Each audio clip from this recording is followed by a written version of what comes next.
The man with tattoos on his face looked incredulous. You think this is funny? You're laughing at this situation. Can't I even smile? You're one audacious bastard, crawling all the way here without a trace of fear. The man sheathed the dagger he was grooming his nails with and stood up. The man's stature was massive. Xian looked at the man with interest. It was because of the peculiarity of his physique. What caught Xian's attention was the man's skin. It was scaly like that of a crocodile. Even at a glance, the texture itself was different from human skin. The man spoke. Why does my skin look strange to you? Spending too long in the sunless, damp places does this to you. It's not inherent, but rather a natural transformation, huh? That's right. It's indeed quite intriguing. This is the first time I've encountered such a case. At Xian's naturally curious response, the man's expression stiffened. It was because his reaction differed from most people he knew. Anyone who saw his skin and physique would recoil in fear and avoid eye contact. Yet Xian seemed to be looking at him with the gleam of interest, like he had stumbled upon an amusing toy. This reaction was unprecedented. You're an interesting one. Then would you return the mana generator to me? Sorry, but that's not going to happen. That thing is quite a rare find, you know. A rare find? Yeah, it's a special generator with an absurd output for its size. With just high-quality mana stones, it can supply an enormous amount of electricity reliably. Why do you need electricity? Why do you think? Because there are people here who need it. There's no electricity supplied down here. Are there many people living underground? There are probably far more than you think. I see. Xian nodded his head thoughtfully. So give up. I'll put it to much better use than you ever could. Sorry, but that's not going to happen. I'm somewhat possessive. I've been blabbering nonsense all this while. Now I feel sick. Kayak ta, the man spat disgustingly on Xian's shoe. As Xian looked down at the spittle on his shoe, the man laughed. Why are you feeling disgusted? It's not pleasant. Don't be too disgusted. This is just the beginning. A mischievous smile spread across the man's lips. Xian stared intently at the man's face. Scaly skin and yellowish eyes, truly like a crocodile. Alligator will be changed to crocodile after more context. That's why my name is Crocker. It suits you well. Xian nodded his head. At that moment, Crocker kicked off the ground. His fist pierced the darkness and surged towards Xian's face. Bang, Xian's body shook from the heavy impact. However, Crocker's fist never touched Xian's face. He blocked Crocker's fist with his gauntleted right hand. Despite his attack being blocked, Crocker didn't wipe the smile off his face. You're quite good. You're no pushover either. You're at least C rank, I suppose. HMPH. Instead of replying, Crocker launched another barrage of attacks. Bang, bang, bang, the air burst violently with his consecutive strikes. As Xian suspected, Crocker was a martial artist awakened of at least C rank. He relentlessly pushed Xian, but Xian effortlessly evaded all his attacks. Crocker was undoubtedly strong. He had adapted perfectly to the environment of the underground waterway. His eyes pierced through the darkness like it was broad daylight, and his skin was incredibly tough and resilient. He could withstand considerable attacks without using skills, but this time his opponent wasn't just anybody. Among those Xian had faced, there was no one weaker than Crocker, but Xian saw through all his movements clearly. No matter how much he attacked, Xian effortlessly avoided them all. Crocker's face showed a hint of confusion as not a single hit landed on Xian. You. How long are you going to keep dodging? That's when it happened. As if denying Crocker's words, Xian launched a powerful strike. Crocker was unable to avoid the attack that came at lightning speed. He had no choice but to cross his arms to block Xian's strike. Boom, cug, with a muffled sound, Crocker groaned in pain. His face turned pale as he was pushed backwards. Both of his arms were broken and dangling. Crocker couldn't believe it. His bones and muscles were much stronger than other Awakens. Yet he was unable to withstand a single blow from Xian. Only then did Crocker realize. Xian was a far more formidable Awaken than he had thought. A martial artist, at least C rank, equal or even slightly stronger than him. If he used the skills he had kept hidden, he might have a chance of winning. But his opponent hadn't revealed proper skills either. There was a chance he might lose. His judgment was swift. To fight such an opponent, he needed more preparation. Shit. His choice was to retreat. Crocker had said the mana generator was important, but it was not as important as his life. Crocker and his men hastily retreated towards the exit behind them. Fortunately, Xian didn't pursue them any further. Before disappearing, Crocker said, "Because of you, countless people will suffer. If the people who could have been saved with the mana generator die, it'll be on you. That's not because of me, but because of your incompetence. I hope you don't blame me for your own responsibility." Cug, Xian simply denied Crocker's words. Blaming Xian for not obtaining the mana generator when they could have acquired it for a fair price was unjust, shifting that blame onto Xian. Xian's heart was not soft enough to be swayed by this kind of gaslighting. We will meet again, for sure. With those words, Crocker and his subordinates completely disappeared. Xian stood still, looking at where they had disappeared to. A deeper and dirtier sewage flow continued into the darkness.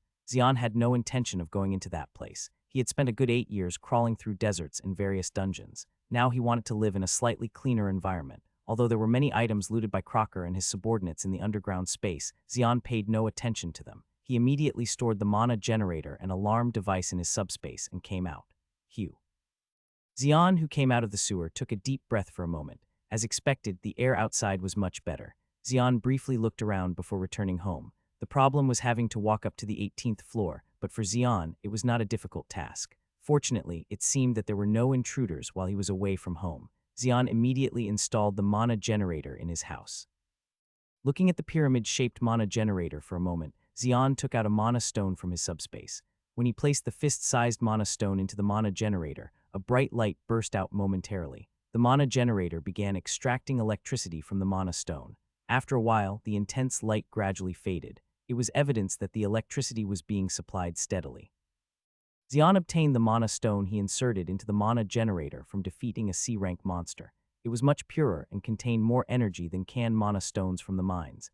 Naturally, a stable electricity supply was inevitable. Nice. A satisfied smile appeared on Xian's face. Now that he had found a stable electricity source, it was time for the next task. Xian took out a black gem from his subspace. It was obtained from conquering a certain dungeon 3 years ago. It looked ordinary on the outside, but in fact, this black gem was the core of the dungeon.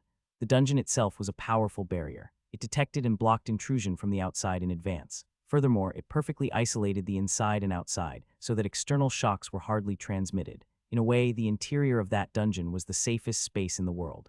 Xian stayed in the dungeon for a full 3 months to explore its secrets.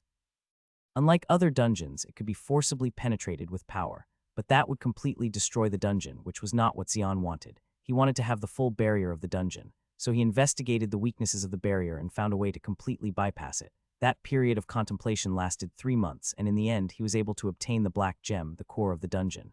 Then he finally understood the true nature of the black gem, the watching eye. That was the official name of the black gem. It was the core of the barrier used by the Curian royal family. It was mainly used in places like the royal palace or the king's residence at the core. It was so difficult to make that there were hardly a few. One of them had come to Earth without being destroyed. The unfortunate part was that although the watching eye had been successfully transferred to Earth and turned into a dungeon, the items inside had disappeared and no longer existed. Xian placed the watching eye on top of the mana generator. Then the electricity generated by the mana generator was supplied to the watching eye. As the power flowed in, a red line spread out from the watching eye. The red lines filled Xian's house like rose stems. Xian stood in the middle of his house watching the scene. It was the process of the barrier recognizing the space. The red lines that filled the house soon disappeared. Although not visible, they definitely existed. And they perfectly protected the house, which he recognized as his space. The only person who could enter this house was Xian. Now, as long as mana stones were supplied to the mana generator, the watching eye would perfectly protected this place. Next, Xian installed the alarm device on the door. The door, reinforced with vampire wood and sand angler hide, was added to the barrier of the watching eye. Even a considerable awakened would not be able to break the door, let alone make a scratch. Moreover, with the added alarm device, if there were intruders, Xian would immediately notice even if he was outside. A satisfied smile appeared on Xian's face. Now the house is complete. The Black Lion reported to UC he has returned home. It was dawn when he entered the sewer, so he stayed inside for about 3 or 4 hours. Yes, what do you think, based on your observations? Did he find the mana generator? According to the report, he returned empty-handed. Empty-handed? Yes, it seems that he couldn't find the mana generator. He went in with such momentum. It was a futile effort, after all. UC he caressed her chin with her fingertips. The news of the mana generator being stolen by the crocodiles had also reached her. It was an incident of stealing from the goblin market. Of course, she couldn't help but be concerned. If the opponent was not the crocodiles, she would have already sent some force to retrieve the stolen items by now. The problem was that the crocodiles were entrenched in the underground waterways. The slums underground was much more complicated than the surface. There was no one who knew exactly what facilities were underground or how complicated the waterways were. Even UC who boasted of being the slum's information network, knew almost nothing about the underground. No awakened was willing to venture into the smelly underground. That's why no one was able to find out about Xian's movements after he entered the sewer. Old Man Klex had assigned someone to monitor Xian, but even they couldn't overcome the foul smell and air and didn't enter the sewer. They had no choice but to wait for Xian to come out of the sewer entrance. A few hours later, when Xian came out again, he was empty-handed, so it was judged that he did not recover the mana generator. The Black Lion cautiously said, "Recently, the crocodile's movements have been unusual. The number of times they come up to the surface has noticeably increased." It is certain that someone is protecting them. That seems to be the case. There is no such thing as an effect without a cause. You see, he ordered. For now, strengthen the alertness around the goblin market, since it's obvious where they're going to target. Understood. There was no prey as tempting as the goblin market in the slums. All sorts of precious items were traded through the goblin market. Countless groups had targeted the goblin market until now. However, there was a good reason why they weren't able to seize the goblin market. I'll show you what happens when you mess with the goblin market. In the slums, Xian's life was solitary. He did nothing and thought nothing. He would sit idly all day, staring out the window or lying in bed sleeping. After living in constant tension for the past 8 years, such time was precious to him, time to focus solely on himself for himself. And now Xian was spending such time. But endless rest did not exist. After almost a fortnight of doing nothing at home, he began to crave the fresh air outside. Xian got up from bed and headed to the bathroom. When he first returned home, it was full of stench and filth, but now it had become quite clean. Xian quickly washed his face and stepped outside. Click, as he emerged, the watching eye locked the door behind him. He didn't need to worry about his house being robbed anymore. With the watching eye watching over, he was safe. There was no hurry, so Xian walked down the stairs. About 15 floors down, it happened. Oh, it's a big brother I haven't seen before. A boy coming out of the stairs greeted Xian. The boy looked about 16 years old. For his age, he didn't seem very big. His face looked somewhat fierce, with unfocused eyes, drooping shoulders, and a somewhat lethargic demeanor. He had a buzz cut, and flashy earrings and piercings caught Xian's eye. Like most kids in the slums, this boy also lacked enthusiasm. With no dreams or hopes, there was no enthusiasm for these children to live each day. Xian asked, "Do you live here?" "Yes." "At the end of the 15th floor." "I see. And you?" "18th floor at the end." "Same end, huh? Looks like it." Xian nodded. "My name is Levin, and you?" "I'm Xian. That is a cool name. I've heard that a lot." Levin was quite talkative. He didn't seem scared of Xian, who was a stranger. "Are you also in a gang?" "No." "Then what do you do for a living?" "I have enough money to not have to work for a while." "Must be nice." "We have nothing at our house." "Is that so?" "It's just me, my mom, and my siblings, and we're worried about how we'll survive from now on." "That must be tough. So I was thinking, if you have a lot of money, could you lend me some? I'll work hard and pay you back." "No, can't do." "Why are you so firm about it? Aren't you too shameless?" You're not budging." Levin wrinkled his nose, but it wasn't a displeased expression. In the slums, there was hardly any sense of solidarity among neighbors. Before the world reached this point, there might have been such cases occasionally, but not now. At least in Levin's known world, it was like that. In the human ecosystem at the bottom of society, taking advantage of each other among neighbors was common.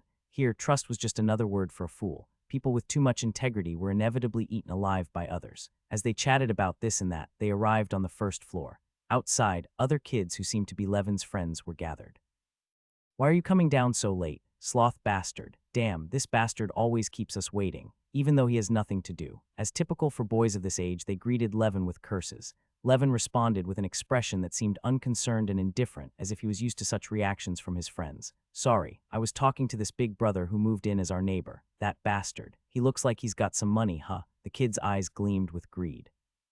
Levin leaned on their shoulders and exerted some force. "You bastards, no matter how blinded you are by money, be careful messing with people. If you touch that guy, you'll be dead." "What, did your psychic power activate again?" "I don't know. Anyway, it's better for your well-being to not mess with him." "Damn, what a waste." Levin's words made the kids spit on the ground. They soon lost interest in Xian. Levin's nickname was Shaman. It wasn't certain if he really had some psychic abilities, but most of his words rang true. That's why the kids didn't ignore Levin's words. Levin dragged his friends along, saying, "Let's go. I'm not in a good mood today." "Why? I don't know, just not feeling it. I want to go somewhere else quickly." "Then let's go to Dongdaemun." "Why Dongdaemun?" "Because it's hot there these days. Hee hee." One of Levin's friends mimicked inhaling something through his nose, causing the others to burst into laughter. Levin said to his friends, "You guys being weak like this, you'll kick the bucket soon." "Damn, what's the point of living long anyway? At least with drugs you won't go crazy. Let's go to Sinchan." Levin and his friends chattered noisily as they disappeared from Xian's view. Looks like they've been exposed to drugs for a while. The drugs they were talking about were undoubtedly cheap narcotics. Although they provide extreme pleasure upon inhalation, they destroy the body in the end. Everyone knew this fact, yet people still sought drugs, because only drugs could make them forget the immediate painful reality. At least Levin didn't seem to have used drugs yet, but his other friends showed clear signs of addiction. Such kids were easy to find here. There was no indication that he was being coerced, and Xian wasn't the type to carelessly meddle in other people's lives. In any case, he believed in taking responsibility for one's own life. Whether it meant ruining themselves through drugs or working hard to earn a lot of money, it was up to them. Xian shook off thoughts about Levin and his friends and walked towards the market. Even though he had been out for quite some time, the atmosphere in the market hadn't changed much. Oh, you're still alive. Old man Klexi looked surprised when he saw Xian. Sitting at old man Klexi's stall, Xian said, "Why would I be dead? Why are you so surprised? I thought you might have died since I haven't seen you around. I just took some time off at home. And you spent over half a month cooped up at home. Yes. You're really something." Old man Klexi looked exasperated. Even the personnel who had been monitoring him were withdrawn as Xian hadn't been coming out anyway. It was a waste of resources to continue surveillance. It was the first time old man Klexi had withdrawn personnel midway through a mission. It's strange, very strange. What's strange? Just everything. In the end, old man Klexi felt very uncomfortable because he hadn't learned anything about Xian. Xian was the cause of his discomfort, making old man Klexi even more curious. "Are you here for a meal? I came to eat, just give me anything." Tusk, old man Klexi clicked his tongue and prepared the meal. While waiting for the food, Xian looked around. For some reason, the atmosphere in the market seemed to have settled down. What happened? Why? The atmosphere feels a bit strange. There's a poisonous snake running loose these days. Poisonous snake. To call it a mere water snake would be an understatement. It's cunning and has a potent venom. So what's going on? Xian showed curiosity for the first time. Some psychopath is going around killing people. Psychopath? They say he kills people, cuts them into pieces, and then decorate them like works of art. There's a guy like that. Even in a world where finding a sane person is difficult, it's not common to see someone as crazy as him. He dismembers his victims, draws with their blood, and decorates their bodies. Even for a normal person, such acts were impossible. And yet, Goran is just leaving him be. Goran was the ruler of Sinchan. He was merely a criminal in the grand scheme of things, but as the self-proclaimed ruler of Sinchan, he had a responsibility to manage the order to some extent. If such a grotesque murderer was left unchecked, the people of Sinchan might lose faith in him. How can that be? He already sent a troubleshooter. Then he'll be caught soon. I hope so. Isn't that the case? I said he's a poisonous snake, didn't I? If you think of him as a water snake and approach, you're sure to get bit. If it bothers you so much, why don't you catch him? It doesn't bother me at all. You seem like a spineless guy. Then why don't you handle it, old man? What power do I have to catch a murderer? Old man Klexi snapped. Oh, you still seem unsettled. It's not just surface wounds. There isn't a part of me that doesn't hurt. My arms and legs ache all over. If it's that bad, then you're settled. Why are you getting upset? You'll understand when you're my age. You'll realize that living day by day is painful. Yes, yes, Xian replied nonchalantly, scratching his earlobe with his pinky finger. Old man Klexi made a bewildered expression without realizing it. Xian was the first person on this street who treated him so comfortably.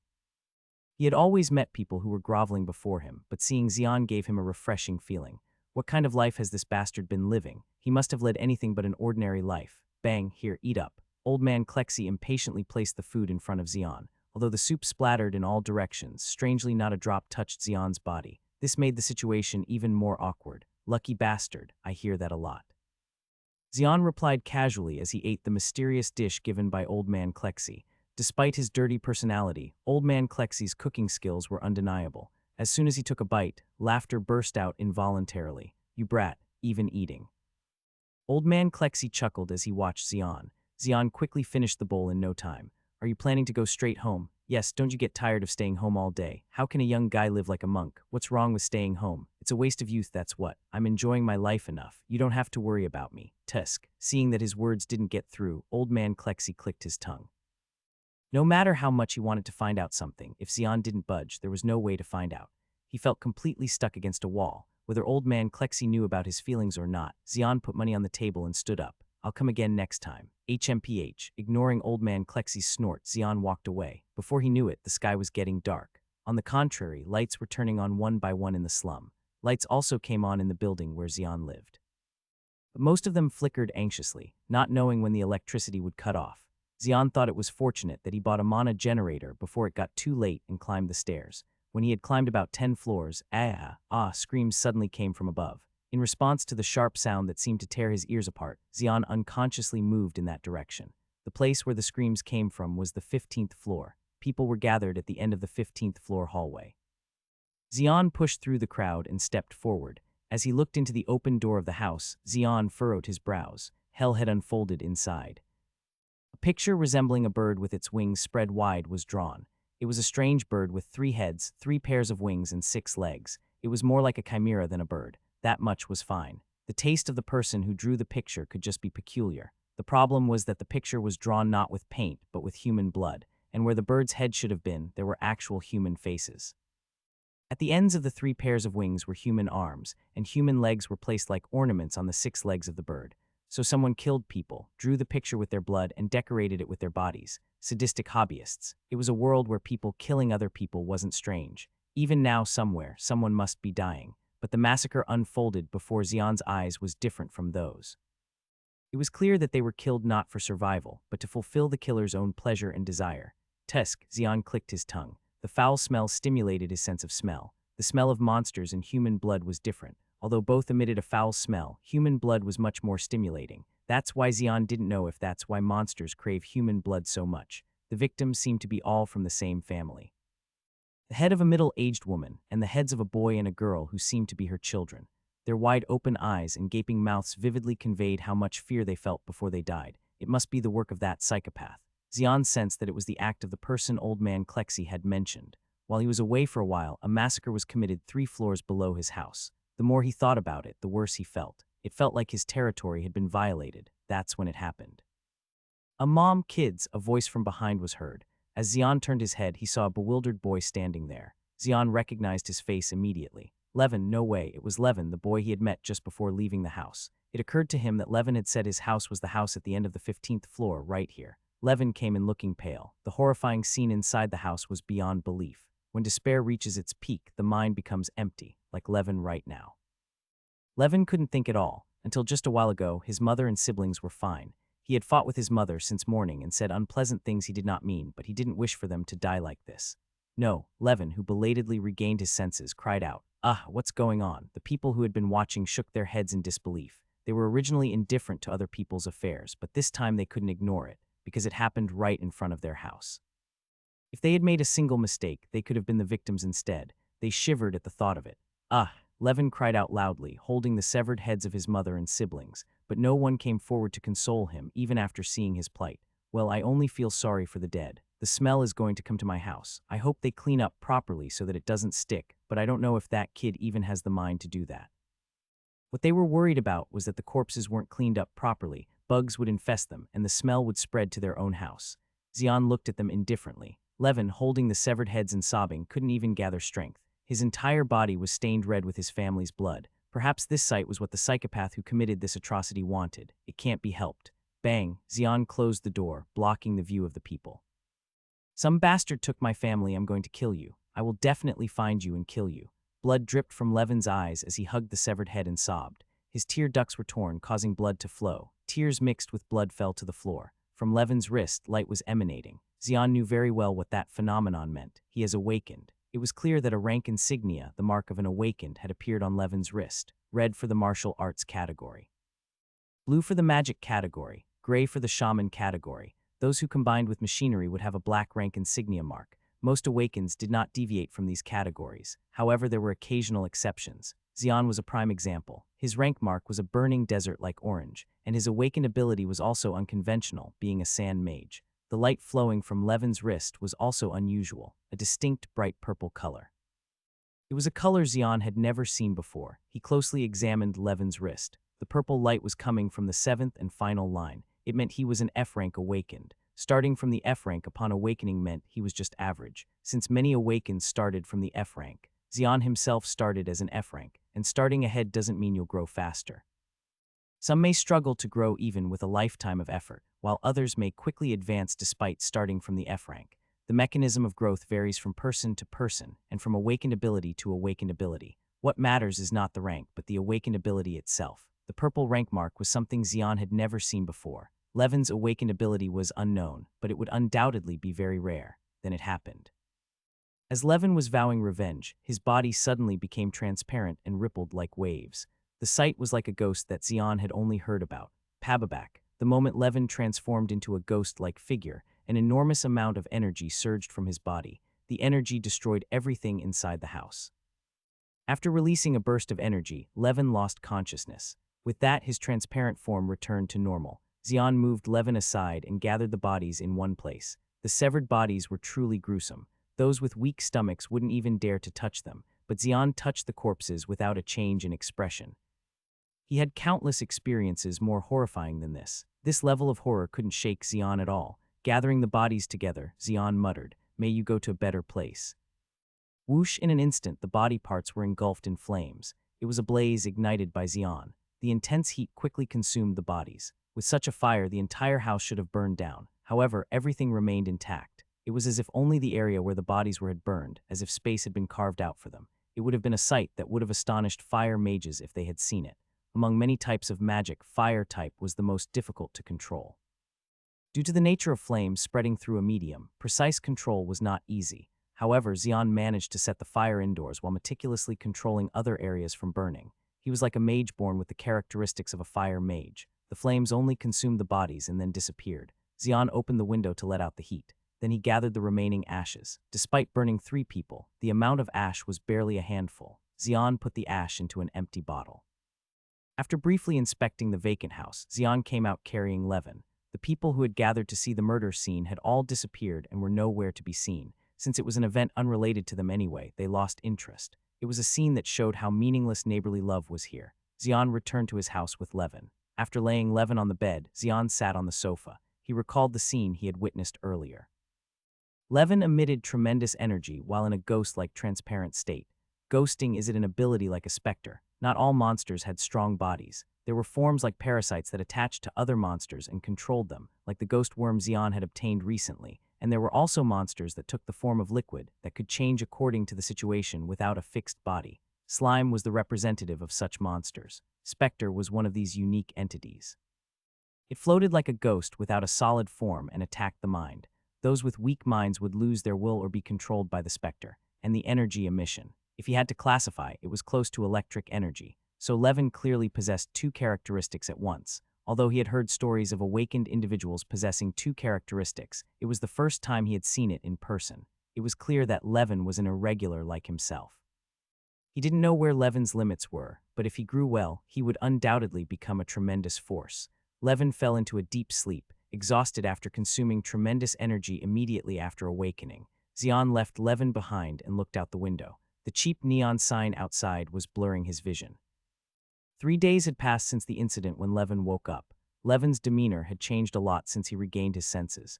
Sunken cheeks, sunken eye sockets, and deep-set eyes. It seemed like he had gone through 10 years in just a few days. Levin, who had been sitting blankly for a moment, looked at Xian. "Is this your house, Hyung?" "Yeah, it looks nice. I spent some money on it." "No wonder it looks like it. At least enough to live comfortably." "Is that a mana power generator?" "That's right. Wow.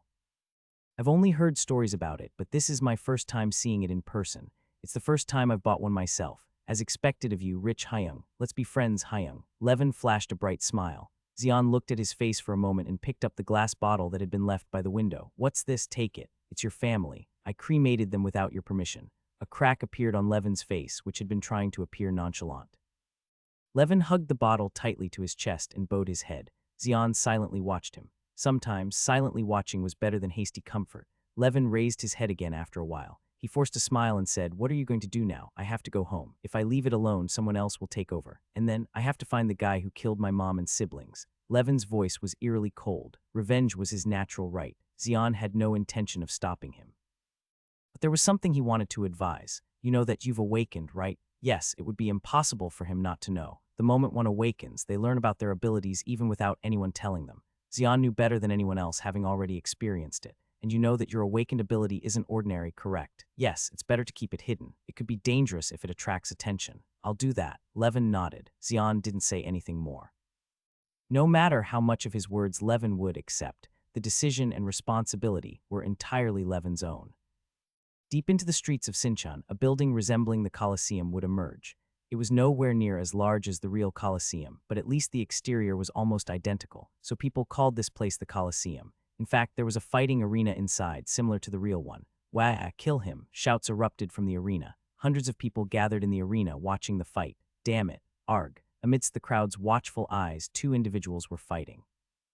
Both of them were ordinary people far from being awakened, yet they wielded weapons against each other fueled by malice. They were already covered in significant wounds. Nevertheless, they didn't retreat but sought to kill each other. The spectators in the arena were excited watching the two. At the top of the spectator seats, a man sat in a separate section. He was a black man wearing a worn-out baseball cap and sunglasses. With forearms as thick as a woman's torso, he possessed a robust physique reminiscent of a log.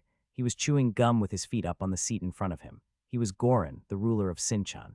Goran's father was a foreign student who came to Seoul 100 years ago. After finishing his studies, he intended to return to his hometown in Kenya, but that was precisely when the world changed so drastically. All means of transportation back to Kenya disappeared. As a result, he had no choice but to settle in Seoul, where he eventually had Goran, his youngest son. While today there's a natural mixing of races, at that time, Koreans and Asians in general were the majority. Natural discrimination was inevitable. Naturally, Goran's father raised his son enduring discrimination. Growing up seeing such a father, Goran naturally developed a sense of hostility. The boy full of hostility grew up to become the ruler of Sinchan. Goran exclaimed loudly. "Hey, cheer up, it's a matter of family. Whoever loses will have their whole family wiped out." Haha, hearing his voice, the two fighting men flinched. Both of them were brought here by Goran because they owed him a debt they couldn't repay. In this fight, if one loses, not only they but their entire family would perish. That's why they fought desperately. Goran laughed as he watched the two fighting fiercely. Haha, as expected, the most exciting fights are seeing stupid bastards fighting for their lives. Fights between awakened or skilled combatants end too quickly to be exciting. That's why Goran threw his debtors into the arena. With their families' lives at stake, they fought desperately, which excited the people. Kuok, with the loser's scream, the fight finally ended. A knife was stuck in the loser's chest, and the winner was lying down, gasping for breath. Ha ha, the winner's face was covered in tears and blood. There was no trace of the joy of victory on his face. Mixed with relief for surviving was the guilt of killing his opponent, twisting his face into a grimace. As Goran got up from his seat, he asked his subordinate who was beside him, "How many family members does the loser have?" "2 men and 3 women, sir." "Kill all the men and send the women to the brothel." "Yes, sir," the subordinate answered and stepped back. At that moment, a man in a sleek suit and a ponytail approached Goran. He was one of Goran's confidants named Eaton. He bowed his head and said, "Boss, what a guest has arrived." "Who?" "It's me." At that moment, behind Eaton, a man of immense stature like Goran himself emerged. Seeing his face, Goran's expression contorted like a crumpled piece of paper. With crocodile-like rough skin, tattoos covering his face, and yellow eyes, these were unforgettable features. In the slums, there was only one man with such characteristics. "Crocker, didn't we agree not to see each other again?" "That's right." "Then why did you crawl up here? The situation has changed. If you can't convince me, you won't be able to return to the underground." Goran got up from his seat and approached Crocker. Crocker emitted an imposing presence and physique that didn't lose to Goran's. The two stared at each other from a distance where they could feel each other's breath. Crocker stared at Goran and said, "We need a mana generator. I think I gave you information about the mana generator a few days ago." "That's right, but we failed to secure it." "Failed? Damn, I gave you the route and you failed to steal it. And you're telling me this now." Instead of making excuses, Crocker gnashed his lips in frustration. There was no room for excuses. Goran and Crocker had a sort of symbiotic relationship. Crocker supplied drugs to Goran, and Goran paid him in return with money or information. The drugs Crocker handled were of very high quality and in high demand. Therefore, they turned into money. That was why Goran joined hands with Crocker. Goran asked, "What happened?" "The owner of the mana generator personally tracked us down." "The owner? The location of the robbery seems to have been near his house, so you were easily defeated by the owner. He's at least a C rank or higher." "Ha, is that your excuse? Even if he was B rank instead of C rank, you should have dealt with him. What if our relationship gets exposed because of this?" "That won't happen." "Damn you stupid bastard. Be careful with your words. Be careful. Is that what a failed bastard like you should say? I took a big risk stealing that information from the goblin market. If you provide me the information again, I'll double the drug supply. And if I don't, I will go to Dongdaemun." "Ha, now you're weighing Johan and me." Goran glared at Crocker with bloodshot eyes. However, Crocker's yellow pupils showed no sign of wavering. There was no loyalty or honor between them. Just a relationship that continued through deals. Where to draw the line was entirely up to them. If there's nothing to gain, then it's time to change trading partners. Arg, Tusk, this is why you can't trust the underground bastards. Ha, these disloyal bastards. If you can just get me a mana generator, our loyalty will be solid as a rock. Promises must be kept. Crocodile bastard, don't worry. Upon Croker's firm response, Goran looked at Eaton. "Do you have any spare mana generators?" "I believe even the goblin market doesn't have any." "Damn it, so that thing is unique, huh? Is it that powerful?" As far as he knew, Croker was a C-rank awakened martial artist. Though his rank was low, he was not to be underestimated a skilled fighter, especially familiar with fighting underground. He was even capable enough to hold his own in underground fights, an environment notorious for its challenges. For Croker to have been bested by someone tracking him underground was evidence of that tracker's considerable skill. It's definitely above C rank. Are you telling a bastard like that was coiled up in my area without permission? Goran's eyes, hidden behind sunglasses, flickered. Awakens above C rank were rare. They preferred to reside in the glamorous Neo-Seoul rather than these grimy slums. Given the opportunity to live in a clean city, not many chose the slums. Those who did usually couldn't enter Neo-Seoul for some reason or another. Goran and his subordinates were also unqualified. They had been involved in crime from a young age, making them ineligible to enter Neo-Seoul. Thus, they aimed to dominate the slums instead. To achieve that, a considerable amount of capital was needed. Croker and his associates were crucial in resolving much of that. The drugs they supplied were rare commodities, unattainable elsewhere. Giving them up was not an option. Goran told Eaton, "You should go to that guy. Negotiation or robbery. Meet him first and then decide." Understood. And if possible, lure him to our side. A C-rank fighter could be a significant asset. Yes, Eaton nodded. He wasn't just a mere secretary, he was a strong awakened, with a fair amount of cunningness. Given that, he should be able to handle this task excellently.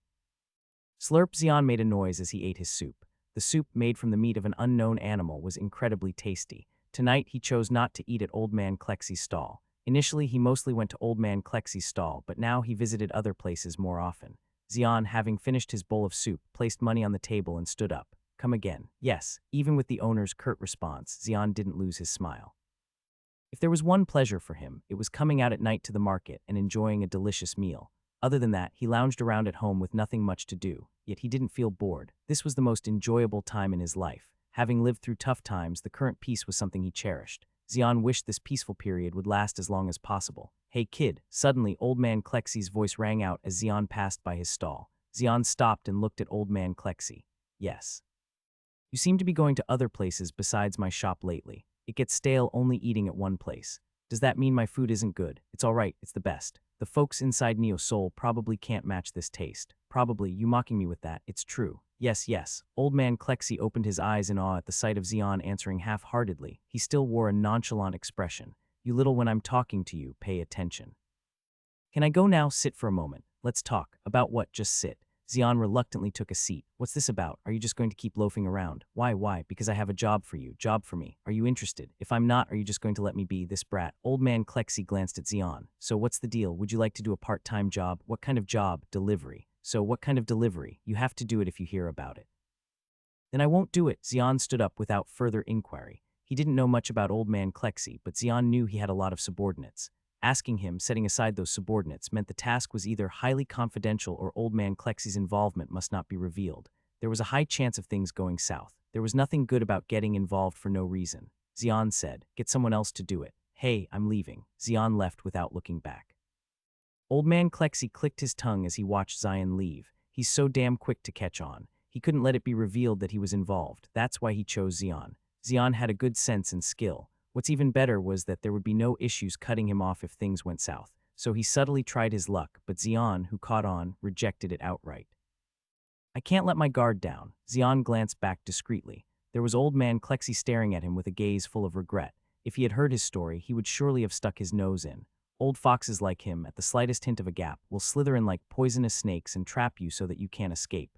The best thing was not to get entangled in the first place, but now that he was already involved, he had to keep an appropriate distance.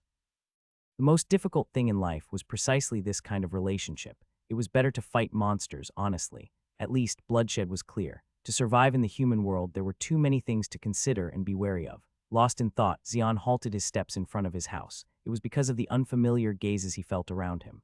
"Ha!" Xian sighed unconsciously. He thought he had rid himself of one nuisance, but it seemed another had attached itself to him. As Xian remained motionless, someone approached. It was a man dressed in a slick suit with a ponytail rarely seen in the slums. "Ethan." "Ethan will be changed to Ethan." Ethan spoke up. "You're Xian, right? And who might you be?" "That's a yes then, but I haven't heard an answer yet. My name is Ethan." "Ethan, I serve Goran." Xian furrowed his brow slightly at Ethan's response. Though Ethan didn't know, Goran was familiar to him. Living in Sinchan, not knowing the ruler of Sinchan would be even more strange.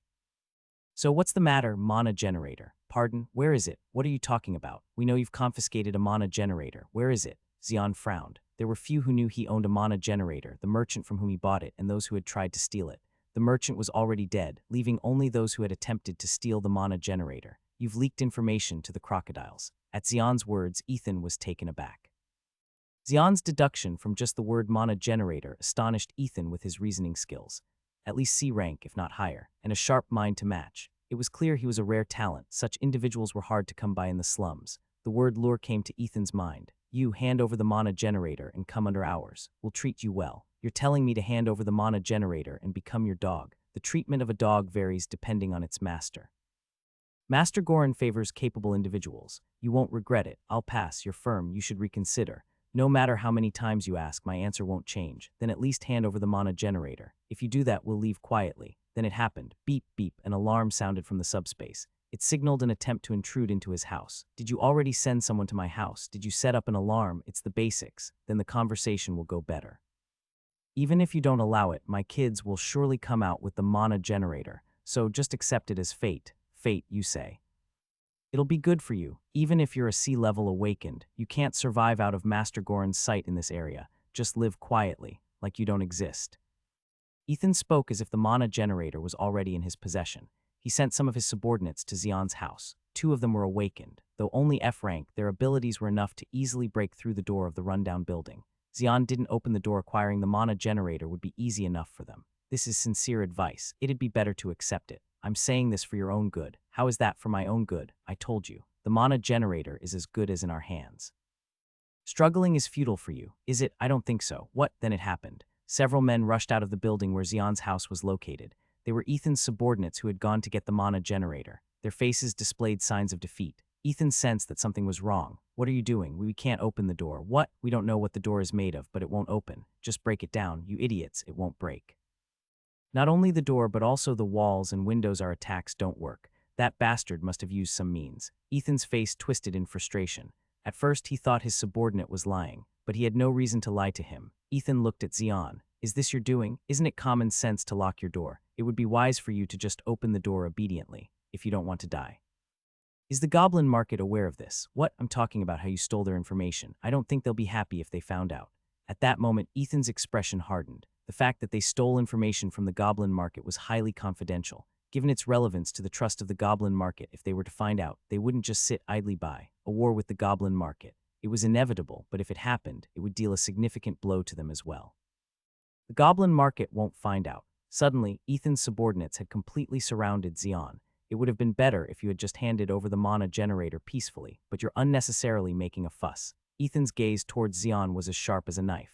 His subordinates now held weapons in their hands, butchering knives for handling monsters. It was the easiest weapon to obtain on the street. Such knives, made to dismantle monsters, could easily shred through a human body. Ethan gave an order, kill him. Yeah, you're dead. Before his words even finished, Ethan's subordinates swung their butcher knives at Xian. Shiak, chilling sounds accompanied the flying butcher knives. At that moment, Xian let out a soft sigh. The attacks felt like a signal that his peaceful time had come to an end. But that didn't mean he would accept it laying down. Whoosh, dozens of fireballs instantly appeared around his body. They were fireballs created with the Inferno Gauntlet. The fireballs struck the bodies of the men who were wielding the butcher knives.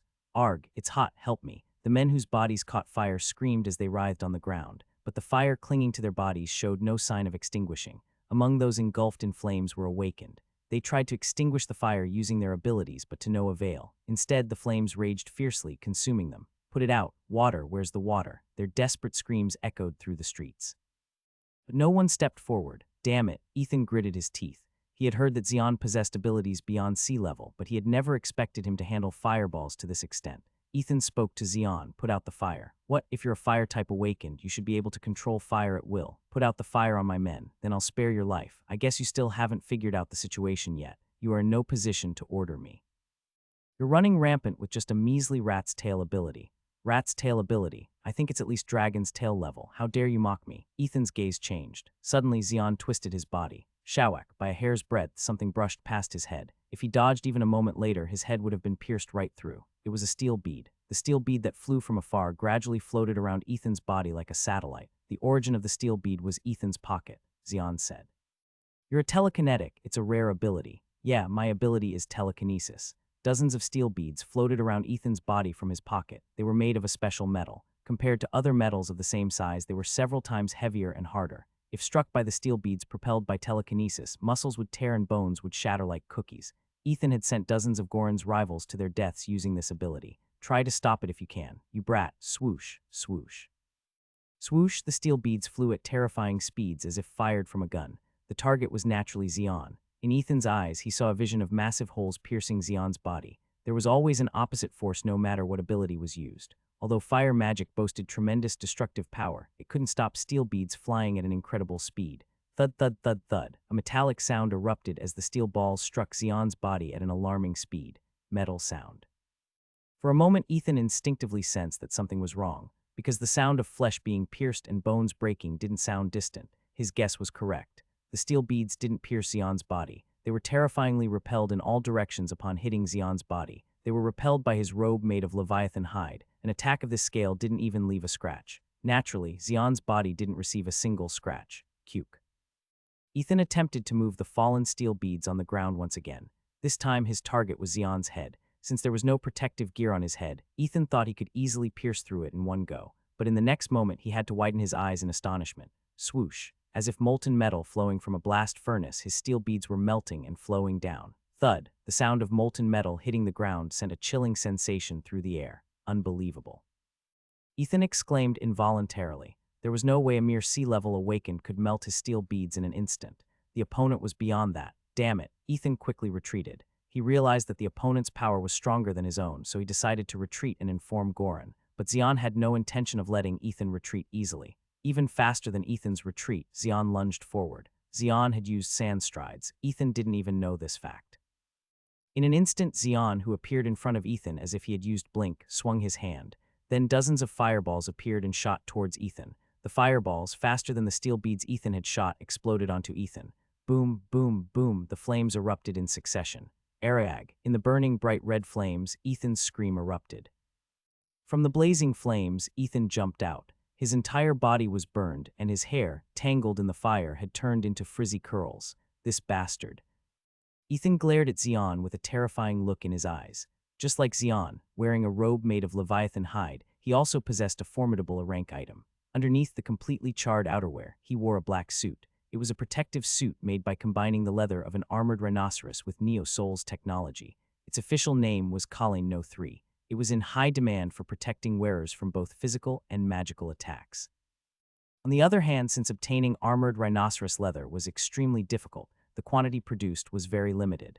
As a result, not many people in Neo-Soul had Colleen No 3. Ethan had managed to obtain such a rare item through great difficulty, and Colleen No 3 proved its worth to him. It had protected him from the extremely high heat flames that could melt even steel beads. If it weren't for Colleen No 3, Ethan would have melted away to the bone. Xion looked at Colleen No 3 that Ethan was wearing with an expression of fascination. Seeing that it is still intact despite being engulfed by the flames, it looks like it's made of monster's skin. Do you understand now? As long as I'm wearing Colleen No 3, your fire magic won't work on me. Colleen No 3, is it a product of Neo-Soul? As expected, it's amazing. Xion was truly impressed. The fireball he had just unleashed emitted such intense heat that it could melt any metal. Protecting the wearer perfectly in such extreme heat meant that Colleen No 3's defense was remarkable. Ethan unleashed his telekinesis power again. With a gesture, a street lamp was pulled out of the ground and came flying towards Xion, split into thousands of pieces. Let's see if you can melt it this time too. Ethan's eyes gleamed with anticipation. Clang, clang, clang, clang. Pieces of iron rained down on where Xion stood. Ethan hoped to see Xion torn apart, but there was no sign of Xion being injured anywhere.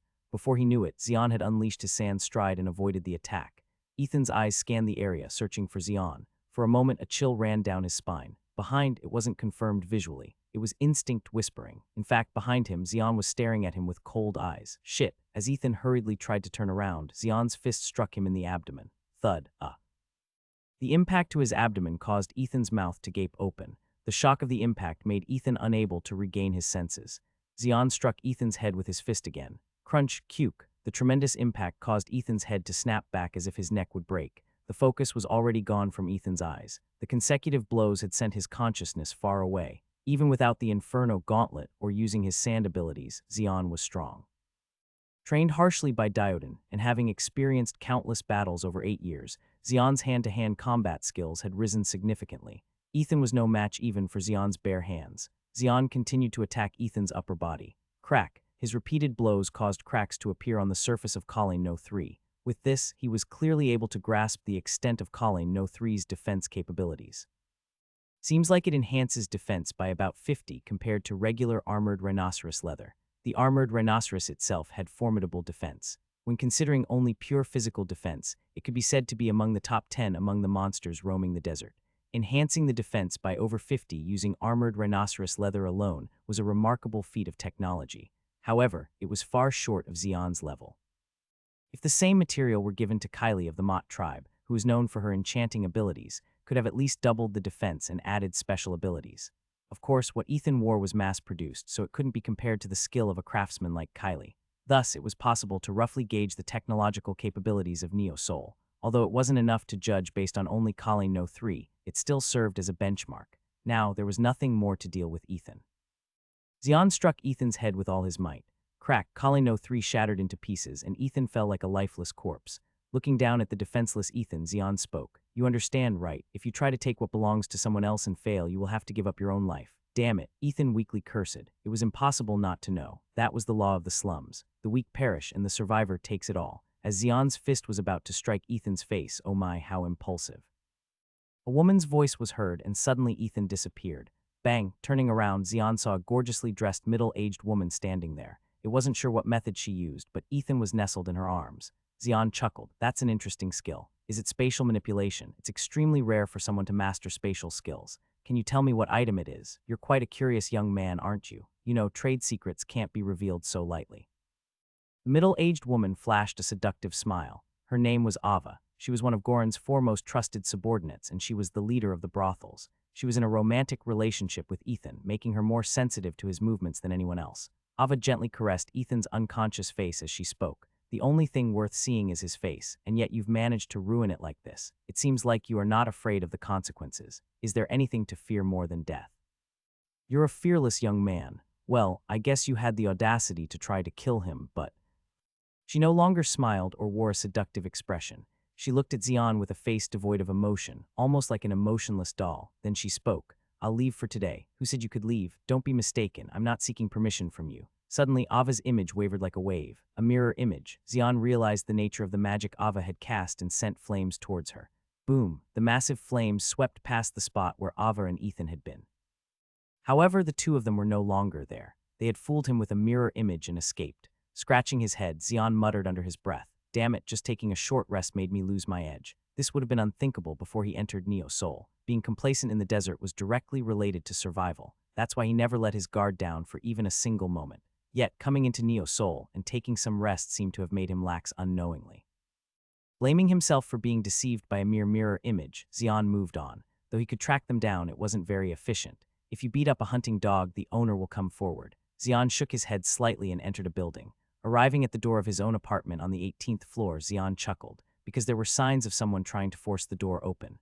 The door, which even an awakened couldn't break, opened smoothly when Xian touched it. Only Xian could freely enter and exit this place. It was not permitted for others. Xian, now without his robe, sat on the sofa. The red neon sign outside caught his eye. Xian gazed at the sight for a long time.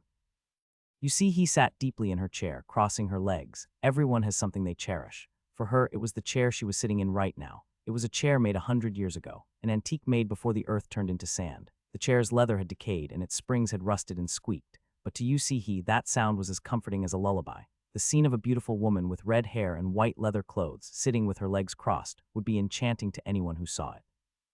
But He, the person in question, was lost in her own world, paying no attention to it. She opened her eyes only after a long time. This is difficult, so difficult, He sighed. Being the owner of the goblin market was a position with a lot to consider. She had to protect numerous merchants and respond to external threats, so she had no choice but to be cautious. There had been an incident at the goblin market last night too. It was a light fight between merchants, but He couldn't overlook it easily. Lately, these kinds of cases have been increasing. It seems like there's some kind of stress factor. There was no lack of guesses, but she had to be careful. Miss, at that moment, a large man dressed in black appeared. He was He's bodyguard, the Black Lion. He sighed audibly at Black Lion's appearance. If he was disturbing her contemplation, then it must not be something trivial. What's wrong? There have been unusual movements in Sinchan. Goran, yes, Ethan has moved. Ethan is Goran's secretary, right? That is correct. Why did he move? He went to see that man. Speak so that I can understand. Xian, the man you've met before. He furrowed her brows at Black Lion's answer. It wasn't to jog her memory, rather because the name was still vivid in her memory. Isn't he the one who went to the crocodile's den to find the mana generator? Why would Goran be interested in him? He raised her eyebrows. No matter how much she thought about it, there was no connection between the two. Goran might be the ruler of Sinchan, but he doesn't pick fights for no reason. What? Is there something I don't know? Why would Goran? So what are the results? Ethan almost died. Are you sure? It's definite that Ava came forward and barely saved him from being killed by Xian. Is that true? I'm certain. Unbelievable. Even though it's Ethan, he's still considered a formidable figure in the slums. You see, he was truly impressed. She knew better than anyone the history of Goran and his subordinates inside Sinchan. That's why the news of what happened to Ethan was even more surprising. You see, he asked the Black Lion, "What do you think Goran will do? He probably won't move directly since there are still subordinates left. If he moves directly, hell will break loose again." You see, his voice sank low. During the time when numerous organizations were rampant, Goran suppressed countless competitors on his own and became the ruler of Sinchan. You see, he knew very well how terrible things had become then. Why did you have to get involved with him? You see, he genuinely felt sorry for Xian. In her eyes, his cruel end seemed vividly clear. Thud, thud, the sound of knocking on the door woke Xian up in the morning. Xian put on his robe and walked towards the door. "Who is it?" "It's me, Hyung." He thought it might be one of the rough gang members, but to his surprise, it was Levin's voice. When Xian opened the door, Levin was standing there. Levin looked at Xian intently and said, "Are you still safe? Why do you ask? I heard that there was a clash with Goran's men, so I came to check on you, to help, to inform you. About what? Can I come in?" As Xian stepped aside, Levin smoothly entered. "As expected, this place is the best. It feels like a hideout. What about your revenge? I'm trying to find the killers, but it's not easy. They've hidden themselves well ever since they killed my family." "Is that so?" It seems like the bastard caught wind of something. Levin's voice trailed off. Since that day, he had been wandering the streets in search of the murderer. His friends had offered to help, and he had his eyes and ears set on the slum streets. Yet the killer remained elusive. As if it were a lie, the murder spree had stopped abruptly and vanished. "Still, I'll definitely find them. Dogs don't stop barking, they can't stay silent forever while continuing their killings." "That's true, but why did you come all the way here this early to tell me?" "It's about Goran." "Why Goran? Hyung, you don't know anything." "So what? It's about Goran's abilities." "What do you know?" "I don't know the details myself, but I've heard some things." Finally, Xian's expression showed interest. "What is it?" "They say that when Goran became the ruler of Sinchan, there were unusually frequent explosion accidents." "Explosions? I'm not sure, but apparently many buildings almost collapsed because of it. It had been 20 years since Goran seized control of Sinchan. It wasn't clear how he had taken over Sinchan. Most of the people present at the scene had died, leaving the details uncertain. However, the legend remained etched in people's minds as terrifying as ever. I don't know exactly what ability it is, but it's definitely related to explosions. So be careful. Hyung, I'm sorry I couldn't help more." Levin didn't want to get involved with Goran. Although he had awakened a special ability, he was still just a kid. His rank was low, and he couldn't fully utilize his abilities yet. Moreover, he had a duty to avenge his family. Until he repaid that debt, he couldn't do anything else. Xian chuckled. "That's good enough. I sincerely hope you survive. I hope you will get your revenge as well." "Yes, let's stay strong. I'll take my leave now." Levin discreetly left Xian's house, making sure no one saw him. Xian muttered to himself as he was left alone, an ability related to explosions. Usually people think there are only 4 categories when it comes to awakens: magic, martial arts, sorcery, and combining with machines.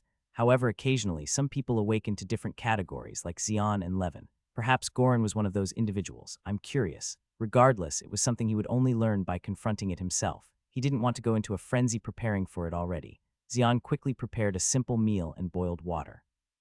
What he took out from his subspace was a leaf from a plant. It wasn't just any leaf, it was a leaf from a plant-type monster. This creature took the form of a cactus and lured other monsters passing by to devour them. On its body there were peculiar leaves, and when brewed, the tea made from these leaves tasted exceptionally good. At first, Xian approached the creature without knowing and almost got devoured. After a great struggle, he managed to defeat it and saved his life. Through studying the dead monster, he discovered that brewing its leaves made a tea with excellent effects. So he picked all the leaves from the plant and put them in his subspace. Xian poured boiling water into a cup and steeped the creature's leaves. Then the strong scent of tea filled the room.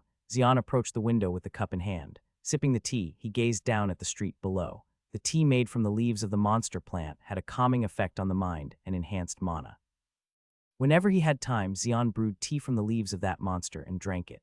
Now there wasn't much left, which was just regrettable. Then a man standing in the middle of the street caught Xian's eye. He had a gorilla-like physique and a bald head. Xian instinctively realized that the bald man had come for him. The bald man aimed his fist towards Xian. The man's fist was strangely made of metal, a machine, and then it happened.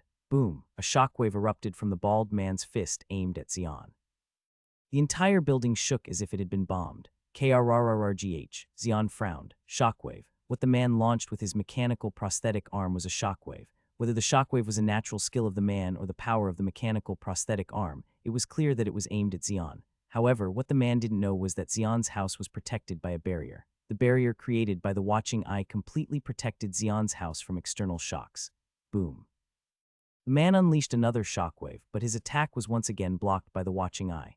Perhaps even if he launched the attack several more times, the result would be the same. The man's shockwaves couldn't penetrate the watching eye's protection. The man must have realized that fact. Nevertheless, he continued to unleash shockwaves one after another. Boom, the entire building shook as if an earthquake had struck. Xian made a bewildered expression. He had discerned the man's strategy. That Baldy's pretty cunning. While Xian's house was protected by the watching eye, the neighboring houses were not. The houses above, below, and adjacent to Xian's were in chaos. Walls crumbled, pillars cracked. People inside screamed in surprise at the sudden attack. If the shockwaves continued to strike a few more times, the entire building where Xian's house was located could collapse. Even with the protective barrier, Xian's house wouldn't withstand the collapse of the building itself. So it was clear that the bald man had changed his tactics as soon as he realized Xian's house was protected by a barrier. Tusk, what a hassle. Xian opened the window. His house was on the 18th floor. It was a dizzying height for ordinary people, but Xian leaped without any hesitation.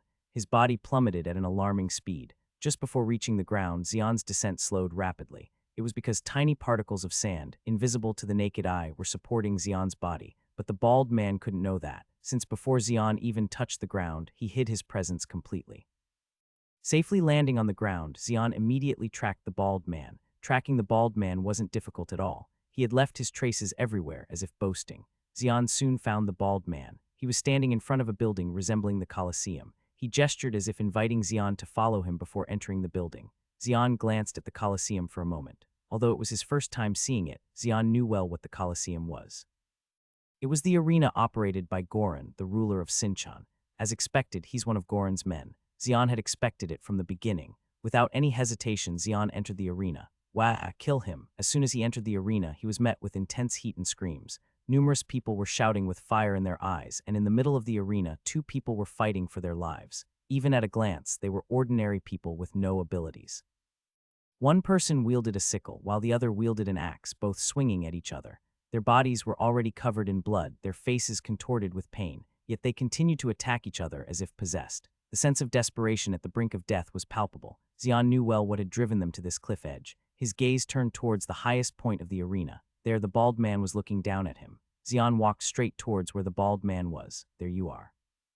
As soon as he reached where the bald man was, a deep, low voice greeted him. Xian looked at the owner of the voice. He was a black man wearing a baseball cap and a leather jacket. Behind him stood the bald man who had lured Xian here. Finally, we meet, and your name is? Xian, okay, Xian, our first meeting, huh? I suppose so. You know who I am, aren't you, Goran? You got it right.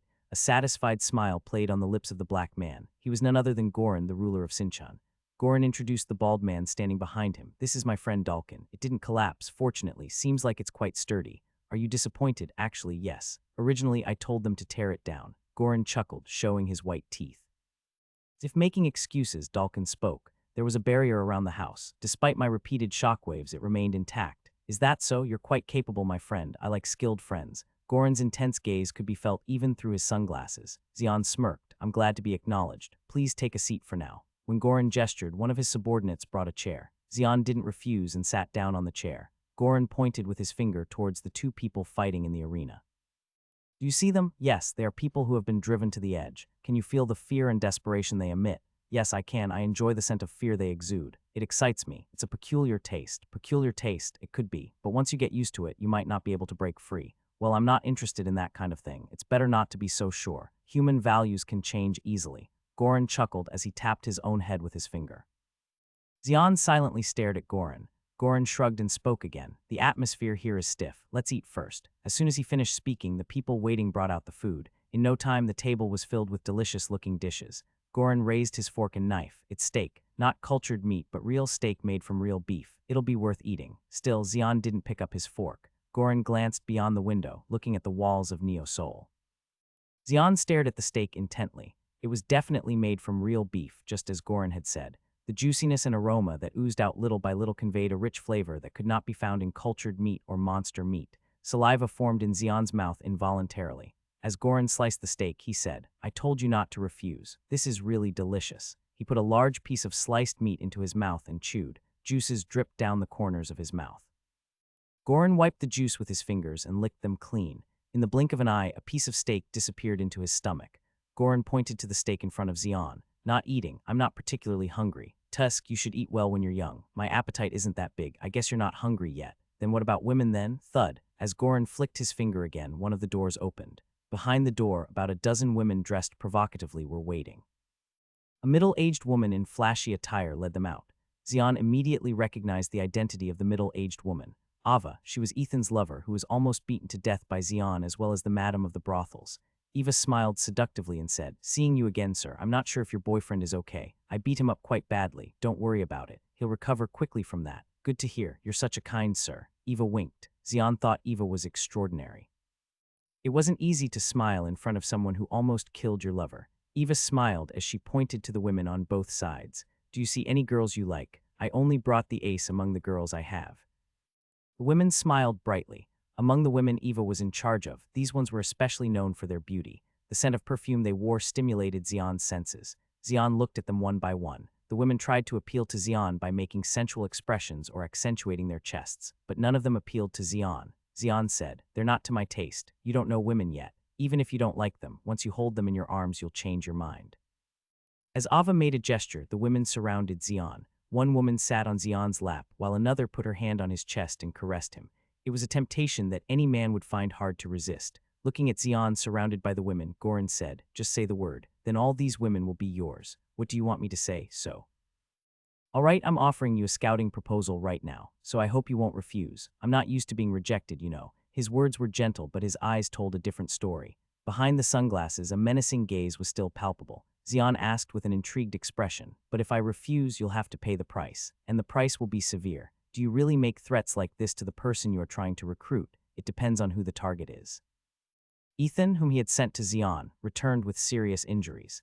Ethan was one of the closest confidants of Goran, along with Dalkin, Theo, and Ava. According to Ethan and Ava, Xian's rank was estimated to be at least B rank, not C rank. An awakened above B rank in the slums was extremely rare. In Neo Soul, a B rank awakened individual would be treated as nobles. If he could recruit a B rank awakened, he could easily forget any personal feelings or grudges. Xian said, "You seem to value me highly. I'm not sure what to think. Before I answer, let me ask one thing. You leaked information about the mana generator to the crocodiles, correct? It was business. Don't misunderstand, there were no personal feelings, as expected. For your information, I don't want this fact to be known to the goblin market, so you should think carefully before you answer."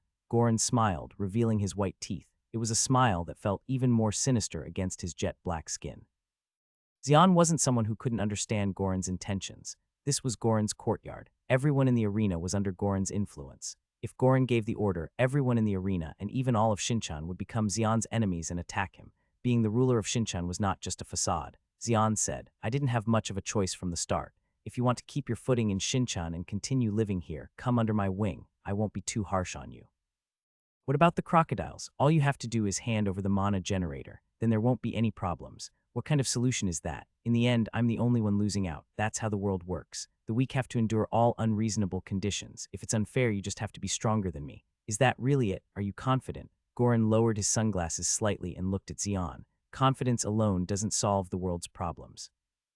"You talk as if you've had a lot of experience." "Not much." Xian's attitude entangling the conversation made Goran sigh. There was irritation in his face. It seems negotiations have fallen through. Negotiations only work when there's something both sides are willing to compromise on. Who would negotiate when one side suffers unilateral losses? "I see. I pushed you to sacrifice too much. But what can I do? That's the law of this world. The ruler has everything. I'm the ruler of Shinchan. Everything in Shinchan is mine. Nothing within this area can escape my control. That goes for you too." Goran's enthusiastic words made Xian chuckle. "I am nobody's possession or property. If you're in my territory, you're mine. It seems like you've lost your mind. I wonder how one can reach such a state of mind. You'd better watch your words. My patience isn't that strong. You're one to talk. Don't bother someone who's come back to their hometown to rest after a long time." Pushing aside the surrounding women, Xian stood up from his seat. Goran glared at Xian. "Sit down. The negotiations have collapsed. I haven't finished speaking." "Sit down, I'm done. Can you handle what comes next?" "Absolutely. Maybe it's because you're still young, but you're fearless. I'm not the one hiding behind a protective shield." Goran's face twisted at Xian's defiance. He didn't actually deploy a shield, but he wore an item that deployed a shield when under attack. It was the ring on his finger. It was an item obtained from a dungeon, acquired with great difficulty. It automatically activated once a day in case of an unexpected attack. Goran referred to this ring as the Guardian Ring. If it weren't for the ring, Goran would never have let Xian get so close. Whether Xian was aware of the Guardian Ring's existence or not, it was enough to prick at Goran's pride. Haha, Goran laughed. He no longer attempted to persuade Xian. Although he wanted Xian, Goran didn't want to go so far as to get his pride hurt. Standing up, Goran spoke while looking down at Xian from a height of 2 heads above him. Since I invited you as a guest today, I'll let you go. Xian slightly bowed his head and walked down the stairs. Dalkin spoke up as Xian moved away. Are you really letting him go? How could I? Goran revealed his white teeth and grinned. Xian had almost descended to the bottom of the stairs. The arena appeared to be empty, indicating that the fight had ended. At that moment, Goran shouted, "We'll have a new match from now on." WRA! A tremendous cheer erupted. Faces that had been waiting for a new fight were now flushed with excitement. Goran pointed his finger at Xian. The opponent is Xian. Whoever defeats Xian will receive 10,000 souls. Woa. The door of the arena opened, and people poured out. Most of them were ordinary people who had been captured by Goran because they could not repay their debt. They held cold weapons like axes or swords in their hands. Goran's declaration of offering 10,000 souls drove them to lose their senses. 10,000 souls would allow them to pay off all their debts and escape from this hellish place. Ha! Xian sighed and looked up at Goran. Goran smiled as he looked down on Xian. They're just ordinary people with no abilities. Let's see if you can demonstrate your skills against ordinary people. Ha, really? Xian sighed once again. He had tried to act politely, wanting to live quietly, but it seemed like that made him look like a pushover to others. Damn it, die, it's 10,000 souls. Give me my money. Ordinary people caught in the arena swung their weapons at Xian. Their voices and eyes were filled with desperation. To them, Xian was like a long-lost lottery ticket that promised to lead them out of this hellish reality if caught. The cheers of the audience added to the chaos. Woa, fight. Their cheers even paralyzed the remaining sanity of those wielding weapons. Swish, swords and axes aimed at Xian's neck and chest flew towards him. They put all their might in that attack, but in Xian's eyes it seemed too slow. Xian moved. Thud, with the sound of impact, those who rushed at Xian were all thrown backward. The weapons they wielded couldn't even leave a scratch on Xian's body. Xian looked up at Goran with a chilling gaze. It's futile. No, they've already done their job quite well. Goran chuckled. Xian, sensing something strange in Goran's attitude, looked at the bodies lying on the ground. Among them, one person's body was glowing red. Shit, Xian didn't need to think twice. He leaped backward. Boom. In an instant, the body of the person who glowed red exploded. This happened before Xian could fully escape the arena. In the end, Xian was also caught in the explosion and thrown against the wall of the arena. However, there was no way Xian, an awakened, could have lost his life to something of that level. Brushing off the dust, Xian got up from the ground. His eyes were chillingly calm. Despite his numerous experiences, he had never witnessed a human exploding like a bomb. Naturally, it was an event that could never occur without someone artificially manipulating it. Xian's gaze turned to Goran. Planting a bomb inside a human body, you're insane. You're already surprised at that level. Goran revealed his white teeth and smiled. He shouted loudly enough for everyone in the arena to hear. 100,000 souls. If you injure Xian's body, I'll give you 100,000 souls. 100,000 souls. Crazy. Madness was evident in the faces of the spectators. The enormous sum of 100,000 souls had robbed them of their reason. Even though they had seen what happened to those who had rushed at Xian, they still threw themselves at him. He's mine. Nobody touch him. Damn it, I'll kill him. The spectators turned into enemies and rushed at Xian. Xian looked at them with a firm gaze. You've crossed the line. Greed blinds people. Madness deprives them of rational judgment. That's how the people in the arena were right now. The lure of 100,000 souls blinded them, and the collective madness robbed them of reason.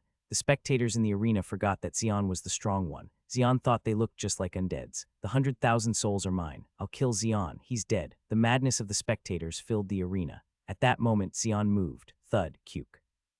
His blow struck the face of the one rushing towards him at the forefront. Screams echoed as the spectators sank. Despite witnessing their comrades fall before their eyes, the spectators paid no heed and rushed at Xian. Xian swung his fist at the spectators. Thud, with each blow, the front lines crumbled. There was no need to use his sand abilities or fire magic. Xian's martial arts prowess surpassed that of most awakened martial artists. No one could withstand Xian's blows. In an instant, half of the spectators fell. Only then did the spectators regain their senses. Fear brought them back to their senses. What is this? Ah, shit. Half of the people who were laughing and shouting just moments ago now lay covered in blood, fallen. Even those who were not in their right minds couldn't help but feel fear. Even an F-rank awakened could take on dozens of ordinary people simultaneously, let alone Xian, whose rank was B or higher. Goran knew this well. Yet he directed the spectators towards Xian. There was a reason for that. A cruel smile played on Goran's lips. Boom, quang. In an instant, one of the spectators under Xian's feet exploded. Xian was swept away by the explosion. Even where Xian had crashed, there were fallen spectators. Even amidst the chaos, Xian furrowed his brow. No way. What seemed improbable became reality. Quang, another spectator who seemed unscathed just moments ago, exploded. There was truly no separate human bomb. Xian, thrown by the explosion, bounced away again. Bang, Xian slammed against the walls of the arena. The debris from the broken wall covered Xian. A sinister smile appeared on Ava's lips. Boss's abilities are indeed remarkable. He must have suffered significant damage from this. At that moment, pushing aside the debris of the broken wall, Xian stood up. Tap, tap, there was no sign of any damage on him as he brushed the dust off his robe. The smile vanished from Ava's face. In contrast, Goran looked intrigued. As expected, this isn't enough. The explosive power just now was powerful enough to blow away even a D rank awakened in an instant. The fact that Xian emerged unscathed meant he was just that strong. Estimated ability of B rank or higher, truly annoying. The higher the awakened rank, the stronger the pride. Naturally, they don't easily bow their heads to others, but making such individuals bow down is thrilling. Xian looked at Goran and spoke. You planted bombs in people's bodies. Hee. Goran neither confirmed nor denied. Xian didn't say anything more. The time for resolving things with words already over. Only a head-on confrontation remained. Thud, Xian flew forward.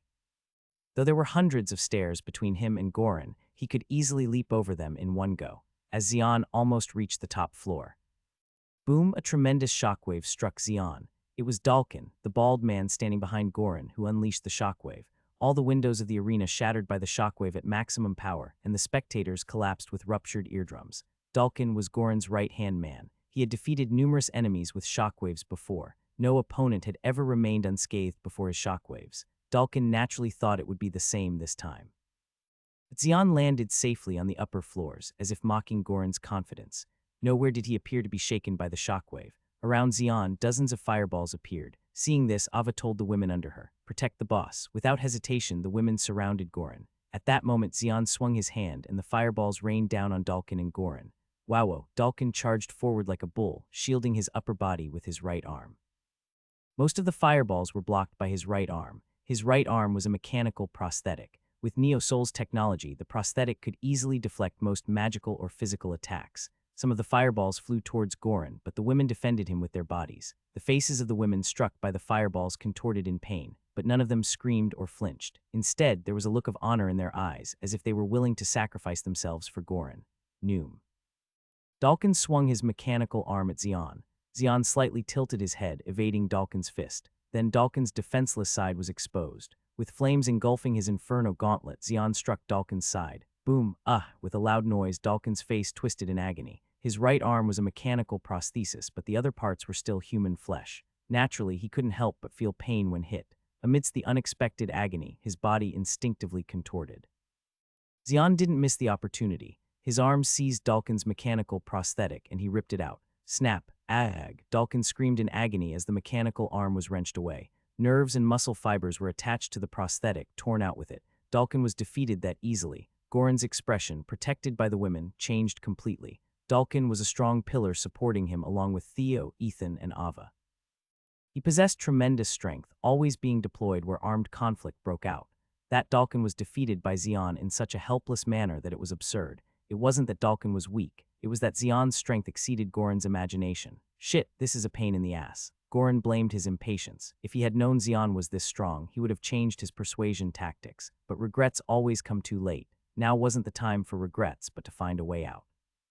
Goran knew an easy way. He shouted, "Dalkin, die for me." In an instant, Dalkin's eyes changed. As if possessed, his eyes rolled back and he charged towards Xian. He wrapped his remaining arm around Xian. Xian tried to free himself and escape, but Dalkin's strength was beyond imagination. Spitting out saliva, Dalkin said, "We die together, Xian." Xian saw Dalkin's eyes filled with madness turning red. He knew what that meant. Self-destruction. Xian's judgment was fast, and his actions even faster.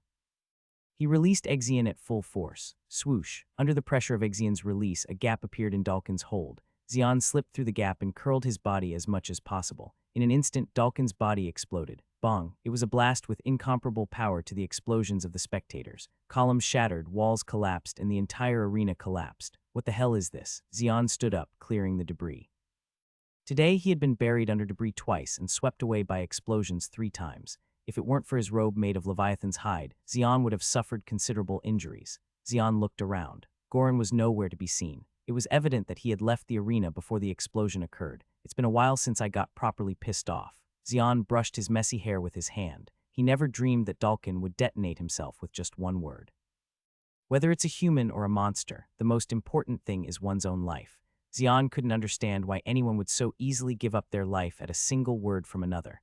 A fanatic, or is it brainwashing? This is a world that has already been destroyed once. A new race known as awakened humans had emerged, and numerous abilities had been developed.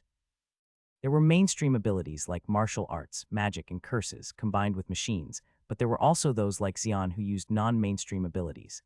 It was clear that Goran also used non-mainstream abilities like Xian. Is it an ability related to mental restraint and explosions? During the brief moment he was held by Dalkin, Xian confirmed that there were no explosives on his body. Yet Dalkin exploded. That meant Dalkin's body itself was an explosive. Though Xian didn't know how a human body could be turned into an explosive, if that was truly Goran's ability, it was undoubtedly a significant threat. If I let him go, he'll keep targeting me. I must deal with him today. Xian immediately set off to track him down. Goran was the kingpin of the slums. He knew the geography of Sinchon well. Xian, too, was the same. Even though it seemed like he had done nothing since he returned to the slums, he knew the terrain like the back of his palm. No matter where Goran was hiding, Xian was confident he could find him. The Black Lion burst into Yu Si-hee's room, shouting, "Something big has happened. What's going on?" Yu Si-hee glared at the Black Lion, who had interrupted her peaceful time. If it was just something insignificant that had disrupted her peace, she would let it go. But her thoughts disappeared as soon as she heard what the Black Lion said next. The arena exploded. The arena, Goran's establishment. Yes, why? It seems to be related to Xian. Xian, yes, someone saw Xian entering the arena. Yu Si-hee's expression hardened. She was one of the few people who knew Goran's true abilities. Knowing Goran well, she could guess why the explosion had occurred. Did that terrorist use his abilities against Xian? Among those in the underworld, Goran was known as the terrorist. He could enhance the talents of awakened individuals using his blood and mana. On the surface, it seemed like a blessing of an ability, but beneath the blessing lay a curse. Goran could make the mana of the awakened he enhanced go berserk, causing them to explode. That was Goran's true ability. Decades ago, Goran had seized control of Sinchon using this ability. His ability wasn't limited to awakened individuals. He could secretly inject his blood and mana into ordinary people and make them explode as well. It was terrifying because no one could know who Goran's victims were. Goran used his ability to turn acquaintances of his targets into explosives, and they would detonate when they got close. The continued existence of such unpredictable situations was unnerving. Using his ability, Goran turned the families and acquaintances of his competitors into explosives and eliminated them. The number of people killed at that time exceeded tens of thousands. After killing so many people, Goran became the ruler of Sinchon. Yu Si-hee hastily said.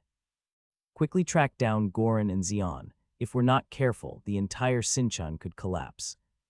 Xian tracked Goran. Goran left almost no traces, but he wasn't completely hidden either.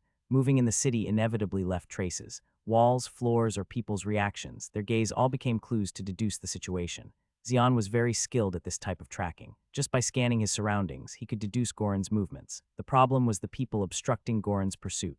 Boom! A person passing by Xian exploded without any warning. Fortunately, Xian managed to dodge before the explosion and suffered no harm, but everyone around was swept away by the explosion and lost their lives. Cuke, it hurts. Even those barely surviving were overwhelmed with fear, crying, or screaming. The street turned into chaos in an instant, and people scattered in all directions like locusts. Suicide bombings targeting Xian occurred one after another. What made these self-bombings different from the usual ones was that the deceased didn't do it willingly. While those who take their own lives do so by their own will, those who died in the explosions didn't even know they exploded. Cruelly, Goran used the residents of the slums as human bombs. The victims didn't even know they were chosen as bombs by Goran. Bang! Another explosion occurred. This time, two people nearby exploded simultaneously. People in the vicinity either died or got injured, and the street turned into chaos. As Xian pursued Goran, the damage increased. Only then did Xian understand why people feared Goran. It's because of that bastard. Explosions happen wherever he is. You piece of shit. The victims were angry at Xian. They thought Xian was the cause. It was a self-bombing attack using civilians, not awakened individuals. Even if one survived without being swept away by the explosion, they couldn't help but be tormented by guilt. Goran knew well how to dominate people with fear and how to strike a decisive blow to the opponent. He was pushing Xian to become a public enemy in this way. In some ways, it was more terrifying than a direct attack. If people suffered harm or died because of oneself, anyone would inevitably falter in their actions. Goran understood this human psychology better than anyone and exploited it well. They were the most difficult type of enemy to deal with. Rumors that Xian was tracking Goran spread throughout the Sinchon area in no time. Goran deliberately leaked the information. It was a kind of message. A message Goran conveyed to the residents of the slums. If you don't stop Xion, you will die. So kill Xion. His message was clearly delivered to the residents of the slums. You bastard. How dare you chase after Lord Goran? Die. Tremendous hostility was directed at Xion. This was the first time Xion encountered such a situation. In the desert, everything was clear. The enemies and allies were clearly distinguished, but not here. People moved according to their own interests. To them, justice or revenge was a distant story. Their immediate priority was their own gain and safety. That's why they attacked Xion, but their attacks didn't affect Xion. It was the people who approached closely and then exploded who were the problem. Even until the moment of death, they were completely unaware that they had become human bombs. For a very long time, Goran had been steadily turning the residents of the slums into human bombs as a means of protecting himself. Although he couldn't create many at once due to the extreme mana consumption, he had placed enough of them throughout the streets to explode for his own sake. Xion scanned those who were approaching him. But after being hit several times, Xion could now discern whether they were Goran's created human bombs just by looking at their physical condition. You bastard, Lord Goran, a middle-aged man with widened eyes shouted. Xion knew that was a precursor to an explosion, but the middle-aged man didn't realize that fact. I don't know if it will work, but... Xion lunged towards the middle-aged man. By the time the middle-aged man realized the situation, Xion's palm was covering his face. What are you doing? I'm saving your life, so stay still. Thwoong. In an instant, Xion's mana was injected through the middle-aged man's face. Using the Inferno Gauntlet, he infused flames into the body. The concentrated flames instantly ravaged the inside of the middle-aged man's body. In the process, impurities inside the body were incinerated. The impurities were the mana and blood Goran had infused. It was like removing a kind of detonator from the middle-aged man's body. The middle-aged man collapsed as the strength left his legs. He didn't even know that Xion had saved him, and Xion didn't feel the need to tell him. Right now, it was more urgent to track Goran. Xion increased his tracking speed. He didn't even give the self-bombers a chance to approach. At the end of the relentless pursuit, Xion arrived at a small warehouse on the outskirts of Sinchan. Upon opening the warehouse door and entering, there was an entrance to the underground inside. Xion muttered to himself, "These filthy bastards have all established bases underground." Of course, it wasn't incomprehensible. Even if it were himself, he would have prepared a hiding place underground. Xion went straight into the underground. Having had experienced entering the underground before, there was no hesitation in his movements. The narrow underground sewer was filled with a foul odor. The stench was so strong that it would make most people lose consciousness upon smelling it, but Xion ran through the sewer without even wrinkling his nose. "He's tracking us." Goran showed a slight impression at Ava's words. "He's persistent, to track us all the way here." He had sent several human bombs to warn him. He told him not to cross the line further because it was dangerous. Yet Xion continued to track them at a frightening speed. Goran looked at the passage they had passed through. "I never thought such a mess would be created because of one man. He's a strong man, I know. He's at least B rank, maybe even a rank or higher. Could he be someone sent from Neo Soul? That's a possibility. Neo Soul doesn't want the influence of slum factions to grow beyond a certain point. That's why they oppress the slum factions in various ways. Scouting for new awakened individuals appearing in the slums was also for the same reason. Xion was like a bolt from the blue, suddenly appearing. Nothing was known about him. It was suspected that he might have been sent from Neo Soul. Goran gritted his teeth. If Xion really was sent from Neo Soul to weaken his power, he had to prepare for war. But for now, dealing with Xion took priority. It wasn't because he had come to the filthy and dirty underground sewage that he was scared of Xion. It was because there was a way to deal with him here without using his own power and influence. Goran asked Ava, "Do you know what the phrase, breaking things off, means?" "It's the first time I've heard that phrase. Hee. I just learned it recently too." Phrase used before the Great Cataclysm, meaning that the one who caused the problem must resolve it. "I see." Ava smiled knowingly. It was only then that Goran realized why Xion had come here. Goran said, "He will deeply regret daring to defy me. As expected, boss, I have no intention of just being the ruler of Sinchan. I will unify all of the slums and someday become the ruler of Neo Soul beyond those walls. That's my mission and destiny. Until then, I will follow you, boss. Let's go." Yes, the two disappeared into the darkness of the sewers. After they disappeared, Xion appeared. Xion stood still where they had been standing, looking around for a moment. It seems like this is it. Xion wasn't a fool. He had sensed Goran's intentions. It was increasingly strange to be lured deeper into the sewers like this without realizing it. Although he realized Goran's intentions, he had no intention of turning back. Xion continued to walk. At some point, the air in the sewer changed.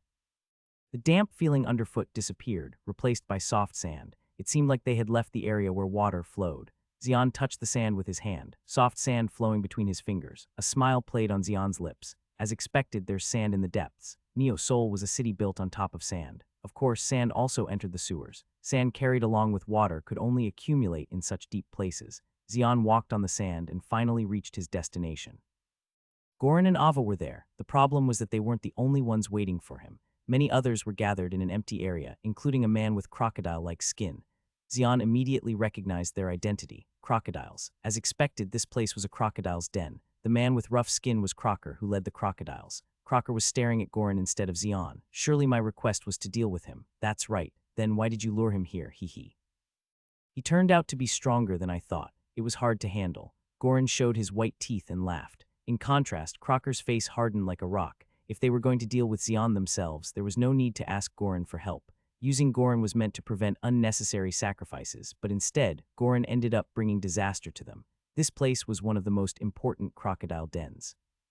If this place collapsed, the crocodiles living in the sewers would suffer a big blow. Despite knowing this, Goran lured Xian here. Goran said casually, "Let's work together and live. We're in a symbiotic relationship anyway. This bastard is really..." "Calm down, our enemy is that bastard." Goran pointed at Xian. Having fought Xian before, Crocker knew how strong he was. In the end, Crocker had no choice but to release Goran's collar. It wouldn't be too late to vent his anger later. Right now, it was time to deal with the intruder, Xian. Crocker looked at Xian and said, "You've created such a mess just for one mana generator. You're really something. Why did you covet my things? You could have just found other items. If we could find other items, we wouldn't covet yours." "That's because your abilities are lacking. Let's see if you can still yap after a while." Crocker thudded over to Xian. The crocodiles followed him. Goran laughed as he watched them. Finally, the scene I wanted has come true. His eyes were burning with madness. He had been paying attention to this place for a long time. Although Crocker tried to keep it a secret, Goran had already found out about it. Fight. It'd be better if both of you die while fighting." Xian looked at Crocker and the crocodiles rushing towards him with a fierce momentum. Crocker was a C-rank awakened martial artist, and the crocodiles were all made up of D-rank and E-rank. It was an immense power that could easily wipe out a huge chunk of the slums in a flash. However, in front of Xian, it was useless. A blaze erupted right in front of Xian. A fire wall had unfolded from the Inferno Gauntlet. A hellish blaze filled the underground space. Arg, ah. The crocodiles screamed in agony from the intense heat. Having adapted to living in the damp underground for a long time, they were vulnerable to the scorching heat. What might seem merely hot to ordinary people felt like hellfire to them. Moreover, Xian's firewall unleashed with the Inferno Gauntlet was several times hotter than regular flames. Bodies of the crocodiles rushing at the forefront caught fire and collapsed. Despite writhing on the ground and screaming to extinguish the fire, it was futile. Once the fire had started, it wasn't easy to put it out. "You bastard." Crocker hurled his unique skill, Stone Fist. As the name suggested, it was a skill that made fists as strong as rocks and hurled them. Although it was a simple punch, its destructive power surpassed that of other skills of the same rank. Boom, his skill struck precisely on Xian. However, Crocker couldn't rejoice, because Xian deflected his skill with the Inferno Gauntlet. Suddenly, Xian's figure blurred and appeared right in front of Crocker. It was an approach using sand strides. To Crocker, who didn't know this fact, it felt like Xian had used skills like spatial teleportation or blink. Bang. At that moment, Xian's fist struck Crocker's abdomen fiercely. Cuke, Crocker was thrown backward with a scream. Colliding with the wall, Crocker spat out blood and struggled to get up. His gaze towards Xian was filled with anger.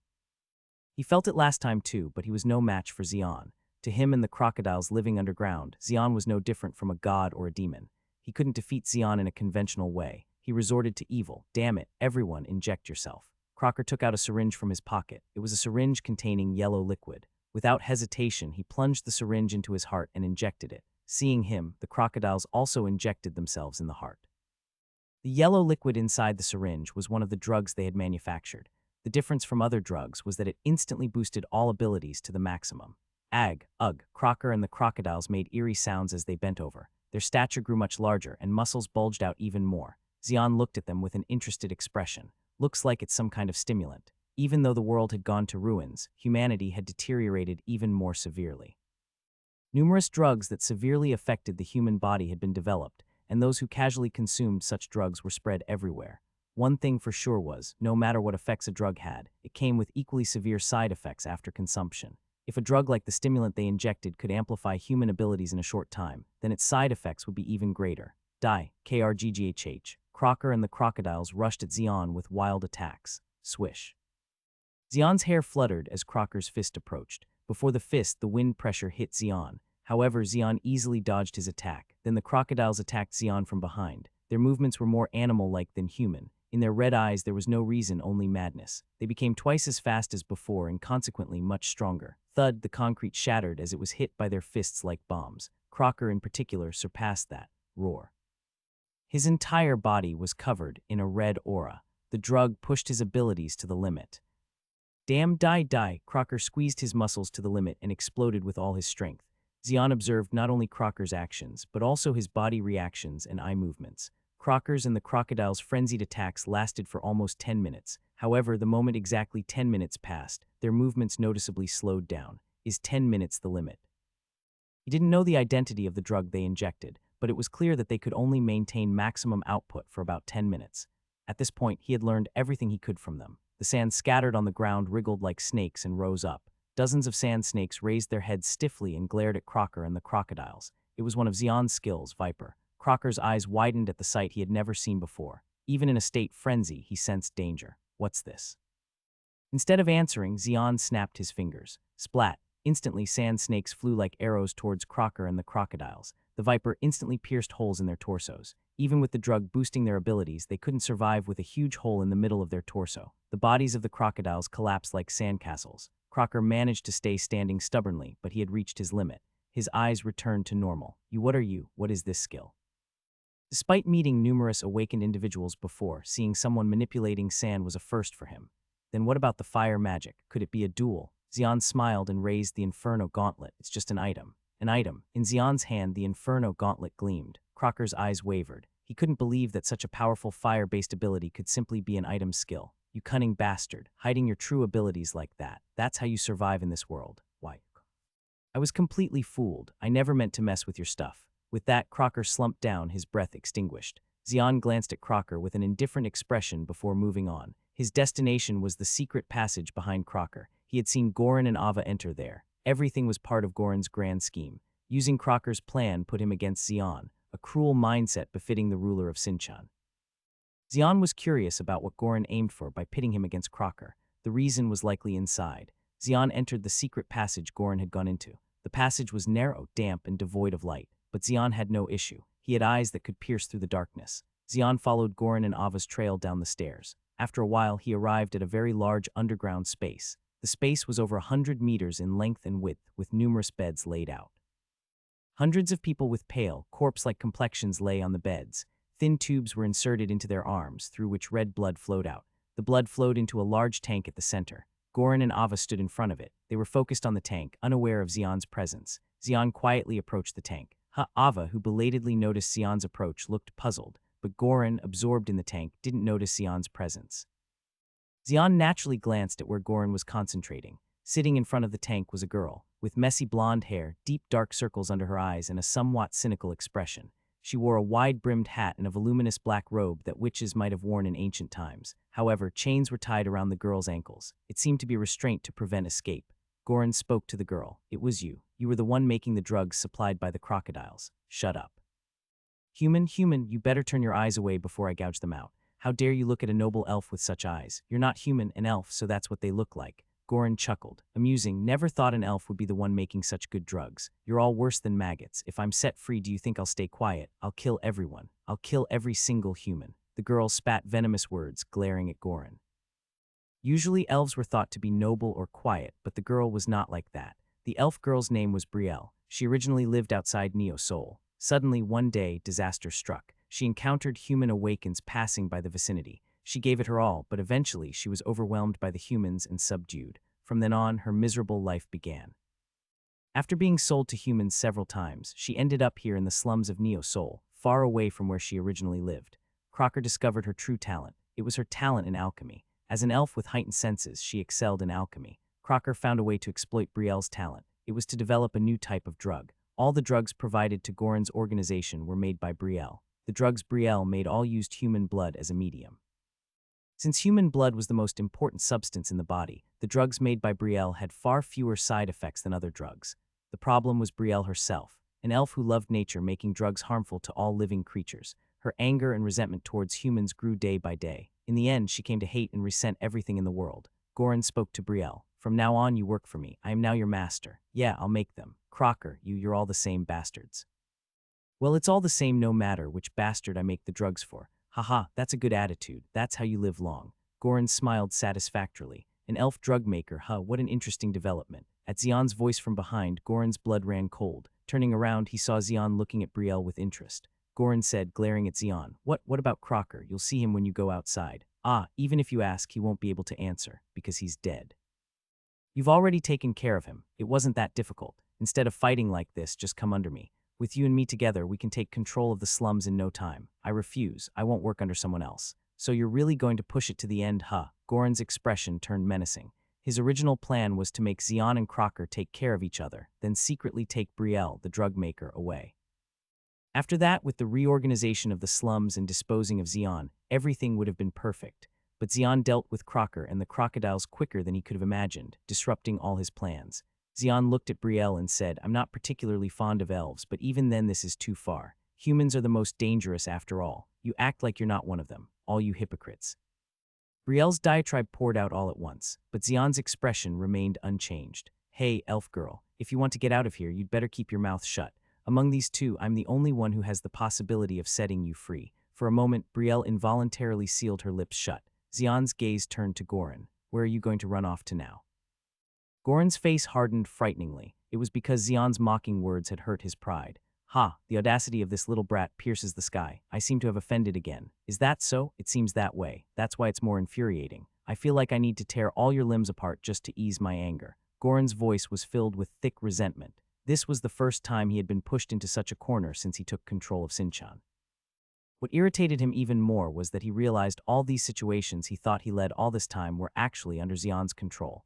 Goran knew. What was truly frightening was someone who controlled the situation like this. He had to cut Xion down completely before he grew any bigger. Goran spoke, twisting his neck in different directions. You're the first person to make me genuinely angry like this, so consider it an honor to die by my hand. S.H. Whoosh. At that moment, without a sound, a single metal spear shot out from behind Xion. The spear was aimed directly at Xion's waist. It aimed to sever his spine and render him powerless in an instant. But just before the metal spear could reach him, Xion's body slid aside smoothly. He spread out his sand strides to evade the attack. Damn it, cursing, a man with a chilling demeanor appeared out of nowhere. It was Theo, one of Goran's loyal followers. Tusk, Goran clicked his tongue. His trap had failed in vain. He had prepared Theo for such a situation. Theo was a martial arts Awakens specialized in assassination. In addition, Ava had deployed illusion magic to hide his presence like a ghost. Goran had also engaged Xion in unnecessary conversation to distract him. However, Xion easily avoided Theo's surprise attack, as if he had foreseen it. With Xion evading Theo's surprise attack, there was nothing left but to exert full force to kill Xion. Chot, hot. Theo and Ava attacked Xion. Xion unleashed his sand strides, stepping back. Where he retreated was right near the bed where people were lying, getting their blood drained. Now, bang. At that moment, with Goran's shout, a person lying on the bed exploded. For the brief moment they entered here, Goran had turned some of the people lying on the bed into human bombs as a precaution. Xion was knocked back by the explosion. Taking advantage of that, Theo rushed in, and Ava unleashed her magic. Goran detonated the human bomb to strike Xion. It was a combination reminiscent of when they had conquered Sinchan decades ago, defeating numerous rivals. Though Ethan and Dalkin were missing, with just the three of them, they could easily crush most Awakens. The problem was that Xion was no ordinary Awakened. Xion swung his hand. At that moment, sand particles piled on the ground rose up like snakes and attacked the three. It was one of his skills called Viper. What's this? Sand snakes, damn it. The three scattered in surprise. Though they had faced numerous Awakens, they had never seen an Awakened manipulate sand. SSSHHHwish. Like venomous snakes, the Vipers aimed for their throats. As if magic missiles, the Vipers chased their targets relentlessly. The three realized they couldn't avoid it and each deployed their skills to protect themselves. Theo used his metal spear, Ava used magic, and Goran used air bombs to block the Vipers. Bang, bang, bang. With thunderous explosions in the air, sand particles scattered everywhere. Ava groaned. While the Vipers hadn't inflicted damage, sand particles had gotten into her eyes. Unconsciously, she closed her eyes. Taking advantage of that moment, Xion plunged into her embrace. No, Ava, Theo and Goran shouted, trying to save Ava, but Xion was faster than them. His right hand covered Ava's face. Flames erupted from his palm. The intense flames melted Ava's face in an instant. Ava couldn't even scream before her breath was cut off. Goran and Theo widened their eyes in shock, but before they could react, Xion charged at them. Die. Goran and Theo unleashed their ultimate skills. Bang, bang, bang, the people lying on the bed exploded one after another, and Theo's metal spear shot through the air like a red arrow, aiming directly at Xion. Xian was swept away by the explosion, and Theo's metal spear pierced through the midst of it. We got him. It's over.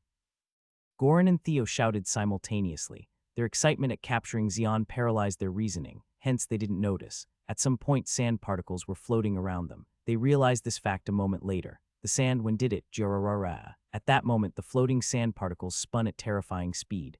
Xian's skill, sand mixer, had been unleashed. The spinning sand particles gnawed at everything. First, they turned the clothes they were wearing into dust, then gnawed at their skin. Next were their muscles.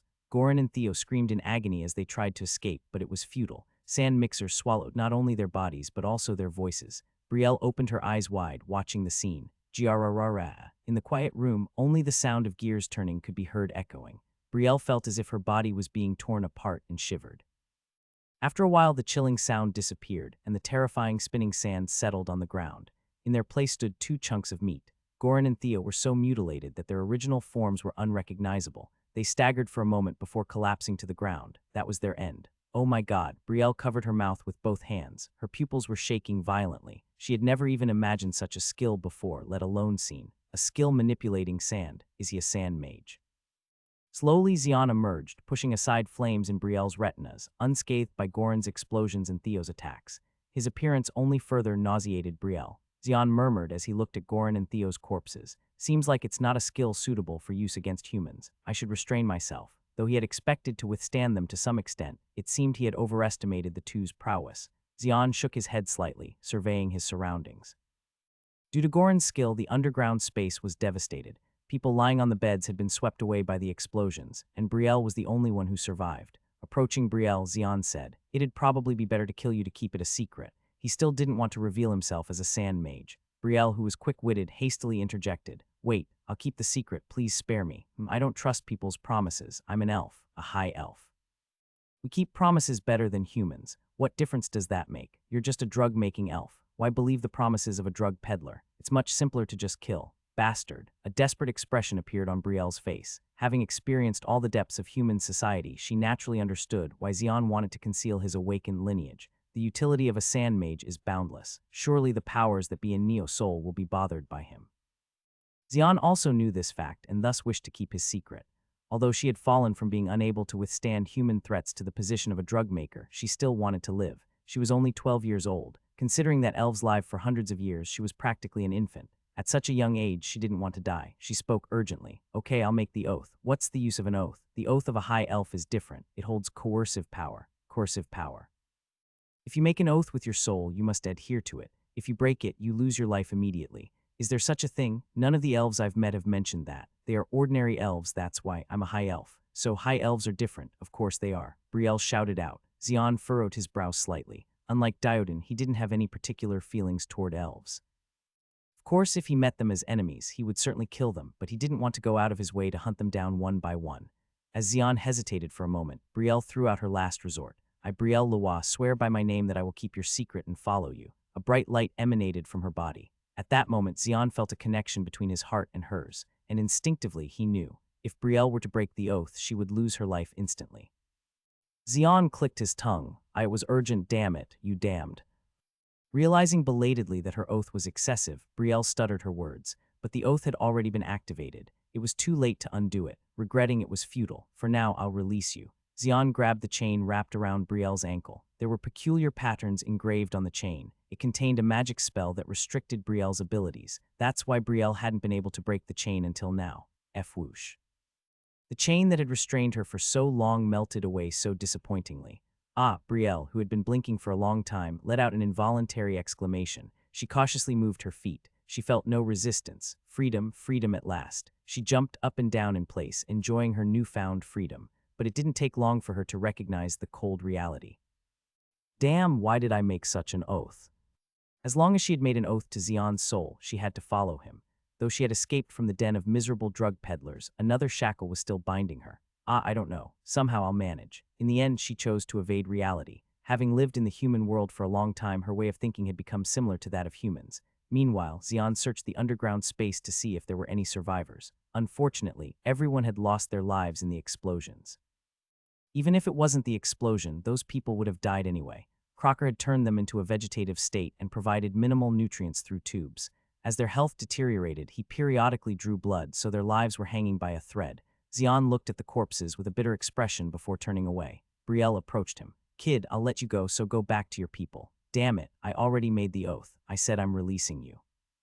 But I already made an oath to follow you. There's nothing I can do now. Then, I don't know, I guess my life is ruined. Whoosh, a tremendous blaze filled the underground space. Naturally occurring fires could never have this much firepower. It was Xian who caused the inferno. The superheated flames consumed everything underground. The corpses of Crocker and the crocodiles, Goran and Ava, and even the corpses supplying blood were all turned to ash without a trace left behind. After the tremendous blaze swept through the underground space, there was nothing left. Are you really human? Brielle stared at Xian with an expression of disbelief. A sand mage manipulating flame abilities. Even in the world of elves, dual awakens were rare. Xian was the first awakened to freely wield two abilities like this. Xian glanced at Brielle with a slight smirk. Let's go. You're leaving. Are you planning to stay here? No, I'll go. Brielle shook her head, sticking close to Xian. She had been trapped in this hellish space without a single ray of light for over a year. The mere thought of seeing sunlight again filled her with excitement. With Brielle reluctantly trailing behind, Xian led the way through the underground passage. Huff, Jay, just a moment. But not long after they started walking, Brielle stopped abruptly. Her face turned pale and she looked like she might collapse at any moment. What's wrong? Damn it, pills, pills. Brielle frantically rummaged through her pouch and pulled out a few pills. Xian's gaze turned cold the moment he saw them. Are those drugs? And no, they're stimulants. Brielle quickly swallowed the pills. As soon as she took them, her complexion returned to normal. Ha, that was close. An elf relying on drugs, and didn't you say you were a high elf? Damn, who would rely on these because they want to? It's all because of you humans. What do you mean? I had to make drugs day and night under the watch of the crocodiles. Do you think my body would be normal without them? Her body had deteriorated from being reliant on drugs to the point where she couldn't live a day without them, and her body was so fragile that she wouldn't find it strange if she stopped breathing at any moment. Eventually, she secretly manufactured other drugs to survive. They were a kind of awakened supplement. Fortunately, she was able to prevent her body from deteriorating further due to drugs, but in return her body became unable to survive without the awakened supplements. So she despised humans who corrupted a pure elf to this extent. At least that's what Brielle thought. If you rely on drugs like that, you will die unexpectedly one day. Ha, don't act like you care. Humans are all the same. Is there a way to stop having to rely on drugs? Who knows? I'll have to find a way before I die. I guess I can only wish you luck. I don't need any comfort from humans. But you're the one who decided to follow one. Damn it. Once your body recovers, let's go. Xian resumed walking. After hesitating for a moment, Brielle hurriedly followed him. After walking for a while, they finally reached a door leading to the outside world. Brielle squinted her eyes against the intense light pouring in from the wide open door. Having been trapped underground for so long, even her eyes had weakened. She didn't know if her retinas would burn if she went outside like this. Brielle pressed her wide-brimmed hat down to shield her eyes. Xian grabbed Brielle's hand, surprising her. Tusk, Brielle pursed her lips at Xian's words, but she didn't pull her hand away. She realized there was no other way than what Xian said. Xian and Brielle walked hand in hand down the street. The warm wind mixed with sand, the bustling voices of people, and the intense sunlight enveloping their bodies. Brielle trembled slightly at the sensation of the outside world, which she hadn't felt for over a year. She had missed this feeling for so long. Swoosh, tears streamed down Brielle's cheeks. She bowed her head deeply to prevent Xian from seeing her tears. As Brielle fell silent, Xian also remained quiet. The two walked the streets quietly together. After walking for a while, they finally reached Shinchan, which had regained its everyday appearance as if there had never been a series of explosions. Though it was regrettable for the dead, the living had to continue living. Even if the streets turned into a battlefield again today and many people died, the market would reopen tomorrow. Huh, it's Xian. Some of the people recognized Xian among the crowd. Their faces were filled with astonishment. They all knew about the fight between Goran and Xian. The fact that Xian had returned meant that he was the winner of that fight. There was no one in this street who didn't know that fact. Did Xian really win? My goodness. Does this mean the owner of this street is changing? The crowd's agitation was transmitted directly to Xian. They hoped Xian would say anything, but Xian simply passed them by and entered the building where his house was. Huff. After climbing 18 floors, Brielle's complexion turned pale again. Gasping for breath, she once again took out an awakened stimulant from her pouch and consumed it. With the help of drugs, Brielle barely managed to reach the 18th floor. Ha ha, damn, my heart is about to burst. She leaned against the wall, panting heavily. Here, Xian opened the door to his house for her. Brielle entered Xian's house without any expectations. However, she was surprised to see a different scene inside. What's this? Why is it so clean? And there's even a barrier. She widened her eyes and looked around the room. As a high elf, she could clearly see the barrier surrounding Xian's house. She had never seen such an intricate barrier even in her homeland. Is that a mana generator? What are those gems on top? Is that the source of the barrier? Brielle trembled as she saw the watching eye. As the saying goes, knowledge is power. Brielle could understand how remarkable the watching eye was, given her knowledge of barriers. What's your real identity? Are you human? Could it be that you're a polymorph dragon? A dragon? You know about dragons. Are you kidding? How can you not know about dragons? Have you seen one? Of course not. Brielle lowered her head deeply. An elf as young as her had never seen a dragon in person. Dragons that came to this world were few, and they all hid in deep places where human eyes couldn't reach. They weren't so sloppy that they'd even reveal themselves to some young elf. Dragons were unimaginably fierce, sinister, and cruel. Perhaps if Brielle had encountered a dragon, she wouldn't be an elf in this world anymore. Brielle looked up at Xian. Am I going to live here from now on, for the time being? Yahoo! Brielle leaped onto the bed. The warm bed was what she missed the most while making drugs underground. That's why she jumped onto the bed first, but she couldn't fulfill her wish. Xian had grabbed the back of her neck. Your place isn't there. Then where do I sleep? Instead of answering, Xian looked at the sofa. Sleep on the sofa? Isn't that too much for a lady like me? First, you're not a lady. Second, the bed is mine. Third. What, there's a third? Yes, third, my heart. So don't I my bed and just sleep on the sofa. That's already quite generous of me. Brielle glared at Xian with a pout. Even though tears welled up in her eyes, she couldn't move Xian's heart. In the end, Brielle weakly walked over to the sofa. But as soon as she lay down on it, she smiled broadly as if it were nothing out of the ordinary. Wow, it's so soft, so comfy. The sofa was softer and more comfortable than she had expected. After tossing and turning for a while, Brielle fell into a deep sleep as if it were nothing out of the ordinary. Listening to Brielle's quiet breathing, Xian thought, a high elf's oath. The bond of the oath connected him and Brielle. It was impossible to forcibly sever this bond. As long as Brielle followed him, he had an obligation to take care of her. It was an unexpected burden. To sever the oath, do I need to find the high elf village? Come to think of it, he hadn't asked Brielle where her village was or how many people were in it. Xian decided he would ask her when she woke up, but before that, there was one thing he had to do. Leaving Brielle sleeping deeply, Xian left the house. His destination was Goran's business establishment. Near the collapsed arena were numerous buildings belonging to Goran's businesses. Among them, Xian entered a building where prostitutes were gathered. Even though they saw him coming, none of the prostitutes stopped him.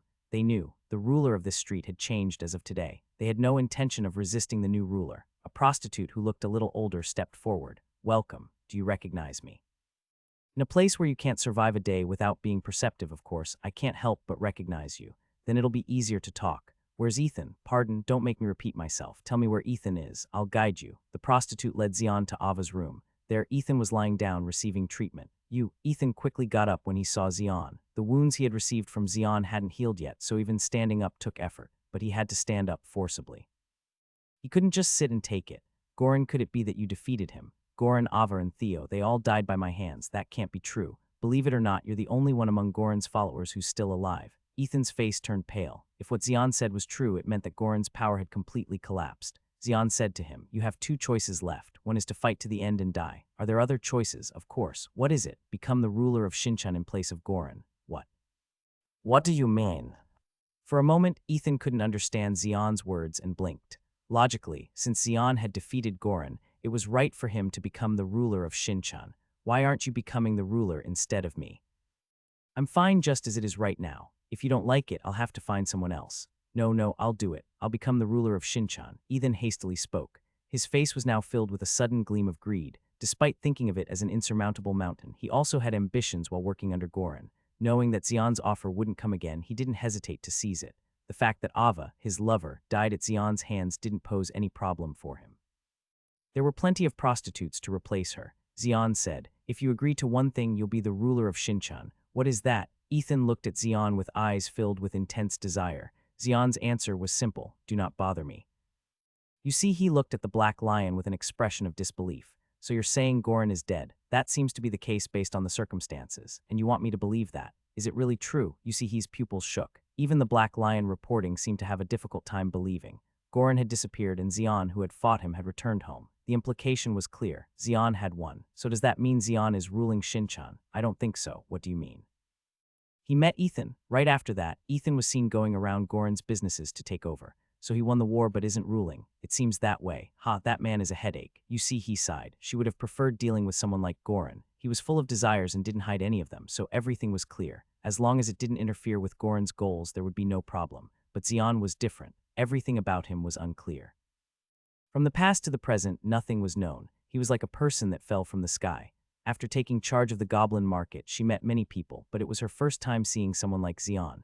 Yu Si, who had been contemplating for a moment, stood up from her seat. Are you going out? I need to meet my grandfather. I'll escort you. Under the escort of the Black Lion, Yu Si left the goblin market. She headed towards a place where shops were clustered. Among them, Yu Si walked towards one. What brings you here? An old man who had been preparing for business for a while noticed Yu Si and looked puzzled.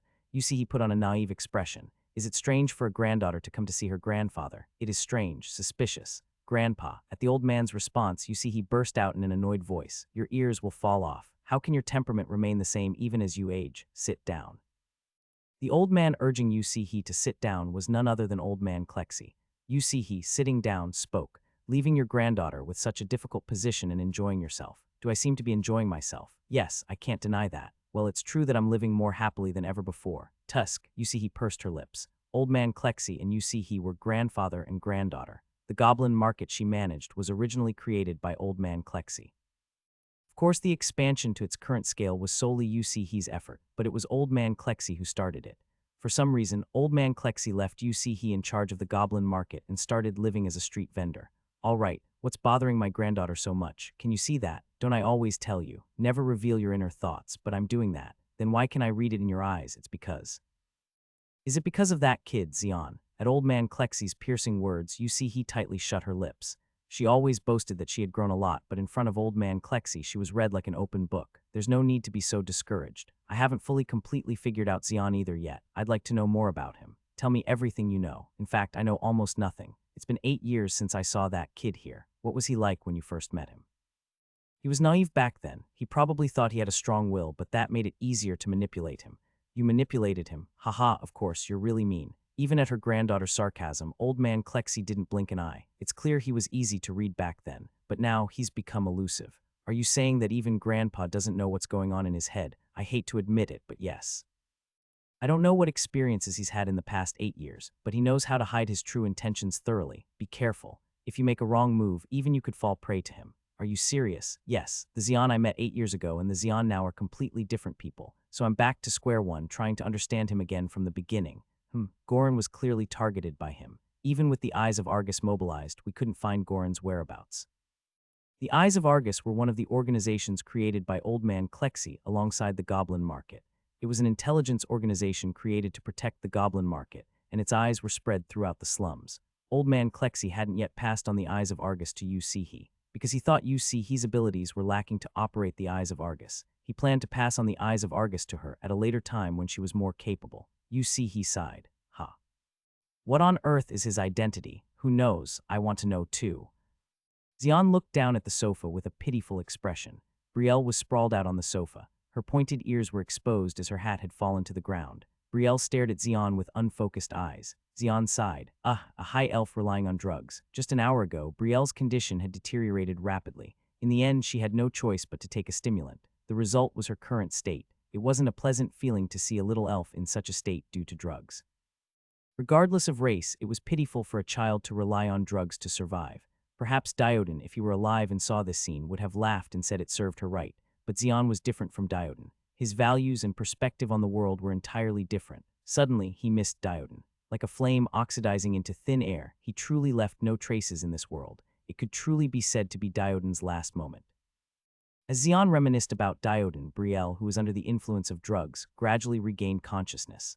Ha, damn, Brielle, who got up from the sofa, started off by swearing. She picked up her fallen hat from the floor. With her hat pressed firmly on her head, Brielle looked at Xian. It's made of cheap ingredients, so the side effects are severe. Even if it's unpleasant to look at, you better get used to it. Then if the ingredients are good, will the condition improve a bit? It might, don't you think? Let's go. Where to? Xian put on his robe and went outside. Brielle, who had been watching his back for a moment, hurriedly followed him. The two of them left the building and walked down the street. Where Xian took Brielle was straight to the Goblin Market. Wow, Brielle exclaimed in admiration at the sight of the Goblin Market, which she had never seen before. To her, who had only been in the damp underground, the Goblin Market was a whole new world. The people bustling through the streets, the goods laid out on the stalls, and the lively atmosphere unique to the market stole her breath away. There was such a place in this world. Brielle's face lit up with wonder. Xian said to her, "If you see good ingredients, go buy them. Can I buy as much as I want?" Of course. Excited, Brielle ran off to the shops. It was then that Xian quietly followed behind her. That's a pretty kid. Who is she? A familiar voice came from behind. Without turning his head, Xian recognized the owner of the voice. What brings the owner of the goblin market here? As you can see, I'm patrolling. The calm response came from none other than Yu Sihe. She appeared with the black lion. Yu Sihe asked again, so who's that kid? She was kidnapped and held in the crocodile's den. I'm taking her with me since she said she has nowhere else to go. You're more compassionate than you seem. I admit it. Let's talk. Aren't we talking right now? I mean somewhere less crowded. As you can see, I need to keep an eye on that kid. This person will watch over her instead. You see, he pointed to the black lion. In the goblin market, there was no one who didn't know the black lion. There was no merchant who would dare to deceive a child under the watchful eyes of the black lion. Xian nodded his head. Let's do that. After Xian told Brielle to shop to her heart's content, he followed Yu Sihe to her office. What would you like to have a drink? Just a glass of water is enough. In response to Xian's answer, Yu Sihe poured water into a cup and handed it to him. Here, you're a fascinating man. I'll ask you directly. What happened to Goran? What do you think happened? Did you kill him? Yes, how? Just like that. You see, he frowned at Xian's brief answer. She stared at him intently, trying to read through him. Any ordinary person wouldn't have dared to look into her eyes, but she couldn't seem to get through Xian. Is it a secret? Everyone has secrets they want to hide, don't they? All right, I admit it. Then I'll make a suggestion. What is it? Come into the goblin market. I'll refuse. Hey, you see, he burst out in frustration at Xian's immediate refusal. But Xian continued without changing his expression. If I was going to enter the goblin market, there was no need to go through the trouble of dealing with Goran. If I had entered the goblin market, Goran wouldn't have been able to easily touch me. Cuke. You see, his expression crumpled. She knew that what Xian said was true. If he had wanted to rely on the goblin market, there was no need to go through the hassle. You see, he coveted Xian. Surely she would be more secure if she could only bring Xian to the goblin market. However, she couldn't force him since he had clearly expressed his refusal. Any more coercion than necessary would surely only provoke resistance from the other party. Okay, fine, I'll respect your decision. But I'll upgrade your goblin market access level. In return, when we have a request, think about them positively. What's good about upgrading the access level? You'll be able to use the goblin market's secret auction. Secret auction? Yeah, sometimes items that are hard to dispose of in Neo Soul come up there. Is that so? What will you do? Okay, let's do that. The two shook hands. Neo Soul is situated within high walls. Built 100 years ago, these walls were made of rocks that are hard to come by in today's world. Giant rocks were carved into squares, fitted together flawlessly, and reinforced using special methods to construct the walls. Because of this, ordinary monsters couldn't dare to breach the walls. With magical abilities of the Awakened combined with the pre-apocalyptic scientific heritage, Neo Soul progressed significantly. Although limited to Neo Soul, they could construct a superior new world compared to the old civilization. The central building serving as the control tower of Neo Soul, the City Hall, extends well over 50 floors. 50 floors might not seem like much, but in this age where building materials are scarce, constructing 50 floors requires a tremendous investment. In fact, even if there were enough materials, they wouldn't have built higher. Going too high might attract the attention of flying monsters. Though not visible to the human eye, various flying monsters were soaring high in the sky.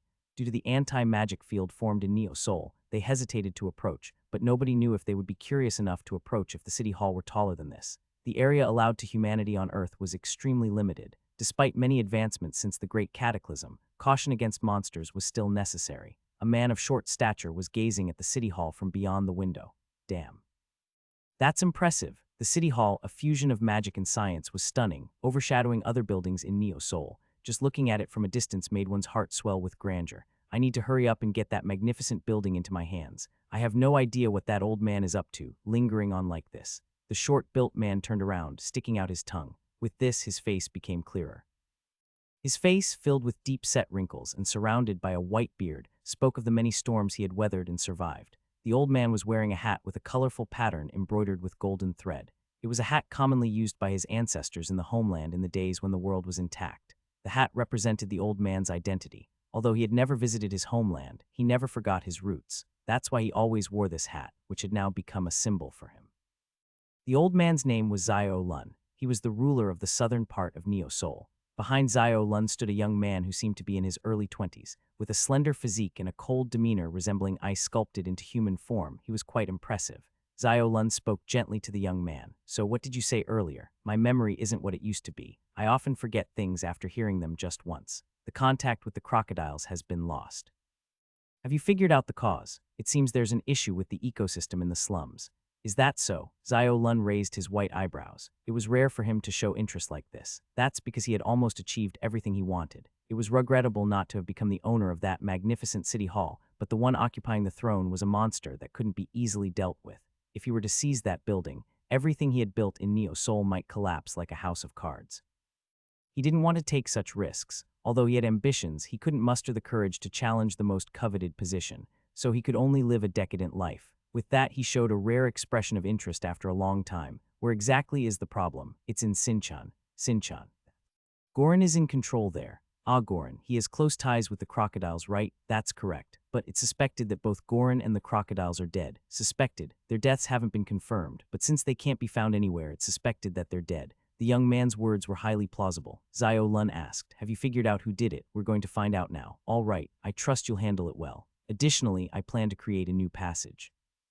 Are you doing it yourself? Zio Lun's expression turned surprised. The young man's name was Tajik. Tajik was one of Zio Lun's most trusted subordinates. Understood, I'll leave everything to you. I will repay your trust. Go then. As Zio Lun waved his hand, Tajik bowed respectfully and left. Left alone, Zio Lun turned his gaze back to the city hall. I wonder what troublemaker is stirring up trouble this time. It seemed entertaining to keep an eye on the slums. Xian wrinkled his nose. The pungent smell of medicine filled the house. On one side, Brielle hummed a tune while tending to a pot over the fire. Inside the small pot she acquired from the goblin market, an unknown liquid was boiling. Brielle was mixing various ingredients she obtained from the goblin market with her own secret blend. As the unknown ingredients boiled, a foul odor emanated from the pot. The smell was so unbearable that even Xian, who rarely showed any expression, wrinkled his nose. But Brielle seemed excited, her eyes sparkling with anticipation. Brielle had been adjusting the fire and looking at the pot for almost half a day. Most of the liquid filling the pot had simmered down, leaving only a small amount. At one point, Brielle muttered something over the pot with both hands placed on it. Then a bright light emitted from her hands. Her alchemy ability had been activated. After a moment, the light disappeared from her hands, leaving a dozen or so small pills in the pot. It's done, Brielle exclaimed triumphantly. Xian looked at the pills with a curious expression. Do these alleviate withdrawal symptoms? For about 10 days with one pill. So with 10 pills, it'd be about 100 days. After that, we'll need to find better ingredients to make more. When one takes medicine for a long time, the body develops tolerance. The more potent the medicine, the stronger the tolerance. Currently, this level of alleviation could suffice, but eventually, stronger medicine would be needed. Brielle was satisfied with this level for now. 100 days would be enough time to find an alternative. After taking one of the pills, Brielle's complexion noticeably improved.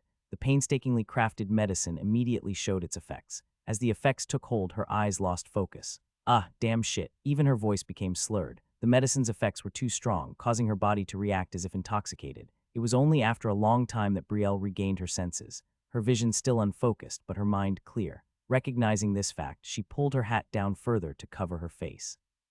A strong surge of mana emanated from her entire body. The sudden rise in mana was a temporary phenomenon. Xian noticed the increase in her mana at a glance. Can alchemy increase mana as well? To some extent, yes, but it's impossible for me to produce a dramatic change with just 1 or 2 doses. Brielle had awakened as an alchemist, but during her prime growth period, she was caught by humans for making drugs and her growth was stunted. It would take time for her to grow properly as an alchemist, and once she did, she would be able to create potions that could dramatically increase mana. Of course, to grow to that point, she needed to first fully restore her damaged body to its optimal state. It wasn't an easy task, but it didn't seem impossible either. Now that she had overcome one high hurdle, she believed she could overcome others eventually. Just wait and see. The moment I become S rank, I'll destroy Neo Soul. Brielle burst out laughing, her arms resting on her waist. It sounded like the ramblings of a drunkard. Xian silenced Brielle with a flick. Thud, enough nonsense, brat. Brielle grabbed her flushed forehead and groaned. How dare you strike a noble high elf like that? And what? You're just a little brat addicted to drugs. Just wait. Once I reach S rank, I won't let you off easy. But you're not even close to S rank. Don't make me laugh, Brielle shouted loudly. Elves like humans awaken and a rank badge appears on their wrists. There are 7 lines that distinguish from F rank to S rank. She had also awakened and a rank badge appeared on her hand. Her badge was shining with 2 lines. It meant she was an E rank awakened. She was only a lower rank awakened for now, but with experience, she would surely grow. She thought she might be able to break the oath of the high elves once she became S rank. Then she could easily destroy cities like Neo Soul with her alchemist abilities. Xian chuckled as he looked at the young high elf. Her self-esteem was clearly exaggerated due to her young age. The alchemist she awakened as was not suitable for combat. Of course, she could create dangerous items with alchemy, but it was impossible to destroy Neo Soul to that extent. Above all, reaching S rank as an awakened wasn't the pinnacle. as evident by Dioden. There were individuals who possessed strength that couldn't be explained by rank badges alone. As long as such individuals existed in Neo Soul, the possibility of Brielle's ambition coming true was close to zero. Xian suddenly looked at Neo Soul. He could see the city hall building far away. I should visit there sometime. Although he had obtained the access to enter through Mandy, he still didn't feel like going. Then it happened. Whoa, inspiration strikes. Brielle suddenly gleamed. She jumped around like a madwoman, cheering. Xian frowned. Whether or not it was there, Brielle moved busily on her own. All right, that should do it. Ironclad ant's fang, sandworm's tentacle, and also. She took out various items from the goblin market in no time and placed them on the table. Then she laid out various tools. Xian clicked his tongue at the sight of the interior of his house becoming a mess in an instant. Tusk, I picked up a crazy elf for no reason. If only it weren't for the damn oath of the high elves, he would have kicked her out immediately. But it was truly a shame. Brielle's madness filled the house. Even Xian found it hard to breathe in the overflowing madness. Xian shook his head and went outside. Outside, Xian climbed to the rooftop. Although he lived on the 18th floor of this building, it was his first time on the rooftop. Fortunately, no one lived on the rooftop. Xian sat on the rooftop railing and looked at Neo Soul. The city hall standing tall in the distance came into view distinctly. Xian thought it resembled a lighthouse he had only heard of in stories, a lighthouse guiding ships through the sea, but he wasn't sure if that giant lighthouse was guiding the current era in the right direction. Xian had traveled to far more areas than Dioden. There was no one in the current era who had visited more places than him. Naturally, he had experienced more colonies and people. However, none of those colonies had progressed as much as Neo Soul. Most colonies were merely busy protecting people from the attacks of monsters. They lacked the will and ability to lead the current era in the right direction. The only place with that possibility was Neo Soul, and the one leading Neo Soul was Mayor Jin Jumho. Xian asked as if Jin Jumho were right in front of him. What kind of a world do you dream of? Early in the morning, Xian left the house. A girl wearing a peaked cap followed behind Xian. The girl, stumbling as if drunk, was none other than Brielle. Brielle asked Xian, where are we going? We're going to a restaurant to eat. A restaurant? It's a place where they give you food if you pay. Oh, I see. At the mention of food, Brielle lifted her peaked cap and looked up at Xian. Her eyes were unfocused and hazy, but they held a strong curiosity within them. If there was one change that occurred in Brielle after being rescued by Xian, it was her curiosity. She began to explode with curiosity about things she had never experienced before. Food was one of the things she longed for. Having lived on unidentified soup every day, her craving for delicious food was strong. Brielle's mouth filled with saliva. Her changing expressions made Xian laugh involuntarily. That's when it happened. Oh, Hyung. Suddenly, a voice called out to Xian. When Xian turned around, he saw a boy with flashy earrings and a buzz cut. Levin, it was Levin. Levin approached Xian. Where are you going? To eat. Do you want to come too? I've already eaten. Is that so? Levin's gaze turned towards Brielle, upon which Brielle quickly hid behind Xian. Who's that? A comrade? Huh, it's a long story. Where are you headed? Dongdaemun. Why Dongdaemun? It seems like the scum has resumed activity over there. Levin's eyes were chilling as he spoke. Although his mouth was smiling, his gaze was sharp as a knife. Xian realized that Levin's abilities had grown. Is he an E rank? Some Awakens remain at the same rank as when they first awakened, while others grow. The difference lies in one thing. It's the harsh environment in which they hone their awakened talents. That's why many Awakens regularly go out on monster hunts. But not everyone's rank rises because of it. Some rise quickly, while others rise slowly, and some remain stagnant. Fortunately, Levin seemed to belong to the former. Be careful. Don't worry. I have the power to protect myself. All right, enjoy your meal. Take care. Brielle did not respond to Levin's words and just hid behind Xian. Brielle's hatred towards humans ran too deep for Levin's warm words to get any reaction out of her. Levin, just like Brielle, was also a holder of dry emotions. He only showed warmth towards Xian, who took care of him, but he was cold towards others. Suddenly, Levin's body became blurry. He had used his awakened ability, ghosting. Levin passed through the wall and disappeared in an instant. What was that? Brielle's eyes widened in surprise. It was the first time she had seen such an ability. Brielle looked up at Xian. Wasn't he just a thug? He was, but not anymore. He's an interesting human. Are there high elves with such abilities? No, not a single one. Brielle firmly shook her head. In her mind, Levin's evaluation changed from just a thug to a thug with abilities. Xian chuckled and continued walking. Brielle hurriedly followed behind him. A while later, the two arrived at the street where the restaurant was located. However, Old Man Klexi was nowhere to be seen. Xian furrowed his brows. It was the first time he had seen Old Man Klexi not come out for business. What's going on? Xian asked a nearby merchant. Is Old Man Klexi not coming today? He has some personal matters on, so he won't be coming out. What kind of personal matters? I've only heard it's something personal. I see. Xian didn't ask any further. He didn't have a hobby of prying into other people's privacy. In this street, there were many other shops selling food besides Old Man Klexi. Xian and Brielle chose one and sat down. The owner of the shop was quite skilled. The broth was made with unidentified meat and similarly filled with unidentifiable vegetables. But it was still delicious. Although not as good as Old Man Klexi's, the shop owner was quite skilled. Xian asked Brielle, "Is the meat okay? Why, aren't elves usually vegetarian? It's a prejudice. What's the point of being vegetarian when you're starving to death? We hunt monsters and eat meat too." When the elves came to Earth, they expected lush greenery. However, due to the side effects of terraforming, the entire Earth turned into a desert, and finding grass became more difficult than meat. The vegetables in the food they were eating now were artificially made in factories, things that could never be found in nature. Ironically, there were far more abundant and delicious things here than in the high elf village. Brielle sweated profusely as she ate the food in front of her.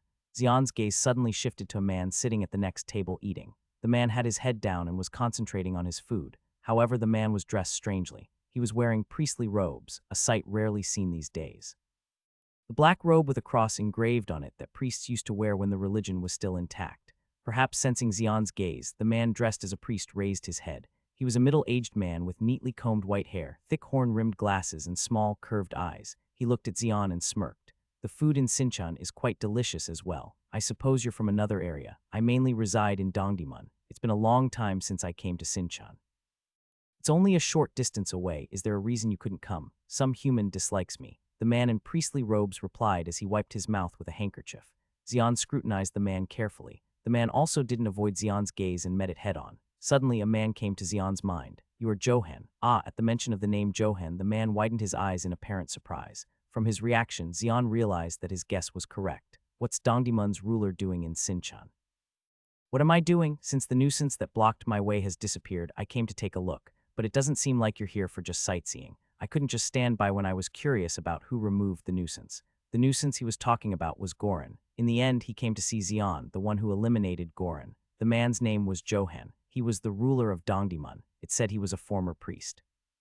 Despite the drastic changes the world underwent and the emergence of new humans called Awakens, religions persisted and maintained their lineage. Johan, who was a low-ranking priest, awakened, and then, with the help of his followers, completely took over Dongdaemun. Even after awakening, Johan always wore clerical robes. That's how Xian could recognize him. Johan and Goran were archenemies. They clashed on every issue, aiming for each other's territories. But the powers of both factions were equal, so the standoff could only prolong. That's why Johan couldn't enter Sinchan for a long time. Xian spoke. "You came to see me." "That's right, I couldn't resist the urge to see the new ruler of Sinchan. But there's a separate new ruler in Sinchan. Haha, he's just a face model. The real ruler is none other than you, isn't it? I'm not interested in ruling others. Don't lie." "Pardon," Johan smiled. "Men, especially powerful ones, always desire to be superior to others. It's the innate destiny and identity of men." Xian didn't feel the need to respond. He didn't feel the necessity. Johan continued without paying attention. "I heard the voice of God. He whispered to me, 'Fulfill my mission.'" The mission to lead people to the right path. Behind Johan's glasses, intense madness emanated from his eyes. Xian knew what that look meant. He's insane. He's filled with madness. An ordinary madman couldn't possess such a gaze. Only those with a certain determination can emit such pure madness. Johan was prepared to burn anything to fulfill his mission. "Ethan won't tolerate that." Is that so? Is Ethan anything more than a vessel? He may demonstrate his abilities under Goran's reign, but he lacks the capacity to lead on his own." Johan rose from his seat and approached Xian. Pointing his finger at Xian's chest, he said, "What matters is your will. If you allow it, we can spread the teachings of the Lord here as well. Will you not give me the opportunity to impart the teachings of the Lord?" "What exactly are these teachings?" "It's simple. Believe in God, exercise power on behalf of his will, and bring peace to the world." "And how do you know God's will?" "Through me. Only I can hear God's voice in this world. He tries to convey his will through me. In other words, I am his spokesman." Johan stated with no change in his facial expression. Xian asked, "So your will is God's will, in a way. Was coming here also God's will?" "That's right. Now only your decision remains. What will you do?" "I don't believe in God." For a moment, Xian noticed a slight crack in Johan's expression. He said it sarcastically, but the meaning behind it was simple. Xian didn't want Johan to enter Sinchan. If Johan acted in Sinchan, the streets would become noisy. As the newly appointed ruler of Sinchan, Ethan couldn't stop Johan. Johan tried to persuade him. "Is that so? It's a shame, but I understand. Everyone has different thoughts. But won't you regret it?" "I don't think I'll regret it, you'll see. Anyway, it was nice meeting you." Johan didn't try to persuade Xian. He had lived as the ruler of Dongdaemun for decades and had met countless people. Naturally, he had an excellent eye for people. Although they only exchanged a few words, it was enough for him to discern what kind of person Xian was. Xian wasn't a person whom he could persuade. Rather than wasting time trying to convince him, it would be better to find another way. Johan's gaze shifted to Brielle behind Xian. Is she your daughter? Sort of. What a pretty child. I hope she grows up beautifully just as she is now. With that, Johan disappeared from Sinchan. As John disappeared, Brielle trembled. Yua, I feel awful. Like bugs crawling all over her body, Brielle shuddered. Xian sighed. They won't just leave me alone. Why is every one of them so greedy? Even before Xian left the slums, Johan was the ruler of Dongdaemun. When Xian briefly crossed over to Dongdaemun, he returned with disappointment. Dongdaemun, ruled by Johan, was filled with fanatics. There were countless followers worshipping an unknown deity. Communication was difficult, and living a normal life was even harder. Because of this, Xian gave up on adapting to Dongdaemun and returned to Sinchan. After that, for a while, Xian did not even set foot towards Dongdaemun. As soon as Goran disappeared, he set his sights on Sinchan. He moved much faster than I expected. The slums maintained a delicate balance where the thugs from each region kept each other in check. Goran was one of them. When he disappeared, Johan was the first to bare his fangs. I wonder if Ethan can really stop Dongdaemun. Xian shook his head slightly. In a way, it was clear that all of this had happened in a chain reaction to him eliminating Goran. He wasn't completely without blame, but that didn't mean Xian had to take responsibility for this situation. The slums were always like this. If even a slight weakness was exposed, they would be mercilessly exploited and shaken down. Even innocent-looking children were no different from beasts in such a place. To survive in such an environment, one had to abandon any half-hearted kindness or sense of justice. Brielle asked, what kind of god do humans worship? Well, I'm not sure. Why do you ask? Because those who worship gods are filled with grief. Elves are the same. What are you talking about? Elves are pure. Among the elves I've met, not a single one of them was pure. Even elves would be quickly corrupted if they fell into Johan's hands. No, that's not true. Elves have strong mental strength. Brielle strongly denied. Mental strength doesn't matter. As long as greed exists in the heart, anyone can fall into corruption at any time. The elves of Curian came to Earth to survive. The number of creatures that can live in one world is fixed. If creatures from another world come in, then the number of creatures here must decrease. Even the elves knew that. Their survival meant the death of the people of Earth, even though Earth unexpectedly turned into a desert due to the side effects of terraforming. For survival, they too changed drastically. Greed took root in their hearts at that moment. The elves currently on Earth should be considered completely different creatures from the elves on Curian. They themselves would deny it to the end, but that's how it was. Brielle glared at Xian with a pouting expression. Whether she spoke or not, Xian continued walking indifferently. In the end, Brielle followed Xian. The buildings in Dongdaemun were unusually large and complex. Like most buildings in the slums, they had grown disproportionately due to reckless expansion. However, Dongdaemun went overboard. Without considering the strength and stability of the buildings, they were enlarged to accommodate as many people as possible. As a result, the residents of Dongdaemun had to live with the fear of when their buildings might collapse. In the maze-like cluster of buildings in Dongdaemun, there emerged one particularly large and tall structure. It resembled an old church that had long disappeared from this land. Except for the absence of a cross on the building's exterior, it closely resembled a church. Hence, people called it the church. Inside the tallest spire of the church, there was a large room. This was the residence of Johan, the ruler of Dongdaemun. Johan stood with his back turned, looking down at Dongdaemun. Before Johan became the ruler of Dongdaemun, it was a battlefield of survival of the fittest. They divided the slum dwellers into classes and looted without mercy, unable to enter Neo-Soul. An unruly human is no different from a beast. The most powerful order is the rule set by God. Using God's words as an excuse, Johan cleaned up the slums and established a strong command structure unique to Dongdaemun. Afterward, conflicts were suppressed. Of course, minor disputes and incidents continued to occur, but at least there were no major incidents where numerous people died at once. Johan was satisfied with that alone, and he was convinced he was not wrong. We must continue to build Dongdaemun. By excluding all orders except for one powerful order, the chaos of the world was calmed. That was Johan's ultimate goal. His gaze then turned to the barrier of Neo-Soul in the distance. Ultimately spreading the word of God to the ignorant humans beyond that wall is the reason for my existence. Everything will be done according to Lord Johan's will. At that moment, a woman's voice was heard behind Johan. Without turning his head, Johan recognized the identity of the woman who had appeared. I was going to call you Yi Kaiyong. It's good that you came. I came expecting that. Your wit pleases me. Johan smiled as he turned around. Then, a woman dressed in a nun's uniform appeared. With a slightly lowered gaze, she exuded an inexplicable aura of sanctity. Her name was Kim Yi Kaiyong. Kim Yi Kaiyong was an orphan. Johan had taken her in and raised her until now. Kim Yi-kyung grew up to be a more faithful believer than anyone else. Kim Yi-kyung asked cautiously, "What do I need to do?" "I need you to go to Sinchan." "Sinchan," you say. "Yes, with your abilities you must convert one unbeliever. An unbeliever who has made Johan uncomfortable. Who might that be?" "His name is Xian." "Xian, understood. I will meet him and persuade him. Be cautious. He seems to have quite a strong mental fortitude. Don't you know, even the strongest minds become an open door in front of me." Kim Yi-kyung smiled softly. Her shy smile, blushing cheeks made her look like a bashful girl. Johan nodded at her. Having raised her from a young age, Johan knew Kim Yi-kyung's abilities better than anyone else. He knew she would carry out her mission excellently. Go safely. Yes. With that response, Kim Yi-kyung left. Alone, Johan knelt down and murmured to himself, "Everything will be done according to your will." On the way back home, a sudden strong wind blew.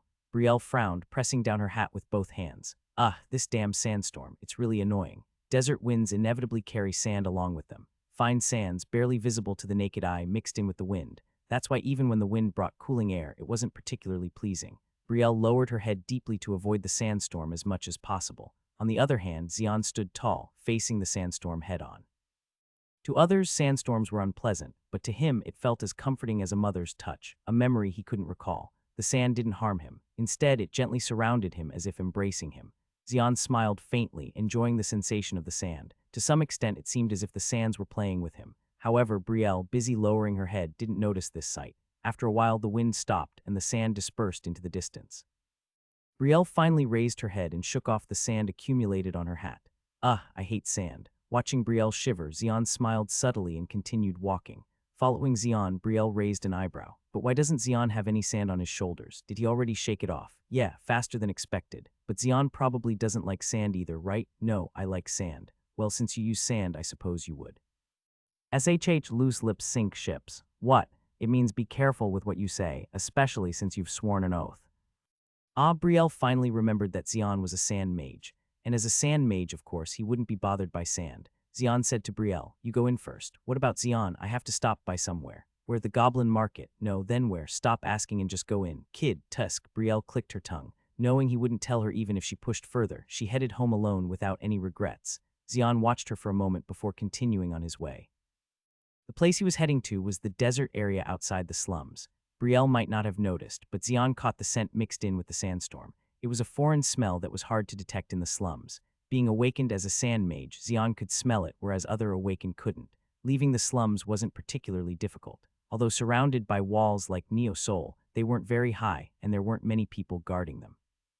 The anti-magic barrier around Neo Soul made the monsters reluctant to approach, and indeed, no monsters had approached this area for decades. That's why neither Neo Soul nor the people in the slums worried about monster attacks. What people worried and feared were other humans, not monsters. Although Awakens regularly went out to exterminate monsters, ordinary people rarely encountered monsters in their lifetimes. Xian left the city walls behind and stepped out into the desert. Swish. The sand moved, pushing Xian forward. "I'm sure it's around here." Standing several kilometers away from Neo Soul, Xian looked around. Everything he saw was sand. Xian raised his dominance and he felt movement deep underground. Xian furrowed his brows for a moment before waving his hand. Then the sand beneath his feet began to move in all directions like waves. In an instant, a large pit formed beneath Xian's feet. It was a huge pit about 30 meters deep. Inside the pit, there was a creature the size of an adult caterpillar wriggling. On the surface of the caterpillar, there was a pattern that resembled a ghost. Xian murmured, frowning. So it was a ghost dragonfly larva after all. What is it doing here? Ghost dragonflies were air-type monsters. They aren't particularly threatening compared to other monsters, but they aren't comforting either. Of course, that's only the case for Awakens like Xian. To ordinary people, they're nothing short of a disaster. The problem was that this wasn't their natural habitat. They usually inhabit terrains hundreds of kilometers away from Neo Soul. Especially their larvae, sensitive to external energies, avoid areas with strong anti-magic barriers like Neo Soul. If Neo Soul's anti-magic barrier had been intact, these creatures wouldn't have dared to approach this place. Seems like there's something wrong with Neo Soul's anti-magic barrier. Hiss, the exposed larva outside wriggled, emitting a foul smell that pricked Xian's nose. The stench of the ghost dragonfly larva was the same smell Xian had smelled in the slums. It was an unpleasant, intense smell that once one smelled it, they could not forget it. Whoosh, the larva spat out acid towards Xian. It was a highly corrosive acid that would dissolve anything it touched in an instant. Tusk, Xian clicked his tongue and waved his hand. A fiery blaze erupted, burning the larva and its acid to ashes in an instant. Whoosh, Xian silently watched the larva disappear into ashes.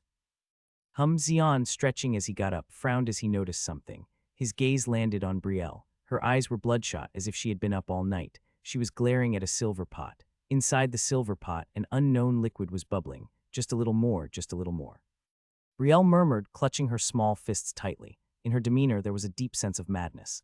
Xian shook his head. You've been up all night again. Brielle was nocturnal. Though she seemed cloudy during the day, her mind became clear at night. Her research began then. Confined underground, her suppressed curiosity erupted manically. It was as if she unleashed the energy accumulated during the day at night.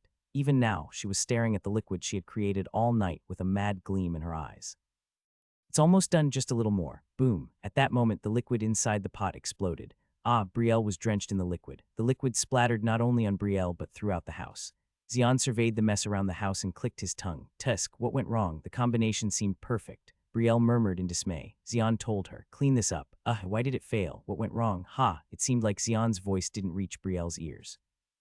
She began to analyze the failure factors while trying to figure out the liquid stuck to her body. What the hell is the problem? Leaving the flustered Brielle behind, Xian left the house. Knowing that Brielle would be out of sorts for at least several hours if she had a seizure, it was better to spend time outside until she regained her senses. Xian walked down the street with his hands in his pockets.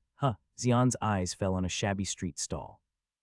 It was a skewer stand, emitting a very tempting smell. Besides Xian, there were other customers at the stall. However, most of the customers were men. Xian quickly realized the reason. The owner of the stall was a woman, and she was quite pretty. Although not flashy, she had a modest beauty. That alone was enough to attract the attention of men in the slums. I haven't seen your face before. Where do you live? The men were each holding a skewer and asking the woman questions. All their questions were related to the woman's appearance. Even though the world had become like this, men's delords for pretty women remained the same. Despite the discomfort of the men's flirting, the woman calmly responded without batting an eyelid. Of course, I live in Sinchan. It might look unfamiliar because it's my first time doing business. Is that so? Yes. When will the business end? Can't you finish a little earlier? I know a good place. Let's go together. Oh my, just hearing you say that is enough. But to make a living, I have to do business for a long time. How much is the daily sales? I'll pay for everything. Oh really? Yes, hee. The woman knew how to handle men. With her compliments and sweet talk, the men's expressions softened. Xian interjected among them. How much for one skewer? Oh my, handsome oppa. 10 skewers for one sol. One sol, this is cultured meat made in Neo Seoul. The taste itself is different from other monster meat. Is that so? Curious, Xian showed interest, and the woman handed him a skewer. Try it once. Once you taste it, you won't be able to eat other meats again. Xian nodded and took a bite of the skewer. As the woman assured, the skewer was incredibly delicious. It was enough to boast about. In the slums, finding someone with this level of skill was rare. Xian took another bite of the skewer. It was still delicious. With a smile, the woman asked, delicious, right? It's delicious. Right, I knew it would be. Handsome oppa. I think you're much older than me. Hee. If you're handsome, you're an oppa. You're really handsome. Do you live here too? Yes, where? In Ant Hill. Oh my, you live in a rough place. Aren't you scared? Not really. Xian responded dully to the woman's chatter. But your clothes don't look ordinary. Are they items? Not a big deal. Why not? It's radiating such a glossy shine. The woman casually reached out and touched Xian's robe. Instantly, a faint light emanated from her hand, but no one noticed this fact. Her actions were so natural that anyone would mistake her for a lover. The men who came to the stall first now had a jealous look on their faces. What? Why are you being so nice to that bastard? Are you discriminating based on looks? Despite the men's outburst, the woman calmly replied, everyone calm down. Who said anything about discrimination? Isn't it? Suddenly, the men's expressions blanked out. They had accepted the woman's words as if they were enchanted. It was a very strange sight. Anyone who saw it couldn't help but think it was strange. However, among the men around the stall, no one realized this fact. The woman smiled slyly and looked at Xian. Now we can talk quietly, right? You have an interesting skill, a mind-manipulating skill. Oh, you have a sharp eye too, oppa. I'm liking you more and more. The woman clapped her hands and laughed. It was a smile that couldn't hide her joy. Meanwhile, Xian remained indifferent. He had already realized that the woman was not ordinary. The fact that there were no female street vendors in this area spoke volumes about how dangerous the world was. The slums were a lawless land, where a little misstep could lead to kidnapping or assault. The value of women in modern times was just that. Without awakening or a sturdy backer, one had to be careful even just wandering outside. But who would believe that a pretty woman suddenly set up a stall? And in this area, it was definitely not a normal situation. Xian asked. Are you targeting me by any chance? I'm not targeting you, just casually meeting you. Isn't that the same thing? They're definitely different. Can't you tell from the vibe? You make talking amusing. Amusing, then I'm glad. What's the reason for you approaching me so deliberately? Because I like you, the woman replied without a hint of hesitation. but Xian wasn't naive enough to believe a stranger's words so easily. Who instructed you to come here? Really, I came here because I liked you.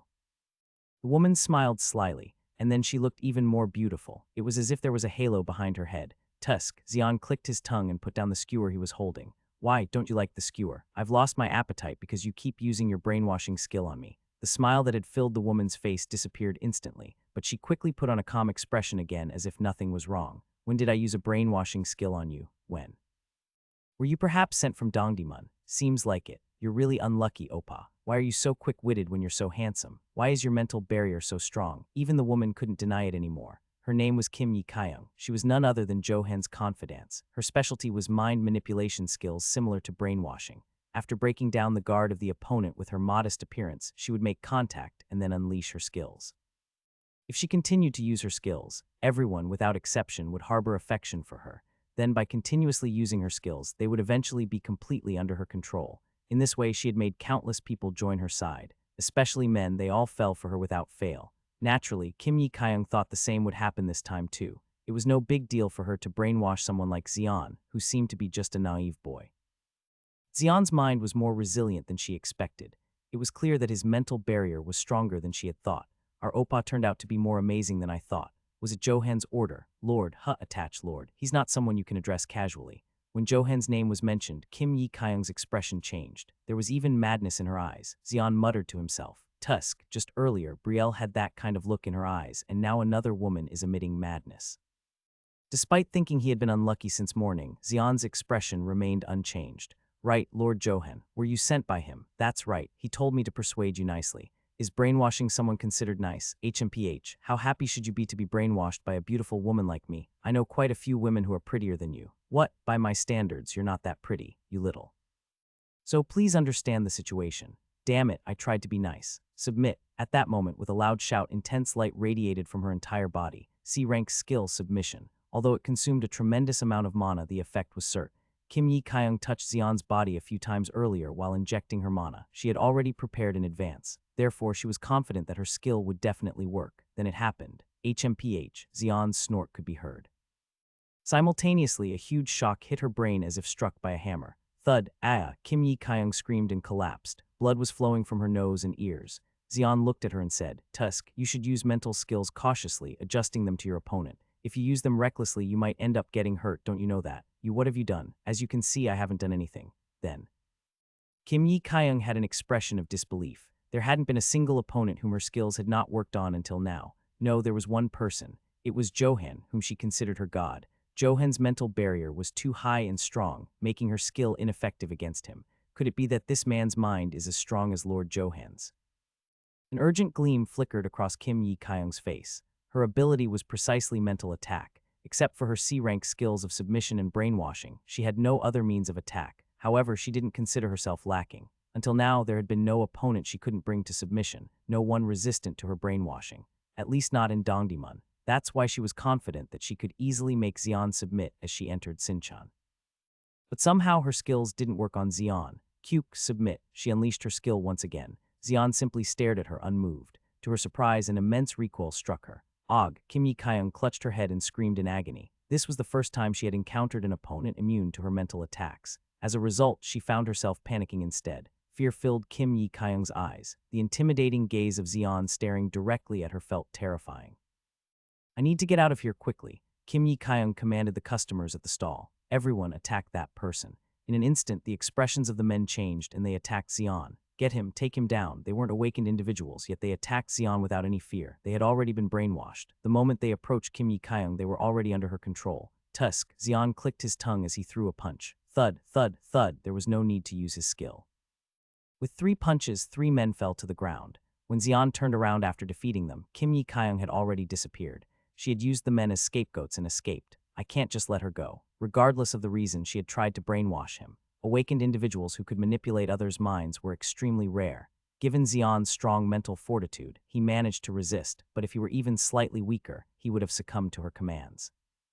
In a way, she was a C-rank awakened who could manipulate minds, making her even more terrifying than a B-rank awakened in combat. He couldn't let her go so easily. She had to pay for trying to mess with his head. Xian lunged in the direction where Kim Yi-kyung had disappeared. Her escape route was obvious. She'll probably head towards Dongdaemun. Before the Great Cataclysm, there used to be areas like Jongno or Yuljiro between Sinchan and Dongdaemun, but those names no longer existed.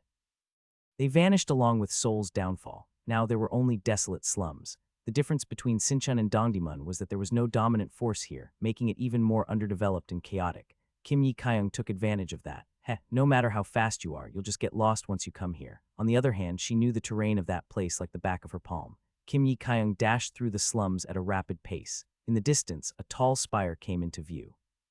It was the church, the landmark of Dongdaemun, almost there. A moment of triumph flashed across her face. Thud, someone ahead tripped her. Kim Yi-kyung tumbled forward at the same speed she had been running. Rolling several times, she finally hit the wall. Shaking her head, she struggled to stand up. Who the hell? As she looked up to find the culprit, her eyes widened in surprise, because the person who had tripped her was none other than Xian.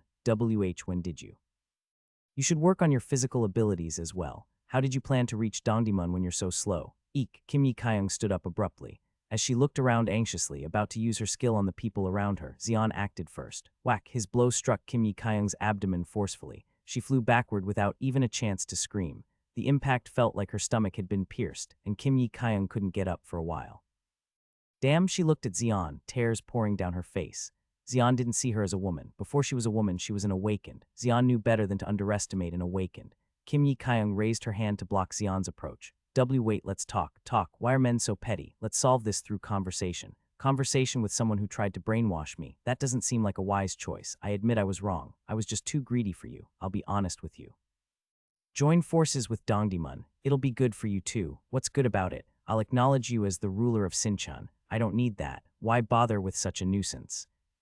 Well then, how about me? I'll assist you. I'll do whatever you want. In the end, Kim Yi-kyung resorted to her final means. Any fool could understand what it meant for a woman to say she'd do anything the other person wanted. At first glance, Kim Yi-kyung seemed innocent, but upon closer inspection, she harbored a peculiar beauty. Any man would be captivated by her appearance. Kim Yi-kyung thought Xian would agree to her proposal. However, his response shattered her into pieces. You're just another fanatic follower of Johan. I don't need any fanatics around me. Carrying fanatics around will only lead to exhaustion. Xian didn't want to experience that kind of mental fatigue. It was cleaner to end things now by snuffing out her breath. Whoosh, flames flickered from the fingertips of the Inferno gauntlet, causing Kim Yi-kyung's eyes to widen. No, Xian swung his fist mercilessly. Intense flames engulfed Kim Yi-kyung in an instant.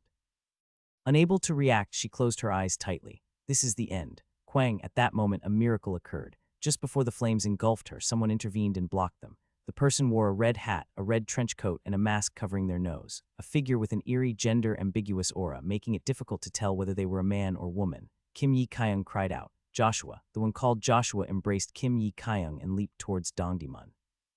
His speed was literally like a lightning strike. In a moment, he disappeared from Xian's sight. Joshua, the heretic inquisitor, another sword wielded by Johan. He was also known by another nickname, Swift Joshua. His speed was unmatched, even by anyone in Neo Seoul. Tusk, Xian clicked his tongue. He could have followed, but that would mean crossing into Dongdaemun. That's when the real war would begin. War with fanatics is. Even Xian, brave as he was, hesitated at the thought of war with fanatics. Once it started, it couldn't end easily. To truly end it, he would have to kill everyone loyal to Johan. The numbers could be countless. Even assuming only half of Dongdaemun's population pledged loyalty to Johan, it would still be tens of thousands. No matter how strong Xian was, he couldn't kill them all. Not because of his lack of ability, but because he still retained humanity within him. Tusk. Xian clicked his tongue and turned away. Although he felt regret, this should serve as a sufficient warning to Johan. If they dared to provoke again, he would deal with it then. Xian thought as he walked away. The journey home wasn't easy. Put me down already. At Kim Yi-kyung's words, Joshua stopped and put her down. She bowed on her waist with her hands on both knees. Ha ha, I thought I was going to die. Her face was flushed, her heart pounding wildly. Even now, recalling the moment made her heart race and made her feel nauseous. In fact, she fell to the ground and retched for a while. Joshua watched her in silence. After some time passed, Kim Yi-kyung finally stood up. With her sleeves wiping her mouth, she said, "It's a miracle that you're alive." For the first time, Joshua opened his mouth. Despite his androgynous appearance, his voice was rough and metallic. Joshua was a man. Kim Yi-kyung asked, "Was it too much for you to handle as well?" Instead of answering, Joshua raised his sleeve. Their half-burnt sleeves were revealed. Kim Yi-kyung's eyes widened. The trench coat Joshua wore was a specially crafted item. It was a rare item with special defenses against fire and water. The fact that it was damaged indicated the incredible power of Xian's attack. Joshua said, He is at least a B rank or higher awakened. So that's why my skill didn't work. Although it was only a difference of 1 rank, their power was as different as heaven and earth. No one became a higher rank awakened for no reason. However, rank advancement was never easy. Some struggled for their entire lives and still made little progress. Kim Yi-kyung was no exception. Since awakening, she hadn't found a reason to risk her life to advance in rank. That's why she had been stuck in the same place all this time. Kim Yi-kyung suppressed her anger, gritting her teeth. Joshua suddenly turned around, where Xian had been. He had already left and was nowhere to be seen. Your judgment is good. What are you talking about? Exceptional skill and cool-headed judgment. He's not an easy opponent. You too. I was severely shocked when I blocked his attack. I wouldn't be able to handle it head-on either. That bad. That's how he probably dealt with the Goran and took over Sinchan. Going to war with him in our current state would surely result in significant losses for us. So what do we do? Persuade Johan. What? Kim Yi-kyung looked at Joshua in disbelief. It was the first time he had shown such weakness. Joshua was an heretic inquisitor. Literally, he performed the task of dealing with those who didn't believe in Johan in Dongdaemun. Having such strong power and a resolute spirit made it possible. Joshua was the one who had never once regretted his mission. Kim Yi-kyung couldn't believe that he would say such words. If we can't persuade Johan, then we must eliminate that man with all our might. He's not someone we can deal with half-heartedly. Whatever choice you make, it's up to you. Damn, Kim Yi-kyung cursed instead of giving a response. Several days had passed since Johan and Kim Yi-kyung had visited, but there had been no movement in Dongdaemun. At first glance, it seemed like they were intimidated by Xian's power, but Xian knew better. They seemed quite cautious. Speaking kindly, it could be seen as cautious, but speaking unkindly, it could be seen as sinister. Sending Kim Yi-kyung was a test, and it was clear that Xian was not to be underestimated. It was uncertain how long it would take for them to fully understand the situation, but it didn't seem like they would act quickly. As Xian put on his robe, Brielle rushed in. Where are you going? The Goblin Market. I want to come too. You too? Yeah, I have something to buy. Do you have money? No, Brielle's expression darkened. She had no money but plenty of desires, so when Xian went to the Goblin Market, she tagged along like a leech. Of course, Xian paid for everything. Brielle looked up at Xian with a hopeful expression. Think of it as an investment. Invest. In you? Yeah, if I make a big hit with alchemy, Xian will benefit too, so have you had any success? Well, I'm about to succeed. It's almost there. Brielle explained defensively. She looked up at Xian in earnest. Unable to refuse her, Xian reluctantly agreed. All right, let's go together. Finally, Brielle's expression brightened. She hurriedly put on her hat and headed outside. Even though she had only been to the Goblin Market once, she led the way. Hee, I hope I can find ghost dragonfly wings this time. Oh, what else do I need? Maybe a mana stone from a sandworm, and… Xian shook his head slightly at Brielle's enthusiastic voice. How did I end up with this crazy little elf? If it had been Dioden, he would have cut down Brielle at once, regardless of the oath. He despised other races more than anyone, but Xian wasn't Dioden. He didn't dislike other races, but he didn't particularly like them either. Unless they directly harmed him, there was no reason for him to reject them. Lost in thought, he arrived at the Goblin Market without realizing it. Wow. Brielle's unfocused eyes suddenly regained focus as she ran towards a nearby shop. She negotiated skillfully as if she had been there before. The high elf has become human. Xian had never seen a high elf, but he had met and fought countless regular elves. Because of that, he knew how proud and dignified they were. He couldn't imagine how much more prideful the high elves would be. At that moment, Xian, someone called Xian. He turned his head to see a merchant from the Goblin Market looking at him. What's up?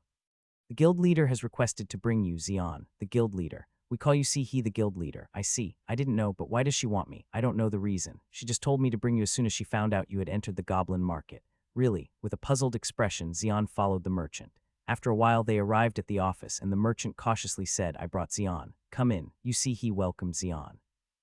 But Xian's gaze was fixed not on Sihe, but on the man standing next to her. Tall stature, a suit that fit perfectly, a necktie tightening around his neck, and neatly combed hair. He's from Neo Seoul. Such attire couldn't be found in the slums. Those clothes were of no use against the desert sandstorms. Only Neo Seoul's people, who blocked sandstorms with high walls and magic, wore such clothes. The man smiled and greeted Xian. My name is Tajik. As you might have guessed, I'm from Neo Seoul. I'm Xian. Nice to meet you, Xian. Nice to meet you too. Xian smiled and greeted him, but his eyes were deep in thought. If a foreign figure appears in an inappropriate place, problems are bound to arise. He had experienced countless situations over the past 7 years. This was one of them. You see, he asked with an anxious expression. Are you doing well, as you can see? But why did you call me? I have a favor to ask. What? Do you have time now? What do you mean? Could you enter a dungeon for me? You see, he went straight to the point without any explanation. Xian frowned. Such behavior didn't suit He's usual demeanor. A dungeon? Yeah, a dungeon. It'll be a good opportunity for you too. If you do well, you might get some items. Items. Yeah, what do you think? Despite Yu He's hopeful gaze, Xian didn't respond easily. It was because Tajik, who had been silent until now, stepped forward. Ah, let me explain instead. 3 days ago, an unidentified dungeon was discovered 20 kilometers away from Neo Seoul. An unidentified dungeon. Yes, however, due to a shortage of personnel for exploration, he is requesting your help, Xian. Are there shortages of Awakens? Neo Seoul should be overflowing with them. That's true, but unfortunately, at the same time, dungeons have been discovered elsewhere, and they are very large dungeons. Naturally, Awakens from Neo Soul would flock to large dungeons. That's correct. The larger the dungeon, the higher the probability of obtaining valuable items. Therefore, Awakens from Neo Soul were focused on conquering large dungeons. Besides, for various reasons, it was difficult to mobilize many Awakens from Neo Soul. So we decided to entrust this unidentified dungeon to the Goblin Market. I see, but I don't think I can enter the dungeon. Is it because of Dongdaemun? You know my situation well. Haha, it's not because of you, Xian, but because Dongdaemun is under scrutiny. Then I understand why I can't enter. What if I mediate? What? I can't completely resolve it, but Dongdaemun will be somewhat restrained. Is that possible? I have a bit of a rapport with Johan. I think he'll comply if I ask. Amazing, to have such influence over Dongdaemun. Xian expressed pure admiration. Johan, as Xian judged, wasn't someone easily swayed by others' opinions. He wasn't someone who would listen to others, so Johan agreeing to Tajik's request meant that Tajik was either a great burden or a great figure. Would that be enough to make you feel like going in? I'll ask too. Xian. Before Xian could respond, he interjected. For some reason, her expression seemed extremely desperate. It was difficult to refuse when she went to such lengths. All right, when will the raid team depart? Tomorrow morning. Understood, I'll join tomorrow morning. All right. Leaving a debt with he wasn't necessarily a bad thing for Xian. As long as Xian lived in Sinchon, he would inevitably be involved with the Goblin Market. The problem was the man named Tajik. His attitude towards Yusihi, the influence he wielded even in Dongdaemun. Tajik was clearly someone formidable or backed by formidable forces. That implied that even Neo Soul was starting to take an interest in Xian. After organizing his thoughts, Xian stood up from his seat.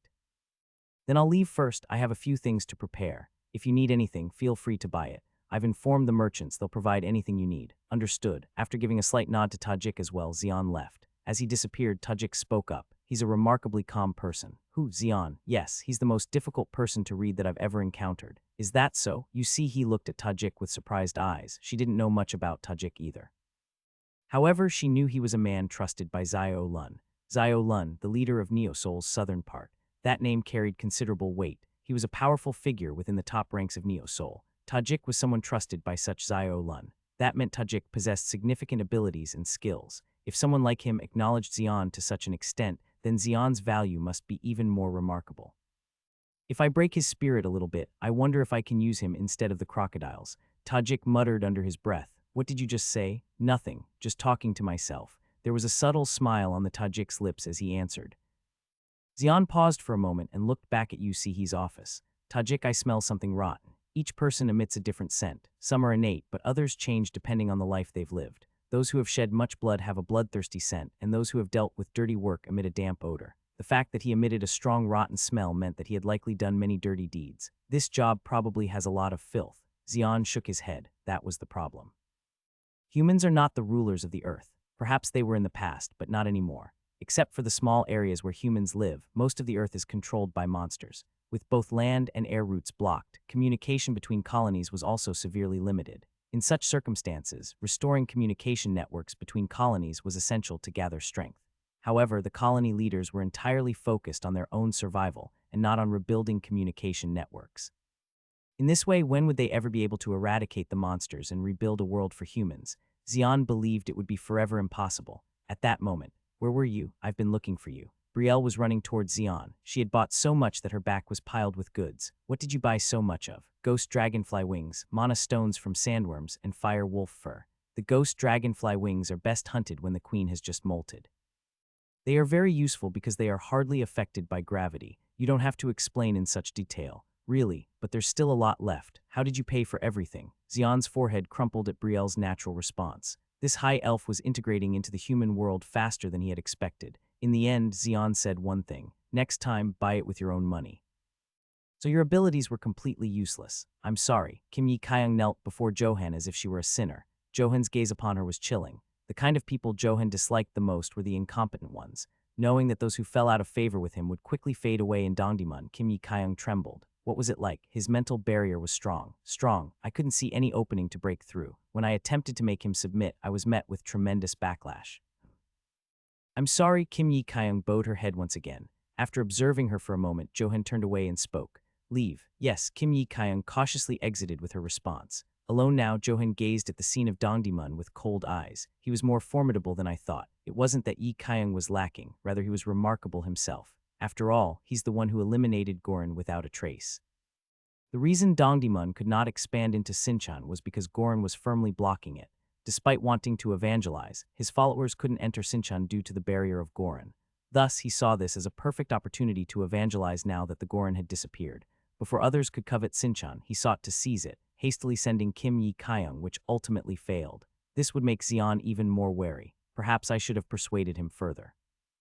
You were indeed hasty this time. Johan. At that moment, a voice came from behind Johan. Johan's expression turned cold. He hadn't noticed until the voice came from behind. When Johan turned his head to look behind, he saw a man in a suit. The man had neatly combed hair without a strand out of place. Johan immediately recognized the man's identity. Tajik, long time no see, Johan. What's Zio Lun's dog doing here? Did he send you? Of course not. Zio Lun is too busy dealing with internal affairs of Neo Seoul. He doesn't have time to take an interest in these slums.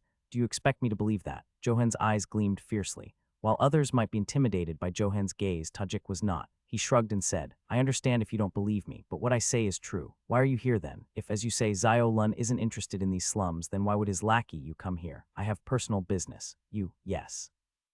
Is it perhaps related to Xian? As expected of you, Johan. You understood right away with just a word. Tajik's answer made Johan's brow furrow involuntarily. Why? It's just a personal interest. So why do you have a personal interest? Isn't it for the same reason as you, Johan? Tajik flashed his white teeth in a smile. Meanwhile, Johan's face hardened even more. And I'd like to request a bit of time before you go ahead with taking over Sinchan. Is that also Zio Lun's intention? It's primarily my intention, but you could also consider it Zio Lun's intention. What if I refuse? I've heard that you have many followers scattered throughout Neo Seoul. Among them, there are those under Sedan Frice's command in the Eastern District. Stop, Johan interrupted Tajik's words. His face was full of anger. Sedan Frice, the ruler of the Eastern District, a mage who uses dark attribute power. Dark attribute powers are extremely rare and they are said to be most effective at night. Among them, Sedan boasted the strongest. Johan had put his followers under Sedan's command and he was receiving a lot of internal information from him. How on earth did he find out? Johan's cheeks trembled. Though both were rulers in Neo Seoul, Sedan had a completely different nature from Zio Lun. If Zio Lun was an old fox, Sedan was a ruthless strategist. Both were difficult to deal with, but from Johan's perspective, Sedan felt more burdensome. It was probably because of the elemental difference. The Eastern District led by Sedan was mainly composed of whites and blacks. It was made up of descendants of American soldiers stationed in Korea and students studying abroad. They were all combat specialists, using both magic and tactical weapons harmoniously. All of Sedan's subordinates could be considered soldiers. Although Dongdaemun's power was strong, it could not compare to the Eastern District led by Sedan. That's why Zio Lun had also planted his followers in the Eastern District to monitor their movements. Tajik said, I'm not asking you to completely back off from pursuing Xian. Then, just give me a little time. How long? About a fortnight. All right, if that's all. Tajik smiled brightly at Johan. Johan also smiled at Tajik. Someday, I'll throw you in the jaws of monsters. South of the slums, there was a fairly large vacant lot. This wide area, nicknamed Hunter's Square, didn't have much to offer. It was simply a spacious area with shabby awnings to block the sun. However, this vacant lot was one of the most important facilities in the slums, because when the awakened residents of the slums go out hunting, they all gather here to check their equipment or exchange information. There were several factions in the slums, including Dongdaemun and Sinchan, among others. These factions fiercely fought both openly and covertly. They never left anything unattended, not even something in someone else's hands. The moment they coveted this place, they became public enemies and would face retaliation. That's why Hunter's Square was a kind of neutral zone. No faction would sit idly by while another faction managed this place. The moment they become greedy here, they'd become a public enemy and would be punished accordingly. Except for when awakened residents gathered here to go out hunting, the square was almost empty. Since early morning, quite a few people had gathered at Hunter's Square. They were Awakens gathered today to conquer the dungeon. There was a raid team summoned by Tajik. There was also a raid team formed by Yusihi and Awakens who participated voluntarily. The Awakens who participated voluntarily looked at Tajik's summoned raid team with respectful eyes. Inazuma. My goodness, it's Inazuma. The identity of Tajik's summoned raid team was Inazuma. Among the abundant raid teams in Neo Seoul, they were quite well-known figures. The leader of Inazuma was Kuji. As a descendant of Japanese heritage, he awakened as a martial artist, specializing particularly in swordsmanship. Although his rank was not disclosed, judging by his past achievements, it was generally believed to be at least C or B rank. Under Kuji, there were 4 other members, including Yuri, Byron, Shuhen, and Kamin. They were all outstanding Awakens known to follow Kuji's orders without hesitation. They were all excellent Awakens, and were known to jump in at any cost if Kuji ordered them to do so. Kuji stood with a katana, a symbol of himself in his arms, and the 4 people around him emitted a powerful presence. Some individual's fighting spirit was aroused upon seeing Inazuma. They were the Awakens dispatched from the Goblin Market. Their leader was a man named Jack.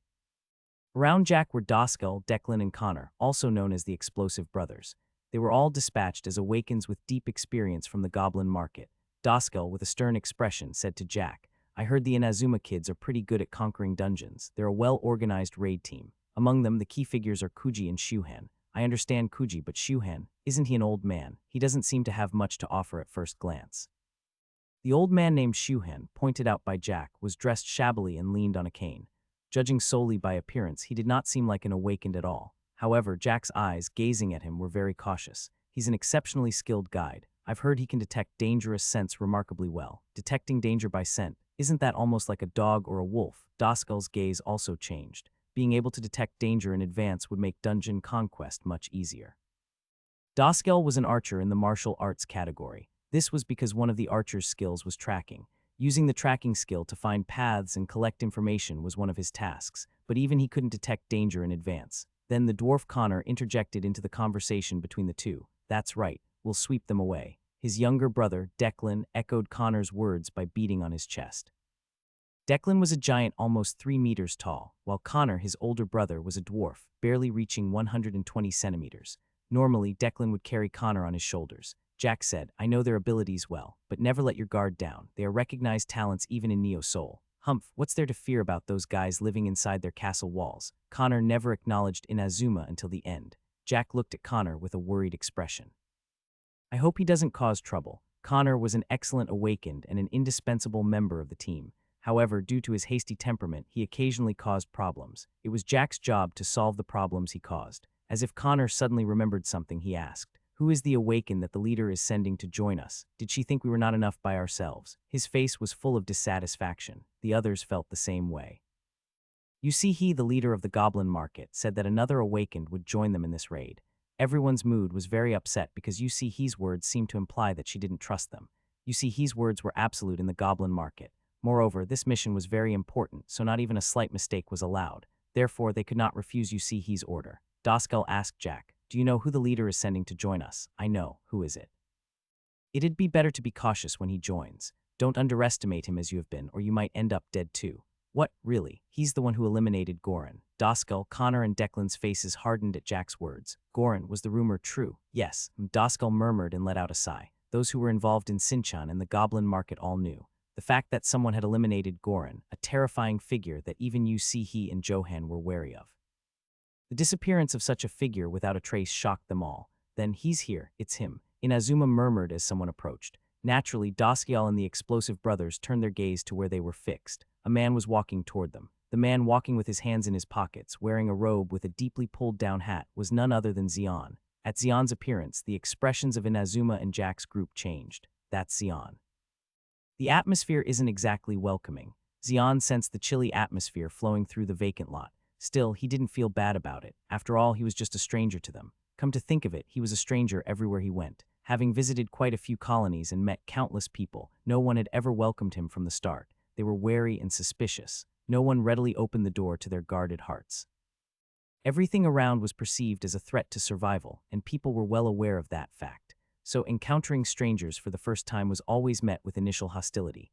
Xion didn't mind, considering he was the same way. Jack approached Xion. "Xion, yes, you are. I'm Jack. I'm the leader of the Goblin Market raid team. Just follow my orders from now on." "Understood. I know you possess remarkable abilities. However, individual actions won't be tolerated.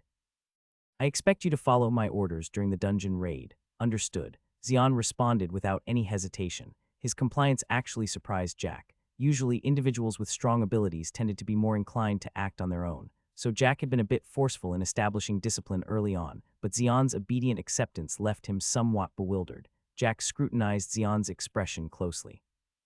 However, Xian had his robe's hood pulled down low, making it impossible to read his expression. He's unexpectedly difficult to handle, not easy to control. Jack concealed his thoughts and addressed Inazuma. Now that everyone's here, we can set off. Then let's depart. Inazuma's leader, Kuji, responded casually as he started walking. Waiting ahead were buggy cars. These buggies were modified for desert use and loaded with various supplies. The Inazuma raid team, Jack's raid team, and other Awakens boarded the buggies, and the convoy set off across the desert. A procession of buggies traversing the desert sands. Doskel, riding in Jack's buggy, spoke up. "Damn, it's hot. Aren't you feeling hot, bro?" His question was directed at Xian. Xian replied, gazing out at the desert. "It's bearable. Do you have some kind of item?" Doskel's gaze shifted to Xian's robe. The coat-like robe Xian wore looked exceptionally valuable at first glance. It showed no signs of wear and tear, and despite enduring a sandstorm, not a single speck of dust had accumulated on the surface. Xian nodded. "Yes. Does it have a clean spell and temperature regulation function?" "Which workshop?" Neo Soul housed quite a few workshops. Knowing the workshop's name often hinted at the item's performance. Such bits of information accumulated and proved useful later on. Doskel, responsible for scouting ahead in Jack's raid team, habitually gathered information like this. "It was made by an acquaintance of mine." "Oh, a private workshop. You could say that. Which workshop is it? Is their craftsmanship good? If they are, I might want to use them too. It's decent, but I'd rather not introduce you. They're not from around here. Outsiders. I've talked so much it's making my throat dry." Instead of answering, Xian took a sip of water. His action clearly conveyed his reluctance to answer. Doskel also noticed this fact. He knows how to deflect questions. Well, if I push further, he'll eventually spill all the information to me. He thought Xian might be guarded now, but once they entered the dungeon, he would rely on their side. Relying on them would create psychological pressure, and inadvertently, Xian would divulge a lot of information. Indeed, Doskel had gained quite a bit of information by utilizing this psychological advantage. Doskel believed it would be the same this time too. Xian ignored Doskel and continued gazing at the desert. This was the furthest he had ventured since entering Neo Soul. The hot sandstorms might have been torturous for others, but they didn't affect Xian at all. Instead, they oddly invigorated him. Suddenly, he felt a stinging gaze on him. The gaze came from the buggy of the Inazuma raid team. Among them, an old man named Shuhan was glaring intensely at Xian. The way he was sniffing seemed like he was trying to gather information about Xian. Snap, Xian lightly flicked his finger. Instantly, a bright flash emanated from around Xian's body. Shuhan suddenly grabbed his nose and screamed. The intense heat contained in the flash temporarily paralyzed his sense of smell. Kuji asked Shuhan, "What's wrong?" "I tried to gather information about that kid through smell, but... and the heat from him has paralyzed my sense of smell. Is it a permanent disability?" "It seems temporary." "All right then, but..." "He's the target of Tajik's attention. He must possess quite the ability." Kuji's gaze towards Xian was chilling. Behind his cold gaze lay a strong sense of ambition. Tajik instructed to assess him. If he proves capable, we'll recruit him. Otherwise, we'll eliminate him. A cold smile crept onto Kuji's lips. Following Tajik's orders, dozens of individuals had sacrificed their lives to the katana in his embrace. Kuji believed this time would be no different. The convoy of buggies swiftly crossed the desert. Rattle. The engine sounded unusual after covering only 20 kilometers. The sand was already taking its toll on the engine. Despite the advancement of technology through the harmony of magic and science, overcoming the sands of the desert remained a challenge. Long distances required the presence of mechanics. Otherwise, dealing with a malfunctioning vehicle became impossible. Especially with smaller vehicles, breakdowns were frequent. That's why their operational range was confined to the vicinity of Neo Soul. By the way, it's a new dungeon. Hasn't it been quite a while since a dungeon was discovered near Neo Soul? Since the activities of the Awakens were limited due to the sand, they mainly focused on dungeons around Neo Soul. As a result, it had been a long time since all dungeons around Neo Soul had all dried up. Kuji asked Yuri, who was nearby, "What type of dungeon is it?" "We've confirmed that it's a cave-type dungeon for now." "Cave type? It could be a maze. There's a high probability of that being the case. If it's really a maze, it could be quite the headache. Shuhan's role is crucial. In maze-type dungeons, the ability to navigate is essential." Kuji's gaze shifted to Shuhan upon Yuri's response. "Can I trust you? Please leave it to me." "Captain," Shuhan, having fully regained his sense of smell, assured confidently. Though they spoke quietly, their voices reached Xian clearly. "A maze-type dungeon. I'm also quite skilled in navigating mazes." There were probably very few people who had conquered more dungeons in Neo Soul than Xian. Since Diodon's death, Xian had entered numerous dungeons. Sometimes it was voluntary, other times inevitable. The experiences gained from raiding countless dungeons became an asset to Xian. Xian was confident that he would not panic no matter what type of dungeon he encountered. At that moment, he felt the convoy gradually slowing down. Looking ahead, he saw people gathered beneath a large sand dune. They were awakened individuals guarding the discovered dungeon. Kuji got off the convoy and approached them. What's the situation with the dungeon? There doesn't seem to be any unusual signs. It's the same as when we found it. Really? That's fortunate. Sometimes, dungeons had changing tendencies. In such cases, signs of change could be detected from the entrance. The Awakens guarding the current dungeon entrance were sent from Neo Soul, with considerable experience. Their judgment could be trusted. Kuji issued a command. All right, we'll enter the dungeon in 10 minutes, so everyone double-check your equipment. Yes, the Inazuma raid team responded and checked their gear once again. Jack's party and the awakened individuals from the slums also settled in their seats and rechecked their equipment. Entering a dungeon was no trivial matter. They didn't know what dangers lurked inside. Checking their gear 2 or 3 times over was never excessive. While everyone diligently checked their equipment, only Xian stood still at the entrance of the dungeon. It's a cave type. For some reason, a deep pit formed between his brows. He asked the Awakens guarding the entrance of the dungeon, "Has anyone entered yet? You're the first ones here. Why do you ask? Just personal curiosity." At that moment, a loud voice called out to Xian. "Hey, my friend," it was Byron, one of Inazuma's members. Byron glared at Xian with an axe slung over his shoulder. "Are you talking to me? Are there any others here besides you? What's the matter? Why aren't you checking your gear? You're not planning to enter the dungeon looking like that, are you? What's wrong with this?" Xian replied, raising his arms. Byron's gaze became even more menacing. "You're going in without any armor. Aren't you barely wearing a single piece of cloth? I'm a barbarian. I don't need armor. Just this axe is enough for me. I don't need other armor either. Are you a mage? Why are you so curious about that? You'll find out soon enough once we're inside the dungeon." Arrogant. Byron's face twisted in anger. He exerted the typical intimidating presence of a barbarian towards Xian. However, Xian's face remained unaffected by his force. At that moment, Kuji grabbed Byron's shoulder. "That's enough. But Captain, save your strength for inside the dungeon." "Fine, understood." Byron withdrew with a sullen expression. Kuji looked at Xian. "My subordinate was rude, it's all right, but he wasn't entirely wrong. Dungeons are extremely dangerous, so no amount of preparation is excessive, I understand. Yet not preparing at all shows your confidence, doesn't it?" "Yes." Xian's confident reply caused Kuji's gaze to sharpen. "You're quite confident, however." "Yes, don't disappoint me once we're inside the dungeon. The moment you disappoint me, you'll die by my hand." Kuji's cold words caused nearby individuals' expressions to stiffen. A chilling atmosphere seemed to lower the temperature by several degrees. Even Jack felt it. So this is the aura of Inazuma's captain, quite intimidating. He thought Xian might be feeling the same way. However, behind the hood, Xian's face bore a subtle smile. That won't happen. The Awakens entered the dungeon. As expected, the dungeon was in the form of a maze-like cave. It was tunneled in all directions like an anthill, making it impossible to determine the direction. However, no one who entered the dungeon was bewildered. They had a guide. As if it were natural, Shuhen stepped forward from the Inazuma raid team. Shuhen was an experienced guide. Although Doskel was quite competent as a guide, he was not comparable to Shuhen in terms of rank and experience. Realizing his own shortcomings, Doskel yielded the position to Shuhen. Sniffing the air, Shuhen muttered to himself. "Sniff, the smell here is quite foul. To what extent atrocious? I haven't smelled such a rotten stench in a long time. Is that so?" Kuji's gaze sank deep. He deeply trusted the guide Shuhen. Shuhen mentioned the foul smell, indicating that the dungeons where such odors emanated were all extremely dangerous. He spoke to the other Awakens. "You heard that. Be on high alert." "Yes." The Awakens tensed up. Although they entered the dungeon together, they were not one team.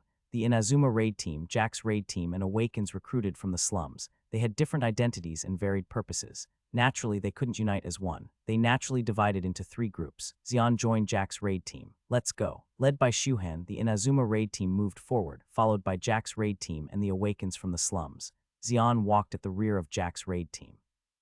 His eyes scanned the cave sharply. The entire cave is made of sandstone. It's about 3 meters high and wide. Are those marks on the wall claw marks? Although it seemed trivial, such small details provided a lot of information. Suddenly, Xian's gaze shifted to a small spot on the wall. At first glance, it seemed like a shadow cast by the light, but Xian immediately realized it wasn't the case. Is that a fungus? There was a type of mushroom called Donchinhacho. It attaches itself to insects in winter and appears like grass in summer, hence the name.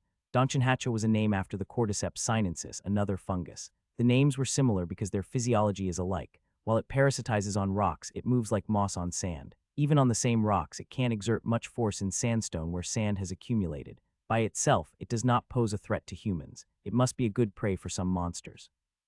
Xian thought of monsters that couldn't use 4 limbs. the size allowing for free movement inside the cave, the claw marks on the walls, and the donjon hatch. It seems like the owner of this dungeon is that bastard. He quickly identified the owner of the dungeon. Xian approached Kuji to share his findings. Hey, hush, didn't you hear that we need to keep quiet in the dungeon? Maintain silence until I command otherwise. Kuji looked at Xian with disdainful eyes. The others had the same attitude. Tusk. Xian clicked his tongue and stepped back. Anyway, he had done what he could. From now on, they were responsible for what would happen, so he felt no guilt. At that moment, Kuji sent a signal to Shuhen. Have you identified the monster inhabiting here? Instead of replying, Shuhen shook his head. They were just at the beginning of the dungeon. There was insufficient information to identify the monsters inhabiting inside. Shuhen cautiously moved forward. They didn't know what monsters would emerge from the dungeon. Identifying and informing the raid team about the monsters was one of his tasks before anything else happened. Sniff, Shuhen caught a strange smell in the air. There was a particularly pungent smell in one of the passages. This place must be avoided. The likelihood of monsters gathering in such a place was high. Shuhen led the group towards the passage with the least discomfort. Quagak. When they reached the middle of the passage, something peculiar caught Shuhen's ears. He shouted, "Monster sighting ahead. Everyone prepare for battle." As soon as his words ended, two lights appeared on the other side of the passage. There was no one that didn't know that those were the eyes of the monsters. Kuji gave the command, "Yuri, attack." Yes, Yuri swung her fan in response. The blades of wind flew fiercely. Boom, the wind blades struck the monster's head precisely. With a powerful impact, the monster screamed loudly and fell. Karg, as the cave resounded with the piercing scream, Yuri muttered, "It's nothing much." She was a mage that used the wind attribute. She referred to herself as a wind mage. That's how confident she was in her wind magic. Dealing with monsters of this level was as easy as flipping her hand. Judging by the reaction, it's just a D-rank monster. All right, let's push through quickly. This dungeon doesn't seem too dangerous. The expressions of the Awakens brightened at Yuri's words. An Awaken like Yuri was almost like a human measuring device. They could accurately distinguish the rank of monsters from the force felt in their hands. If D-rank monsters inhabited this dungeon, then the owner of the dungeon would be at most C-rank. With C-rank monsters, the Awakens who entered would be enough to hunt them down. The tension vanished from the faces of the Awakens. Kuji was the first to confirm the identity of the fallen monster. This looks like a giant mole. The monster felled by Yuri's attack resembled a mole. It was several meters tall, with a body length of over 5 meters from head to tail. At that moment, Xian, who had been maintaining silence, spoke up. "They're called hell moles. Do you know what they are?" Kuji looked at Xian with surprise. Xian answered with a sigh. "Hell moles are particularly clan-oriented monsters. If one is killed, the entire clan will seek revenge. Is that so?" The problem is the number of clan members. There could be hundreds or even thousands of them, forming one bloodline. Hundreds, thousands. Kuji's eyebrows twitched. Suddenly, Shuhen urgently shouted, "Captain, I sense monsters approaching from all directions. What? We need to hurry. They're getting closer. Everyone, prepare for battle." It was at this urgent moment that Kuji issued the command. Hell moles appeared from all corners of the cave. They filled the anthill like tunnels, and the expressions of the Awakens showed dismay at the appearance of the hell mole horde. "What's this? This is insane." The hell moles radiated intense enmity towards the Awakens who had killed one of their kin and rushed towards them. Although they resembled moles, their speed was as fast as a horse. The hell moles' biggest weapon was their large claws. Claws that could cut through rocks like tofu posed a significant threat. Shit, block them. If they break through, it's all over. The Awakens each took charge of their respective passages to block the advance of the hell moles.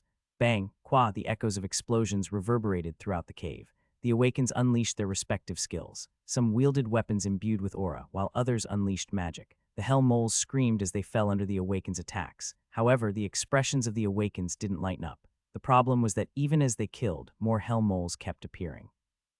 What made hell moles formidable was their fearlessness of death, like most monsters. The blood spilled by their comrades served as a catalyst for the hell moles' frenzy.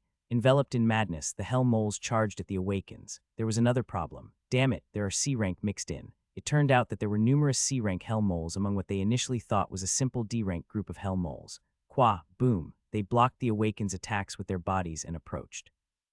Then they slashed at the attacking Awakens with their claws. Swoosh, arg, cuke, the hell moles clung to the fallen Awakens, tearing them apart with their teeth. In an instant, over a dozen Awakens were devoured by the hell mole horde. Xian watched the scene with a cold gaze. This is why facing hell moles is troublesome. Terrain that is favorable for them, frenzy that doesn't fear death, and the resilience to ignore most attacks. This was why dealing with horde monsters was challenging. To confront horde monsters, one had to penetrate their physiology and prepare perfectly, yet they recklessly attacked, resulting in such a catastrophe. As Xian stood there, the hell moles approached him too. 2 C rank and 3 D rank. It was quite a formidable force. Key, with the typical roar of hell moles, their claws swung. At that moment, intense flames erupted from Xian's body. The hell moles screamed as they were blinded by the intense light. Despite their degraded eyesight, they still had some vision left. A fire missile pierced through the head of one of the hell moles. Whoosh, the head of the hell mole exploded. Seeing this, Jack shouted, "Fire, it's fire." They are weak to bright lights because of their degraded eyesight. Fortunately, among the Awakens from the slums, there were a few who knew how to use fire magic. Although they were low-rank Awakens, being able to wield fire magic was crucial. When fire magic was unleashed, intense light was inevitably emitted. The intense light inflicted significant damage to the hell moles. Kei, now's the time. Die. The Awakens did not miss this opportunity and slaughtered the hell moles. Kuji cut down several hell moles in one stroke with his katana, while Yuri swept them away with her wind magic. Byron, as a warrior class, swung his axe wildly with just one in hand. Jack's raid team was also diligently reducing the number of hell moles. However, no matter how many they killed, the hell moles continued to appear endlessly. They needed to find a breakthrough. At that moment, Shuhan shouted, "Captain, this way." Shuhan was leading them to a passage where an unusually large number of hell moles were gathered. The dungeon boss is this way. The best way to disband horde monsters was to kill the boss. That way the command structure would collapse, causing the monsters to scatter. Fortunately, Shuhan quickly identified the location of the boss. All right. Everyone follow Shuhan. Kuji cut down the hell moles, blocking the way with his katana, and ran ahead. Inazuma took the lead, followed by the Awakens from the slums in the middle, and Jack's raid brought up the rear. Xian moved at the very rear of Jack's raid team, flicking his finger, and each time a flame erupted, piercing through the darkness. Every time he did so, one hell mole after another fell. If he wanted to, he could wipe out this dreadful horde of hell moles in an instant by himself. However, he didn't want to reveal his full power to them, but there was a bigger reason. It's suspicious. Although the Awakens guarding the dungeon said that Xian's group was the first to attack, the movements of the hell moles were too suspicious. Just as humans evolve when facing monsters, monsters also adapt when facing humans. The movements of the hell moles attacking Xian's group right now were also similar. They've faced humans before. Xian's gaze shifted forward. Shuhan was leading them towards the passage where the boss was located. Son of a bitch, these damn moles. Jack and his raid team wore expressions of frustration. They were advancing laboriously, their bodies smeared with the blood and bodily fluids of hell moles. Arg, save us. Awakens not part of the either two raid teams were swept away by the onslaught of hell moles, disappearing from sight in an instant. Their fate was all too clear. Jack shouted to Corner, "Give us a buff, got it." A brilliant light emanated from the dwarf Corner's body. Those within the range of his light felt a surge of energy, their strength increasing. Corner's awakened ability was a buff. While his direct combat power was weak, he was a valuable resource capable of temporarily boosting the combat abilities of his party members. Just like healers, buffers were essential assets in dungeon raid teams, but they were rare and hard to come by. So the existence of a valuable buffer in Jack's raid team was surprising in itself. "Wooa," Declan roared. His eyes were bloodshot. Declan was a berserker, and he was greatly affected by his older brother Corner's buff. Crash. Declan used his massive body to crush any hell moles that came at him. Seeing this, Kuji muttered, "Good, we should be able to reach the boss room soon." This made dungeon progression much smoother. Suddenly, Shuhan's voice rang out. "We're almost there, just a little more effort." Wooa, Kaya the Awakens gathered their remaining strength. Bang, with a loud noise, a giant stone door shattered. Then the Inazuma raid team, Jack's group, and the surviving Awakens entered a massive room.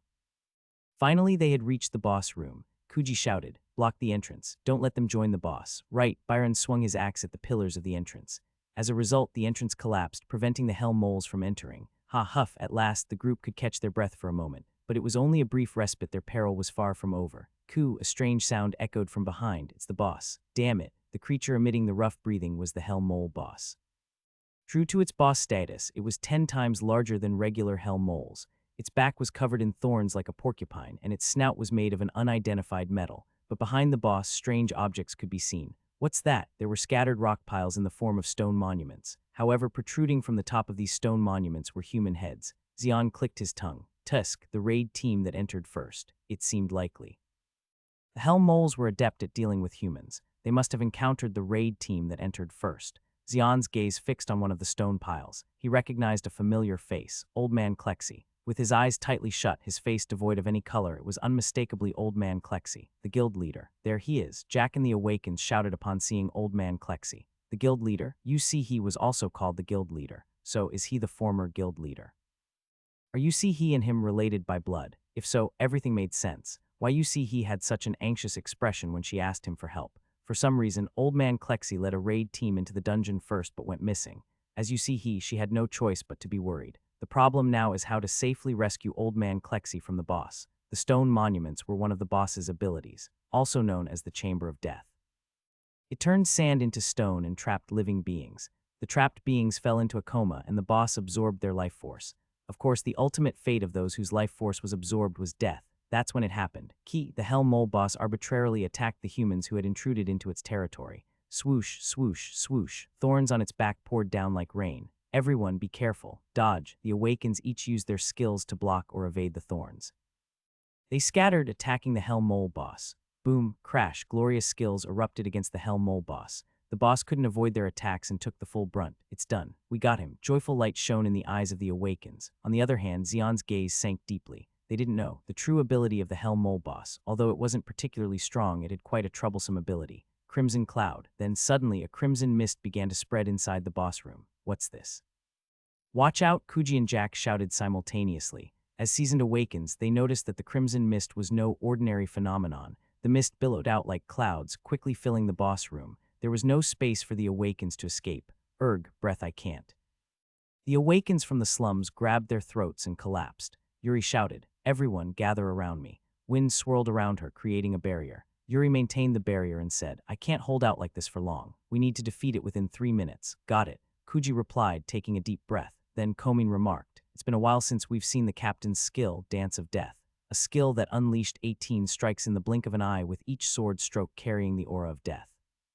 It was named Dance of Death because every sword strike ensured death. Let's do this. I can't afford to lose either." Jack stepped forward as well. If Kuji was the captain of Inazuma, then he was also a captain. He couldn't afford to fall behind. Swoosh. The Dance of Death and Jack's skill, Quiet Funeral, were unleashed simultaneously. While the Dance of Death delivered 18 strikes in a single breath, the Quiet Funeral focused all its power into a single blow.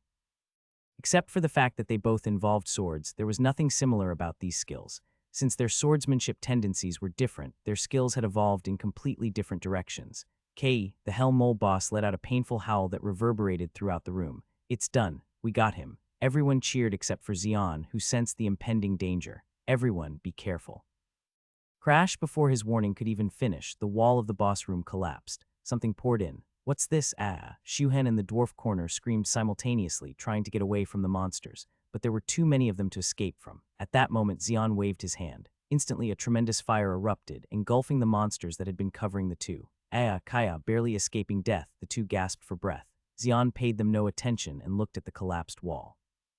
Beyond the wall, more monsters were pouring in. The larvae of a ghost dragonfly. This is the real deal. The writhing monsters pouring in were the larvae of a ghost dragonfly Xion had dealt with earlier. The Hell Moles were undoubtedly a headache. Especially in such underground conditions, they posed challenging conditions. However, as a boss of a dungeon, they were lacking. That's why he thought there must be a true boss elsewhere. But Hell Moles and ghost dragonfly larvae don't seem like a suitable combination.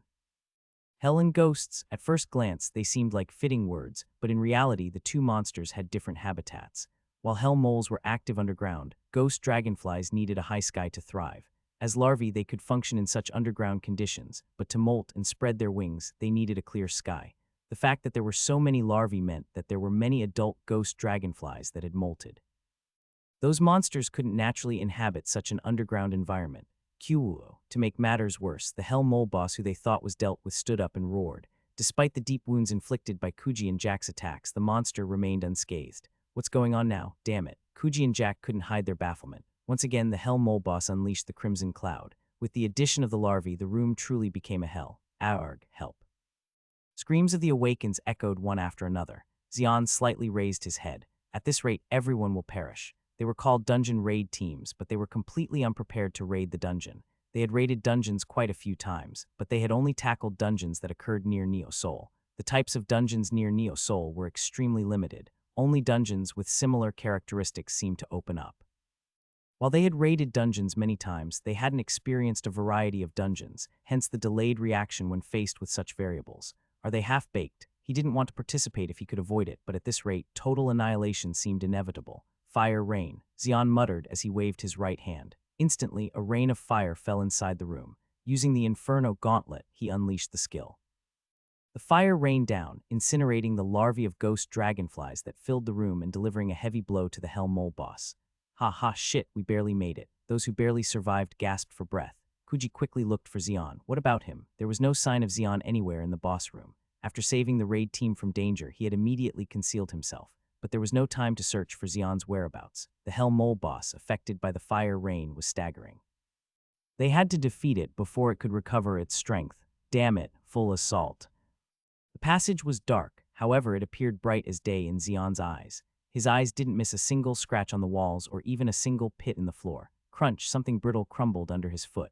Xian reached out and grabbed the broken object. Ghost dragonfly exoskeleton. Seems like some of them have already molted. As with any monsters, the danger increases as ghost dragonflies mature. The floor was littered with exoskeletons. It was clear that many had already molted. This is too soon. Xian furrowed his brow. Every living organism in nature follows a timeline.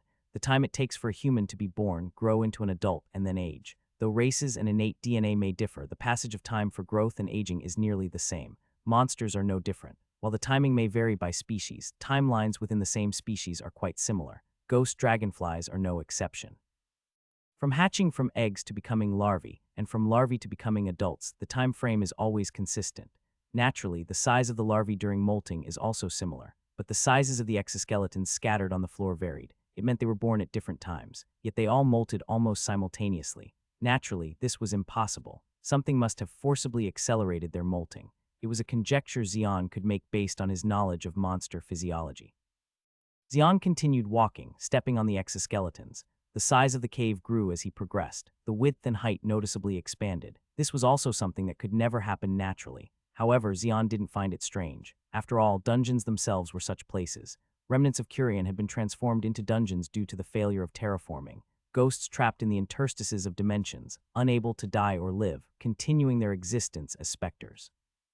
Some dungeons evolve on their own, much like living organisms. The dungeons Xian knew were such places, so suddenly revealing a vast space was not at all unusual, just like now. In a moment, the space changed. Wuong, what greeted Xian was a multitude of ghost dragonflies. The swarm of ghost dragonflies filled the sky as black as night.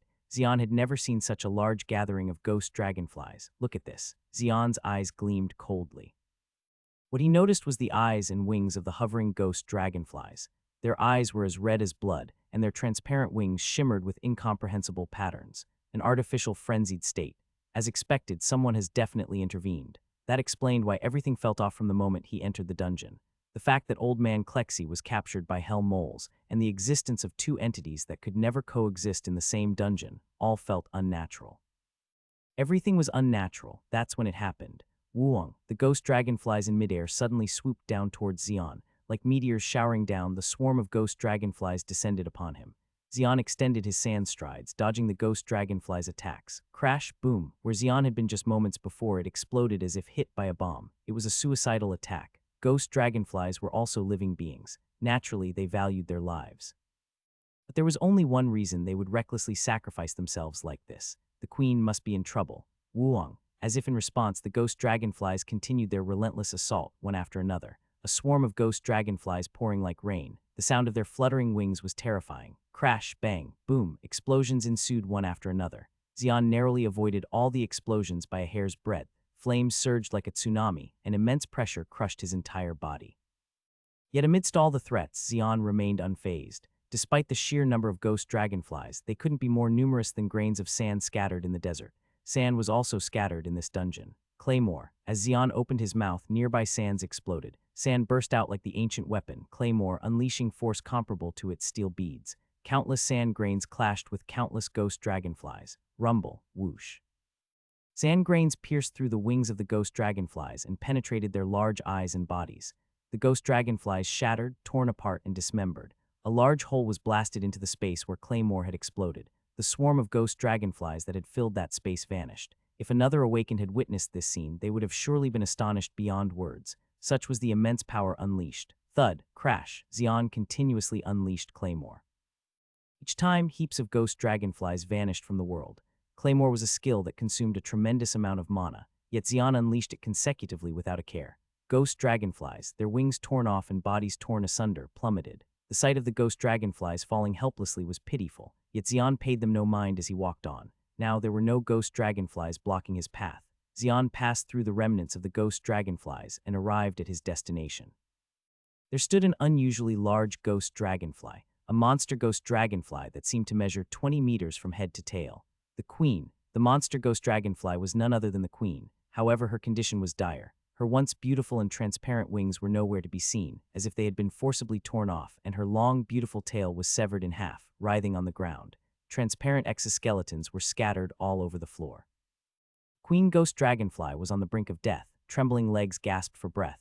Xian approached the Queen Ghost Dragonfly. Then he saw 7 jewels embedded in her back. The jewels were arranged like the Big Dipper. Xian plucked one of the jewels. Even so, the Queen Ghost Dragonfly didn't resist. She was already drained of strength. Xian examined the jewel closely. It was evident that it was an item with magic runes inscribed on its surface. The traces of mana. This was the work of it.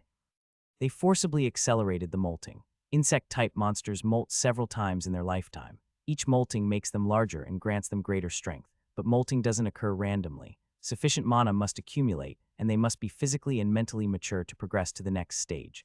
In Xian's view, it wasn't yet time for the Queen Ghost Dragonfly to molt, yet an unknown tamer had forcibly accelerated her molting. There must be a reason to the forced molting. Was it because of her wings? Xian recalled Brielle's words. She mentioned that the wings of a freshly molted Queen Ghost Dragonfly weren't affected by gravity. If the tamer coveted the Queen Ghost Dragonfly's wings, it was more than enough reason. A formidable tamer would undoubtedly have the ability to forcibly induce the molting of a ghost dragonfly. But can a single tamer accomplish this feat alone? Xian looked around. It was a double dungeon with 2 bosses.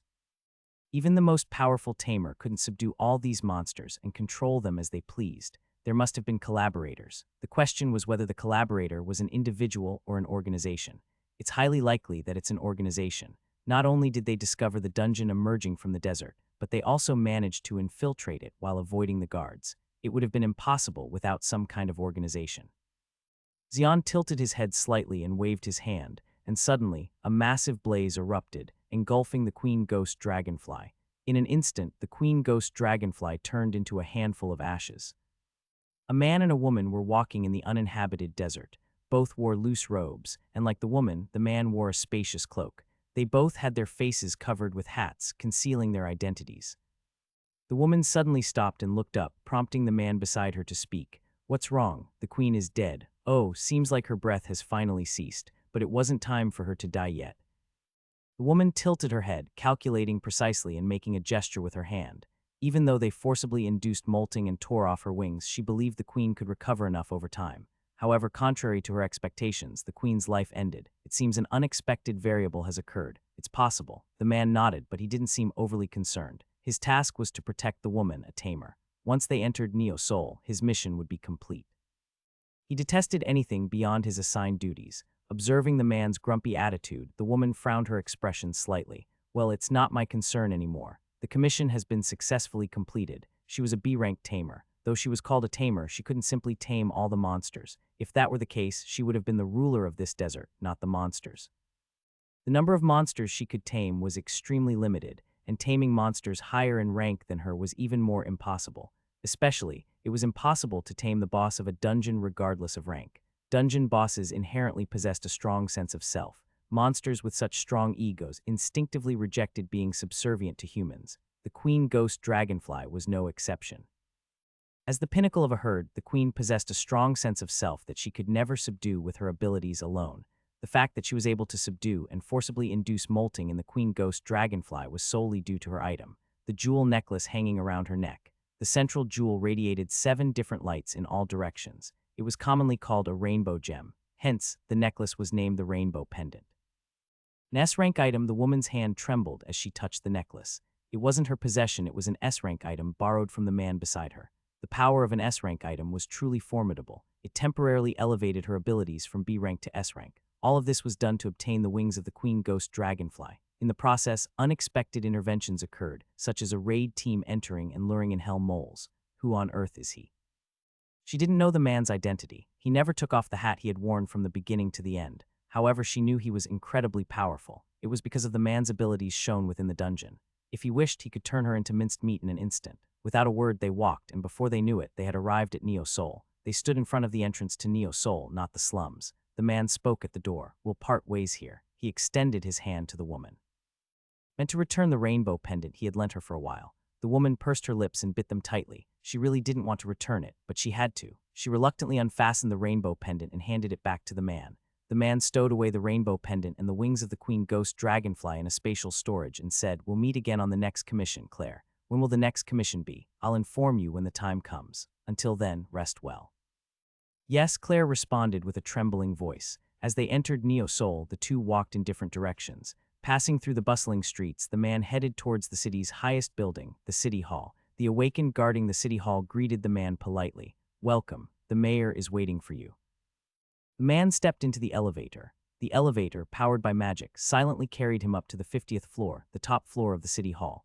Rumor had it that it was created by combining magic with science, but he didn't know the exact principles behind it, nor did he care. All of Neo Seoul's facilities operated in this manner. Through the appropriate harmony of magic and science, they maximized efficiency. It was an inevitable choice in an era of scarce resources. With most of the land turned into desert, obtaining concrete or even stone was not easy.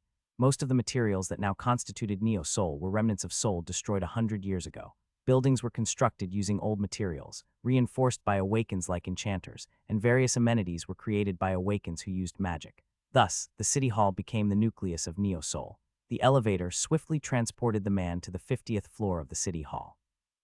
Upon reaching the 50th floor, the man took off his tightly pressed hat. As he did, the face of a man in his mid-40s became visible. His expressionless, icy face and unfocused eyes gave him a unique aura and appearance that one could never forget. The man cautiously knocked on the door and said, "Sir, it's Lee Xiang-ho. Come in." A moment later, accompanied by a dignified voice from inside, the door opened. As Lee Xiang-ho entered, a spacious room appeared before him. Large windows offering a clear view of Neo Seoul, a large desk in the center, and bookshelves lining the walls filled with books were notable. However, what caught his attention the most was the man standing in front of the windows. A middle-aged man, seemingly lost in thought as he looked down at Neo Seoul. Behind the man in a suit, a relaxed atmosphere could be felt. Lee Xiang-ho bowed his head respectfully and said, "I have completed the mission." "Good job." The middle-aged man turned around. Then the distinctive features of the middle-aged man's face became apparent. Sharp features, blue eyes, neatly combed hair, and a stylish beard on his chin all left an impressive impression.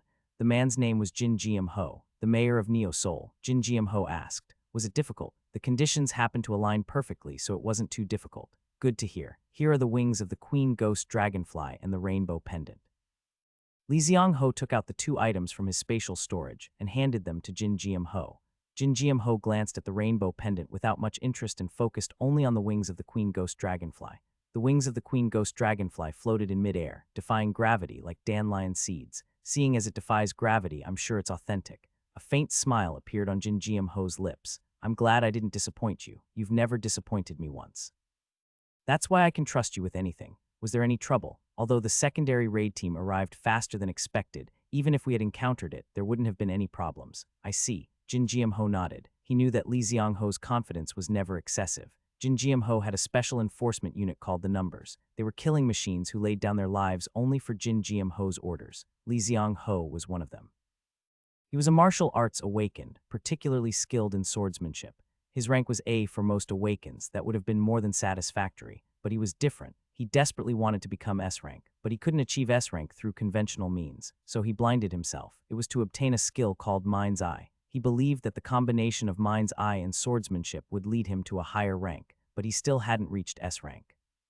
Stuck somewhere between A and S rank. To reach a definite S rank, there needed to be another catalyst. However, Lee Xiang-ho wasn't sure what that might be. Jin Jiam-ho said, "You've worked hard, so take a good rest. No, please give me a new mission if there is one. There won't be anything for you to do for a while." "Understood. Please call me anytime if needed." "Will do." As Lee Xiang-ho left, Jin Jiam-ho was left alone. Looking out over Neo Seoul, Jin Jiam-ho murmured to himself, "Retribution, it seems. This is how it begins."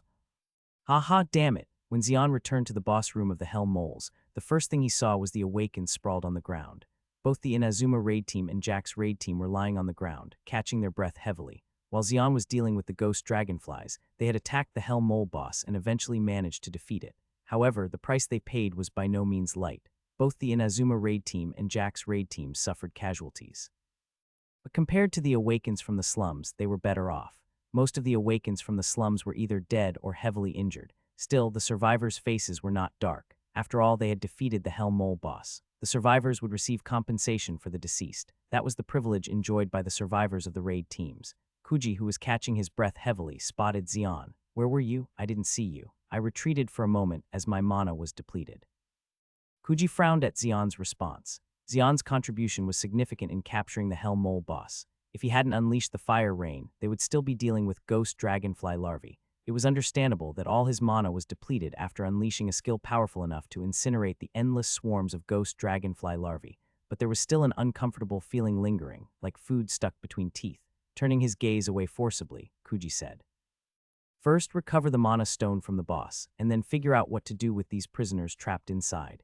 As his command was issued, Shuhen, with a dagger in hand, approached menacingly. With skillful hands, he cut open the Hell Mole boss's belly and retrieved the mana stone. This should be enough compensation. A peculiar energy emanated from the mana stone obtained from the Hell Mole boss. There was a chance that a skill might come out of it. Then its value would skyrocket. Jack, breaking the stone monuments, shouted. Guild leader, he shook him, but old man Klexi didn't seem to come to his senses easily. However, it didn't seem like there was anything wrong as his breathing was steady. Kuji said to Jack, "Our deal has been successful, so as promised, we'll take the mana stone. Any objections? None. Then let's get out first." Upon Kuji's words, Jack glanced at Xian. Jack's raid team rounded up the rescued individuals, avoiding Xian's gaze. Xian silently watched them. A cold smile crept onto his lips. Indeed, there's no one you can trust. Jack flinched at his sneer, but he didn't retort or get angry, because he had committed a sin. Originally, it was the subordinates of Old Man Klexi who discovered this dungeon. Accidentally stumbling upon the dungeon with the Hell Mole as the owner, Old Man Klexi personally came to conquer it, but ended up going missing. You see, he sent rescue teams to save Old Man Klexi, but they all failed. At that time, Tajik approached. You see, he had no choice. Old Man Klexi was her only remaining blood relative. She wasn't ready to let him go yet. Jack's raid team and the Awakens from the slums left the dungeon with Old Man Klexi and others. Xian stood still, silently watching the scene. Kuji asked Xian, "Are you surprised?" "Not particularly. Looks like you have a stronger heart than you appear. I've heard that before." It's not necessarily a good thing. It's not a bad thing either. You don't give up a single word. There's no need to be swayed. I've seen several guys with long tongues like you get their tongues cut off. Really scary. Xian shivered exaggeratedly. Kuji's gaze turned even more stern. He remembered Tajik's advice before coming here. Test him. If he's useful, just roll him in like the crocodiles. What if he doesn't meet expectations? Well then. Instead of a definite answer, Tajik smiled faintly. Kuji knew very well what that smile meant. Xian looked around. Before he knew it, the Inazuma raid team was surrounding him. Yuri, Byron, Shuhan, and Komin aimed their weapons at Xian, but Xian paid them no mind and looked at Kuji instead. Was this Tajik's will? He's not someone you can mention lightly. Is he that great of a person? At the very least, he's not someone you can speak lightly of. I'm getting more curious about him. But you're not going to tell me that easily, are you? You should focus more on preserving your life than satisfying your curiosity. Kuji didn't hide his enmity towards Xian. Swish, he drew his katana. The katana, sharpened to perfection, pointed at Xian. Prove it. Prove whether you're worth it. That's the only way to save your life. Well, let me struggle hard then. It's what I do best. Xian replied with a smile. His demeanor irritated Kuji. Let's begin. Yes, Captain. Yuri, the wind mage, swung her fan in response. Byron rushed forward wielding his axe while Komin blinked behind Xian. Shuhan stepped back and observed Xian. I'll dissect everything about you. Yuri's wind blades and Byron's axe simultaneously aimed for Xian's throat. Added to that was Kuji's katana. It seemed only a matter of time before Xian's breath would be cut off. But contrary to Shuhan's expectations, Xian neither had his breath cut off nor was he pushed into dire straits. Swoosh. An enormous wall of fire protected his entire body. Arg, hot, it's burning. Byron recoiled from the intense heat and Yuri panicked. Xian lightly swung his hand towards them. Fire rain. The skill that had decimated the ghost dragonfly larvae once again unfolded. Heh, no way. At that moment, Kuji stepped forward and swung his katana. Clang. The barrage of fire raining down on the Inazuma raid team was all sliced away by his katana. There was a red aura emanating from his katana. He had unleashed his aura sword. Xian swung his hand again. Fire rain once again filled the dungeon. This time it was Yuri's turn. Impossible. Tornado shield. The wind turned into a tornado, creating a massive barrier that blocked the fire rain created by Xian. The fire trapped in the tornado shield was extinguished in an instant. Kuji smirked with a sharp smile and said, "You're a fire attribute awakened, right? But as you can see, your skills no longer work on us. It seems so." Although he could use stronger skills, Xian didn't bother to explain himself. There was no reason to explain. They're all gone. He sensed that Jack and the other Awakens had all left the dungeon. Now only the Inazuma raid team and him remained in the dungeon. The red aura from Kuji's sword intensified. Enough with the games. I'll take your breath away now. I'm also done playing around. Do you think 5-on-5 would be more fair? What? At that moment, the sand around Xian moved. Swoosh, sand soldier. 5 soldiers rose from the sand.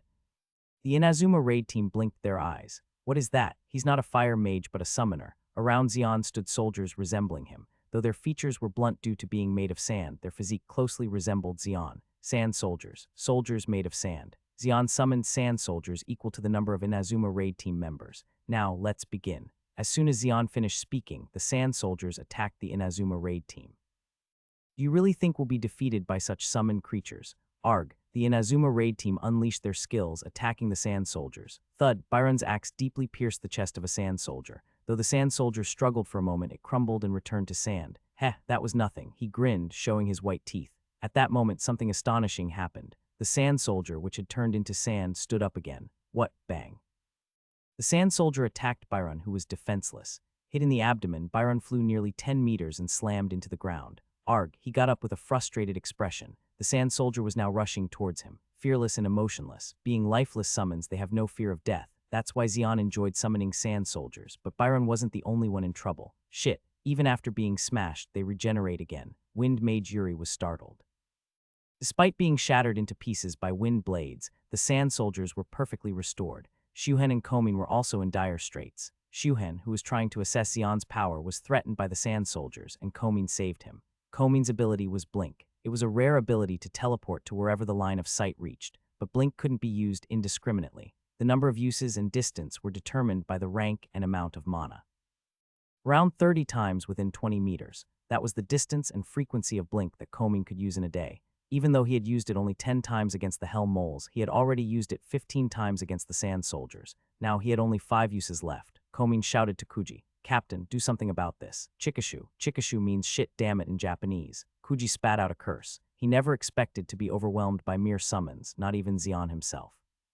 Sand soldiers that revived endlessly were nothing short of a nightmare. There must be a core. All inanimate summoned creatures usually had a core. Kuji closed his eyes and heightened all his senses. He activated one of the skills of a swordsman, body perception. He wasn't sure if it would work on the lifeless sand soldiers, but it was better than doing nothing. Luckily, he was able to find the core of the sand soldier. It's on the right side of their waist. Swish. He swiftly cut down the sand soldier. Perhaps because he severed the core, the sand soldier did not regenerate again. Great, on the right side. Seeing that, his subordinates attacked the right side of the sand soldier's waist. Swish. The sand soldiers with broken cores turned back into sand, and they didn't revive again. Ha ha, damn it, I thought we were done for. Yuri gasped for air while Byron cursed and raised his axe. Komin and Shuhen also managed to defeat the sand soldiers. They glared at Xian. Now it's your turn. I'll cut you down to the bones. Having struggled against the sand soldiers, their anger pierced the sky. While they fought like madmen, Xian leisurely watched them with his arms in his robe pockets. Even though all the summoned sand soldiers had turned back into sand, Xian didn't change his expression and muttered, "Is this the limit against Awakens?" From the beginning, he did not expect the sand soldier to have as much combat power as the Awakens. Even if Xian's will influenced the sand soldiers, they couldn't move and fight like Awakens who acted on their own thoughts. That difference was evident now. All the sand soldiers he summoned had turned back into sand, and the Inazuma raid team was attacking him. Swish! Kuji's katana, emitting a sharp sound, flew towards him. Yuri's wind blades surrounded him from all sides. Byron's axe followed suit, and Komin's blink approached from the side in an instant. All of this was vividly clear to Xian. With a calm voice devoid of any sense of danger, Xian muttered, "If 5 aren't enough, how about 20? As soon as he finished speaking, 20 sand soldiers stood up around Xian. Insane. Kuji, who was swinging his katana, shook his pupils. The Inazuma raid team, which was in serious jeopardy with just 5 sand soldiers, was now faced with 20. Their hearts sank at the sight of them. What the hell? What is this? Damn it. Kuji's cold facade cracked. Underneath the broken mask, Kuji's true face was terrifyingly distorted. Xian observed his expression carefully and said, "Did you attack me without even knowing that, this bastard?" Bang! Sand splattered in all directions with a loud noise. One of the sand soldiers blocked Kuji's katana with its body. The attacks of the other Awakens were also nullified by the sand soldiers. The sand soldiers didn't flinch, even when they were destroyed and exploded. They threw themselves without hesitation to protect Xian. The Inazuma raid team attacked the right side of the sand soldier's waist, where the core was supposed to be, but they couldn't feel the core. The position of the core has changed. Damn it. The destroyed sand soldiers were instantly restored and attacked them. The sand soldiers were nightmares to them. Arg! First Shuhen screamed and fell. As he had the lowest combat ability, he was the first to go down. Next was Komin. Having used up all his blink charges, Komin was an easy prey for the sand soldiers. Arg! He screamed and fell, never to move again. Kuji, Yuri, and Byron's eyes were bloodshot. Their comrades' deaths had taken away their reason. Normally, a raid team formed once would be maintained until the end unless there were extraordinary circumstances.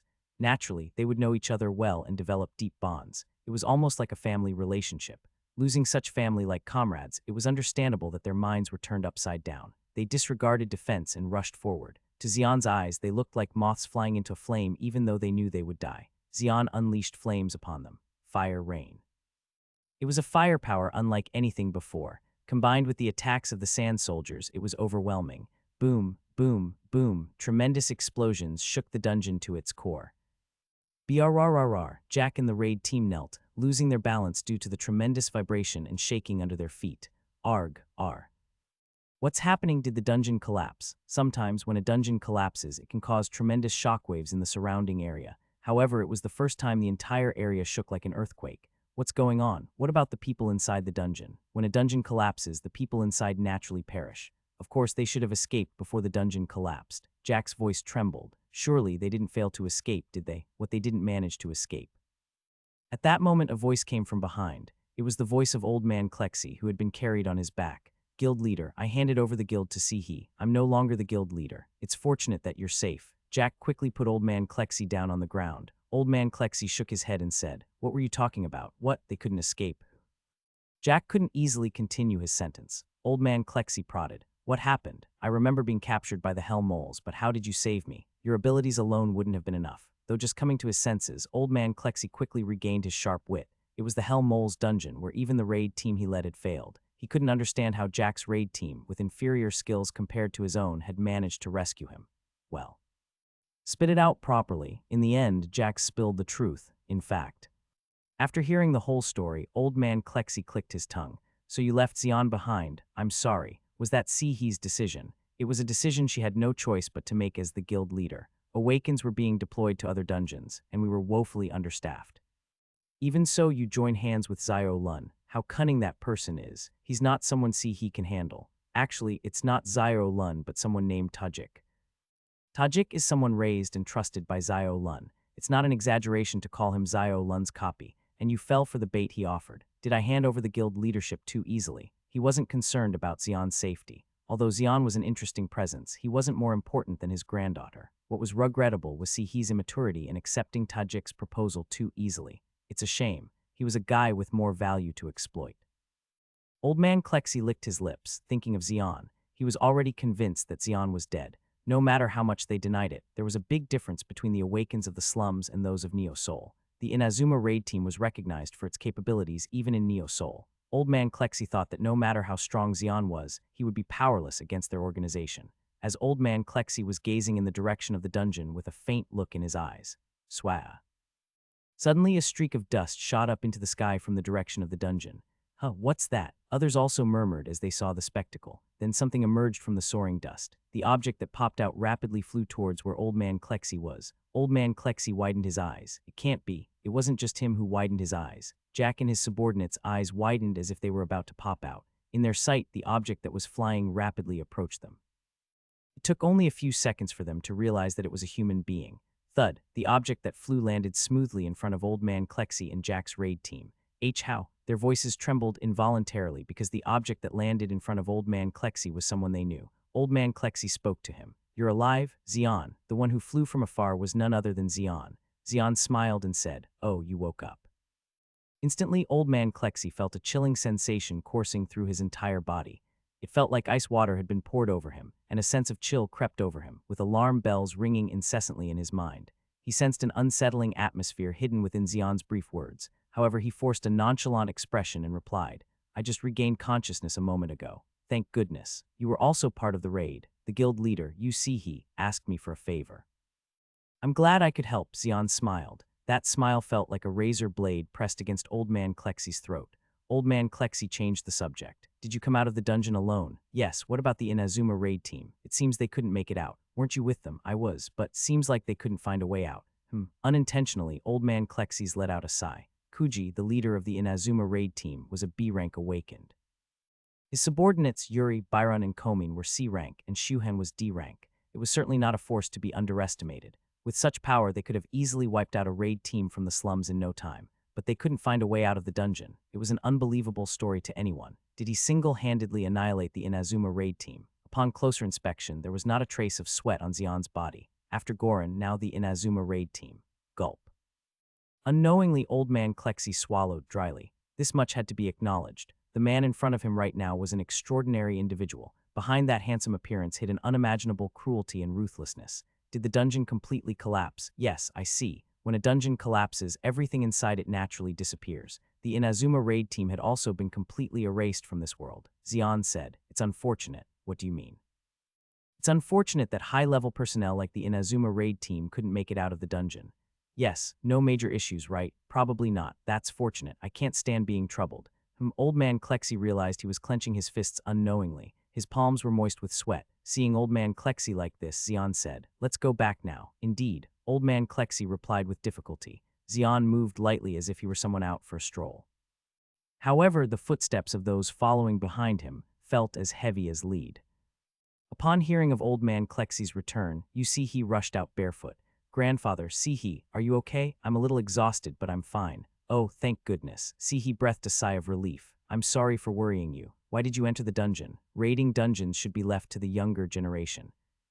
"Tusk, in any case, if you ever enter a dungeon again, do you think I won't see you?" "Got it. I don't want to go through that ordeal again. I won't personally enter a dungeon again. Is that a promise?" "It's a promise." "Okay, I got it. You must be tired, so let's leave it at that for today." Old man Klexi managed a faint smile. He was on the brink of collapse as it was. Any more nagging and he might collapse. That's when it happened. "I'm not sure if this is interfering with your family's reunion."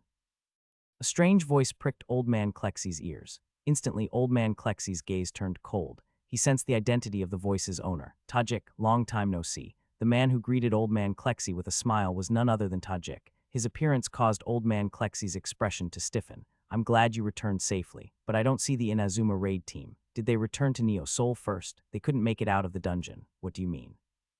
Instantly, Tajik's face lost its smile. Old man Klexi knew that the dry expression on Tajik's face was his true nature.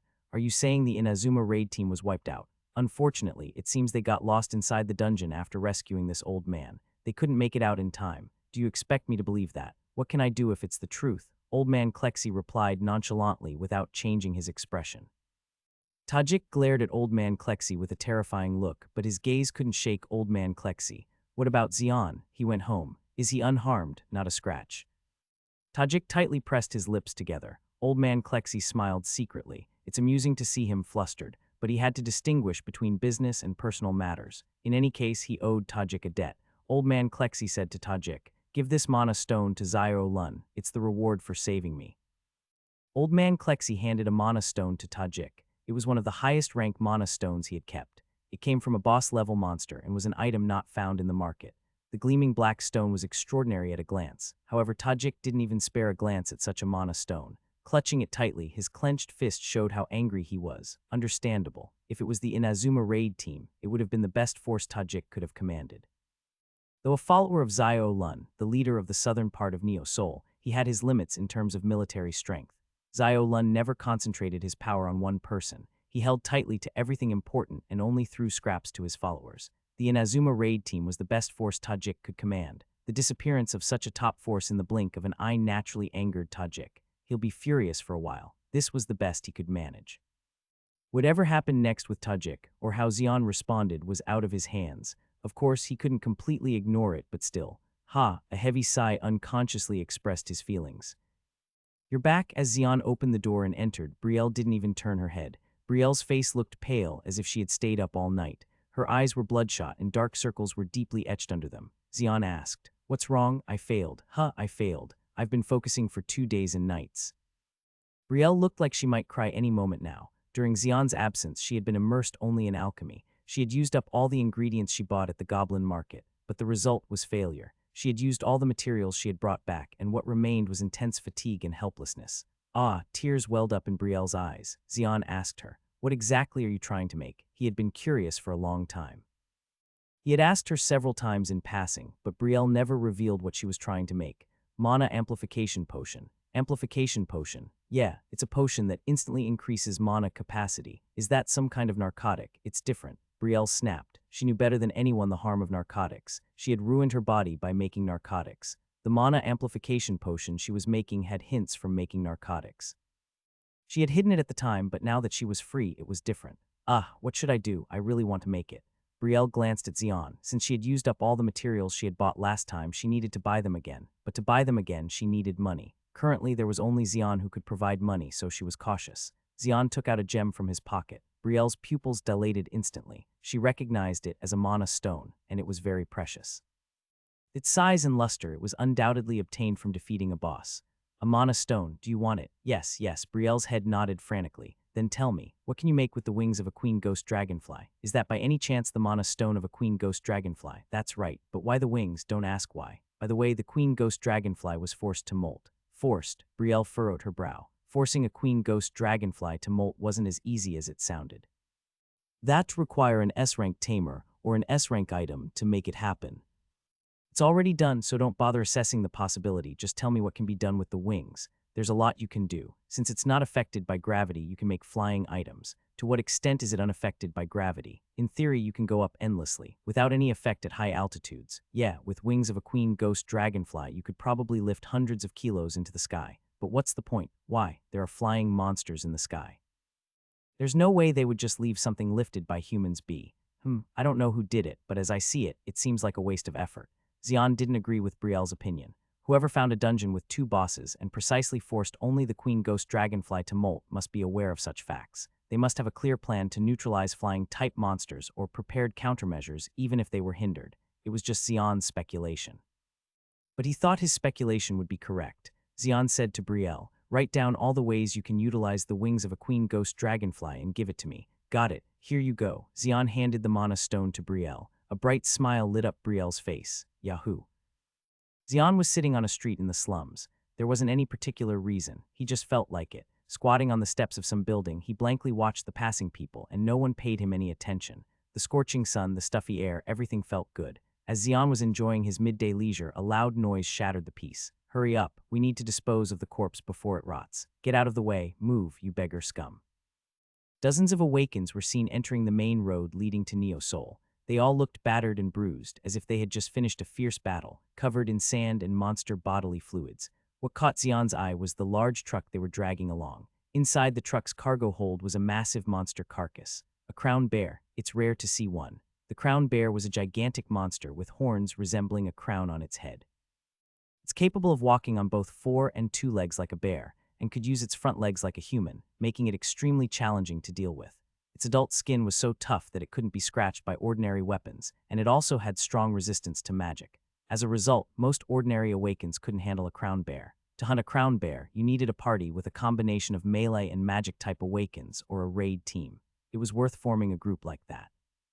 As a crown bear's carcass itself was a tremendous treasure. The gallbladder, commonly referred to as a talisman, increased mana, and its internal organs became essential ingredients for various potions. Even its meat and bones became alchemical ingredients, so capturing just one could earn a tremendous amount of money. What mattered most was time. Crown bear carcasses decayed incredibly quickly, so they needed to be disposed of quickly. That's why those who hunted crown bears were rushing like that. Get out of the way, beggar bastards, they shouted loudly as they ran madly towards Neo Seoul. People on the street avoided them on their own, knowing that even if they were hit by the truck, no one would care about them. To them, the people in the slums were no better than stones on the side of the road. Stones were used to build buildings, but even if people from the slums were brought in, there was no place to use them. Like a sandstorm in the desert, the Awakens who hunted crown bears disappeared into Neo Seoul in an instant, and the streets became a mess.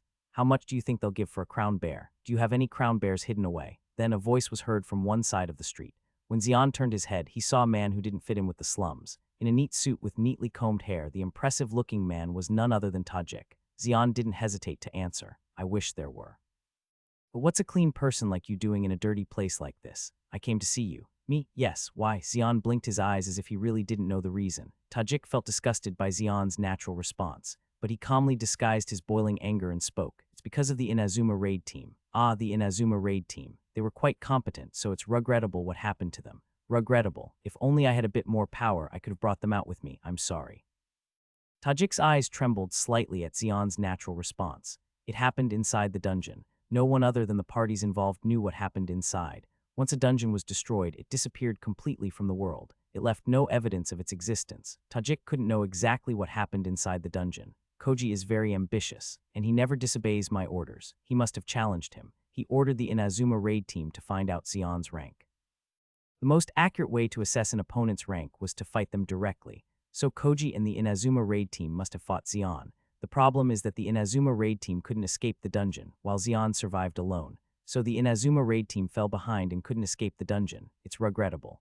Zeon replied nonchalantly without changing his expression. Tajik tried to discern the truth from Zeon's subtle facial expressions, but it was futile. This bastard. For a moment, Tajik's anger surged. He quickly suppressed his urge to act but couldn't avoid Zeon's gaze.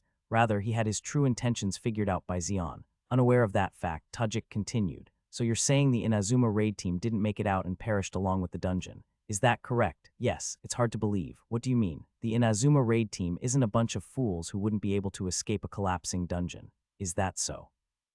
Maybe they just had bad luck. The dungeon did collapse suddenly. Tajik let out a sigh without realizing it. There was no loophole in Zeon's words. He couldn't gauge Zeon's rank, and he lost the Inazuma raid team in vain. Should I just be honest and try to recruit him? Someone was needed to replace the crocodiles. Based on what he had observed so far, Zeon seemed like a perfect fit. But as Tajik conversed with Zeon, his feelings changed. No, he's not someone who listens to orders blindly. Judging by how he dealt with the Inazuma raid team, he's cunning and resilient. He's not someone who will be under someone, and he certainly won't obey orders. Having organized his thoughts, Tajik smiled coldly. I've heard enough. Is there anything else? No, understood. Until next time. Goodbye then. Tajik nodded slightly and disappeared. Watching Tajik vanish, Zeon murmured softly. I guess letting it go quietly isn't an option. Zeon knew people like Tajik well. Men with eyes full of ambition and confidence never tolerated even a single failure. They saw failure as a blow to their pride. There would be no thought of using Zeon in his mind. All that was left was the determination to restore his pride. Letting it go quietly would only lead to more trouble, huh? Zeon sighed lightly. A massive fortress wall that seemed overwhelming just to look at. This wall was the barrier that separated Neo Soul from the slums. Standing 50 meters tall and thicker than 5 meters, this massive fortress wall was covered with various magic circles and weapons. Erected to protect Neo Soul from giant monsters, this massive fortress wall prohibited unauthorized human access. Especially at the giant gate connecting to the slums, Awakens stood guard, preventing slum dwellers from approaching. Even slum dwellers who approached from afar were only a handful. They only watched from a distance out of curiosity but didn't dare to get closer. Awakens mocked such slum dwellers. The beggars are staring again. Let them be, they're just curious. They must have a lot to be curious about what's inside. Oh my, the smell. The Awakens pretended to cover their noses. Although they were all humans, they didn't treat the slum dwellers as such. To them, humans were only those residing in Neo Soul. Even within Neo Soul, there was a distinction in status between Awakens and ordinary people. But being an ordinary person didn't necessarily mean being lower than an awakened. Even among ordinary people, there were successful individuals. People who operated businesses like slaughterhouses or mana stone processing companies, or those who showed their prowess in their respective fields, often received better treatment than most Awakens. Anyway, those living within Neo Soul played roles according to their capabilities. The system of the human society that collapsed hundreds of years ago still exists here intact. What the Awakens disdain are those outside of this system. That is, the humans in the slums. Even without them, Neo Soul could function without any major issues, so their well-being is not a concern. In the view of the chuckling Awakens, a man approached the main gate. He was walking briskly, wearing a robe with a hat pulled down deep. An Awakened halted him. Who are you? Identify yourself. My name is Zeon. The man was indeed Zeon. Zeon, are you from the slums? The Awakened looked puzzled. People who left Neo Soul were usually known to most, but Zeon was a face they had never seen before. Hence they suspected he was from the slums. Yes, why would a slum dweller be here? Without being from Neo Soul or having an entry pass, you can't enter. I have one. An entry pass, you do. Yes. Zeon took out a temporary entry pass from his pocket and threw it to the Awakened. He had received it after saving Mandy a long time ago. It was a temporary pass valid for only a month. The Awakened examined the pass with an impressed expression. The issuer is Mandy Sistine and the guarantor is mechanic Kim Sang-sik. Let me check this. He passed it to another Awakened, who checked it with a scanner. A blue light lit up on the scanner. It meant it was genuine. Although Neo Soul's entry passes were magically processed to be impossible to forge, the Awakened still eyed Zeon suspiciously. What is your purpose in entering Neo Soul? I'm here to meet Mandy Sistine. You mean the issuer? Yes. Any problem? No, you may pass. Since the identities of the issuer and the guarantor were confirmed, there was no reason to stop him. With a dull sound, the thick gate opened. Go in. You can stay in Neo Soul for only a month. If you stay beyond that, the guards will find you and kill you. The temporary entry pass Zeon received had a tracking spell on it. Even after the permit expired, if he stayed in Neo Seoul, the magic would trigger, allowing the guards to find him. I won't stay that long. I'll leave as soon as my business is done. Xian smiled and passed through the main gate. As he entered Neo Seoul, the air changed. The air itself felt refreshing, as if turning on an air purifier. It was completely different from the stuffy outside air. It felt like even the deepest parts of his lungs were being cleansed. There were no pebbles rolling on the streets, and no common sand was visible outside. Sleek buildings soared high into the sky, and the attire of people walking the streets was neat and stylish. Cars and various modes of transportation moved without a sound. The sights Xian had only heard about in stories were unfolding before his eyes. It was the most advanced city in the world, a state-of-the-art colony defying comparison with any colony he had encountered ever before. Perhaps he didn't even realize that this place might be the pinnacle of current human civilization. Xian took his first steps into a city that surpassed any colony he had ever seen. Xian was a powerhouse in the desert. In the desert, Xian had nothing to fear. Neither the monsters striding across the sands nor the mysterious creatures lurking underground could instill fear in him. However, the mega city, experiencing it for the first time, brought an inexplicable fear to Xian. The massive walls surrounding Neo Seoul were walls of despair that he could never hope to overcome. Beyond those walls lay a new world, but Xian did not possess the qualification to pass through that gigantic gate. So Neo Seoul felt like an illusion to him. The fact that he was within Neo Seoul didn't feel like reality. It was like the feeling just before waking up from a dream. But Xian quickly regained his composure. I've become sentimental too. Xian chuckled as he moved on. Neo Seoul, seen firsthand, was enormous. It was much larger and more splendid than he had vaguely imagined from the outside. The streets stretched out like a checkerboard, with tall buildings packed tightly into each block. Various vehicles of different sizes traveled the streets, and colorful signs and dazzling billboards cluttered the view. For newcomers, it was the perfect environment to lose their way, but Xian strode on without hesitation. Neo Seoul was divided into 5 main districts. There was the central district with the city hall, and 4 districts divided into east, west, south, and north. The central district with the city hall was truly the heart of Neo Seoul. All the streets in Neo Seoul led to this central district, and conversely, from the central district, roads branched out like spiderwebs to each district. There were no clearly defined boundaries between each district. People just implicitly recognized certain areas as the North District, South District, and so on. Where Xian was heading was the border area between the Central District and the East District. This area, densely populated with apartments, was where many ordinary people lived. The apartments, both then and now, had the optimal conditions for the common people to live in. Their structure allowed for the most number of people to be squeezed into limited land. At first glance, they seemed no different from the buildings in the slums, but they were unparalleled in convenience, security, and comfort. So this is it. Xian walked towards one of the towering apartments. Hey, stop right there. But before reaching the main entrance, someone blocked his way.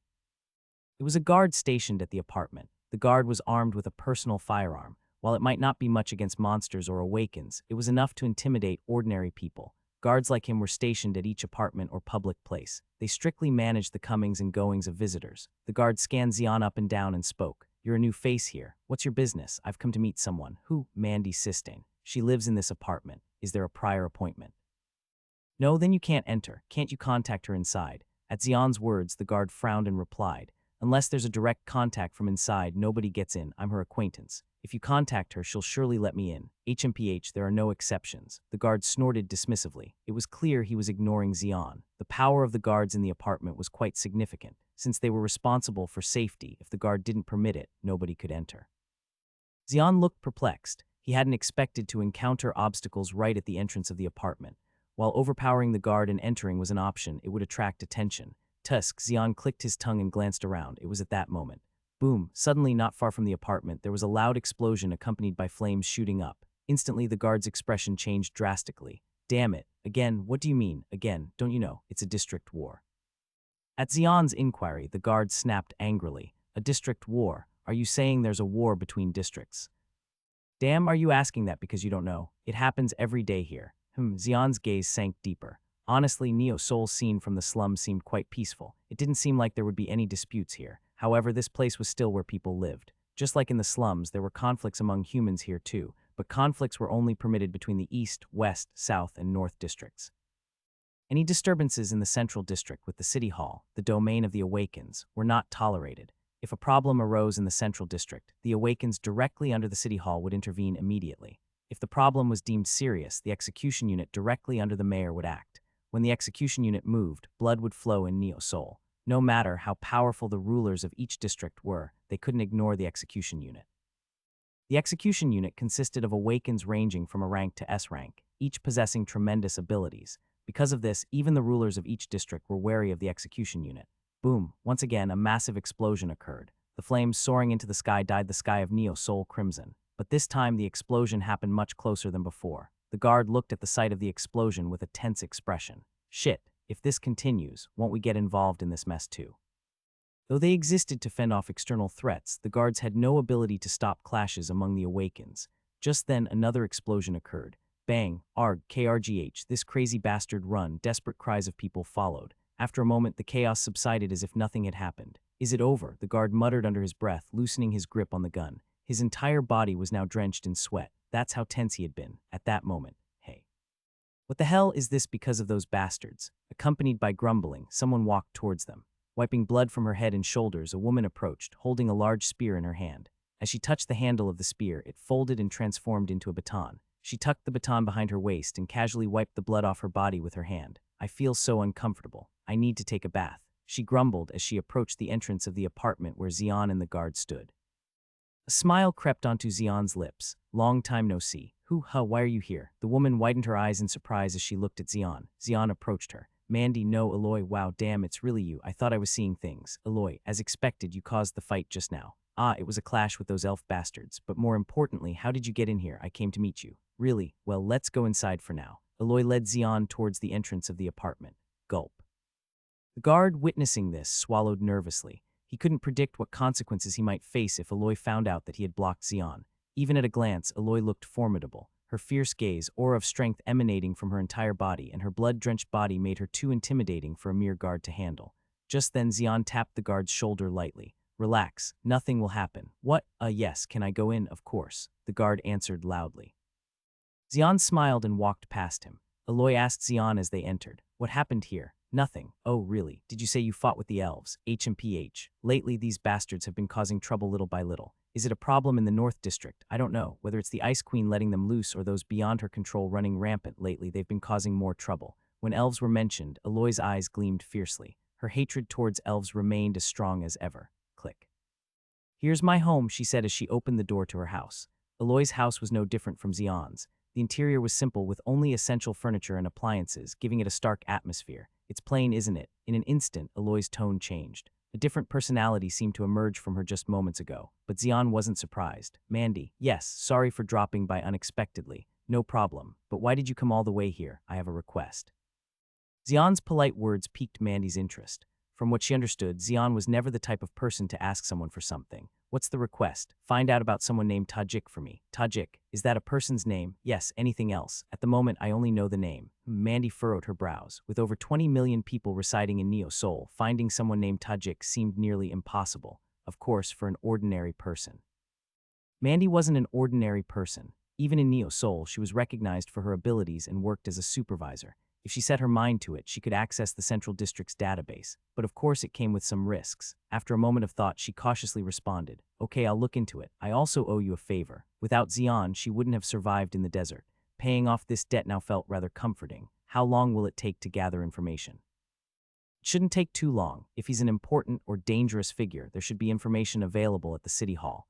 Is that so? At the latest, I should have the information by tomorrow afternoon. Stay here until then. I can't impose on you that much. Is there a nearby place to stay? There's a fairly large hotel 2 blocks north. As long as you don't go to the casino underground, it should be fine. A casino? There's one here. It's mainly frequented by humans looking to make a quick buck.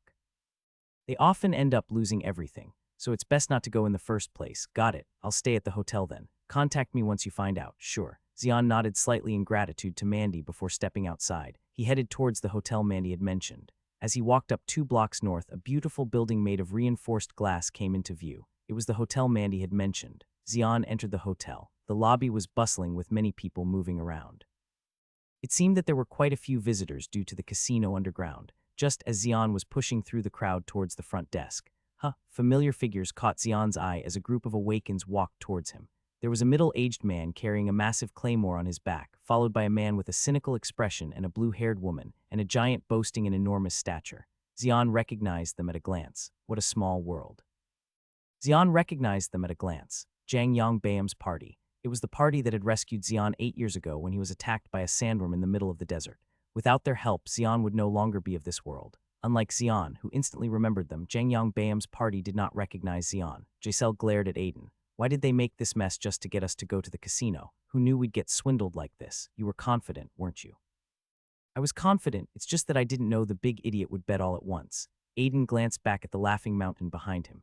Mountain was at the root of all this chaos. Just when they entrusted a large sum of money to Mountain, he bet it all at once. Naturally, the dealer won, and Mountain lost all the money. By the time Zhang Bayam found out about this, he was already penniless. Zhang Bayam said, "Whose idea was it to entrust money to Mountain? I'm sorry.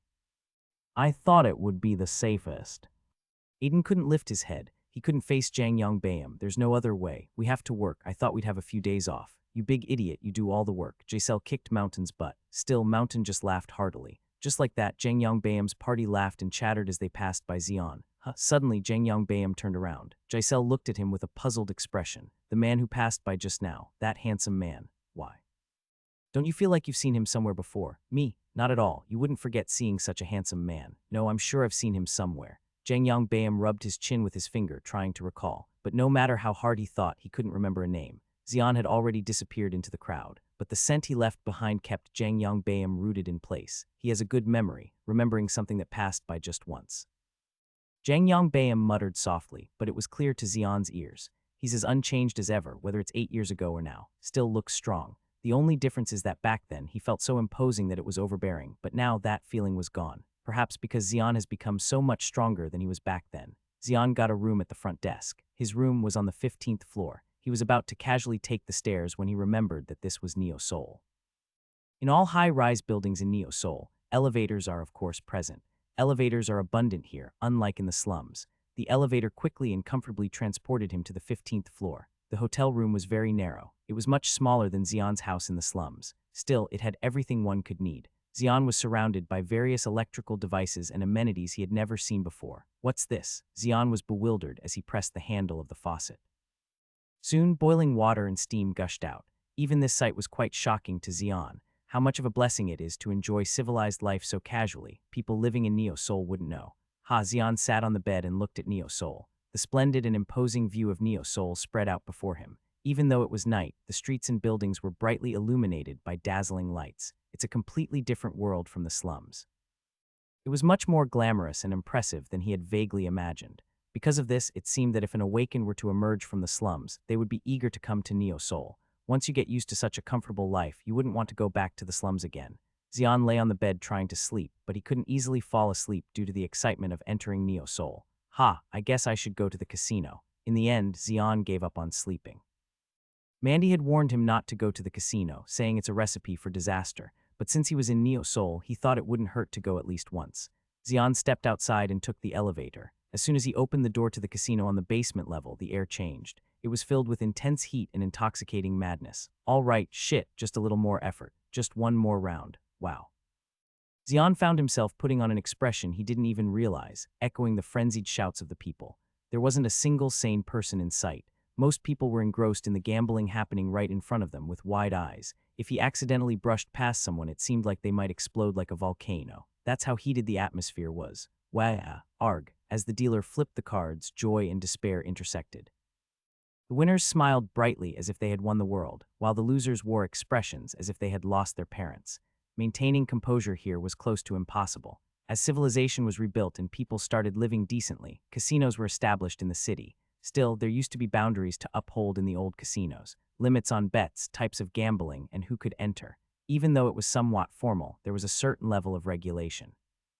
But in Neo Seoul's casinos, there were none of those restrictions, unlimited betting amounts. Anyone could enter and anything could become a gamble. In fact, on one side of the casino ring, fighters were violently fighting. Right now, Awakens were fighting each other, but sometimes it was fights between ordinary people. Damn it, a little more effort. Kill him. If you can't, you'll die by my hands. Yeah. As the fight erupted, the spectators roared with excitement. Thwack, thwup, The face of the fighter hit by the opponent's fist twisted, and blood splattered in all directions.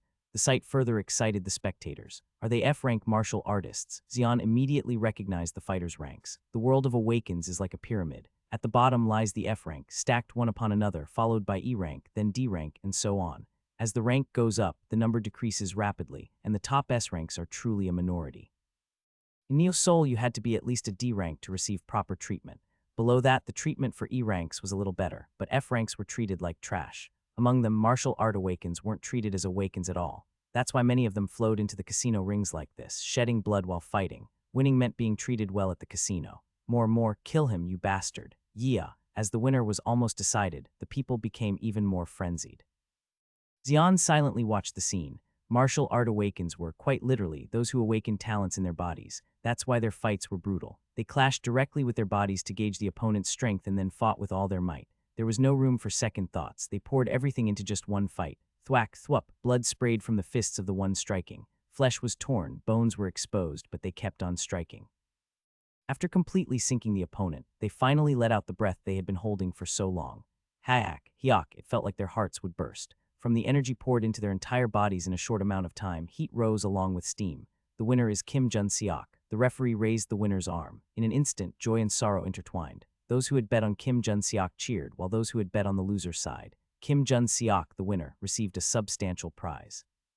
The people no longer paid attention to him. As he left the ring, new fighters stepped up and people bet on them.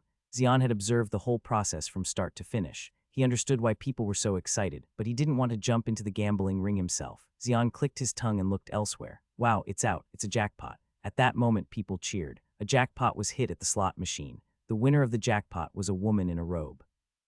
Though her face was hidden under a hat, she bounced in place, enjoying the happiness. I knew it would happen. Finally, it's out. Ha, damn, it's making me cry. The woman pretended to wipe tears. People around congratulated her, but among them there wasn't a single person genuinely congratulating her. Their thoughts were only about how to benefit from her luck or how to get close to her and take advantage of her. Upon news of the jackpot, the manager rushed over. The manager told the woman to wait a moment and he would exchange the jackpot for her. The woman nodded and walked towards the bar where Xian was sitting with a happy face. Hey, bartender, give me an angel duster. Congratulations, dear customer. The woman smiled at the bartender's words. Give everyone at this bar a drink. The bartender replied and quickly made cocktails for the guests. Xian also received a cocktail and thanked the woman. I'll enjoy it. You're not a face I've seen before. You don't look like someone who frequents this place. Is there a face of someone who should be here? Of course. Look around. See what kind of faces they have, how great their desires are. They have no interest in others' misfortunes. They are insensitive even to their own misfortunes. They indulge in gambling, knowing it's their downfall. You speak as if you're not one of them. I'm different from them. What makes you different? That's. The woman bit her lip while speaking. She wore a hat over her robe, so her nose and face couldn't be seen, but even from the shape of her lips it was clear that she was very uncomfortable. Xian apologized. I'm sorry, I spoke unnecessarily. No, it's not entirely wrong. Anyway, I'm here to blow off some steam. It seems like you've had a tough time. It was tough. I gave it my all after a long time. I see. Xian nodded and looked at the woman. His eyes were shining sharply. The smell of a ghost dragonfly. Ghost dragonflies emit a unique pheromone when they die. The higher the rank, the more discreet the pheromone becomes, and it has a distinctive scent. Most people don't know this fact, but Xian could distinguish the pheromone of a ghost dragonfly. The scent emanating from the woman's body was that of a ghost dragonfly, emitted by a very strong individual when they die. For example, a queen ghost dragonfly. The woman raised her glass. My name is Claire. I'm Xian. Nice to meet you. If fate allows, we'll meet again. Having revealed her name as Claire, she got up from her seat. She disappeared among the people in an instant. Xian briefly considered following her but decided against it. He confirmed that she had the pheromone of a queen ghost dragonfly. While it was impossible for others, Xian had a way to track pheromones. Claire. Xian shook his head slightly and put down his glass. He hadn't seen Claire take a single sip of the drink she ordered. Thud thud, someone knocked on Xian's door. As he opened it, Mandy was standing there. Come in, did you sleep well? I slept soundly, that's good. Mandy sat down on a chair. In her hand there was a stack of papers that seemed to have been printed out quickly. Is that it? Handing the stack of papers to Xian, Mandy said. Once you read it, you'll see that he's quite a troublesome person. Is he a big shot? Someone favored by a big shot? A troublesome figure indeed. Exactly. Xian read through the document that Mandy had printed out. It detailed Tajik's background in detail. An underling of Zio Lun. The Zio Lun who's known as the leader of the South. That's right. He's more than just a big shot. Yes, he's a giant with tremendous power that reaches far and wide within Neo Soul. Even the term big shot falls short in describing him. Zio Lun not only had the stature of an S-rank awakened himself, but also had S-rank or a rank awakens under his command. He wielded immense power that could easily wipe out a colony outside of Neo Soul in an instant. Tajik was one of the pawns under Zio Lun's control. His official title was Head of SSC. SSC, Security Service Company. It's essentially a security service firm. A security service firm, a very ambiguous name. It's a company that's perfect for extending influence in various ways. SSC, so Tajik is the head of this security company. That's correct. He also oversees a few other minor businesses, but the greatest power lies in SSC, the security company. Xian tapped his chin with his finger as he flipped through the pages. Security service, meat processing plant, chemical dye company. All of them are suitable for shady dealings. Based on what's written here, Tajik seems to be some kind of problem solver. Wow, you figured that out at a glance. Mandy couldn't help but exclaim in admiration at Xian's insight. As he said, Tajik was indeed the problem solver under Zio Lun's command. The companies Tajik managed were tailored to suit his activities. The security service company was perfect for employing Awakens undercover, while the monster meat processing company was suitable for making backdoor deals. The chemical dye company could conceal any dangerous substances it handled. Each of them was perfect for pulling off schemes. Based on this, Xian speculated that Tajik was Zio Lun's problem solver. Xian moved on to the next page. The last paper detailed the current status of the companies. Mandy said, "This is the best I could find out. If we dig any deeper, Zio Lun and Tajik will catch on. This is sufficient." Whoosh! Fire erupted from Xian's hand, quickly incinerating the document. "Now what are you going to do?" As you can see, Tajik has the behemoth Zio Lun backing him. If we make a wrong move, the entire slum will be razed to the ground. Even she, who was fearless during her activities as Aloy, feared Zio Lun, the leader of the South. Not to mention Mayor Jin Jiam Ho was a given, but the leaders of each district were also monsters who had lived for many years. Each of them had built up immense power under their command, which could be considered the essence of Neo Soul itself. Going against such individuals was as reckless as charging into battle without any armor, while facing an S-rank monster head-on. Even Mandy's other personality, Aloy, who was crazy, was not that crazy.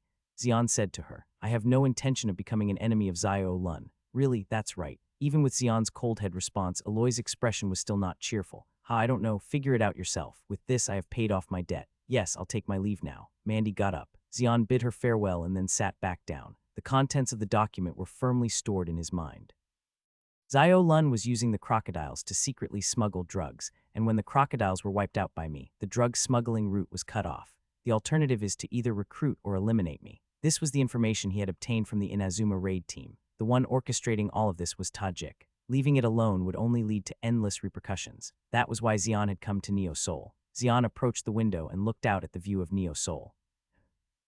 The SSC condo was located on the outskirts of Neo Soul's southern region. As it operated by dispatching manpower needed for each business, the headquarters was not very large. The headquarters was nothing more than a small warehouse-like building with a few offices. Being on the outskirts of Neo Soul allowed them to operate in such a size of warehouse, but if it were in the city center, it would be unimaginable. Tajik was sitting in his office, at the top of the SSC condo. Inside the warehouse, the scene was brightly lit. SSC maintained a warehouse-type headquarters not because they lacked funds. The warehouse format made operations convenient in many ways. Inside the warehouse, lower-rank Awakens were undergoing training. They were training to infiltrate by creating structures that resembled the streets of Neo Soul. Most of the Awakens trained here were D or E rank. Do it again with all your skills. Is that your limit, you idiot? You have to squeeze out your limits to make the skills stronger. Pay attention to mana distribution. You idiots, the instructors pushed the Awakens harshly. Most of the instructors here were C rank. They were higher ranked than the Awakens being trained, and they had a lot of experience. That's why they were assigned as instructors to assist in the training of lower rank Awakens. Good. Tajik looked down on the scene with a satisfied expression. There were 50 Awakens gathered here.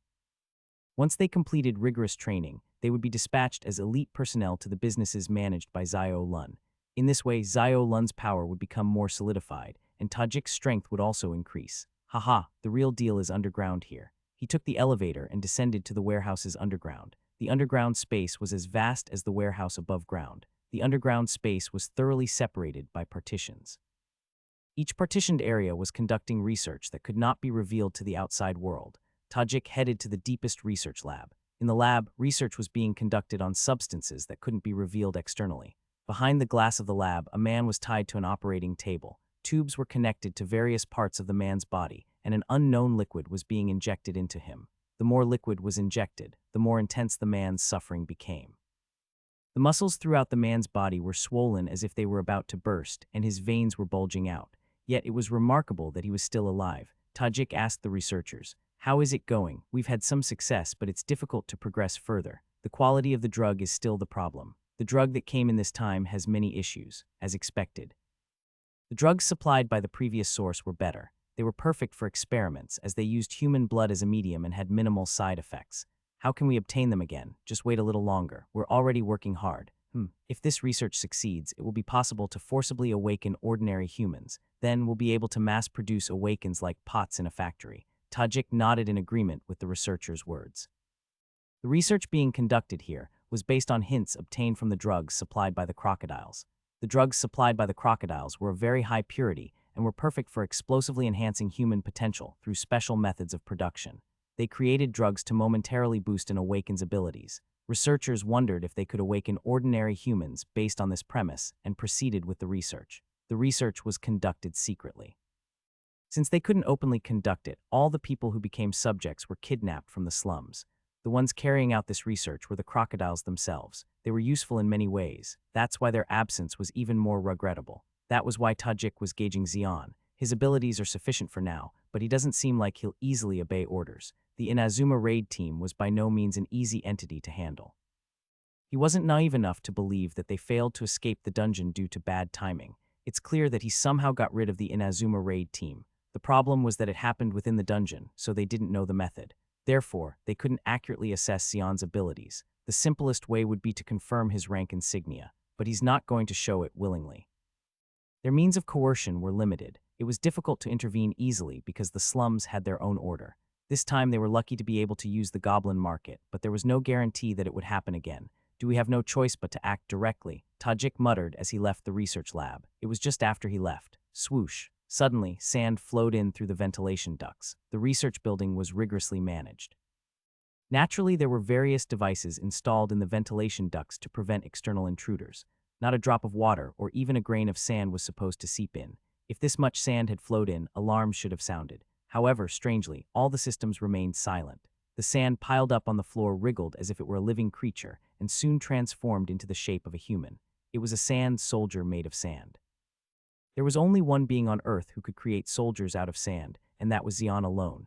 Xian created the sand soldier by sending sand through the ventilation ducts. Maintaining a sand soldier was not easy, especially in a distant location underground. Yet Xian somehow managed to maintain dominance. Xian observed what was happening inside the research lab through the sand soldier.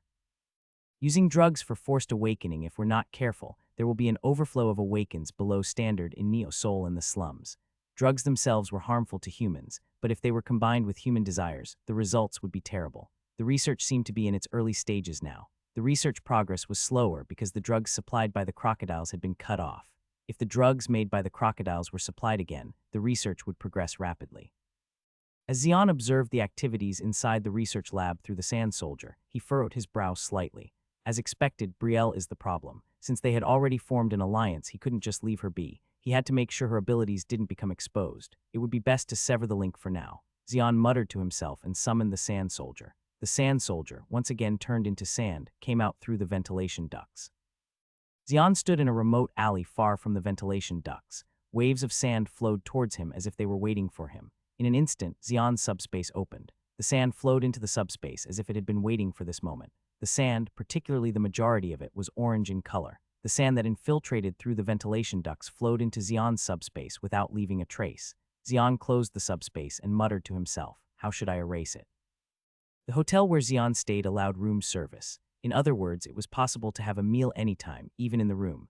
Ding dong, a hotel staff member pressed Xian's room bell. Soon the door opened and Xian, wearing a robe, came out. What a strange individual. The staff member clicked his tongue upon seeing Xian. It was because Xian, despite being inside the room, had the robe's hood pulled down deeply, which the staff member found odd. There were always guests like this. Despite coming to a hotel, they couldn't just relax comfortably, they always had to be fully dressed. The security of this hotel was perfect, protected by barriers, and with Awakens on guard, external intrusion was almost impossible. Yet the fact that one couldn't even stay comfortably inside the rooms hinted at the possibility of being a criminal or having some suspicious background. Xian simply snapped his fingers without saying a word. The staff member pushed the stretcher cart with the food into the room and then entered. After placing the food on the table, he greeted Xian. "Please enjoy your meal." After the staff member closed the door and left, Xian, who had been expressionless until then, lifted his head. Under the hood, Xian's face was entirely made of sand. It wasn't Xian, it was a sand soldier. In an instant, the sand soldier collapsed, returning to sand. All that remained in the room after the staff member left were the cooling dishes and a pile of sand. The monsters were a threat to humanity. Once having dominated the entire Earth, humanity's territory had now shrunk drastically, with most of the remaining land becoming monster territory. Even in Neo Soul, efforts were being made to expand territory somehow, but so far there hadn't been any significant success. The influence of Neo Soul was limited to the Mana Stone mine area. They hadn't been able to establish any significant foothold beyond that in the distant desert. It was common knowledge that stronger monsters existed as one ventured further into the distant desert. No one could predict which monsters lurked beneath the sands. Thus, while the monsters posed a threatening presence, paradoxically, they were also valuable resources. The stronger the physique of a monster, the more excellent a resource it became. From hide to scales, bones, blood, internal organs, there was nothing to discard. Chance a mana stone were to emerge, it would be nothing short of a jackpot. In terms of cost-effectiveness, the mana stones mined from the mine were much better, but the mana stones harvested from monsters had a different level of performance. Some monster bosses even contained skills within their mana stones. While the skills were random, luck could bring about tremendous increases in power. Therefore, in Neo Soul, numerous parties and raid teams were mobilized for monster hunting and dungeon clearing. The monsters hunted by Awakens would be brought into Neo Soul and dismantled. Gang, a massive gear rotated fiercely, cutting through the monster's corpse. The magically treated gear had tremendous strength. However, just cutting off one leg of the giant monsters made the gear all jagged and useless in no time. Damn it, it's all worn out. Quick, replace it. With no choice, they replaced the blade and dismantled again. After countless blade replacements, the colossal monster was finally dismantled. The workers carefully moved every bit of flesh and drop of blood. With his arms crossed, Tajik carefully observed the process. The company he valued most was undoubtedly SSC. After all his power was based on SSC. However, he couldn't neglect other companies. His master, Zio Lun, was a terrifying person. At first glance, it seemed like he left everything to his subordinates and just watched, but in reality, he was meticulously observing. He gave great authority, but if one couldn't handle the authority, he would mercilessly dispose of them. Knowing this fact, Tajik always tried to examine the companies he was in charge of to identify any problems. The next stop after the monster processing company was the chemical dye company. Although one might wonder what's so great about a chemical dye company, the dyes produced here were very special. They had capabilities like stealth, concealment, and energy shielding. When applied to Awakens armor, it increased their chances of survival. That's why various researches were conducted here to upgrade chemical dyes. Tajik looked at the bubbling dye in a large vat. It was a dye based on the blood extracted from a B-rank monster, the main lizard. The main lizard had acidic blood. Even a drop or two on a metal plate would cause it to corrode instantly, not to mention what would happen if it touched human skin. Melting a person down would be instantaneous. Hunting them was not easy either. They were adept at stealth and deceit, requiring extensive preparation to hunt them down. That's why there were rarely any main lizards entering the factory. This time, luck was on their side, and they managed to find one. Tajik glanced at the work process for a moment before heading outside. Leaving the factory, he headed towards his residence. His residence was in a high-rise building not far from the factory. This, too, was a privilege he could enjoy as one of Zio Lun's subordinates. Walking down the alley, Zio Lun suddenly raised his head. He felt a strange unease. It was the usual alley he walked through, but something felt different today. It felt unusually dark and gloomy. I can't see the streetlights. Even in the most desolate alleys of Neo Soul, there were streetlights. The same was true for this place that Tajik passed through every day, but today there were no streetlights to be seen. A barrier. Not a barrier, it's a sand curtain to block off the outside. At that moment, a familiar voice came from one side of the alley. Who's there? Tajik looked in the direction of the voice. A figure emerged from the dim alley. As Tajik confirmed his appearance, a deep furrow formed on his forehead. You are Xian, nice to see you again like this. The one who greeted with a smile was none other than Xian. Tajik wore an expression of disbelief. He never expected to meet Xian within Neo Soul. How did you manage to enter Neo Soul? I was lucky to get a temporary pass. A temporary pass? Yes, a friend gave it to me not too long ago, and it seems to have come in handy. If they issued you a temporary pass, they must hold quite a high position. Impressive, having such connections. I was lucky. Tajik seemed to converse with Xian as if they were longtime friends. However, he was constantly probing and surveying his surroundings. An unusual ability, a sand barrier. Is that your skill? Yes. It must be quite useful. Tajik's eyes gleamed. He instantly saw the usefulness of Xian's skill. What's the rank? And how about the range? How long can it be sustained?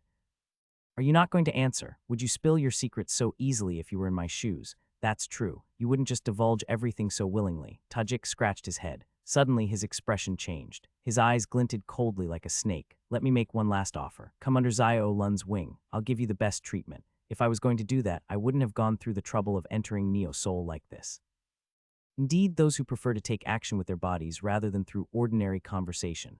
Ironically, I am of that kind too. That's good. Xian smiled. The sand barrier perfectly blocked off the inside from the outside. From the outside, no one could tell what was happening inside. However, its duration wasn't long. It couldn't be prolonged for too long. If someone happened to pass by, they would surely find it suspicious. At that moment, a sinister red aura emanated from Tajik's whole body. It was evidence that he was an awakened martial artist. Tajik was a B-rank martial artist. Shriek, he drew a small dagger from his waist. The length of the curved dagger was barely 30 centimeters. However, from its blade, curved like a crescent moon, an immense threat could be felt. That seems like an item from a dungeon. I call her Alina of Blood. Once she's drawn, she must taste blood and take the opponent's life. Tajik had bestowed a feminine persona and name upon the dagger. That's how much he was enthralled by the power of the dagger. Alina of Blood had an effect called amplification. Using Alina of Blood would amplify one's own abilities by about 30%. On the surface, 30% might sound insignificant, but it was a tremendous increase in power. Tajik licked Alina of Blood with his tongue and said, I won't kill you. You're a very special existence. As long as he didn't cut off his windpipe, there were many ways Tajik could use Xian. He could amputate his limbs, leaving only the body, and then preserve them in a specially treated container to keep him alive while obeying only his commands. In the past, it would have been an inhumane method beyond imagination, but under Zio Lun's command, anything was acceptable. Xian sighed softly. This is why it's a dangerous ability. No, it's a useful ability. You will greatly contribute to the development of Neo Soul, whether you want to or not. Boom. As soon as the conversation ended, Tajik lunged at Xian, closing the distance in an instant, leaving only an illusion behind. Tajik attacked. Xian snapped his fingers. Instantly, about a dozen strands of sand shot out from the sand barrier surrounding them. It was Sand Blaster. No way. With a swift motion, Tajik swung Alina of Blood to counter the Sand Blaster. There was no existence that the crimson aura imbued in Alina of Blood couldn't sever, starting with your legs. Crouching low, Tajik aimed for Xian's legs, but just before the Alina of Blood could make contact, Xian's body slid backward as if being pulled by an invisible thread.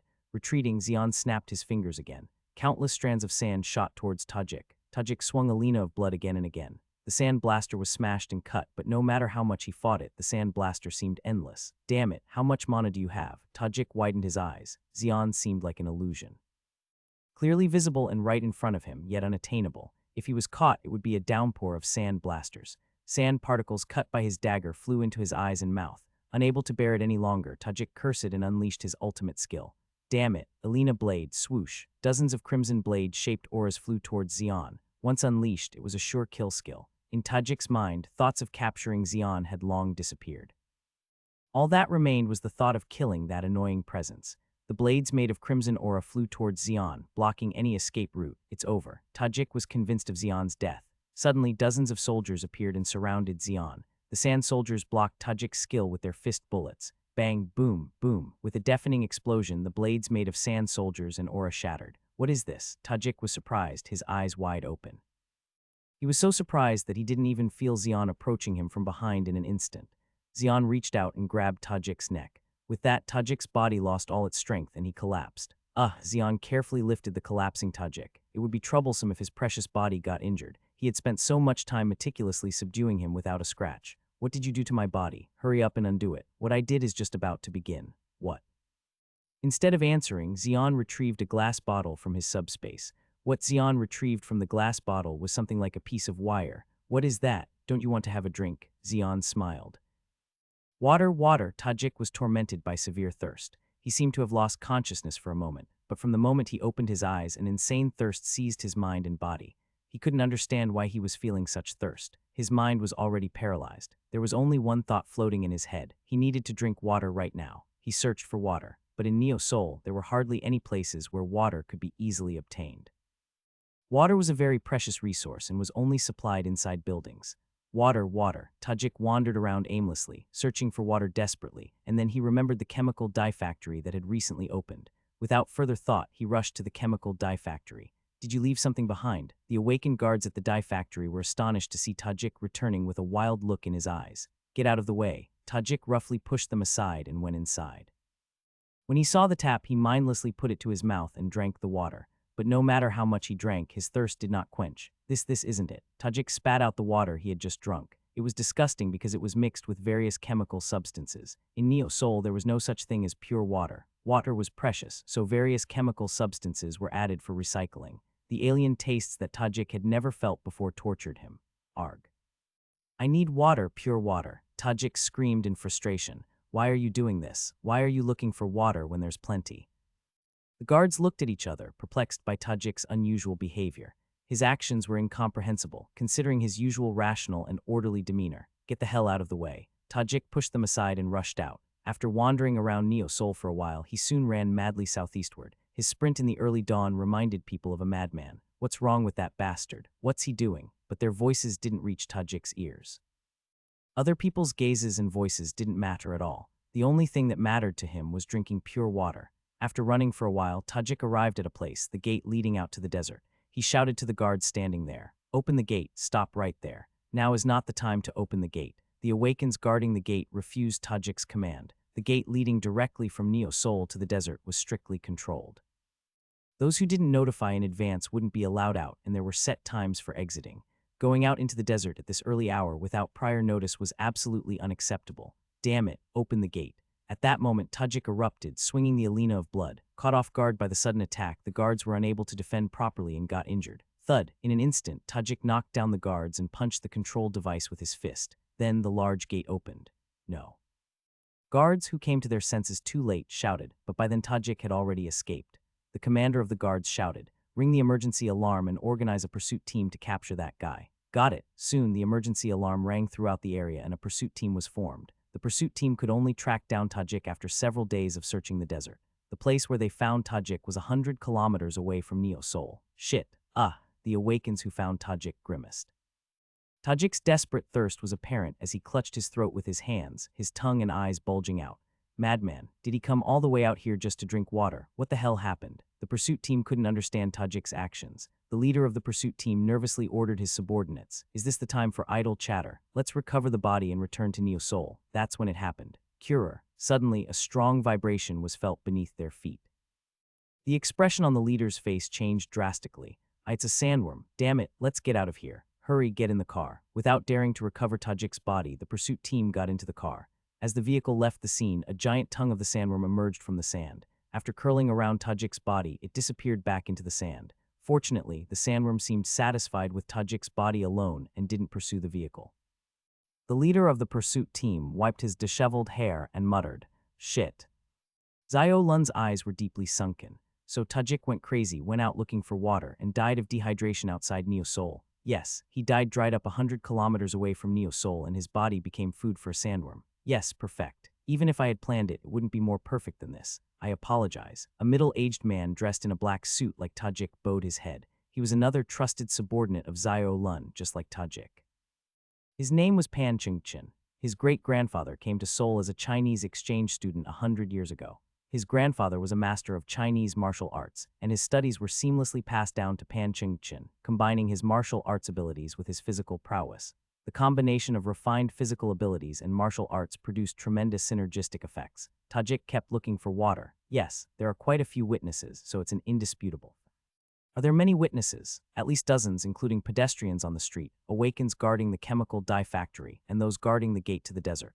Then it must be true. A deep furrow appeared on Zio Lun's forehead. The Tajik he knew always acted according to plan. He never deviated from his plans, and he never tolerated any deviation. Neat attire, restrained behavior, and rationality, but none of these matched the behavior Tajik displayed this time. This behavior didn't fit with Tajik at all. There must be something that made Tajik behave like that. Have you found out? I apologize. Tusk. Did disabling the surveillance cameras backfire? Originally, surveillance cameras were installed throughout Neo Soul. It was under the pretext of preventing crimes committed by Awakens. The sabotage of the surveillance cameras was carried out by Zio Lun and other leaders in each district. Because if the surveillance cameras were intact, all their activities would flow straight into Mayor Jin Jiamho's hands.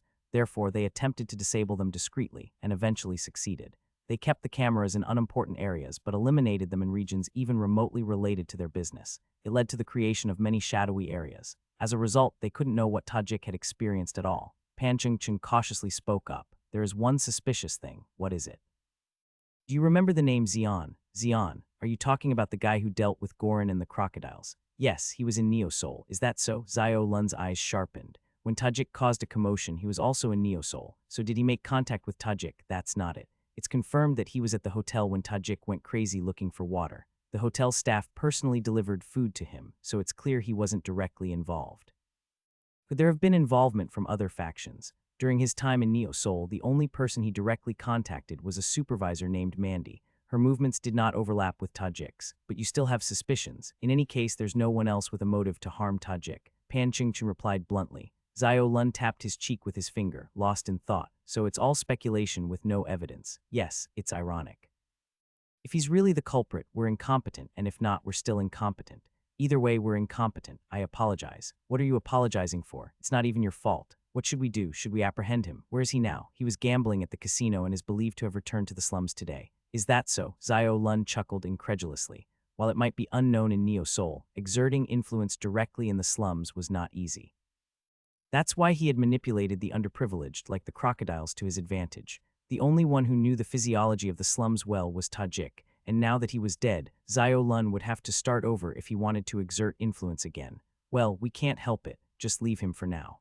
But after all, there's no evidence, right? That's true. Recover the establishments Tajik managed. Losing a manager in an instant will cause chaos. I will follow your orders. Pan Qingchen bowed his head and replied. Xiao Lun gestured silently with his hand, and Pan Qingchen left the room. Alone, Xiao Lun looked out at the city hall and muttered to himself. Xian, an interesting guy lurking in the slums. Xian looked back at the main gate of Neosoul. The massive gate was firmly closed as if it wouldn't tolerate any external intruders. Xian smirked subtly and headed towards the slums. To confirm Tajik's death, he had stayed at the hotel for a few more days. He deliberately lived in the casino to avoid suspicion if he stayed only in his room. Fortunately, he had some talent in gambling and made a decent amount of money. It's a shame I had to use a ghost eye drop for this, but I still made a decent income, so it's not a total loss. A figure like Xiao Lun would surely suspect him of being involved in Tajik's death, but there was no contact and he had a solid alibi, so he wouldn't act rashly. Xian thought that was enough. For a figure like Xiao Lun to move, he needed a justification. Without justification, moving forcefully would make the north, east, and west tense. Maybe even the city hall would move. Xiao Lun would never want that. That's why Xian was certain that Xiao Lun wouldn't move. Lost in thought, he arrived in the slums. A familiar sight greeted him, bringing a smile to his lips. Unlike Neosoul, there were no well-organized streets, no flashy lights, no sleek buildings. The streets were like ant colonies, packed tightly with shabby buildings, leaving no room to breathe. And the nauseating smell carried by the wind. Even his own home required climbing 18 floors, nothing compared to Neosoul. Still, Xian liked it here. As Xian arrived home and opened the door, Brielle with a pouty face greeted him. You're late, I was busy. So is everything done for now? Xian smiled as he replied.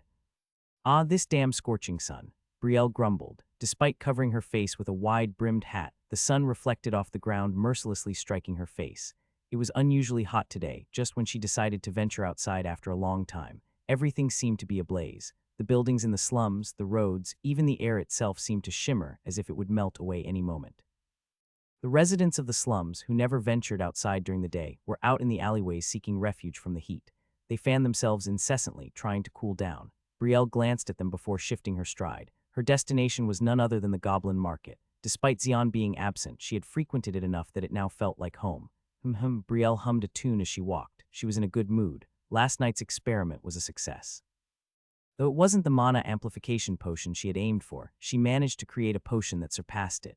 It wasn't intentional. It was a byproduct stumbled upon during the process of making the mana amplification potion. Despite being a product of chance, its performance was remarkable. No, it was more than remarkable. That's why Brielle was heading to the Goblin Market. Walking with a light step, carrying the good results with her, Brielle couldn't help but feel a spring in her step. But soon a voice interrupted her mood. Hey kid, you with the wide-brimmed hat, come here for a moment. Instantly, Brielle's expression twisted. Ah, not again. This kind of neighborhood. Whenever a girl walks alone, especially a young girl like her, inevitably, ominous voices would reach her ears. The owners of the voices appeared to be in their 20s, looking like troublemakers. Hidden in the alley shadows, they gestured Brielle to come closer. There's nothing as vulnerable as a young girl walking alone. Their intentions were obvious to anyone. Brielle sighed and approached them. The troublemakers thought Brielle was coming out of fear and chuckled. Heh heh heh, come on, take off that hat. One of the troublemakers lifted Brielle's hat. One of the troublemakers Wolf whistled at her pale but pretty appearance. Wayu, she's damn pretty. We won't be bored for a while. At that moment, Brielle spoke in a chilling voice. You'd better keep your filthy hands off me. The troublemakers looked puzzled. What? Who does this little girl think she's ordering around? Damn, she needs a beating to come to her senses. They raised their fists, intending to resort to violence. At that moment, Brielle's eyes gleamed ominously. Air bind. Before they could finish their words, the air around the troublemakers suddenly constricted, immobilizing them. Ugh, coo. Under the strong pressure, the troublemakers couldn't move and stiffened. Their throats felt constricted as if ropes were tightening around them. The troublemakers' faces turned pale, tongues sticking out. Brielle looked at them with an indifferent expression. Though she ended up here after being caught by hunters, she was still an elf. A noble high elf at that, far superior to ordinary elves. She could effortlessly wield magic that awakened humans could barely muster. As she gradually recovered from the aftermath of the drug, she was regaining her former magical prowess. This level of magic became as easy as breathing for her. The troublemakers writhed on the ground in agony. Please, we spare. Even their pleas didn't change Brielle's expression.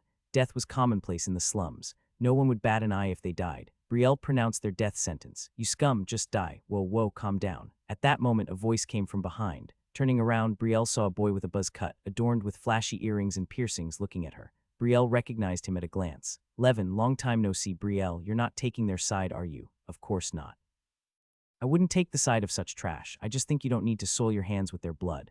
Why? They're fugitives who committed crimes in other areas and fled here. We'll get a reward for catching them. It's better to hand them over and collect the bounty. Is that so? Levin didn't miss the sparkle in Brielle's eyes. He chuckled and said, the bounty isn't much, barely 500 souls, but it's still money. Will you take care of it instead, Levin? Gladly. At Levin's answer, Brielle released the magic. Thud, the troublemakers slumped to the ground, gasping for breath. They were so exhausted from being on the brink of death that they couldn't muster any strength in their limbs. Of course, they didn't have the courage to flee. At Levin's gesture, the boys at the alley entrance took the troublemakers away. Brielle asked. Levin's subordinates, friends. Oh, Brielle, where are you headed during the day? The Goblin Market. Perfect. I'm heading there too. Why is Levin going there? I'm looking for someone who, I'm not sure, it's not precise, I see. Brielle nodded thoughtfully. She knew Levin's circumstances, even who he was looking for. He was still tracking down the murderer. Did you find a clue? Some of the items he uses seem to be coming from the Goblin Market. So I decided to sit tight there and watch. Do you have the qualifications to enter? That's why I'm going with you. Is that all right? Of course. Brielle nodded without hesitation. Goblin Market doesn't open its doors to just anyone. Only those with strict verification of their status are granted entry. Naturally, Brielle had the qualifications. If Brielle vouched for him, Levin could also enter the Goblin Market. As they walked together, Levin suddenly seemed to remember something and asked, what about Xian? He's resting at home. Since returning from Neo Seoul, Xian hadn't gone out anywhere and stayed holed up at home. Where did he go? Haven't seen him for a few days.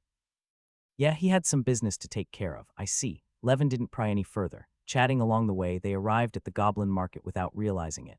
Brielle said to Levin, we should part ways now. I need to go this way. Sure, see you next time. Waving goodbye, Levin disappeared into the crowd. Brielle watched his retreating figure for a moment before turning around. Her destination was none other than Yu Si-hee's residence. Yu Si-hee greeted Brielle with a smile. Long time no see.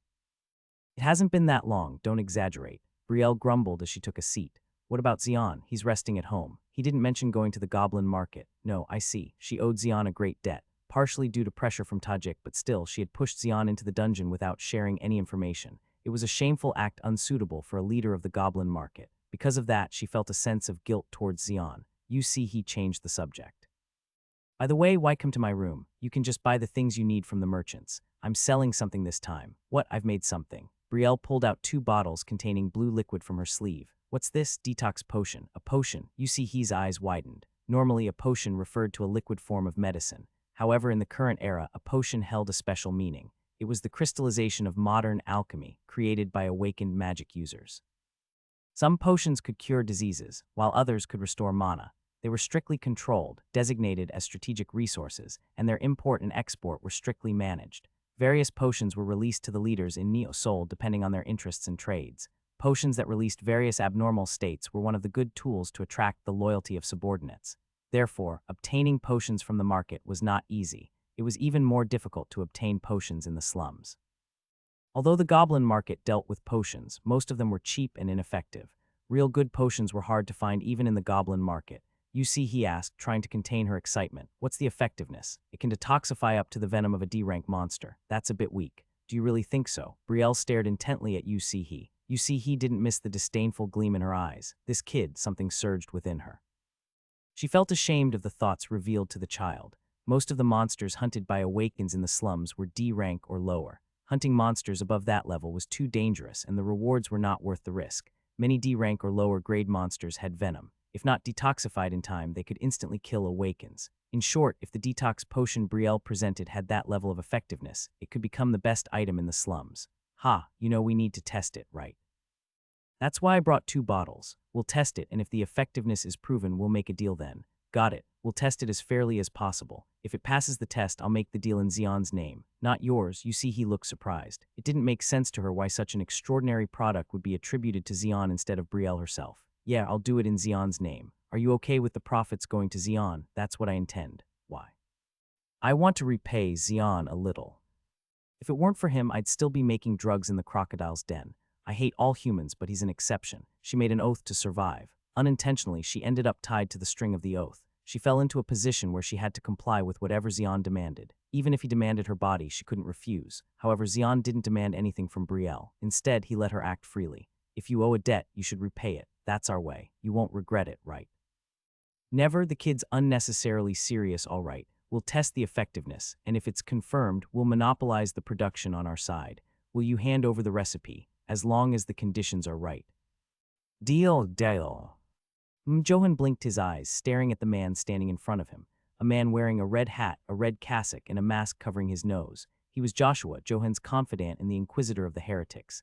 Another name he was called by was Swift Joshua, as swift as a Strom and as elusive as a goblin. That's why Joshua received most of Johan's orders. A strong and fast presence was just that useful. Johan tapped his fingers on the table and spoke. You wouldn't dare lie to me. Tajik wandered the desert and ended up as food for a sandworm. That's an unbelievable story. Johan's face stiffened ominously, but tiny eyes behind his glasses gleamed eerily. He had only met Tajik once, but even with just one glance, Johan knew Tajik wasn't an easy man. He was a man with enough resources and abilities to find Johan. A man like that getting lost in the desert and becoming worm food. It's hardly believable. There must have been some force at work behind the scenes. Whether it be an individual or a group, what's Zio Lun's response? They are moving under the surface, but it seems they haven't found out anything yet. Your thoughts? Well, you don't make judgments, you just execute. Johan furrowed his brow deeply. It had been a long time since he had been this displeased. In Dongdaemun, where he ruled, there weren't many who could think properly. Most judgments were made by Johan, and the rest simply followed his orders. That's why it took quite a while to come up with a proper response when unexpected events like this occurred. It was frustrating, but he couldn't change the system. Johan had no intention of sharing his power with anyone. Joshua silently waited for Johan's orders. As frustrating as Joshua's presence was, there was nothing to be done about it for now. When Johan gestured, Joshua bowed his head and left. Alone, Johan approached the window. All of this happened after he returned. The he Johan referred to was Xion. After Xion's return, Goran, who ruled Sinchan, disappeared and the crocodile's den collapsed. And even Tajik, who was interested in Xion, met an unexpected death. Is it a coincidence? Unlikely. Surely he had something to do with Tajik's death. It was not a guess but a certainty. Johan received revelations from God. As devoted as he was to God, his senses were more sensitive and delicate than anyone else's. From the moment he first saw Xion, he felt an ominous sensation. Xion's presence was that unsettling. If he really eliminated Tajik, eliminating him through conventional means would be impossible. Of course, if Johan mobilized all the resources of Dongdaemun, he could eliminate Xion. There were followers of Johan scattered throughout Dongdaemun like grains of sand. The power of the warriors he raised was especially formidable, but they couldn't be used recklessly. The moment they moved, the authorities of Neo Soul would take notice. It was premature to spread the gospel of God to Neo Soul. It was time to strengthen his power. At least he had to swallow up the entire slum before he could consider Neo Soul. Until then, he had to move while plugging the leaks in his power as much as possible. Johan suddenly looked down at the table. Documents investigating Xion's whereabouts were spread out on the table. What was written in the document was extremely limited. Because they hadn't been able to find out Xion's whereabouts in the desert. At best, it was just the reason why Xion had to leave Neo Soul and what he had been doing since returning. That's why he had been neglected until now, because he thought there was nothing to use. But today, one name stood out vividly. Li Jai Ryong. Could it be the Li Jai Ryong I know? Xion stared blankly out the window. All he could see was the bright red neon sign and the scenery of the desolate slum. Still, Xion didn't shift his gaze even once. Right now, he didn't want to do anything. He just wanted to enjoy this moment of idleness. But his peace didn't last long. Tada! Brielle burst in through the door. In her wide open arms was a bag filled with unidentified objects. It was quite surprising that she managed to safely traverse the slums carrying so many bags. Did you carry all those bags by yourself? Levin helped me, or more precisely, Levin's friends helped move them. At the mention of Levin, Xian nodded in understanding. I see. But what's all this? Materials for the next experiment. Are you seriously putting all this on my tab? HMPH, I earned it myself. Who do you think I am, a freeloader? You earned it. How? There's a saying, don't pry too deep. You might get hurt. Brielle grunted and set the bags down on the floor.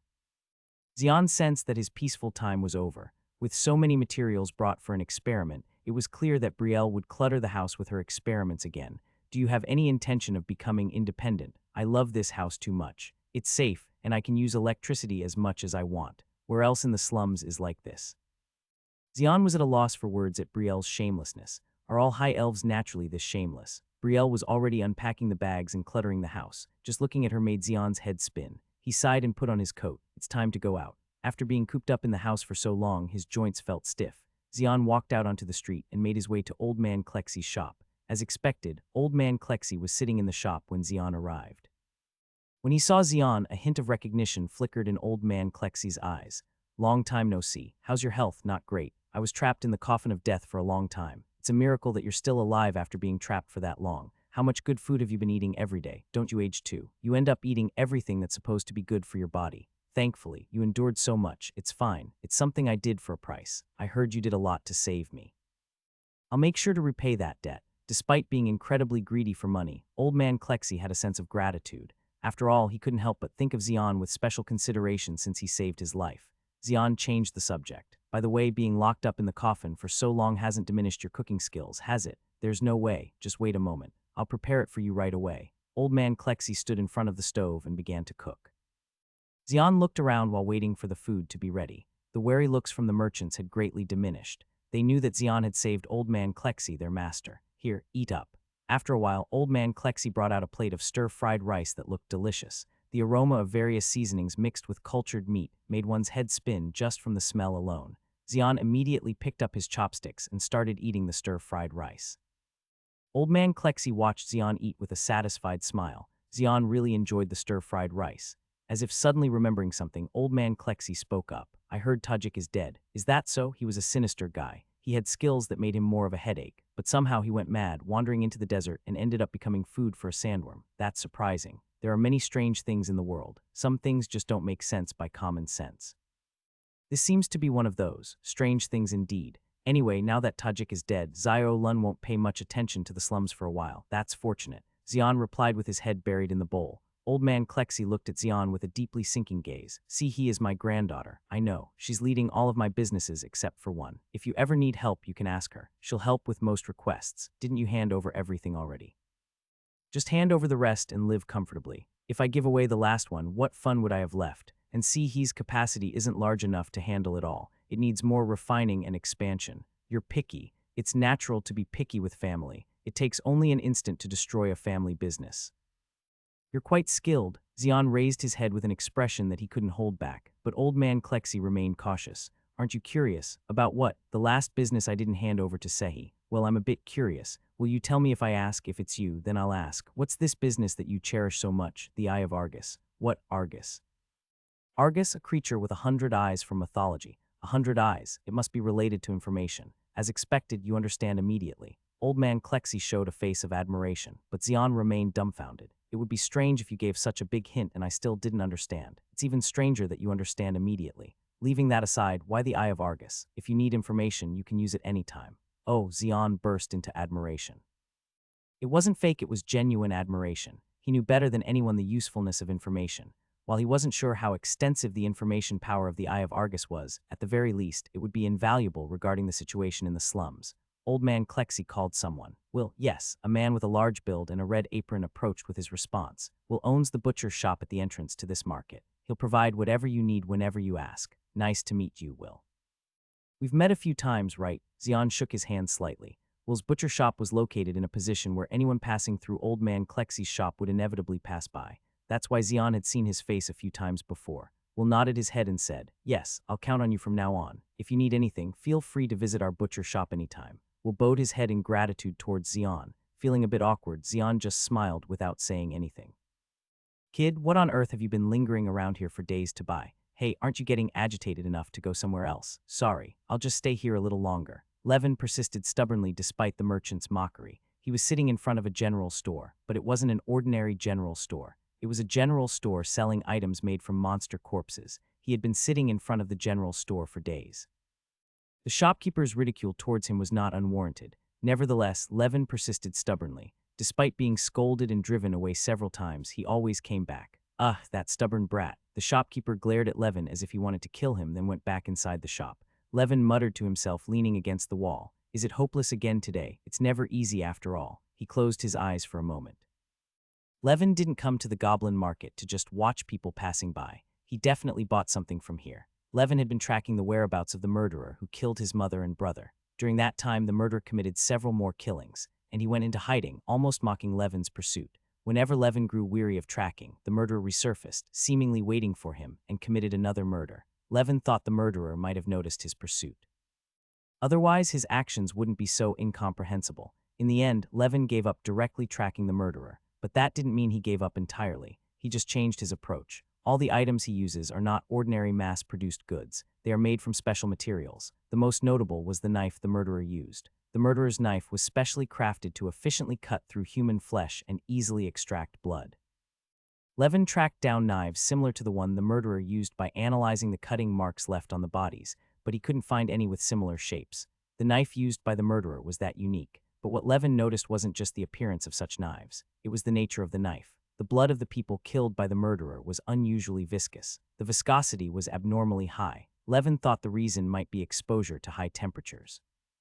Whether the murderer intentionally heated the blood or something among his belongings emitted high heat.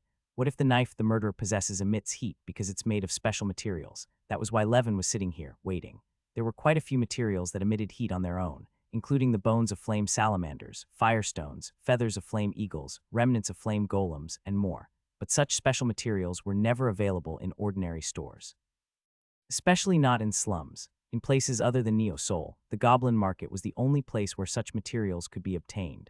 That's why Levin thought there was a high possibility that the murderer had used the Goblin Market, especially this general store. He must have caused damage to his knife after countless murders. Human bodies seem weak on the surface, but they are incredibly tough and resilient. Especially the bones are unbelievably strong, making it easy to damage the blade. He committed that many murders. Undoubtedly, the murderer's blade would have been significantly damaged, even if it was an item made of special materials. If he wants to repair the knife, he'll definitely need supplies from here. Levin didn't know when the murderer would appear. He might never appear again. Still, Levin was determined to wait until the end, because that was all he had left. I'm pretty good at waiting for things like this. Levin stayed at the general store for a few more days after that. During that time, countless people came and went from the general store. The items they bought varied. Some bought seemingly useless materials, while others spent a fortune on materials. Levin scrutinized those who bought items closely, but there was no one suspicious. Levin's gaze shifted. He was following a man who had just entered the general store. He was wearing a black robe. The brim of the robe's hat was pulled down so his face couldn't be seen, but as he passed by, the strong smell of blood stimulated Levin's senses. Levin's face hardened. This was the first time he had encountered someone emitting such a strong smell of blood while wearing a black robe. For a moment, Levin's rationality flew out the window. Unconsciously, Levin clenched his fist tightly. It's him. It must be him. There was no evidence whatsoever. But the moment Levin saw him, he was sure. His instincts whispered to him. That man was the murderer. Levin trusted his instincts. Not yet. If I move recklessly, I'll provoke him. He waited patiently until the man came out of the general store without going inside. It was quite some time after the time spent in the general store, and it was clear that the man had bought quite a few items, but strangely, he was empty-handed. Does he possess a storage item or something? Storage items were very rare. Levin had heard that even in Neo-Seoul, there weren't many awakened who possessed storage items. If the man in the black robe really had a storage item as Levin speculated, then he was likely not an ordinary person.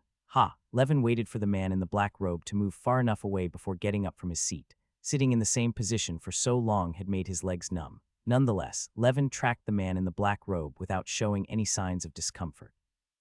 The man in the black robe seemed to be extremely cautious. He never let his guard down. Although he walked casually, Levin could sense that the man's senses and nerves were alert to the outside. About 10 meters away, Levin felt amazed that he could know such a fact. It seemed possible because his senses had become sharper after awakening. Levin walked about 10 meters away from the man in the black robe. The man in the black robe gradually entered a deeper alley. Levin was convinced.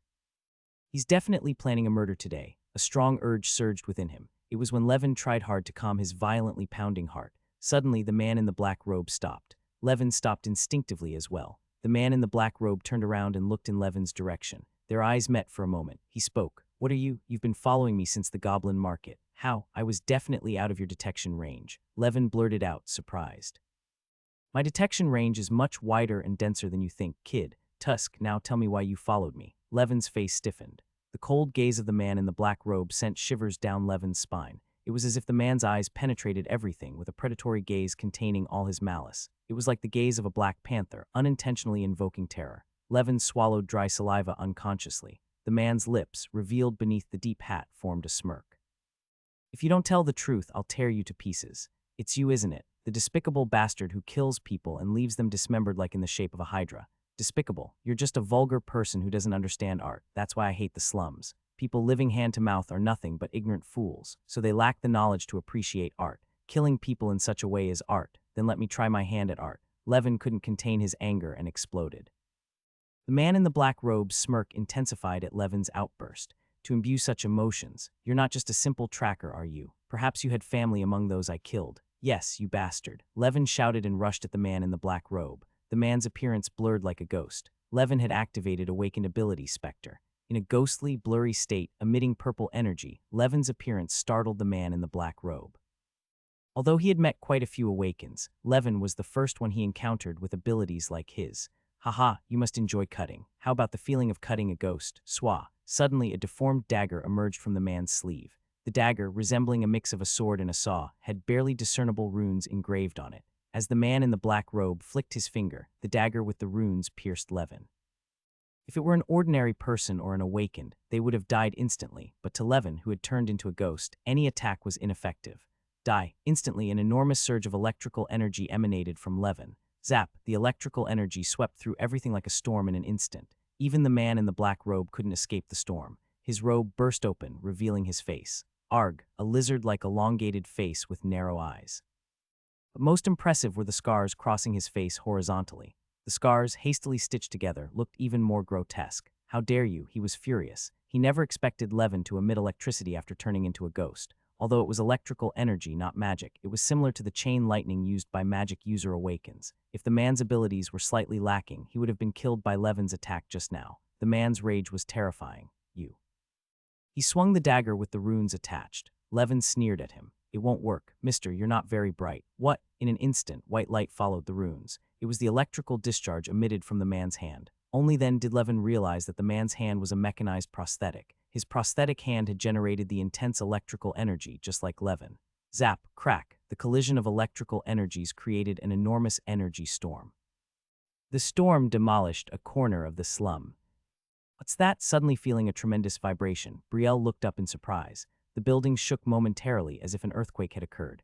As a result, the experimental specimens on the workbench trembled for a moment. Fortunately, the vibration soon subsided. She hurriedly looked for Xian. Xian was already standing up and looking out the window. In the distance, she could see white light disappearing. Brielle asked Xian, "What's happening? Seems like a fight broke out. At any rate, this damn slum. There's never a quiet day. Where is it? Dongdaemun or somewhere else? It's in Sinchon." That close just then. Kwang, a thunderous sound and white lightning swept through the slum once again.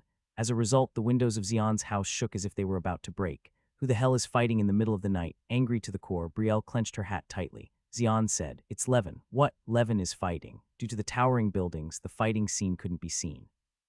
But the distinctive energy waves felt intensely were undoubtedly Levin's. Is Levin really fighting? Then did he find the murderer? We'll have to check it out now. Xian opened the window. The stuffy sandstorm hit his face. Without hesitation, Xian flew into the sandstorm. Brielle also jumped out of the window, shouting, "Let's go together." Levin was not in a good condition. His clothes were torn and burnt, resembling rags, and he had deep wounds on his shoulders and thighs. Blood flowed profusely from the wounds. "Huke, Huke." Levin looked at the man, gasping for breath. The man's condition was worse than Levin's. He had more severe wounds and was bleeding much more, but he was smiling. His face, giggling and smiling as if he couldn't bear the current situation, overwhelmed with joy, was terrifying to behold. Kikik. Such an amusing ability, being able to use ghostification and lightning-type skills together. You'll probably end up stuck inside a lab once they find out about this. "You too, were you locked up in a lab? Hee hee." Does this answer your question? I willingly cut off my own healthy hand after all. The man waved his mechanical hand. The machine prosthetic, which had discharged powerful electric energy several times, made a creaking sound as it malfunctioned. Yet the man continued to laugh, seemingly enjoying something. So did you escape from the lab and roam around killing people? Hee hee. Others should feel the pain as much as I did. You bastard. You call that a reason. Why wouldn't I? My mother and younger brother died just for that. For such absurd reasons. Hee hee. Kid, there are countless people who die for even less significant reasons in this world. How long are you going to play innocent? Anyway, humans eventually become independent from their parents. I just hastened that process a bit. I will kill you. Definitely. Now you're showing a bit of maturity. Damn it. At that moment, an intense light exploded from Levin's whole body. Wow, did his rank go up? The man recognized it as a phenomenon that occurs when an Awakens rank increases. The rage that turned Levin's head almost white elevated him from E rank to D rank. Zap. Levin emitted purple electricity while in a ghostified state. Levin's gaze, hovering in the air, turned toward the man. Die. In an instant, a violet chain lightning exploded from his entire body. The grid of lightning covered the man in an instant. Kick. The man retreated as he swung the sword with a silver thread hanging from it. With the prosthetic damaged, no more current flowed to the sword and the silver thread. Still, the man paid it no mind. After all, his abilities were acquired after birth. Even without using electricity, he knew how to kill. Levin's ghostification was undoubtedly a remarkable ability. To change the human body into something intangible was extraordinary. Conventional physical attacks couldn't touch him. However, despite his rank increasing, Levin hadn't fully mastered his abilities. That's why even in his ghostified form, his body intermittently solidified. Though the time was very short, it was enough for the man. The man aimed for the moment when Levin's body solidified. Whoosh. The dagger deeply pierced into Levin's side. Levin's face contorted in pain, but he endured the pain and grasped the dagger stuck in his side with his hand. The man sneered at Levin's suffering. Did you see that? I made one of the blade's sides into a saw. It won't come out until it tears off all your flesh. How does it feel? Hot, right? Instead of replying, Levin glared at the man with bloodshot eyes. I tempered it with the bones of a flame alligator, so it's quite hot. Pull out. What? I just barely caught you. Why would I pull out now? Levin laughed, revealing blood-stained teeth. You bastard. The man suddenly felt chills running down his spine. Only then did he realize. Levin didn't momentarily solidify due to insufficient abilities. He deliberately showed a flaw. You planned it. Yeah, you bastard. Levin unleashed his full power with a roar, spreading the chain lightning. The purple current struck the man through the silver thread hanging from the dagger. It happened before the man could react. The tremendous current penetrated his whole body, and he could only tremble without even a scream. Crackle. As the current pierced through, flesh burst everywhere and the mechanical prosthetic was completely shattered. Levin poured out his full power with the resolve to kill. A moment later, Levin felt a sense of emptiness and knelt on the ground. Unknowingly, he had returned to solidity from ghostification. Levin looked at the man with bloodshot eyes. The man was burnt to a crisp, like something roasted in a fire. His head was completely burnt, leaving no trace, and his skin was so charred that his original form was unrecognizable. Despite such a state, the man was still alive. Although his breathing was labored as if he would suffocate, he still looked at Levin with hatred. Even in a state of complete disarray and on the brink of death, his will to live did not diminish. It sent shivers down Levin's spine. Levin wondered what kind of life one must live to bear such resilience. But still, I won. Levin staggered to his feet. He didn't want to see those chilling eyes anymore. Levin pulled out the dagger lodged in his side. As the dagger was pulled out, flesh tore apart. The excruciating pain made everything seem distant, but Levin struggled to stay conscious. You must feel it too, the pain my mom, brother, and others felt. Gaha, get lost, the man barely managed to reply with a raspy voice. Levin thrust the dagger into the man's thigh. Thud, as the dagger plunged in, the man's body jolted. Though his whole body was burnt by the current, his sensory perception remained intact. Levin pulled out the dagger. Squelch, with a gruesome sound, flesh tore apart from the man's body. It would be agonizingly painful, yet the man didn't scream. He smiled as if inviting Levin to try harder. You bastard. You don't deserve to live, you son of a bitch. Levin pushed the dagger into the man's shoulder once again, then twisted it left and right. The wounds tore wider as the blade moved. Levin withdrew the dagger and looked at it. Chunks of flesh clung to the serrated edges, mingling not only the man's flesh but his own. It made him feel nauseous. Tears streamed down his cheeks. Damn, Levin brought the dagger towards the man's throat. He intended to cut off his breath. The man laughed as if he had been waiting for this. Is this something you wanted to try? Someone like you can't inflict pain on others. What's your name? Why trying to remember? Yeah, I'll remember and savor it forever. Hee hee, you're amusing, kid. But what's it to you? I never had a name to begin with. Is that so? Then I'll remember you as Bastard. That's not bad. Bastard it is now. It's funny how I'm getting a name only at the brink of death. Kehe. Levin couldn't bear to see the man laugh anymore, so he forcefully stabbed the dagger. Clang, but his attempt was futile, deflected by some unseen force. With a loud noise, Levin's hand holding the dagger was thrown back. His arm was fractured and trembled from the tremendous impact. Levin, who had been thrown backward, looked at his forearm. An arrow the size of a child's palm was lodged in it. Someone had shot an arrow to prevent his action. Levin grabbed his forearm and shouted, "Who are you? Damn it, I'm sorry, boy, but he can't die yet." At that moment, the owner of the arrow appeared. She was a woman wearing a coat that reached her ankles and a tricorn hat. Her face was obscured by the deep-set hat, but her voice revealed she was a woman. Levin cursed. "Are you an accomplice of this bastard? That's an insult to me, boy. Do you know what a real insult is? Preventing rightful revenge is the real insult. I'm sorry, but we have no choice. This is very important evidence, and boy, you must come with us." "What? Boy, your unique ability is dangerous. We'll protect you." Get lost, who's going to protect whom? Why can't humans be rational? Why are they so passionate? If you thought rationally, you would know I'm right. The woman sighed slightly, shaking her head. Behind her, a dozen other women dressed the same appeared. The woman gave them an order, take them both. Yes, the women approached Levin. Levin unleashed all the remaining strength as if wringing out a rag, but his power was feeble. Thud, thud, thud. A barrage of merciless fists rained down on Levin's body. Despite his slender frame, their blows were powerful. Thump, a blow to the temple sent Levin's consciousness flying momentarily. As Levin collapsed unconscious, one of the women picked him up in her arms. The woman, seemingly the leader, murmured, "Completing the mission and acquiring a rare awakened individual as well, the queen will be pleased. Humans are somewhat bothersome, but they can be useful after being brainwashed." "The queen, are you referring to the Ice Queen of the North District?" A clear voice suddenly interrupted. The woman felt a chill run down her spine. Until the voice sounded right behind her, she hadn't noticed the approach. If her opponent had attacked, she would have been helplessly defeated. Quickly turning around, she faced a tall, handsome man and a young girl wearing a tricorn hat. It wasn't one, but two. The realization that two people had deceived her senses added to her confusion. She tried to remain composed and nonchalantly asked, "We didn't expect additional guests. Where are you from?" "The South District, the Central Zone. I'm from around here, around the slum area." Yes, it was Xian who answered with a calm expression. The girl with the tricorn hat next to him was none other than Brielle. Brielle's gaze turned to Levin, who was draped like a towel on one of the woman's shoulders. Levin, on the brink of consciousness, didn't even twitch. Under the brim of the tricorn hat, Brielle's eyes turned sharp. Though they hadn't shared deep emotions, he was one of the few humans she could comfortably converse with. And now, Levin was severely wounded and being abducted. If they had arrived just a bit later, Levin would have disappeared without a trace taken by them. Brielle demanded, "Levin, let him go." The women remained silent. Xian gently addressed the apparent leader. "Levin is our friend. Please release him." "We can't do that. He's a very rare awakened. With proper nurturing, he could become a formidable force. He hasn't consented to this. We don't need his consent. And we certainly don't need yours. That's regrettable. I feel the same way. I didn't want to cause any trouble." The woman deepened her hood. Hiding her eyes and face meant she knew her actions weren't honorable. Xian muttered, "Maybe that's why everyone wears a mask." At that moment, the leader woman issued a command. "Don't kill, only subdue. We're taking them too." All the women were slim like models. However, their combat prowess far exceeded that of ordinary Awakens. Though they had been empty-handed, small bows had suddenly appeared in their hands. They were specially crafted items. They were compact enough to be folded and stored in a size barely larger than a child's torso. The base and string, made from the bones and tendons of monsters, possessed tremendous elasticity. The arrows were also made from monster bones, enhanced with magic to increase their piercing power. Swish, swish, the women shot arrows at Xian and Brielle. Xian and Brielle each dodged in different directions to avoid the arrows. However, the arrows changed trajectory as if they had a mind of their own, chasing after the two. Xian shot a fire missile to intercept the arrows. Boom, boom. With a bang, the arrows exploded like fireworks. Meanwhile, Brielle unleashed her magic. Ha, barrier.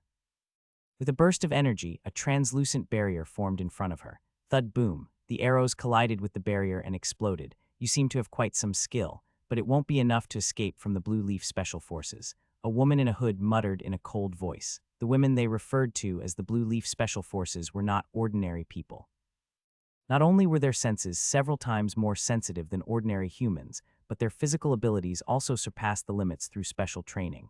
They circled around Xian and Brielle like vultures at frightening speeds, continuously shooting arrows. Swish, swish. Xian's gaze turned cold. He realized that the arrows were not just intended to inflict wounds on him and Brielle, but were aimed to take their lives. The power contained in the arrows was formidable indeed. Therefore, Xian had to exert more strength. Fire missiles poured out ceaselessly. Boom, boom. Arrows exploded like fireworks right in front of Xian. The woman in the hood muttered as she watched. "Seems like a fire type awakened." It's a waste of talent to be in the slums. She had already decided to kill Xian and Brielle. Levin and the man were important figures. Levin was a rare type of awakened, and the man was crucial evidence. They couldn't afford to let anything slip. If other factions found out they were with them, they would surely attract attention. The most surefire way to keep the secret was to eliminate witnesses. The woman in the hood adhered to that principle. She thought Xian and Brielle would soon fall. However, the situation was unfolding differently from her expectations. Xian's movements suddenly changed. His movements, switching from defensive to offensive, were much faster and more powerful than those of the women. Bang, ah. With a strike, one of the women who had been shooting arrows flew backward. It was because Xian's fist struck her abdomen with force. The Inferno Gauntlet was an excellent item that could use flame magic, but it was also a powerful weapon in itself, and Xian was exceptionally skilled in using it. He had been trained rigorously by Diodin. Even without resorting to sand or flame magic skill, Xian was strong. After being tempered by Diodin and wandering the world for 7 years, undergoing harsh training, his physical abilities were in no way inferior to those awakened as martial artists. Boom, arg, another woman flew backward with a huge explosion. It was clear that her mind had been scattered by the whites in her eyes. Xian searched for another target.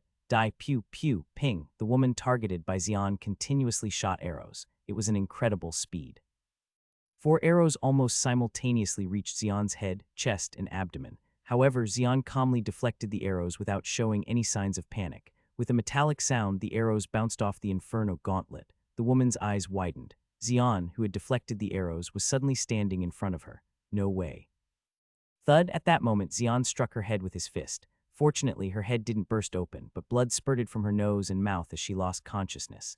Xian was ruthless. Just because his opponent was a woman didn't mean he would go easy on her. One by one, they fell with a single blow. The woman in the hood's eyebrows trembled. He's not a magic type awakened, but a martial artist awakened. Even then, Xian's prowess was incomprehensible in a rational sense.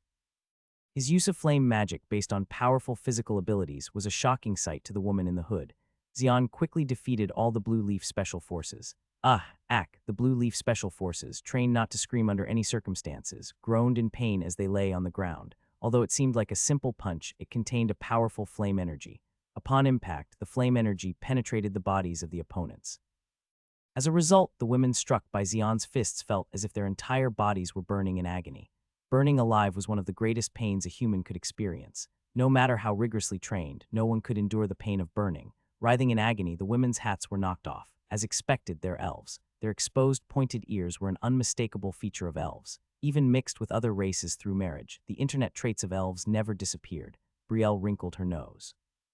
No wonder the smell felt familiar, but it's mixed with a foul stench. Elves who had lived in the human world for a long time had a scent mixed with human odors. It was a scent that elves disliked. To a high elf like Brielle, it was even more repulsive. They must perceive me the same way. My body's been ruined from making drugs. She could never return to her pure days again. Brielle bit her lip and pulled her pointed hat lower. At that moment, the leader woman removed her hood and spoke. I didn't know there was a formidable awakened in the slums. If I had known, I would have prepared better. You mentioned the Blue Leaf Special Forces, right? You're from the North District, correct? Yes, the woman answered honestly. At this point, denying it would have been ridiculous. My name is Borin Strabok. And you, Xian? Yes, Xian. As you suspected, I'm from the North District. I thought so. Then you understand what you've done wrong. Is it the world that's wrong? Or is it that elves have completely different ways of thinking from humans? Isn't the fault on your side? You kidnapped Levin without permission and tried to take away a murderer. We had to make choices for the sake of the world. I have no reason to feel guilty about it. That's convenient, making excuses that what you did was for the world. Is that the survival strategy of elves mixed with humans? Maybe that's why you couldn't enter Elharun. Elharun, what's that? Borin asked with a puzzled expression. Xian frowned at her reaction. She doesn't even know about the city of the otherworldly species. Do the fallen elves not know? Or do only the ones at the top know while hiding the information from below, which was the truth couldn't be determined at the moment? Xian deliberately gave a blunt answer. Forget about it if you don't know. Ha, you really have a talent for making people angry. You're not even human, are you? We're just like humans know. Why am I saying this? Because you're scared. Pardon, it's natural for people to become talkative when they're scared. Are you saying Borin is scared? Don't be ridiculous. We elves never get scared. Then why are you just talking instead of attacking? If I were you, I would have attacked already. Xian's words were decisive. Ting. Borin felt the thread of her rationality snapping. When she came to her senses, she was already rushing toward Xian. As befitting the leader of the Special Forces, Borin possessed tremendous abilities. She knew how to use wind-based skills, typical of elves' agility. A B-rank magic awakened. That was Borin's identity. Wind Cutter. Muttering softly, Boren sent a wind cutter flying towards Xian. Whoosh! The challenging aspect of wind-based skills was that they couldn't be discerned with the naked eye. Just as wind couldn't be seen, neither could wind-based skills. Rather than relying on sight and reacting, one had to move entirely based on their instincts. That's why Awakened with lower ranks or less combat experience found wind-based skills the most challenging to deal with. But Xian was different. Even if they couldn't be seen, even when deployed without a trace, Xian could vividly sense them. F-whoosh. He deflected the wind cutter with the back of his hand, wearing the Inferno Gauntlet. Gritting her teeth, Boren unleashed the next skill, Tornado Breath. Instantly, the wind spun at a terrifying speed and flew towards Xian, a devastating skill that destroyed everything swept away by its power. It was the most powerful skill she could unleash. Realizing that simple attacks wouldn't be effective, she went all out. Sway-sway-sua. The tornado breath destroyed everything in its path as it approached Xian. Witnessing that, Brielle exclaimed in shock, "Ah, danger." In her eyes, she saw an illusion of Xian being torn apart by the tornado. But it was just that, an illusion. Where the tornado breath had passed through, Xian was nowhere to be found. Brielle widened her eyes. When did he get there? Xian was standing behind Boren. He had moved at a speed unnoticed by Boren and even Brielle. Raising his hand, Xian muttered, "Fire rain." Instantly, an enormous downpour of flames descended from the sky. Like meteors, the fiery rain struck Boren with incredible speed. Qua qua qua qua thud. The rain of flames mercilessly struck Boren. With no room to escape, Boren dared not even try and relied on her defensive skill, Wind Shield, for protection. The rain of flames relentlessly battered the wind shield. Under the repeated tremendous impacts, Boren bit her lips forcefully. There's a limit to mana. He won't be able to use such an enormous skill for long. Skills with great power consumed a lot of mana. Therefore, some skills, even if used only once, could cause an Awakened to collapse from mana exhaustion. Boren thought that Xian's current skill would be the same. However, contrary to her expectations, the fire rain continued to pour without end. ZZZT. Ironically, it was Boren who ran out of mana first. As the effectiveness of the wind shield weakened, she felt despair. No, this can't be. At the moment when her scream echoed, the wind shield shattered into pieces. What awaited her next was a torrent of hellish flames. The flames battered her entire body like bullets. Ah! With a scream of agony, Boren collapsed under the tremendous impact. Only then did Xian stop unleashing the fire rain. Boren's condition was surprisingly intact. Though it looked like an ordinary coat, it was an item imbued with protective magic. In a moment of crisis, the magic activated just once, saving Boren's life. Huff. Although her life was barely saved, Boren was unable to move due to the tremendous impact. Xian knelt before the incapacitated Boren and met her gaze. "Now, let's have a conversation. It seems you're finally ready for that now." The Ice Queen was the last hope and guardian of the otherworldly races living in secret within Neo Soul. That's why the loyalty of these races towards her was almost blind. Boren was no exception. She accepted the perilous position of commander because she wanted to be of some help to her. While leading the Blue Leaves, facing countless dangers and encountering numerous individuals, none of them gave her the eerie feeling as much as Xian did. Xian was smiling. His seemingly kind smile felt as threatening as a blade. Boren felt as if she were standing alone, all naked, in front of the sharpest knife in the world. Xian asked with a smile on his face, "I understand taking Levin, he has abilities worth taking. But why take the murderer? What value does he have?" Boren tightly sealed her lips. Even though she had failed her mission, she couldn't recklessly reveal the secret. Seeing Boren's reaction, Xian made a sad expression. "Boren, let's make this easy. Please don't make me do bad things, then I'll really be unhappy." Boren's face contorted for a moment. With her elven senses, she felt that what Xian said was true. Although she didn't know what bad things Xian was referring to, she was certain that if he acted, it would be very detrimental to herself and the entirety of the Blue Leaves. Xian sighed. After looking at Boren for a moment, he turned to the other elves. "It seems like she hasn't decided yet. We might need to help her a little." "What are you planning to do?" "I have some interesting things with me. Among them, there's a bug called the Agony Eater. It's a bit of a funny creature. It eats the bones of living beings. If bones are eaten, the creature should die, right? But this bug injects a paralyzing toxin into the prey's body from its mouth. This toxin has hallucinogenic effects, so the victim enjoys the greatest pleasure until all their bones are eaten away, then they die. That's impossible. There's no way such a creature exists in the world." "Are you sure? As far as I know, this creature also came from Curian." Boren's pupils shook. It seemed like Xian put his hand into his pocket. It was unclear whether there really was an Agony Eater in Xian's pocket. However, Boren had heard about the legend of the Agony Eater from the Ice Queen Syrian, but it took some time to recall, as it was fragmented information. What if that guy really has an Agony Eater? Just imagining it made her hair stand on end.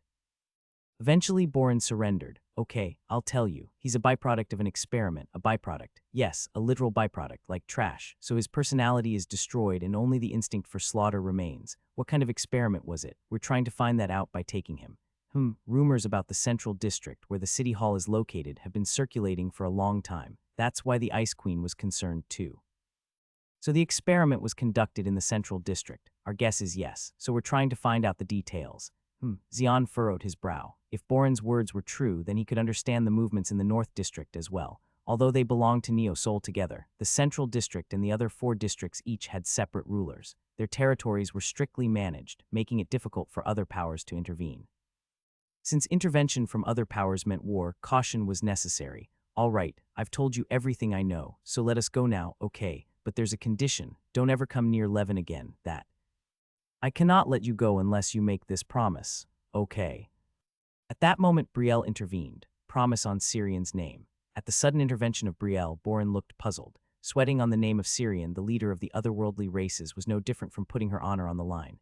If this oath were violated, Syrian's name would also be dragged through the mud. It's a fact only known to elves. Boren looked at Brielle. You're an elf, right? But why are you siding with humans? I'm not siding with humans. I'm siding with Xian.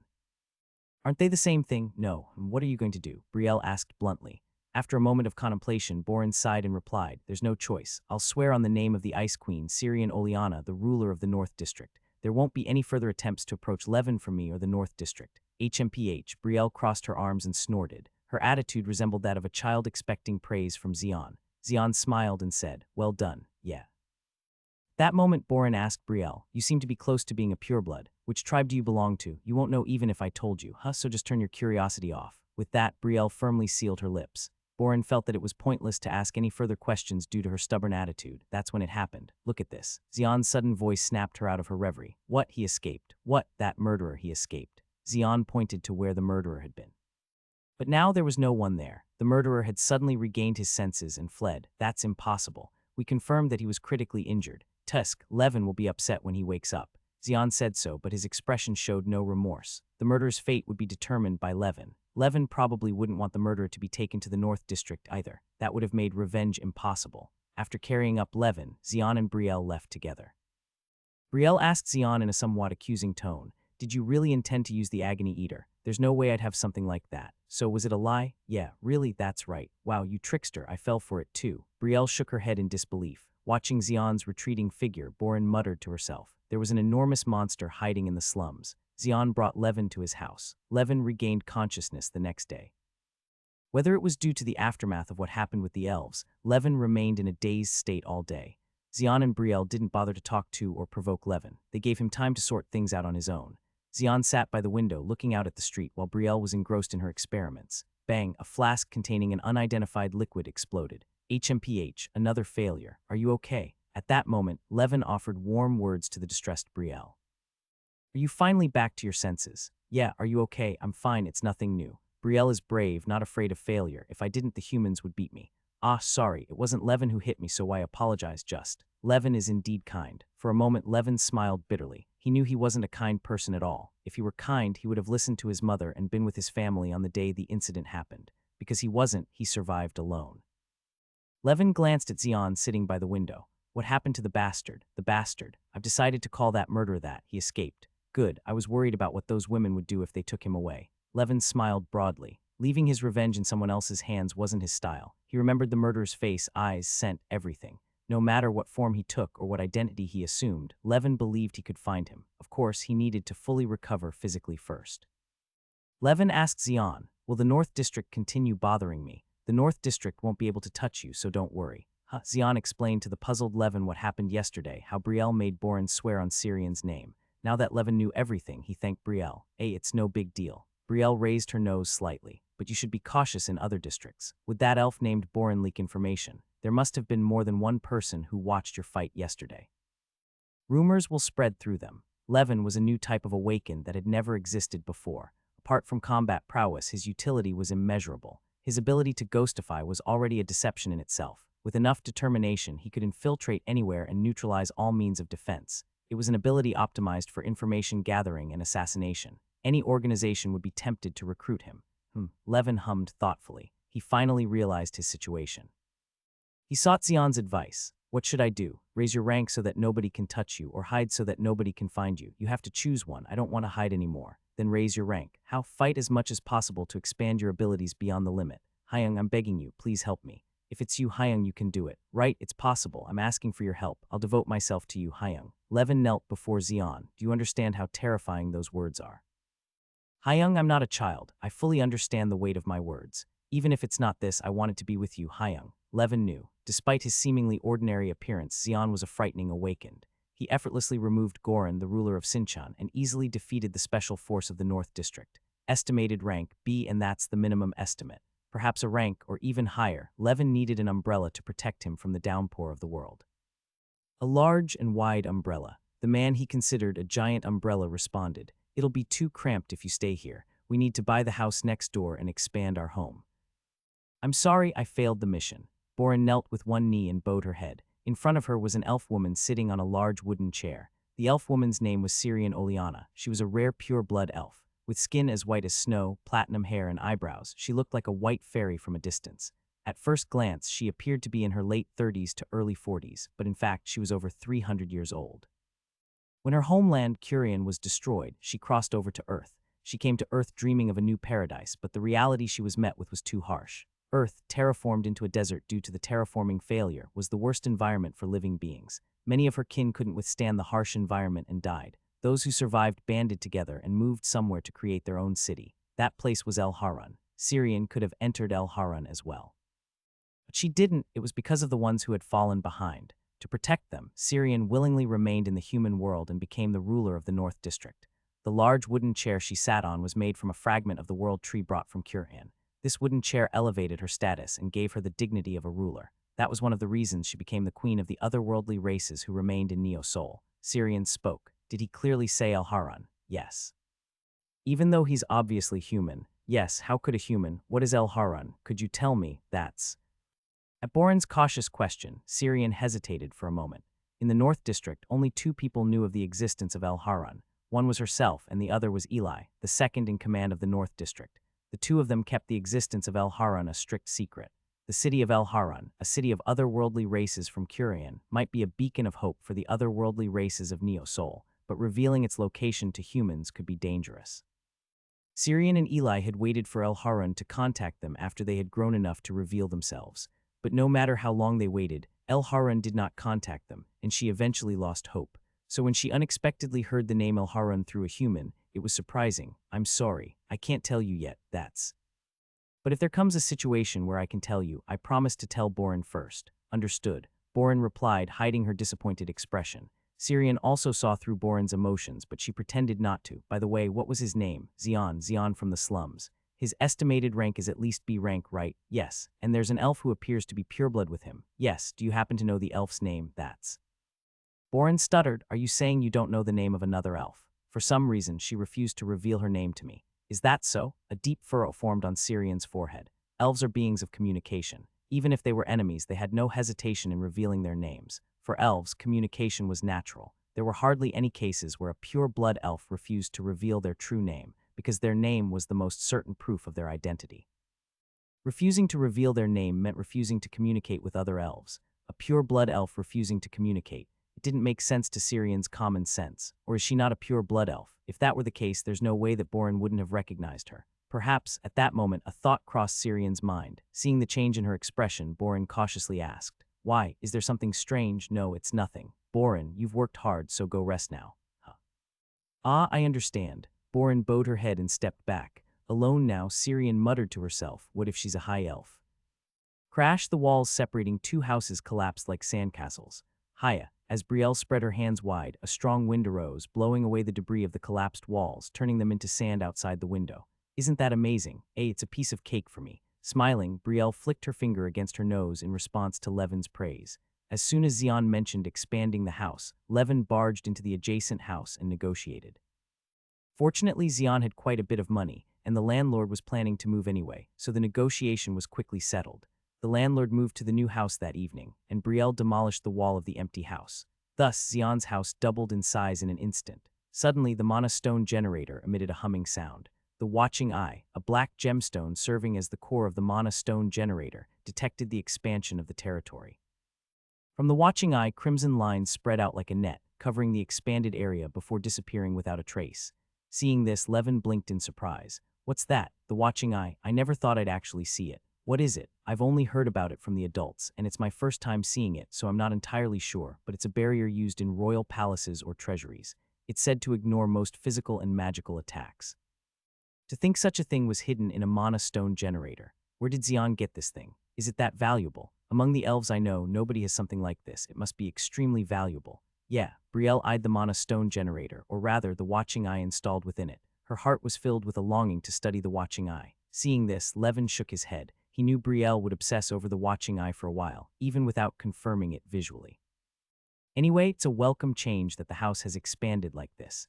Xian's house had now doubled in size. Brielle reinforced the collapsed walls and pillars with magic, so there was no danger of collapse. Brielle immediately moved her belongings to the adjacent space that was once the neighboring house. She claimed the largest room. This is my laboratory. Don't come in. Suit yourself. I'm satisfied with just a small room. Levin chuckled. At that moment, Xian emerged wearing a robe. Where are you going? To the butcher's. You're coming too. Me too? Yeah, all right. Levin followed Xian as they headed out. Levin, where were you? You disappeared for a while. As they reached the street, other kids recognized Levin and approached him. Levin greeted them with fist bumps. How have you been? I have some things to take care of, so I'll be staying at a friend's house from now on. Xian chuckled at Levin's appearance. He's quite popular. Wherever you go, there are people who attract attention, becoming leaders. Levin seemed to belong to that category. After a while, the two of them arrived at the street where the butcher's shop was located. The street was quite crowded. It was always bustling, but it had become even more active recently. This meant that there were more people looking for things and more items being sold. Those shop owners must be raking in the cash. Are you jealous? Yeah, Levin replied without a moment's hesitation. In the slums, no one could escape poverty. The slums were where one had to constantly struggle to feed themselves. A place devoid of dreams and hope. To Levin, the slums were just that kind of place. The only thing that had kept him going was his family, but they were all lost to the murderer. If he had lived anywhere other than the slums in Neo Seoul, perhaps such a thing wouldn't have happened. Once I finish my revenge, I'll earn a lot of money, so that I can live in Neo Seoul. That's not a bad idea. What about you? What about me? You could live in Neo Seoul if you wanted to right now. Why are you in the slums? I feel much more comfortable in the slums than in Neo Seoul. Really, everyone has their own comfort zone, so you should do what feels right for you. Okay, amidst such conversations, they arrived at their destination, the butcher's shop. Inside, a burly man was butchering a large piece of meat of unknown origin. It was Will, the owner of the butcher's shop. When Will spotted Xian, he bowed his head in greeting. Welcome. Where's old man Klexi? He went to Goblin Market for some business. No wonder I haven't seen him. Do you need anything? I need a vehicle. The only thing I can offer you right away is a small buggy. That'll do. I'll have it prepared immediately. Without asking why Xian needed a vehicle, Will said he would get it ready. Instead, Levin asked about the reason. Why do you need a vehicle? To go out into the desert. Why the desert? I have something to find. What is it? You'll find out soon enough without having to ask so many questions. Really. Xian flashed Levin a meaningful smile, leaving Levin feeling a strange chill. After a while, the buggy was ready. It had no armor and only had its structural appearance like a skeleton. Fortunately, it had a roof to shield from the sun. As Xian took the driver's seat, he said to Levin, "Let's go." Okay. The buggy carrying the two of them left the slums and ventured into the desert. Whoa, Levin exclaimed in awe. Although he had seen the desert from the slums many times, it was his first time seeing it up close like this. Levin felt excitement and fear simultaneously. Part of him wondered where Xian was taking him. Xian drove the vehicle several kilometers away from Neo Seoul. When Neo Seoul was no longer visible, he closed his eyes and heightened his senses. His senses extended endlessly through the sand. After a while, he opened his eyes and said, "I found it." What? Instead of answering, Xian drove the vehicle. After a long drive, they arrived at a small area of solidified sandstone in the desert. There was barely enough room for one person to enter the sandstone area. Xian said to Levin, "Go in, huh?" At Xian's unexpected words, Levin's eyes widened in surprise, but before he could react, Xian kicked him in. Thud, arg. With a scream, Levin tumbled into the crevice in the sandstone. Watching Levin disappear into the darkness, Xian muttered to himself, "If you don't want to die, you'll have to do your best." What was that? Levin rubbed the back of his head as he got up. It felt like he had rolled down for dozens of meters. He was lucky to be unharmed, being an awakened, whereas if he were an ordinary person, he would have either died or suffered major injuries. Well, Xian probably wouldn't have pushed him into a place like this if he hadn't been an awakened. Why did he push me into this place? Levin looked around, but all he could see was the thick darkness. The darkness was so intense that even with Levin's awakened eyes, he couldn't distinguish anything. Still, he could definitely tell one thing for sure. The underground space seemed quite vast. The reason Levin thought so was because of the wind. Somewhere underground, a fairly strong wind was blowing. The nauseating smell carried by the wind and faint noises. Wooing. It sounded like the breathing of monsters, or sometimes like faint flute sounds.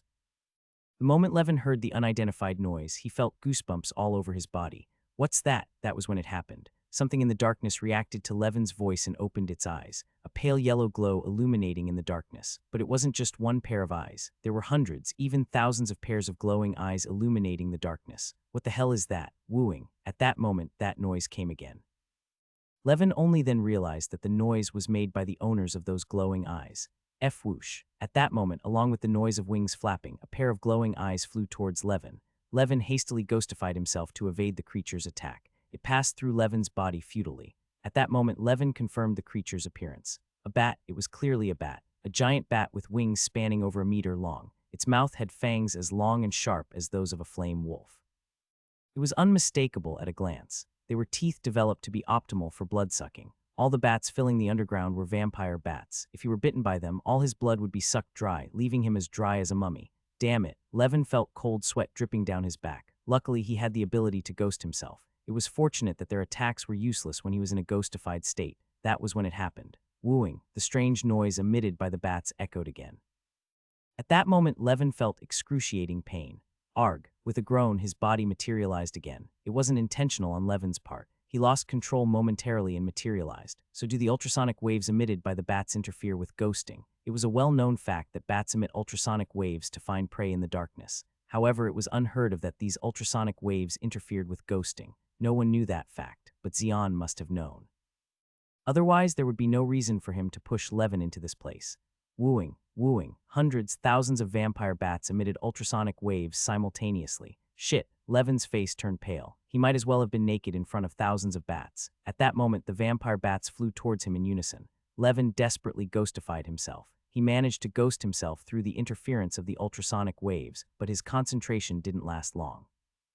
Once the bats passed through once, his concentration broke and his body materialized. Thud. Seizing the opportunity, a vampire bat sunk its fangs into his forearm. Levin screamed as he unleashed chain lightning. Crackle, the bat biting his forearm, and a few nearby creatures burst into sparks from the strong current. As they died, the smell of blood and burning flesh spread rapidly. In response, the vampire bats went even more berserk. Whoomp. The multitude of flapping wings and ultrasonic waves mixed together, creating a tremendous reverberation. All of it disrupted Levin's ghosting. Levin desperately tried to evade the vampire bat's attacks and ghost himself. Only then did Levin realize why Xian had thrown him into this place. The best way for an awakened to increase their rank was through numerous experiences. The vampire bats in this place were natural enemies to him. If he could survive against the vampire bats, he might achieve a rank increase. With that thought, determination surged within him. Damn it, all right, let's do this. Either you die or I die. Bring it on, you bat bastards. Whoosh, whoosh, whoosh. In response to his taunt, the vampire bats charged at him. It's begun, Xian murmured softly at the sound emanating from the crevice in the sand. Levin's suffering was only just beginning. Perhaps Levin wouldn't even have guessed. The underground space was much larger than he imagined, and the swarm of vampire bats was several times more numerous. To survive in such a place, Levin had no choice but to unleash his full potential. Otherwise, he would eventually dry up and die from the endless attacks of the vampire bats, just like a mirage. Although Xian had pushed Levin into this hellish place, there was no change in his expression. To become stronger, one must stake their life. That was how Diodin raised Xian, and that was how Xian intended to raise Levin. Crackle. As Xian extended his hand into the sand, it crumbled into dust, completely sealing the tiny crevice. Now there was no way for Levin to escape. The only way was to kill all the vampire bats and escape with his own strength. Xian decided to rest easy until then. He took out several items from the subspace. One of them was the dung of an armored dung beetle. The armored dung beetle was a monster that lived in a distant desert, and its dung was not only solid but also almost odorless. Moreover, once lit, it provided a sustained heat for a very long time. That's why it was very useful for making fires in the desert. Sizzle. The dung of the armored dung beetle easily caught fire. Xian hung a pot over the fire and put the prepared food inside. Time did not flow in the subspace. That's why Xian had stored a considerable amount of food in the subspace after entering Neo Soul. This way he could always eat fresh food. That's good. Xian puffed on the fire while waiting for the food to cook. In fact, Xian didn't need such a fire. His robe protected his body temperature perfectly. but he lit the fire anyway because of the strange sense of security it provided. For some reason, it felt like no monsters could cross into this space. Xian looked up at the sky. The sun had already set and the sky had darkened. Night was the time for monsters. From now on, the monsters would spread their wings. Qu, a roar from an unknown monster echoed in the distance. Just by hearing the cry, Xian immediately recognized the creature's identity, an armored great horned bear. For it to expand its territory this far, Xian tilted his head. The armored great horned bear was a rank monster, no less. Not only could they be as tall as 7 meters, their entire bodies are covered in thick leather like armor, capable of withstanding most attacks without causing any harm. Not only do they provide high defense, but they also possess formidable strength, lethal claws, and large horns, making it dangerous. For martial arts Awakens below C rank, it was nearly impossible to pierce through their leather like skin and inflict injuries. Except during mating season, they roam the desert alone. This is because they are confident in their physique and strength. Indeed, there weren't many monsters that could actually confront them. Not even a pack of flame wolves dared to disturb them, let alone the sandworms. As far as Xian knew, this place wasn't within the territory of the armored great horned bear. Although they roamed the desert alone, they only moved within their own territories. Did it expand its territory? Why come so close to Neo Soul? It was when Xian's gaze sank deep. Qua. A rumble pierced through the darkness. Xian immediately recognized it as the sound of a car engine. Moments later, a car appeared where Xian was, accompanied by the headlights. People got out of the wrecked car. I was right. It was the light of a campfire. Who would be so fearless to boldly light a fire in the middle of the desert? We barely made it here before the engine completely gave out. The 4 people who got down from the vehicle were dressed in heavy armor. They were around the same age as Xian, and each one of them was handsome or beautiful. The young man who looked the strongest among them approached Xian. Hello, I'm the party leader, Kim Kyung-soo. May I ask who you are? I'm Xian. Are you from Neo Soul? Not Neo Soul, but from the slums. Kim Kyung-soo frowned slightly at Xian's unexpected answer and looked at his companions. In turn, they all blinked in surprise. The only girl among them, who was the only redhead, was the first to regain her composure. You've come a long way. I'm Yu Seung-hee. Nice to meet you. Pleasure. I'm Lee Jun-soo. I'm Choi Chang-sik. The others also revealed their identities. They all had Korean names. It was the first time Xian had seen a party composed solely of Koreans. Xian asked, "Are you all friends?" "Yes. We were all born and raised in the same neighborhood. We've been together for over 20 years. But what brings you out in the middle of the night?" "Our engine broke down, so we fell behind the group." The raiding party. We were on our way back after successfully conquering a dungeon. This was the common way to conquer dungeons. However, not everyone did it this way. Dungeons were discovered randomly, and it was impossible for Neo Soul to manage all of them. Many Awakens or parties entered dungeons without informing Neo Soul. This was because successful dungeon conquests earned them a lot of money. However, the risk was equally high. In any case, the decision was up to the discoverers. Kim Kyung-soo's party wasn't strong enough to independently enter dungeons. Firstly, the party leader, Kim Kyung-soo, was only C rank, and the rest of his friends were evenly distributed between C rank and D rank. They mainly supported the raiding parties organized by Neo Soul to gain benefits. The same was true this time. The dungeon conquest was successful. The only problem was their vehicle. The harsh environment had caused the engine to fail. That's why they fell behind and were left behind. If Yu Seung-hee hadn't noticed the campfire Xian had lit, they might not have escaped disaster. Yu Seung-hee spoke up. "I had to light it because it was cold." "Really? You could have just stayed in the car." "Ah, there's the car." Yu Seung-hee's eyes sparkled when she saw the small buggy. Kim Kyung-soo and the others' eyes also gleamed dangerously. Seeing their reaction, Xian sighed and said, "It's funny how people risk their lives over such trivial matters." Kim Kyung-soo's eyes glared fiercely. "What did you just say? Don't risk your life over something trivial." "Ha!" At Xian's response, Kim Kyung-soo looked bewildered. The same expression was on the faces of the other party members. Especially Yu Seung-hee, whose face revealed her inner thoughts, looked visibly upset. They had planned to kill Xian and take his buggy. It was to replace the engine of their broken-down vehicle with the buggy engine. There was no better environment for murder than the desert. With no fear of being caught by anyone, and with the sand and monsters taking care of disposing of the bodies, it was an ideal place. That's why Awakens utilized the desert environment to their advantage, either to kill their enemies or to use it as a tool for plundering. Kim Kyung-soo's party was no exception. Growing up in the same neighborhood and awakening at nearly the same time, they shared a special bond. They had a strong tendency to reject ordinary people or even Awakens other than themselves, and if even they did not like them even a little, they would band together and fight or kill them. To them, Xian was a very enticing prey. Not only was he alone, he even had a buggy, which was essential for desert survival. If they disposed of Xian in the middle of the desert, no one would know that a murder had taken place here. Kim Kyung-soo asked, It seems like you're also an awakened, but if you just hand over the vehicle, I'll spare your life. How about it, my offer? I think it's full of shit. You should make a reasonable offer if you expect anyone to listen. Do you think you're all that? I can tell you're bluffing. I'm not entirely without skill, but there are 4 of us. I don't know what your rank is, but it won't be easy to take on all of us. Kim Kyung-soo smiled confidently. If Xian's rank was higher than theirs, it could backfire. However, Xian's attire allowed him to be so confident. The higher the rank, the better the items one is equipped with. Except for items excavated from dungeons, most equipment is made in the workshops of Neo Soul. Each workshop has its own characteristics, so knowing the name of the workshop allows you to infer the performance of the equipment. The medium armor worn by Kim Kyung-soo's party was also workshop-made. It was the best item that C-rank martial arts Awakens could wear. It was a luxury item with insulation, lightweight, and defense magic inscribed on it. In contrast, Xian wore only a robe similar to a coat, without any armor at all. He didn't even have any offensive weapons. If he were a magic-based awakened, he should have a mana amplification tool like a staff or wand, and if he were a martial arts awakened, he should have a cold weapon like a sword or spear. But Xian had neither. He seemed to have come to the desert like a sitting duck, completely defenseless. Moreover, the opponent was not from Neo Soul, but an awakened from the slums. There was no reason not to plunder. Swoosh, Kim Kyung-soo's party all drew their weapons at once. The men were all martial arts awakens, and only Yu Seung-hee the woman was a magic-based awakened. Yu Seung-hee held a staff instead of a sword. Pointing the staff at Xian, she said, "Bind." Suddenly, an invisible force tightened around Xian. At the same time, the men attacked Xian simultaneously. Swoosh, 3 swords aimed at Xian's vital points. With a scoff, Xian swung his right fist. Tusk.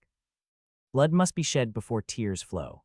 Boom, dozens of fire missiles flew towards the 4 people. Ah, damn it, it's magic. Numerous fire missiles bombarded the bewildered Kim Kyung-soo and his group. Boom, boom, boom, what the hell? Damn it, it's incredibly strong. Shit. A perplexed expression appeared on the faces of the men. They each used their skills to deflect or block the fire missiles. Usually at this point, the momentum of the attack would be broken. Because there's a limit to the amount of mana even for high-ranking awakens, but it seemed like there was no such limit for Xian.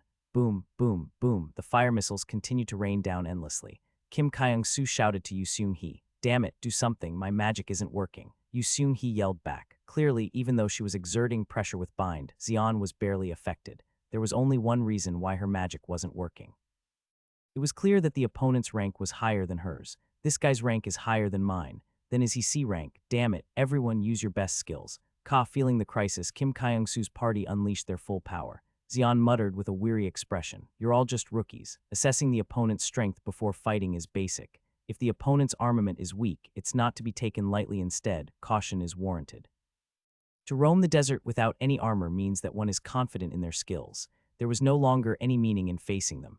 Boom, boom, boom, the fire missiles turned into a rain of fire. The defensive barrier created by Kim Kyung-soo's party couldn't withstand the hellish rain and was ruthlessly shattered. Aarg, og, their screams echoed in the night sky. Yu Seung-hee groaned as she opened her eyes, but her vision was blurry, making everything in front of her seem hazy. Damn it, snap out of it. Now's not the time to be dazed. Hurry up and get up. Her comrades' urgent voices rang in her ears. Damn, what the hell is he saying? Yu Seung-hee muttered, trying to focus her eyes. As she did, her vision gradually cleared. What's that? The first thing that caught her eyes after regaining her sight was a huge monster staggering towards them from a distance. Damn it, it's a giant horned bear. Why is it here? Aarg, help me. The men panicked and shouted. Yu Seung-hee also struggled to move her body, but her body didn't budge at all. What's going on, sand? It was then that Yu Seung-hee realized that their heads were the only parts left above the sand. She struggled to free herself from the sand, but strangely, she couldn't muster any strength in her arms and legs. At that moment, Yu Seung-hee's gaze fell on Xian sitting in the buggy. Xian, with a smile on his face as if he found something amusing, was looking at the approaching giant horned bear. Yu Seung-hee hastily cried out, "Please save us. We were wrong. Please, please spare us." Tears streamed down Yu Seung-hee's face as she pleaded. It was only then that Xian turned his head to look at Yu Seung-hee. "If you spare our lives, I'll do anything." "Anything? Yes, anything." Yu Seung-hee nodded frantically without hesitation, even uttering words she shouldn't have in the face of a life-threatening situation. Xian smiled at her response. "Then just stay right there." "What?" "The giant horned bear's favorite food is human flesh. It can smell and track humans from tens of kilometers away. It's probably going to arrive in about 5 minutes. At Xian's casual words, Yu Seung-hee trembled all over. The image of being captured and devoured alive by the giant horned bear flashed through her mind. "Aarg, damn it, spare us. We were wrong, please forgive us." The men shouted in panic. Reason had already abandoned them. With a smile, Xian said, "You were all intending to do the same to me. Know that we were completely wrong. I'm not trying to point out right or wrong right now. I'm just returning the favor of what you were planning to do to me. We'll give you everything we have. Take all the loot stored in the car. Of course, that's a given. Now the monster is almost here." The giant horned bear was now only a few hundred meters away. Seeing it up close, the bear was enormous. Armored and imposing, it emanated a tremendous aura. Trapped and buried in the sand, the four of them felt even greater fear. Especially Yu Seung-hee, being a woman, was terrified to the point of urinating in the sand. Her face was deathly pale, streaked with tears. "Sob, please spare us, I'll do anything. If you spare us, I'll swear my loyalty to you." Ah, screams and cries filled the air. The footsteps of the giant horned bear, upon hearing their voices, quickened. Thud thud, the dull sound of its steps pounded on their hearts. They were consumed by fear, unable to think. Xian spoke to them. "You'll swear your loyalty to me." "Yes, we will. Yes, please," they answered without further thought. Xian took out 4 scrolls from his pocket. These were items obtained from conquering a certain dungeon in the past. They were called Scrolls of Covenant. These items were used by the royal family of Kurian to enforce loyalty upon special entities. They were created for compelling entities with high risks of betrayal, such as assassins. Once the covenant was made, there was no turning back. Their souls would be enslaved. The Scrolls of Covenant were tools for unilateral and unfair contracts. Xian spoke. Party A, Xian. Party B, Kim Kyung-soo, Lee Jun-soo, Choi Chang-sik, and Yu Seung-hee. Party B swears their loyalty to Party A and must obey him without fail. If Party B disobeys Party A's orders, their hearts will explode. Under normal circumstances, rejecting a covenant with the Scrolls of Covenant was obvious. One of the disadvantages of the Scrolls of Covenant was that they would never activate unless a covenant was made voluntarily by both parties. But Kim Kyung-soo's group, with their lives at stake, had no room for further thought. Now the giant horned bear was so close that they could smell its breath. Its red, bloodshot eyes, drool dripping between its teeth, and its foul stench were vividly felt. "I swear. Ah, the giant horned bear is almost here. I swear. Please spare us. I swear. Sob, I swear." Xian tore the Scrolls of Covenant while they were crying out. Instantly, a faint light spread from the Scrolls of Covenant to their hearts. They felt invisible chains forming around their hearts. Even though no one had taught them, they instinctively knew that if they betrayed, these invisible chains would crush their hearts. Finally, with a smile, Xian stood up. The contract was now complete. They could never betray him. Kuwa. At that moment, the giant horned bear almost arrived. Looking at the giant horned bear, Xian said, "Now you're of no use." Sand rose around Xian, and dozens of huge sand spikes pierced through the giant horned bear. Rumble, Kriwuk, the giant horned bear, pierced by sand spikes, screamed in agony and breathed its last. The 4 of them stared with gaping mouths. "Damn it, what was that?" He moved the sand. "That's impossible. How could the giant horned bear die so easily?" Those who had fallen from Awakens to slaves lost their words at the sight of something that defied common sense. Countless sand thorns that pierced through the body of the giant horned bear collapsed like lies. There was no evidence left that the sand had turned into huge thorns. All that remained was sand stained with blood. Even that quickly disappeared under the new sand brought by the wind. What was that? What on earth? Kim Kyung-soo's party blinked. They hadn't seen a mistake or a hallucination. They had clearly seen Xian using sand to create thorns. It was neither a lie nor an illusion. Xian's ability was clear. Surely he used a fire-type skill, and he used sand as well. Then is he a dual awakened? A chill ran down their spines. Just being a dual awakened was astonishing, but the other ability to control sand was something else. They immediately realized how formidable and dangerous Xian's abilities were. They felt the weight of the unspoken chain around their hearts. While they couldn't determine his exact rank, the fact that he could manipulate sand at will alone showed the limitless potential of Xian's abilities. Xian's gaze fell upon the 4 of them. "You know you have to keep it a secret, right?" The 4 nodded heavily. An invisible chain was tightening around their hearts. They instinctively realized that if they broke the pact and opened their mouths, the chain would burst their hearts. "I have become his slave. Damn it, shit, we're screwed this time." They bowed their heads. Their greed had turned them into slaves. There was no one to blame. Their greed had brought this upon themselves. Xian spoke to Kim Kyung-soo. "You're their leader, right?" Yes. "Then it's your job to keep them in line." "Yes, I'll do just that." Kim Kyung-soo nodded his head. His face was filled with resignation. The others were no different. No one had expected that one wrong choice would lead to such terrifying consequences. "Is it fortunate that at least we're still alive?" Then Xian asked, "Where is your residential area?" "We live in Block 13 of the Central District." "If it's Block 13, is it near the City Hall?" "Yes, that's right." "Good." Xian smiled. He had forced them into involuntary servitude using the Scroll of Covenant because he needed someone to handle chores within Neo Seoul. Kim Kyung-soo's party had quite favorable conditions. Being natives of the Central District and familiar with Neo Seoul's affairs, they were advantageous. Moreover, all 4 of them were awakened, so their utility was limitless. This was arguably the best deal Xian could get. Slaves number 1, 2, 3, 4. Their status was determined in Xian's mind. Kim Kyung-soo asked cautiously, "What should we do now?" "Nothing will change." "Huh, you four just live as usual, and when I give orders, you follow them." "What kind of orders?" "They'll vary. Do you think it's unfair, that?" "It's not a dispute I raised. It's the consequence of your greed. If you don't want to follow my orders, there's only one choice left." Kim Kyung-soo and his colleagues' eyes trembled, because they felt the coldness hidden behind Xian's gentle tone. The man smiling in front of them was definitely not a soft or easygoing person. If he were, he wouldn't have dared to use the Scroll of Covenant using their ambush. The real face hidden behind that smiling face was terrifyingly cold-blooded and ruthless. Now they seemed to know a little about Xian's true nature. "I can't believe we messed with someone like him." Regret surged belatedly, but it was useless. They couldn't possibly act against Xian. "We will follow your orders." Kim Kyung-soo bowed his head. The others followed suit. Xian smiled. He knew they weren't sincere. He didn't expect genuine loyalty. They were merely tools to faithfully execute his orders. That was all Xian expected from them. Xian asked Kim Kyung-soo, "Do you have a communication item? We have two-way communication devices for dungeons." Kim Kyung-soo took out an earring from his pocket. It was a crafted item. It was made for communication between party members in dungeons, and all members of Kim Kyung-soo's party had one. Xian put on the earring and said, "Good. From now on, we'll use this for communication." "Understood. Take that and go into Neo Seoul first. I'll contact you separately." Xian pointed to the corpse of the great horned bear. "But our vehicle's engine." "Take my buggy. The buggy's engine is strong enough to tow yours. When you arrive in Neo Seoul, return the vehicle to Will, the owner of the butcher shop in the slums of Sinchan. Then, my lord." "Just call me Master." "Yes, Master. How will you go back? You seem to have forgotten what my ability is. The sands of the desert are no obstacle to me."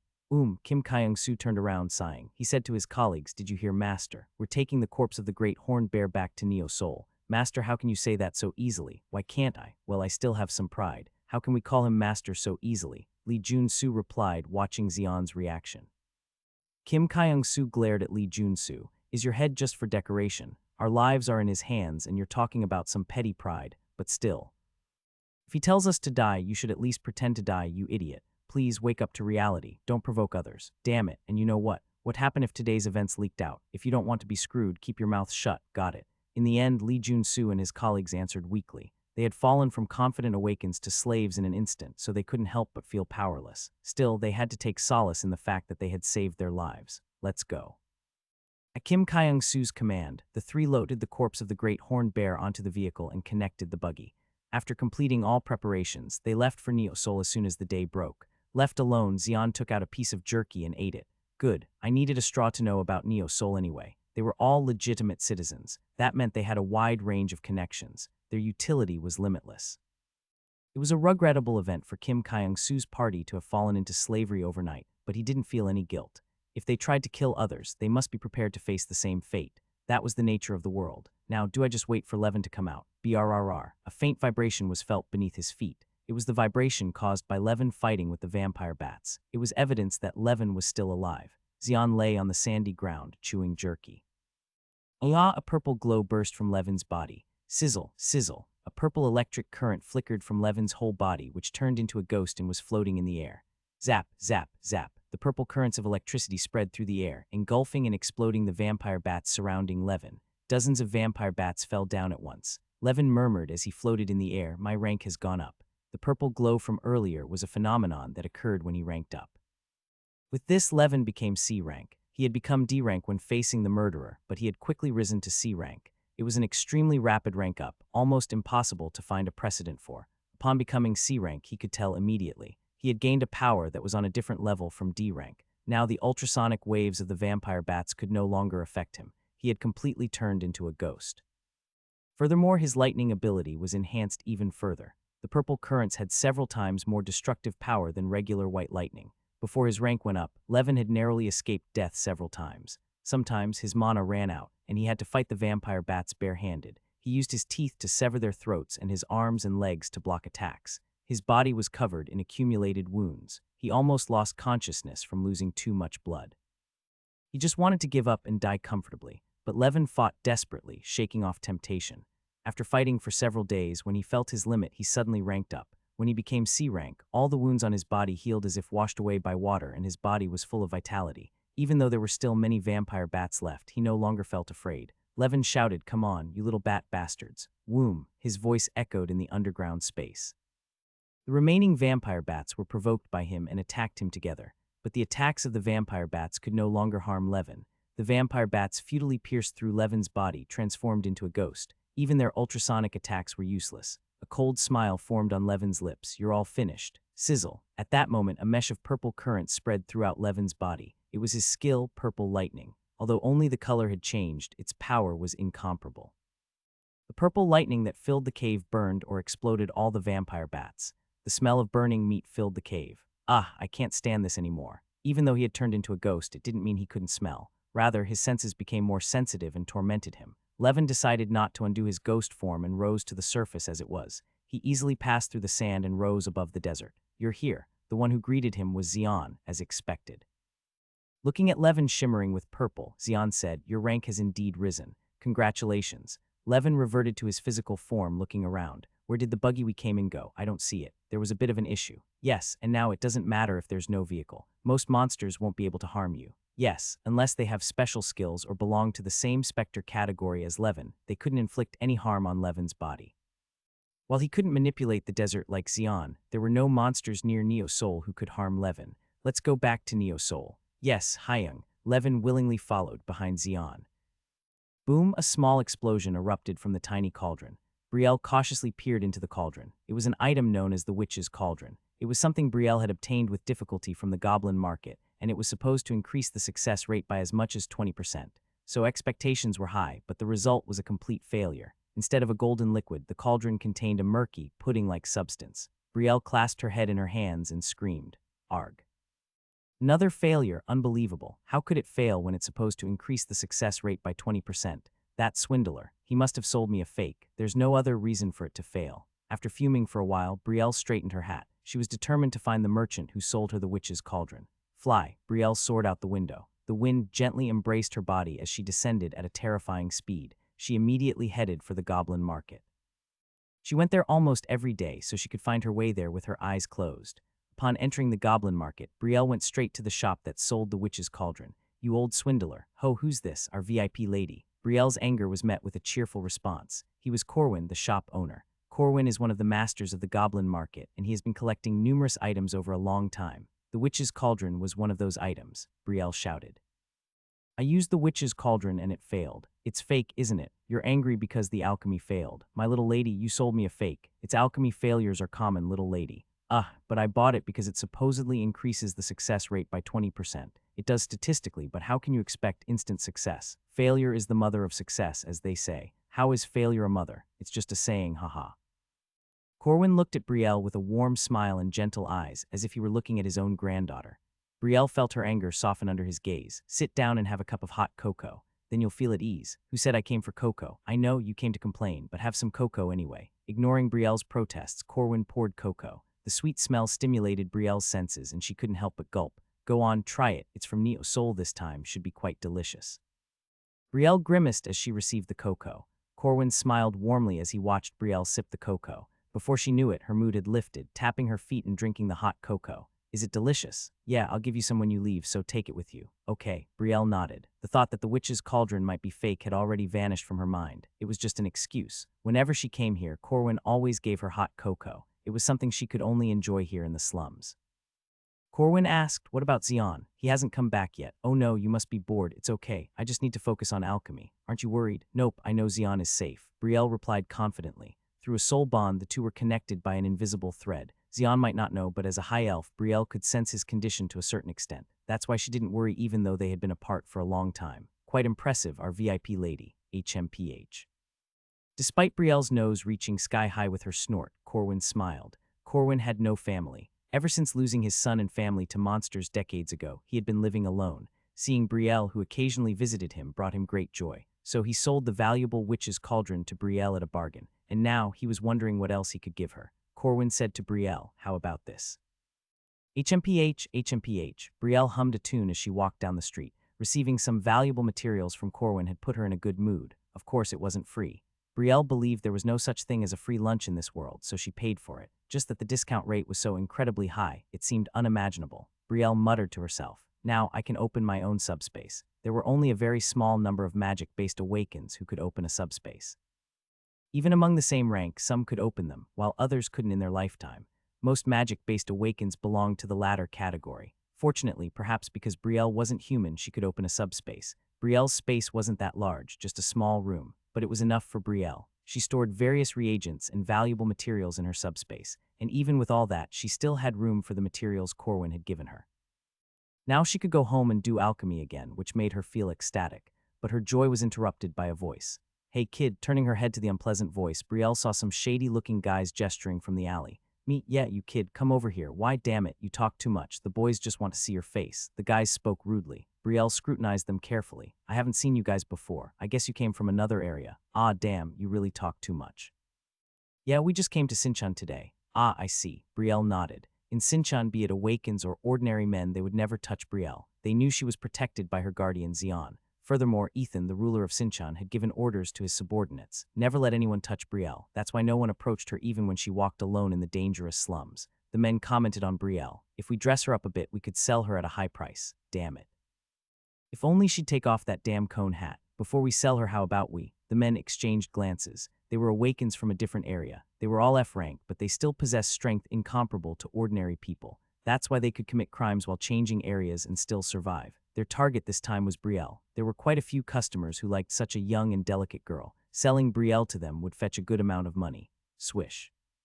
"Come here while I'm speaking nicely, before I draw my sword and slash your face." One of the Awakens threatened, drawing his sword. Though they were supposed to look fierce, they didn't evoke any fear in Brielle. Even though she specialized in alchemy, she knew quite a bit about other magic types. Such petty thieves couldn't be her adversaries. Just as Brielle was about to unleash her magic. "Move, don't block the way." Suddenly, a deep voice came from behind the men. "What, damn it, who the hell?" The men spat curses and turned around. There, from the opposite end of the alley, a man walking towards them was visible. He was wearing a mysterious-looking coat made of unidentified monster hide. The coat's collar was adorned with an enormous amount of fur, making the man appear even larger. Indeed, the man had quite a robust build. With his short cropped hair, golden reminiscent eyes, and a large scar across his right cheek, the man seemed mysterious yet imposing. The man with the golden eyes spoke coldly. "Step aside. Who the hell is this guy too?" "Screw off, you're dead." The men erupted and rushed towards the man with golden eyes. In their hands, each held their weapons. Like seasoned martial artists, they swiftly approached the man and thrust their weapons into his vital spots. The moment their weapons were about to pierce the man's body, flash, an immense burst of light emanated from the man's body in an instant. The powerful burst struck the assailants' bodies, who were in the midst of attacking. Their screams echoed briefly before their bodies were charred black in an instant. The smell of burning flesh permeated the alley. Despite the unpleasant odor, Brielle remained unfazed. A tense expression dominated her face as she looked at the man. A strong one. In the magic category, the thunder element was not common. And among them, he was a high-ranking Awakened. In the magic category, the destructive power of the thunder element was tremendous, and the type of magic that could rival it could be counted on 2 fingers. The problem lies in the fact that, despite its immense destructive power, controlling the scope is not easy. Even when activated at the lowest output, the thunder and fire element skills could reduce an entire area to ashes. That's why areas where thunder or fire element skills were unleashed tended to turn into rubble. However, there wasn't a single scorched spot in the alley now. Precisely, only those who attacked the man had turned into charcoal. He had precisely unleashed enough thunder to kill without turning the area into rubble. Brielle knew that increasing the destructive power was much harder than controlling the range. The man looked at the charred bodies and said, "As expected, trash is scattered everywhere in the slums. That's why I tried not to come here." It felt as if merely breathing in the slums was allowing filth to enter his body. The man looked at Brielle. "Usually in such situations, shouldn't you be thanking me for helping? HMPH, I didn't need your help. Are you also an Awakened? At least I can protect myself from such trash. I guess I intervened for nothing. Still, from my perspective, I helped out of goodwill. For an elf, you do have some manners. An elf, how did you know?" Brielle stepped back, wary of the man. Only Xian and Levin knew that she was an elf. Everyone else thought she was human, but this man whom she had just met saw through her. Naturally, she had to be cautious. "How should I say this? You emit a distinctive scent. Well, even though it's somewhat rotten, the essence hasn't changed." The man's golden eyes shone intensely, as if piercing through Brielle. Under his intense gaze, Brielle felt as if she were standing naked. As she focused mana in her hands, Brielle asked, "Who are you? There's no need to be so guarded. Little elf, if you were my target, you would already be dead. Who are you?" "My name is Li Jai Ryong." "Li Jai Ryong? Where is Xian?" The man Li Jai Ryong approached Brielle. With a fearful expression, Brielle stepped back. At that moment, a calm voice came from behind her. "I'm right here." Brielle's face turned pale. When she turned around, she saw Xian and Levin. Xian, Levin, come here. At Xian's gesture, Brielle quickly hid behind him. Levin asked, are you okay? Yeah, Levin seems different somehow. Is that so? Definitely. Levin only smiled silently at Brielle's confident response. Although he wanted to continue chatting, he couldn't because of the atmosphere of Li Jai-ryong. Shit, Levin gritted his teeth. In the past, he might not have recognized the strength of the man in front of him, but after reaching C rank, his perspective had changed, and he now saw many things he hadn't seen before. One of them was the ability to discern Awakens. The Li Jai-ryong reflected in Levin's eyes was a monster. As they both used lightning-type attack skills, he could more clearly see it. Li Jai-ryong possessed mana much rougher and more ferocious than his own. Naturally, the power of his skill had to be strong. Even if they were the same rank, Levin would not have been Li Jai-ryong's match. The fact made him miserable. Levin tried to maintain a casual expression as he said to Brielle, let's step back for now. Yeah, Li Jai-ryong didn't even glance at the two of them. His gaze was fixed on Xian. Is that Xian over there? Yes, you know me, right? Yes, I thought so. Finally, we meet. Li Jai-ryong chuckled. With his white teeth bared, his laughing figure was filled with chilling madness. In contrast, Xian's expression was composed. Li Jai-ryong. In the world of magic, especially in terms of destructive power, he was said to rival the top, and he was the older brother of the man Xian had killed 8 years ago. The man who had intruded seeking to exploit Xian's mana stone but had ended up losing his life. Because of that, Xian had to flee, leaving the slums and spending 8 years in the desert. Xian asked Li Jai-ryong, are you here to avenge your brother? Someone instigated me to come. They told me you were in Neo Soul. Is that so? So I came to see with my own eyes. I was ready to tear off your head if you were just a nobody. But it's quite different from what I thought. You're strong. A bright white light flashed in Li Jai-ryong's retinas. It was the lightning flickering within his eyes. Xian looked at Li Jai-ryong with a curious expression. He knew Li Jai-ryong's rank was B, however, when he saw Li Jai-ryong in person, it seemed higher. Has his rank increased during this time? Well, 8 years is not a short time. Xian himself had gone from the lowest rank, F, to his current rank. But it was due to his helper, Diodin, and the fraudulent occupation of Sand Mage that he had risen abnormally fast.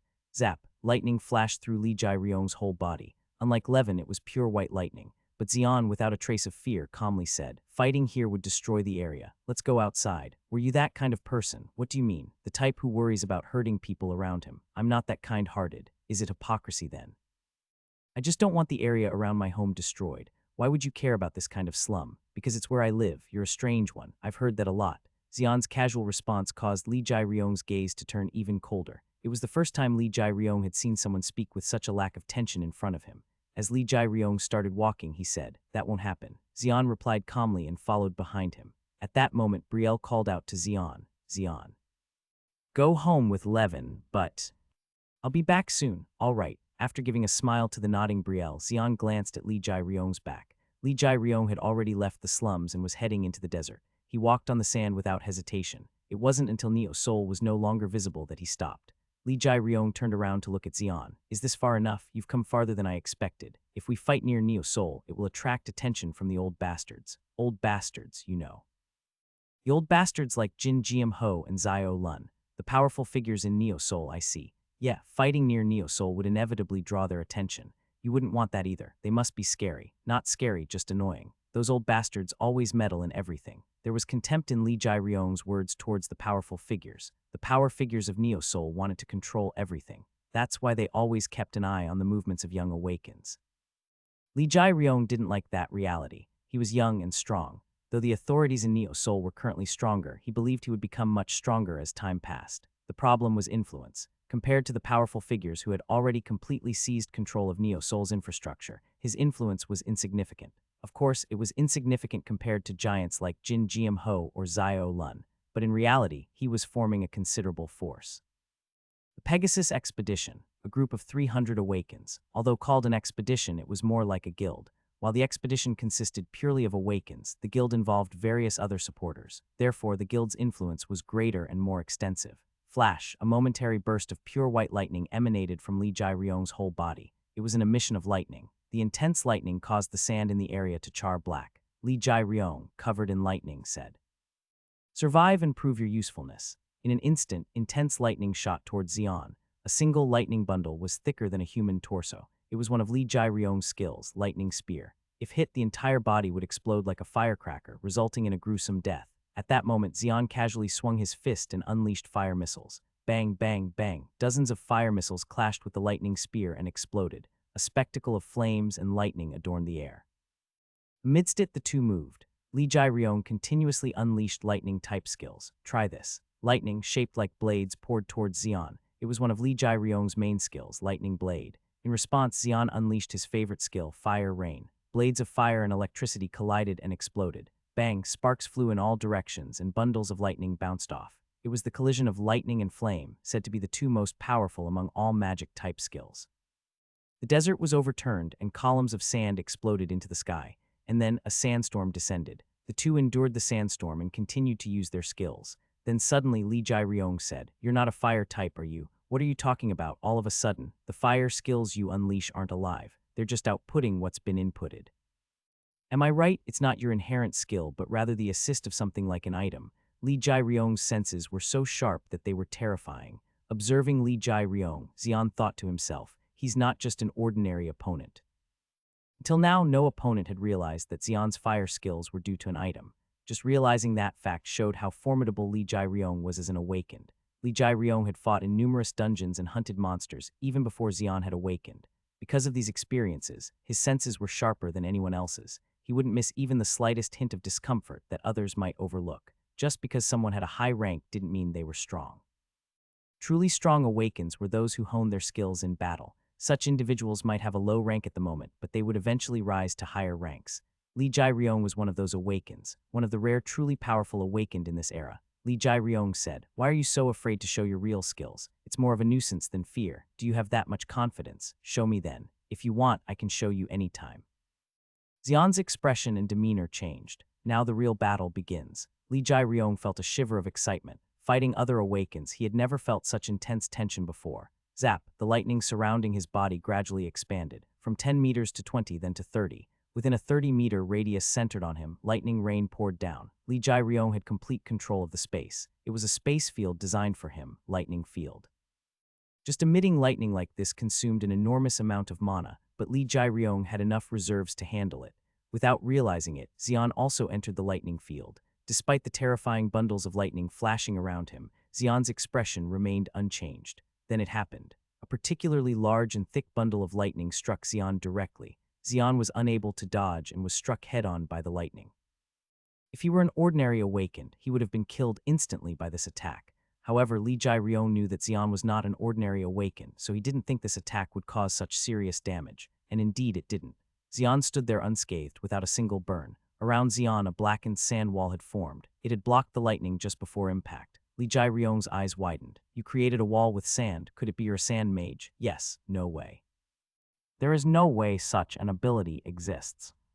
"It does, such an ability." The sand swirled around Xian as if alive. Li Jai-ryong's face stiffened at the sight of the sandstorm swirling around Xian like a living creature. "It's real, a real sand mage." Goosebumps rose on his body. As there were countless awakens in the world, he had considered the possibility of the existence of a sand mage, but it had only been a conjecture, and seeing an actual sand mage was a first for him. Li Jai-ryong reached out his hand. "Come under my wing, Xian. Together, let's dominate Neo Soul. With our combined strength, no one will be able to stand against us." He didn't hide his ambition. From the moment he awakened, he dreamed of becoming the ruler of Neo Soul. He believed that with his abilities, he would quickly achieve his goal, but reality was not so simple. The Awakens currently ruling Neo Soul were stronger than him, and they had built up vast influences. With the current influence Li Jai-ryong had built, it was impossible to even crack their solid wall. However, with Xian, a sand mage who could manipulate sand at will, perhaps it was possible. "Hold my hand, Xian. I refuse. I have no hobby of holding hands with other men." The sand mage rejected the ambitious man's proposal. "Why, you have such a rare awakened ability, and yet no ambition. Disappointing." A look of contempt crossed Li Jai-ryong's face. The type he despised the most were those who lived their days aimlessly without ambition. He would rather they didn't have abilities at all, but for those with abilities to waste their time like that was truly the worst. From that perspective, Xian was the worst kind, at least by Li Jai-ryong's standards. Yet he couldn't let go because Xian's awakened ability was so overwhelming. The ability to manipulate sand at will. Most of the world was covered in sand. Human territory couldn't expand anymore because of it. The same was true of Neo Soul. It barely held onto the land of Old Soul, unable to venture outside properly. People were arguing over who was better, who was superior in this tiny piece of land. Li Jai-ryong detested this reality to the core, but there was nothing he could do, so he had watched until now. But the situation had changed. It was because of the man right in front of him. As long as Xian existed, he could expand Neo Soul's territory as much as he wanted. There was a possibility for humans to become the masters of Earth again, so he couldn't give up on Xian. My proposal is still valid. My answer is still valid. You continue to disappoint me to the end. Xian, then I will force you to submit with my power. Before his words could finish, the lightning field expanded further.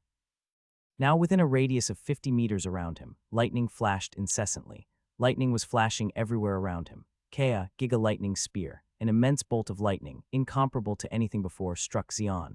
Xian evaded Li Jai-ryong's attack with Sand stride. Inches away from him, a massive bolt of lightning struck. Sand burst out, creating a huge pit over 5 meters deep. It was truly a devastating force. But Xian remained unfazed, a smile playing on his lips as he snapped his fingers. Instantly, sand shot out towards Li Jai-ryong from all directions. It was a high-pressure sand blaster. Fizzle, however, the sand bee blaster couldn't penetrate through the lightning barrier surrounding Li Jai-ryong and burst out. No way. Your ability is impressive, but with that level of attack, you can't do anything to me. Li Jai-ryong mocked Xian. Xian smiled back. Then shall we increase the power a bit? What ga? At that moment, the sand around Li Jai-ryong's feet began to rotate at a terrifying speed. It was one of Xian's skills, the sand mixer. The sand, rotating at a speed invisible to the eye, quickly engulfed Li Jai-ryong. Li Jai-ryong tried to escape the sand quickly, but the immense pressure crushed him, rendering him unable to use his strength. No, grag, everything visible turned into sand. Li Jai-ryong was overwhelmed by an eerie sense of isolation and danger, as if he had been put into a mixer. It was clear that if trapped in rotating sand like this, even a colossal monster would have its flesh torn apart and bones crushed. But Li Jai-ryong was no ordinary monster. He wasn't even an ordinary awakened. He was the closest thing to a god of thunder. Hua, lightning wave. With a shout, waves of lightning surged around his body. First wave, second wave, third wave, fourth wave of waves of lightning struck the sand mixer, sweeping through it. The sand, rotating at such a speed, was all burnt and scattered, and Li Jai-ryong regained his freedom. As he emerged from the sand ready to counterattack, he saw sand soldiers rising around Xian. Xian had summoned sand soldiers. Seeing dozens of sand soldiers, Li Jai-ryong couldn't help but burst into laughter. Ha, isn't this cheating, making soldiers out of sand? Your ability is just as cheating, isn't it? So you want to overwhelm me with sheer quantity. This is getting really interesting. Li Jai-ryong licked his lips with his tongue. To defeat Xian, he would have to use all his power. In doing so, one of them would surely die. It was a problem if he died, but it was also a problem if Xian died. All right, let's end it here today. Weren't you planning to finish it off? We're not sworn enemies like you, are we? I'm your brother's enemy, aren't I? That kid was trash. A useless piece of garbage. I barely managed to cover up the big mess he made in Neo Soul and told him to quietly hide. But he couldn't hold back and caused another accident and then got himself killed by mistake. He was always like that, constantly causing trouble, and I always cleaned up after him. Just because we shared the same blood, I did what I could. I don't want to put my head on the line to take revenge for that moron. That's cold. That's how you survive in this world. Abilities are more important than bloodlines, and maintaining good relations with strong awakens is essential for survival. Li Jai-ryong dismissed the lightning field. The lightning that had covered the area disappeared without a trace. He no longer felt any hostility towards Xian. Whether his words were sincere or not, at least it was clear that he wasn't going to antagonize Xian any further at this moment. Li Jai-ryong spoke. Xian, speak. I will forget the grudge against you for killing my younger brother. I won't seek to kill you anymore. I appreciate it. You owe me. Remember that fact. Can that be considered a debt? Rather, I think you owe me. Think whatever you want. Just remember that our relationship is no longer hostile. Li Jai-ryong was thoroughly self-centered. His attitude was absurd, but Xian didn't say anything more. He had tried to reconcile, not wanting to reopen wounds unnecessarily. Zap, lightning flashed under Li Jai-ryong's feet. The one who gave me your information was Johan. I suspected as much. Yeah, he tried to instigate me to kill you. Be careful. That old bastard will do anything for his goals, I understand. Then see you next time. Boom. In an instant, the lightning under Li Jai-ryong's feet exploded. With the force of the explosion, Li Jai-ryong soared into the sky. Xian watched Li Jai-ryong's disappearing figure and murmured to himself, just like a god of thunder, are you okay? They returned home. Brielle was the first to greet him. Yeah, I'm fine, really. Brielle couldn't believe it and circled around Xian. Only after confirming that Xian didn't have a single scratch on him did Brielle breathe a sigh of relief. Phew, thank goodness. At that moment, Levin asked cautiously, how was he? Hyung, he's strong, compared to me. Levin's eyes were shining more intensely than ever before. Xian immediately recognized the emotion in his eyes as competitiveness. You're not a comparison yet. Is that so? Yeah, Tusk. Levin's face twisted. He had already been feeling this way, but hearing it from Xian made it even more miserable. But if you were the same rank, you'd be much stronger. Really? Yeah, because you have abilities that he doesn't. Spectre, ghosting, right? That's right. If you develop that ability well, you'll surely surpass Li Jai-ryong someday. I got it. Levin nodded. I'm still young. There's plenty of room for growth. He had realized this especially while facing the vampire bats. The fact that his abilities were overwhelming, and also that he could grow even more depending on his efforts. He was only a C rank now. Later, when he becomes B rank or a rank, things would be different. By then, he hoped to properly fight Li Jai-ryong, who had brought him despair. Xian thought it was a good thing, because it provided clear motivation for Levin. There's nothing as helpful for growth as having a goal to surpass. Today's events would accelerate Levin's growth even more. Xian took off his robe and sat on the sofa. Quite a lot had happened in just a few days. It wasn't physically demanding, but it was mentally exhausting. Levin rested on the sofa. Neither Levin nor Brielle bothered Xian. Levin had something to do, so he went out, and Brielle went into her room and spread out the materials she had bought today. I will definitely succeed this time. Brielle immersed herself in alchemy. So Xian returned safely. That's right. Are you sure you didn't miss anything? I confirmed with my own eyes. Johan frowned deeply at Kim Yi-kyung's response. And what about Li Jai-ryong? He's confirmed to have entered Neo Soul. So that bastard just went into Neo Soul like that. That's correct. But didn't you say the two met? Yes. But how could both of them come back unharmed? Johan slammed his fist on the desk. Johan was the one who had provided Li Jai-ryong with information about Xian. Li Jai-ryong was a strong figure even within Neo Soul. The estimated rank he was initially known for was only B rank. After all this time, he might have become a rank by now. He was a formidable figure that even John could not ignore. He instigated the meeting between the two. Johan naturally thought that they would have a big fight and one of them would be injured or killed. It didn't matter if Xian died or Li Jai-ryong got hurt. If Xian died, it would naturally lead to a breakthrough in Sinchan, and even if he won, if he was seriously injured, they could take action to finish him off. Either way, Johan wouldn't lose anything, but all his plans had gone awry. He didn't know what had happened, but both of them had returned safely to their respective residences. Are you sure they fought? I can't be sure. They disappeared into the desert in an instant. Useless. This isn't what I expected from you. I apologize. Kim Yi-kyung trembled all over. Her face was filled with a fearful light. When Johan was kind, he seemed like a saint, but when angry, he could be more cruel than a demon. If one provoked his anger, even if they were a loyal subordinate, they wouldn't escape unscathed. To Johan, subordinates were like mass-produced products that could be discarded at any time. Kim Yi-kyung's abilities were somewhat special, but she wasn't irreplaceable. Find out exactly what happened in the desert and find a way to deal with him. I understand. We must take control of Sinchan. Only then can we spread the Lord's teachings throughout Neo Soul. Behind his glasses, there was a deep madness in Johan's eyes. He approached the window. In the distance, the city hall stood tall. I will definitely hang a cross on top of that city hall. The Mana Stone mine was the most strategically important facility in Neo Soul. If the supply of Mana Stone from the mine were to be cut off, all facilities in Neo Soul would come to a halt immediately. While it was possible to obtain Mana Stones from monsters, it was extremely dangerous, and not all monsters possessed Mana Stones. Even after killing dozens of monsters, only 1 or 2 pieces of Mana Stones would come out. The efficiency was not very good. The only place where a stable supply of a large quantity could be periodically provided was the Mana Stone mine. Because of this, Neo Soul paid special attention to the management of the Mana Stone mine. They sent Awakens to subdue the monsters inhabiting the vicinity of the Mana Stone mine and to eliminate any dungeons that might pose a threat, reducing the risk factors. Because of this situation, even the rather ridiculous rumor that the Mana Stone mine was the safest place outside of Neo Soul circulated. Damn it, it's damn hot. A man with blonde hair and a delinquent look grumbled, furrowing his brow. The man's name was Logan. He was an Awakened dispatched from Neo Soul. As a C-rank martial arts Awakened, his main weapon was a large sword. Behind him, several Awakens divided into 2 buggies were visible. They were all Awakens led by Logan. There's not a single bighorn hyena in sight today. There is a rumor that their habitat is moving south. Really, that's what other teams say. The team members' expressions turned serious. Bighorn hyenas lived in groups and hunted together. The leader of the pack was a female, much larger and stronger than the males. It had mane like fur around its neck like a lion.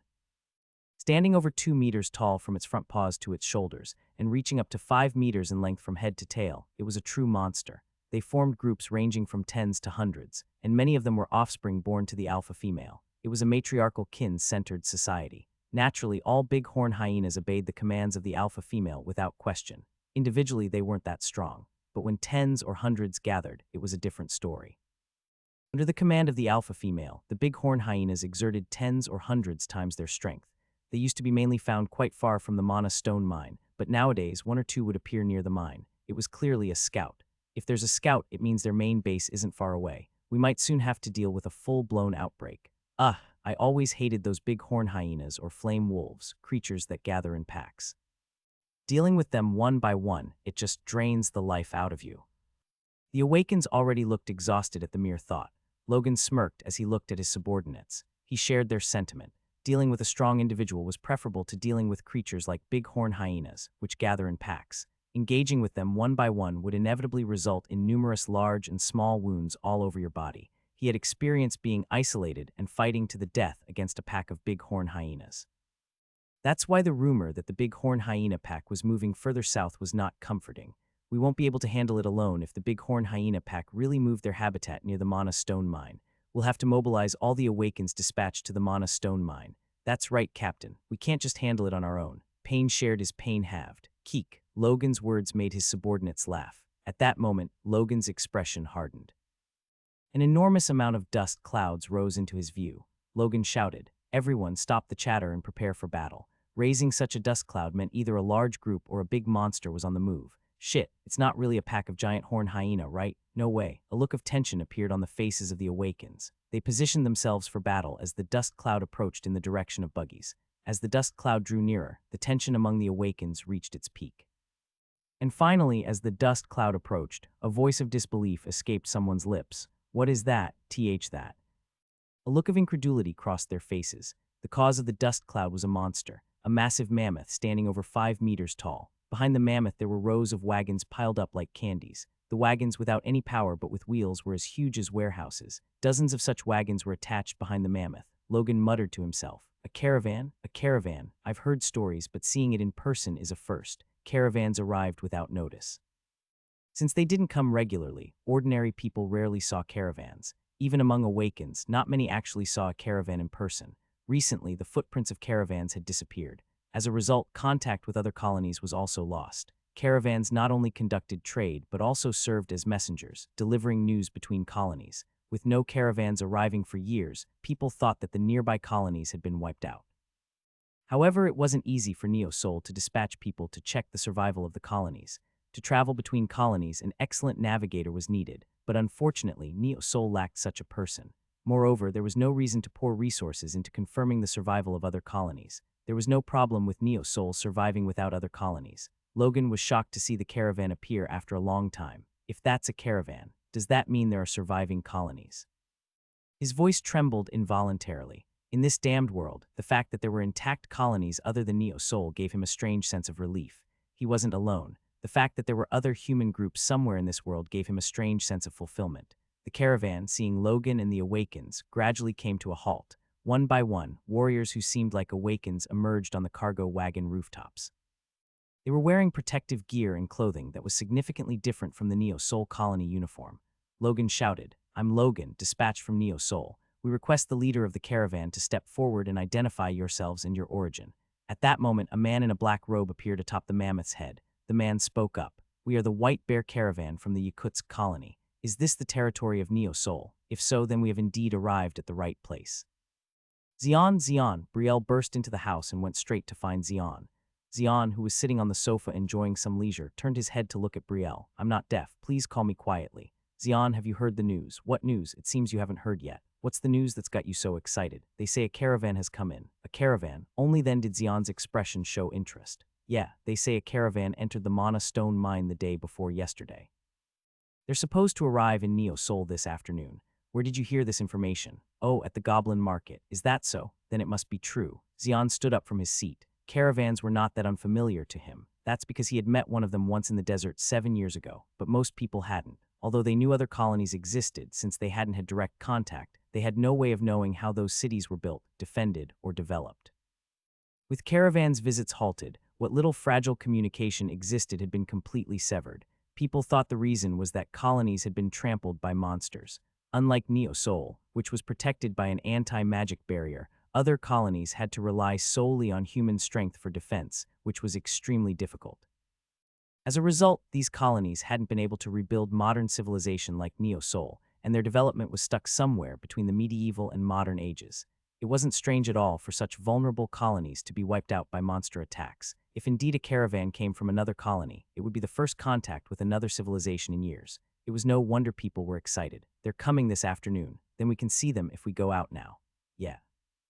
Let's go check it out. Where's Levin? He went out a while ago. When the caravan arrives, he'll show up on his own. Right. Nodding, Xian put on his robe. The two of them walked out onto the street together. Most people still seemed unaware of the fact that a caravan had made contact with the Mana stone mine, so the streets were quiet. Xian and Brielle found a spot high above with a good view near the entrance to the slums and sat down. As they sat side by side, Brielle suddenly pulled out a piece of dried meat from her pocket as if she had just remembered. Here, have this. I bought it at the Goblin Market. Jerky. Yeah, Xian accepted the jerky and put it in his mouth. It was hard to tell whether it was dried rat meat or dried monster meat, but he didn't have any aversion to it. After all, most of the food available in the slums was predictable. As they chewed on the jerky, a gust of wind blew. This damn wind. Brielle grumbled as she pressed her hand against her hat, which was about to fly off. Seeing Brielle like that, Xian thought to himself, she's really brightened up. Although she still couldn't completely shake off the aftereffects of the drugs, and there were moments when her vision blurred, but overall she had improved a lot. In turn, her personality had become somewhat brighter. It was a positive sign. It was good for him to be around Brielle, who had brightened up, even if it was only for a while. Then it happened. Oh, look over there. Brielle suddenly pointed into the desert. Instinctively, Xian turned his head to where she was pointing. There he saw a dust cloud rising in the distance. In Xian's eyes, he saw the looming figure of a giant mammoth, raising a dust cloud as it approached. The mammoth, towering over 5 meters tall, was intimidating just to look at. Behind it, a line of wagons trailed, reminiscent of an old train. Whoa, Brielle exclaimed in admiration. What is that monster? It's the caravan. The caravan is here. People who had belatedly noticed the existence of the caravan began to chatter. A mammoth was not an easily seen creature. At least they had never been spotted near Neo Sol. The appearance of such a huge monster was enough to surprise people. But what was even more surprising was the line of wagons trailing behind the mammoth. With that, people realized that the mammoth was being driven by the caravan. The caravan has arrived. It's a real caravan. Wooah. People gathered at the entrance to the slums. It was a rare sight to see. The street leading to Neo Sol quickly filled with people. People eagerly awaited the caravan led by the mammoth to arrive. However, for some reason, the mammoth stopped several kilometers away from Neo Sol. Why isn't it coming? Is there something wrong? People murmured in confusion. Brielle was also puzzled. Why isn't the mammoth moving? It's because of Neo Sol's anti-magic barrier. Anti-magic barrier, what's that? It's the opposite energy of the monsters. That's why the monsters hesitate to approach Neo Sol. Like that mammoth. Was there something like that? I didn't know. Brielle blinked her big eyes in surprise. As the monster stopped, naturally, the caravan didn't move either. Instead, a person who appeared to be the leader of the caravan and several Awakens approached Neo Sol under the escort of a buggy. Finally, they stepped onto the main street of the slums leading to Neo Sol. It was a meeting with the unknown that hadn't happened in years. Wooah! The people's cheers echoed loudly through the streets. The leaders of the caravan, under the escort of Logan and the Awakens, entered Neo Sol passing through the slums. The news of their arrival quickly spread throughout Neo Sol. A caravan, that's right. John's eyes sparkled at Kim Yi-kyung's report. Neo Sol was in a festive mood upon hearing that a caravan had arrived after several years. Not only Neo Sol, but also the people in the slums felt the same. Caravans only ventured out with goods unique to their region. It was certain that the cargo hold would be full of items not seen in Neo Sol. How much are the goods they've brought worth? We haven't assessed it yet. The mammoth halted their entry at Neo Sol because of the anti-magic barrier. It's fortunate that it was a large mammoth that approached the vicinity. If it was a smaller one, it would have stopped tens of kilometers away. That makes sense. John pushed up his glasses to the tip of his nose and looked out the window. Beyond the high walls, the city hall could be seen. They should be entering the city hall by now. Yes, it's a meeting happening after decades. A regular caravan wouldn't have been able to find their way here. They must have brought valuable goods. A sinister gleam flashed in John's eyes beyond his glasses. Whatever goods the caravan brought, they wouldn't be flowing into the slums. Even if they did, it would be much later. John wanted to confirm the goods they brought right away. If possible, he wanted to make them his own. Find a way to contact the caravan. Understood. If possible, brainwash those in charge. Yes, Kim Yi-kyung nodded. John muttered to himself. A variable has occurred at a completely unexpected moment. John liked situations that were firmly under control. He extremely disliked unexpected variables like this. Other humans will be busy as well. It was a meeting with another colony after decades. Not only the mayor, Jin Jiam-ho, but also the leaders in various districts of Neo Sol would be busy. The goods the caravan brought, their route, the situation in the desert, and the distribution of monsters, all the information would soon become power. With that power, they could shake up the power structure of Neo Sol. The leaders within Neo Sol would never miss this opportunity. If I fall behind here, I'll never be able to catch up with them. I must acquire the caravan at all costs to advance into Neo Sol. The White Bear caravan that entered Neo Seoul consisted of 7 members. They were all wearing robes with hats pulled low over their heads. Because of this, their faces couldn't be seen. Logan tried to scrutinize their faces with a sidelong glance, but ultimately couldn't gather any information. Logan led the people from the White Bear caravan into the city hall. Although he had been carrying out missions in Neo Seoul for a long time, it was Logan's first time entering the city hall. That's why Logan's face was frozen like ice. They may have heard that a caravan had entered, so he was able to pass through the main gate of the city hall without any special procedures. It was when they arrived at the first floor lobby of the city hall, the White Bear caravan from the Yakutsk colony. Welcome, I'm Tyrant, the secretary of the mayor. A beautiful woman in a snug-fitting red top and bottom greeted them. Her neatly combed blonde hair without a strand out of place, the beautiful yet strong gaze and nose reminiscent of ancient Norse goddesses. The woman was Tyrant, a martial artist awakened and Mayor Jin Ho's secretary. Although she maintained a polite demeanor, there was an inexplicable sense of confidence and coolness about her. Gulp, Logan swallowed dryly as soon as he saw her. As fellow Awakens, he could sense her strength.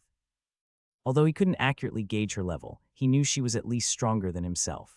The goosebumps creeping up his back and neck confirmed that fact. At that moment, a particularly large man among the people from the White Bear caravan stepped forward and took off his hat. Then his real face was revealed.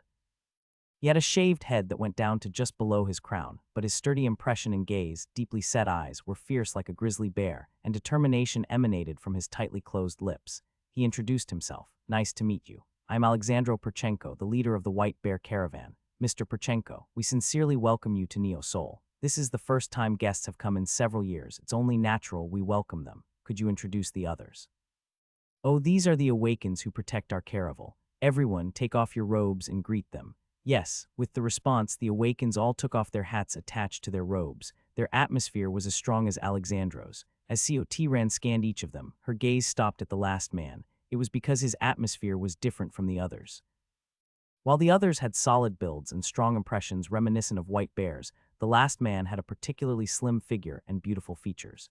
He was more of a handsome youth than a manly man. Tyrant expressed her curiosity. Is that person also an awakened? Yes, personally, he's my nephew, I see. May I know your name? My name is Damien. The awakened pointed out by Tyrant introduced himself. His voice was as pleasant to hear as his face. Smiling, Tyrant responded.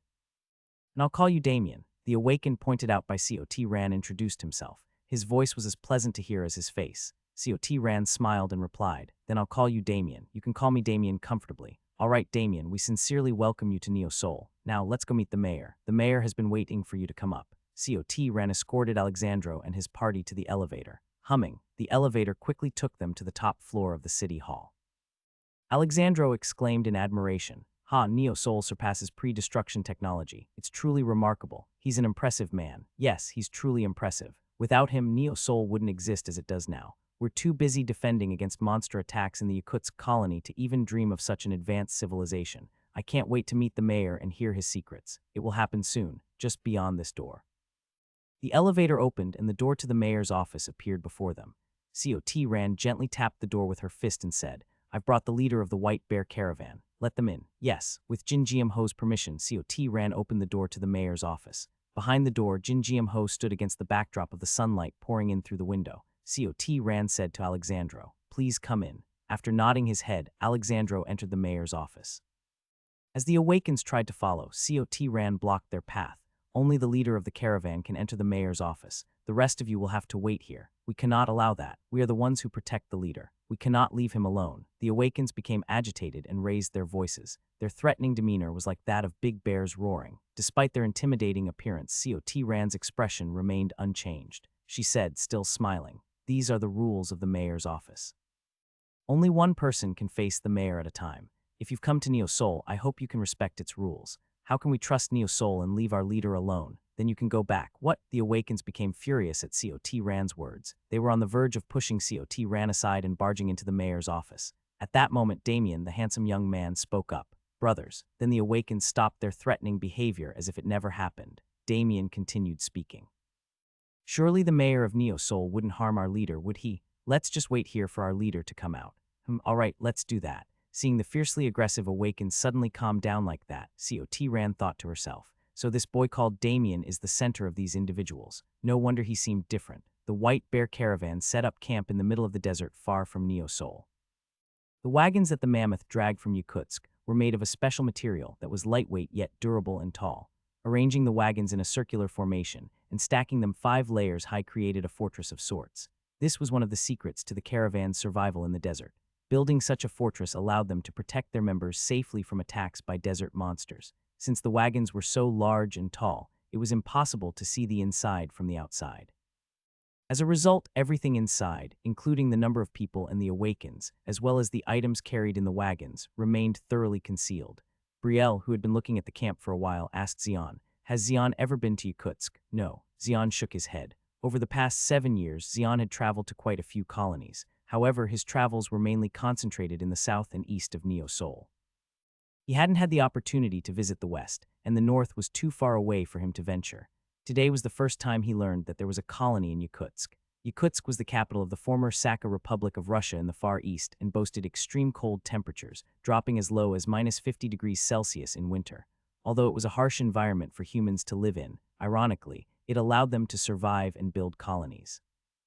Russia and the Yakutsk region had also turned into deserts. However, there was a difference. Since it was much further north than Neo-Seoul, the temperature was much colder. The Yakutsk colony must have a great leader. Even though the environment may be better than Neo-Seoul's, building a colony couldn't have been easy. Suddenly, Xian became curious about the leader of Yakutsk colony, but soon he lost interest. From his experience, he had never had a good memory of being too deeply involved with another colony. It was always best to keep a certain distance from everything. "Shall we go in now? So soon?" Brielle looked disappointed at Xian's words. Seeing her, Xian smiled and said, "If you're curious, keep watching. Is that okay? Just don't approach. They may seem gentle, but mammoths are ferocious monsters. If they go wild, the slum will be destroyed." "Okay," Brielle nodded vigorously.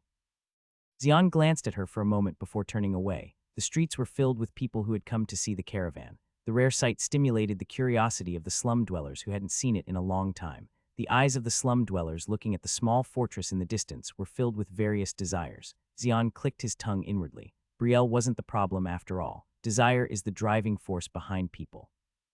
While good desires make people progress, wrong desires lead not only oneself, but also those around them to destruction. Xian had seen countless cases like that. This time, he hoped that such a thing would not happen. Alexandro is a strong man. He wasn't just physically strong, he was a real man with a strong will and determination. Even when he wasn't awakened, he was strong. After awakening, he naturally became even stronger. With his powerful strength, he gathered followers and formed the White Bear Caravan. All of this was for the survival of Yakutsk colony. Yakutsk lacked everything. Except for where the colony was established, everything else was a desert, with an unusually large number of large monsters inhabiting it. Instead of developing civilization like Neo-Seoul, they had to worry about survival every day. To the monsters, Yakutsk colony must have felt like a warehouse full of delicious food. There were plenty of humans gathered there, and humans were the monsters' favorite meat, so the attacks by the monsters continued incessantly. Those who played an active role at that time were the White Bear Caravan led by Alexandro. They fought against the monsters to protect Yakutsk colony and attempted to make contact with outsiders. By making contact with those who survived outside the colony, they increased their power and regularly hunted down the monsters. What he did next was to operate the caravan in earnest. Although they barely survived the attacks by the monsters, they needed to make contact with and trade with other colonies for continued survival.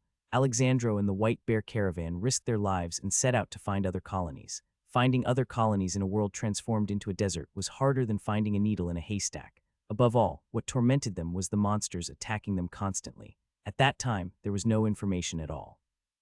They didn't know the types of monsters, their habitats, or even their levels of danger. Alexandro and the White Bear Caravan discovered all of that by colliding with them with all their might. With tremendous effort, they were able to find another colony more than 1,000 kilometers away and engage in trade. From then on, Yakutsk colony's lifeline was secured. The goods brought in from the outside at a high price made life in Yakutsk colony a bit more comfortable. However, there was still no room for leisure. They needed trade with other colonies. Alexandro desperately set out to find another colony, and Neo-Seoul appeared on his radar. Rumors about Neo-Seoul had been heard since before. However, since many of them were extravagant stories like legends, he didn't pay much attention to them. Stories like how it had surpassed the civilization of before the Great Calamity or a mega city with over 10 million people. In the harsh reality of Yakutsk colony, it seemed like nothing more than a legend conjured up by someone's imagination. However, as he prepared to expand southward and collected information, he learned that Neo-Seoul was in fact real. After tremendous effort, he was able to reach Neo-Seoul. to the city he had simply thought of as a legend, and he could meet face to face with the man who built the legendary city. The first impression of seeing Jin Jiam Ho, the mayor of Neo Seoul, was intimidating. On the outside, his appearance was just that of a middle-aged man with a dignified air. Neatly combed hair, stylishly grown beard, and clear, deep eyes, along with a well-fitted suit. If the world hadn't fallen apart, he would have been considered handsome enough to be a middle-aged model. But Alexandro didn't find him handsome at all. Unknowingly, goosebumps rose along his arms. It was the first time he had reacted to someone else's strength to this extent. So he's the one who built today's Neo Seoul. Truly remarkable. Alexandro tried to conceal his turbulent emotions with a nonchalant expression. Jin Jiam Ho looked at Alexandro's face with an expression of interest. Even in his seemingly trivial gaze, Alexandro felt like his whole body was tensing up. Suddenly, Jin Jiam Ho smiled and opened his mouth. Nice to meet you. I'm Jin Jiam Ho. I'm Alexandro Perchenko. It's an honor to meet the mayor of Neo Seoul. It's been years since an outsider came to visit, and I'm very pleased. So you came from Yakutsk, that's correct. Surprising. From what I know, Yakutsk is a very cold area, yet survivors managed to establish a colony there. Do you know about Yakutsk? I saw it on the internet before the world fell apart. The internet? Oh, you wouldn't know. Back then, we used computers and satellites to share a lot of information. It was a golden age for humanity. Well, Neo Seoul has developed just as much now, but internet, computers, satellites, each of these unfamiliar words made Alexandro furrow his brows without even realizing it. If he hadn't known about Jin Jiam Ho, he would have thought he was making fun of him with whatever he said.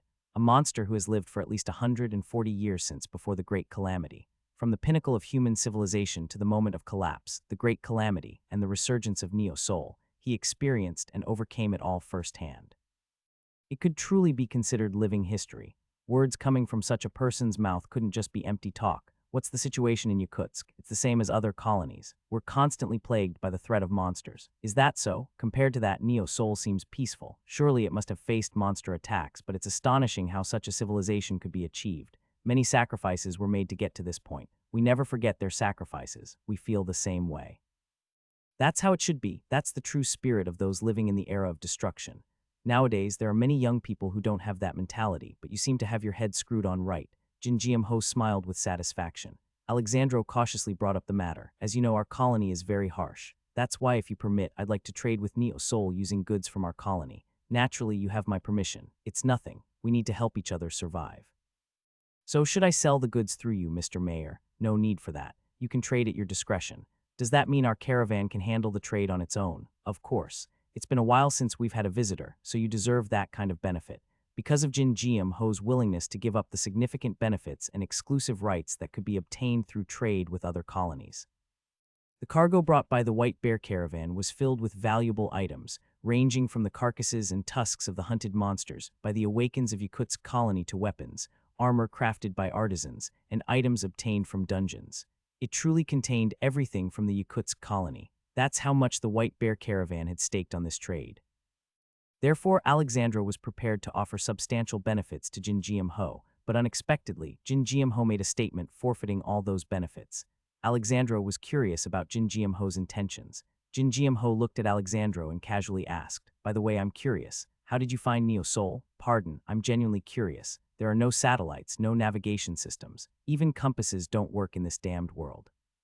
So how exactly did you pinpoint and find Neo Seoul accurately? I'm curious about that." Alexandro's pupils shook for a moment, and Jin Jiam Ho stared at his face piercingly. Alexandro's back was soaked in sweat as he stepped out of the mayor's office. "Master, are you okay?" The Awakens waiting outside hurried to approach him. Alexandro nodded his head. "I'm fine, let's go outside." Yes, with the escort of the Awakens, Alexandro took the elevator. As the elevator doors closed, Tyrant entered the mayor's office. Jin Jiam Ho sat in his chair, looking out through the window at Neo Seoul. Tyrant stood silently beside him, waiting only for orders. After a while, Alexandro and his group leaving the city hall came into Jin Jiam Ho's view. Perhaps sensing Jin Jiam Ho's gaze, Alexandro raised his head and looked straight at him. But that was only for a moment, and soon Alexandro and the Awakens disappeared from his sight. Only then did Jin Jiam Ho speak. "Tyrant, yes, Mayor. Select a few of the kids from the shadow unit and monitor them. Understood. Surely there's a useful guide among them. Find out who the guide is and what abilities they possess. To expand Neo Seoul's territory, we need a guide. I'll handle it. But why did you allow the White Bear caravan to trade freely? Wouldn't it be better for us to monopolize and control what's sold in the market?" At Tyrant's words, Jin Jiam Ho smiled subtly. If we do that, there shouldn't be any significant disturbance. Neo Soul will also remain peaceful. Peaceful, you don't want it. After Dioden left Neo Soul, the current power structure reached a stalemate. It's been too long. It's time for a change. For a moment, Tyrant's face lit up slightly. She understood the meaning behind Jin Jiam-ho's words. Finally, the mayor is shaking things up. It wasn't due to weakness that Jin Jiam-ho was ignoring areas outside the central district. He had grand ambitions and had raced with all his might to achieve them. Therefore, he had no spare attention for other areas. In taking advantage of that, the leaders of the 4 districts were able to build up their power. Jin Jiam-ho didn't want their power to grow any stronger. Caravans from other colonies are tempting prey. There are many greedy individuals. Our job is just to lay the groundwork for them to frolic as they please. After that, they'll sort things out on their own. That was how the world worked, and Jin Jiam-ho understood that better than anyone else. Xian strolled through the goblin market.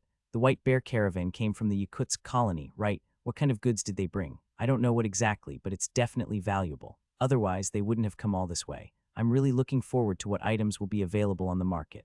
The voices of merchants and customers chatting filled the air. Every conversation was about the White Bear caravan that had just arrived. People were excited about the caravan's arrival, especially the merchants of the goblin market, who had high expectations.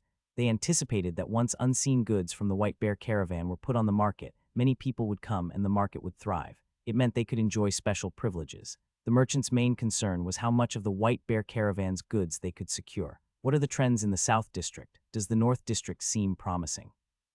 But the Central District managed by the mayor has the highest likelihood, right?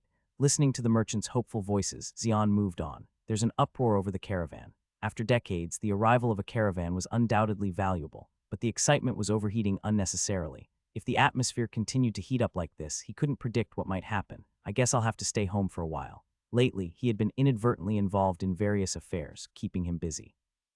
He wanted to avoid getting entangled in any more complicated matters. Then Xian overheard a suspicious conversation. 20 explosion scrolls, neurotoxin extracted from red spine scorpions, and 10 backpacks enchanted with spatial magic. Check. Isn't 10 backpacks too few? There should be at least 30. Do you think items enchanted with spatial magic are easy to come by? This was already a struggle to obtain. Remember, if we fail, we're screwed. Don't worry, there's no way we'll fail. Once we succeed, we'll be rich. Let's hope so. Damn it. It was a clandestine conversation between merchants of the goblin market and a group of men. Xian sighed. The moths are here again.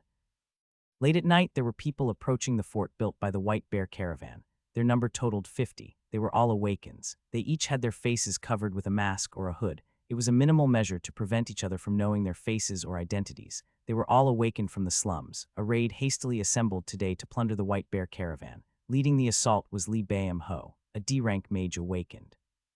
As soon as he received the information that the caravan had entered, he made plans for the raid. I don't know where Yakutsk is, but there must be valuable items. The subspace backpacks he obtained with difficulty from the goblin market were 10 in total. Each backpack was enchanted with a small space the size of a small room. They were items that were difficult to obtain even with money, and he didn't have enough money to buy them. He borrowed them from the merchants of the goblin market under the condition of distributing the plundered items.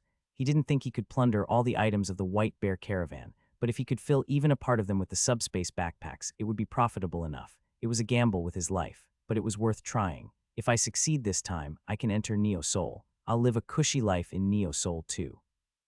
Li Baim-ho and all the awakened who participated in the raid had the same thought.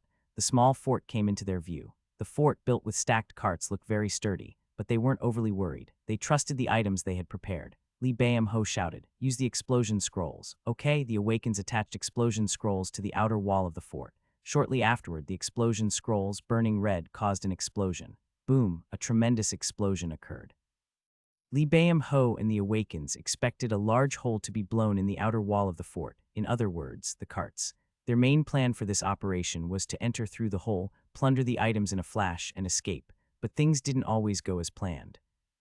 Damn, why is it intact? Is the explosion scroll malfunctioning? The Awakens, who were looking at where the explosion occurred, widened their eyes. The outer wall of the fort was intact even after such a powerful explosion. There wasn't even a trace of soot from the flames. What material is it made of? Does that matter? Damn it, we're screwed. Before one of the Awakens finished speaking, the Awakens from the White Bear caravan jumped out of the fort. It's intruders. Capture and kill them.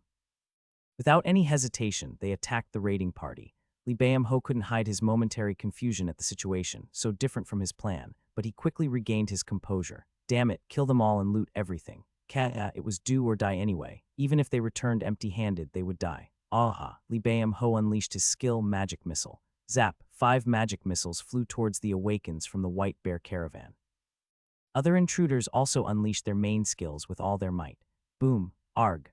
Explosions and screams erupted everywhere, but most of those dying were the intruders. All the Awakens from the White Bear caravan were elites. They had fought against numerous threats and monsters on their way here, so the inferior Awakens from the slums posed no threat to them. Alexandro, the leader of the caravan, looked incredulously at the intruders fighting the Awakens. He had anticipated that something like this might happen. Similar incidents had occurred in other colonies, but he hadn't expected an attack on the first day. Kill them all. Let Neosol know that the White Bear caravan is no easy place. Don't leave a single one alive. They're all wiped out. Damn bastards. We've been through this kind of thing once or twice. No one can take the White Bear caravan's goods for free. It's a matter of our lives. The Awakens from the White Bear caravan rampaged like bloodthirsty demons. The items they brought with them were collected with the utmost effort of everyone in Yakutsk. The lives of the people in Yakutsk colony and those living inside were at stake in the caravan's upward journey. Naturally, their mindset was different from that of the intruders. Arg! Kug! The intruders fell screaming. As more than half of them lost their lives in an instant, the intruders hesitated. Damn, they're so strong. We might all be wiped out at this rate. Among the intruders, deserters began to appear one by one. They attempted to flee to Neosol after breaking away from the group. However, none of the Awakens from the White Bear caravan were willing to let them go. You damn scavengers, die. They relentlessly pursued and killed the intruders. This is unbelievable. They're so strong. With the situation unfolding as it did, even the organizer of the raid, Li Bayam Ho, couldn't help but hesitate. Still, considering they were a caravan traversing the desert, Li Bayam Ho had assumed that the Awakens within the caravan would be formidable. However, he had never anticipated such a stark difference in strength. That became the factor contributing to their failure. Damn it. In the end, Li Bayam Ho opted to flee, but there was someone blocking his path. Unlike other Awakens, he was a handsome boy with an unusually slim build.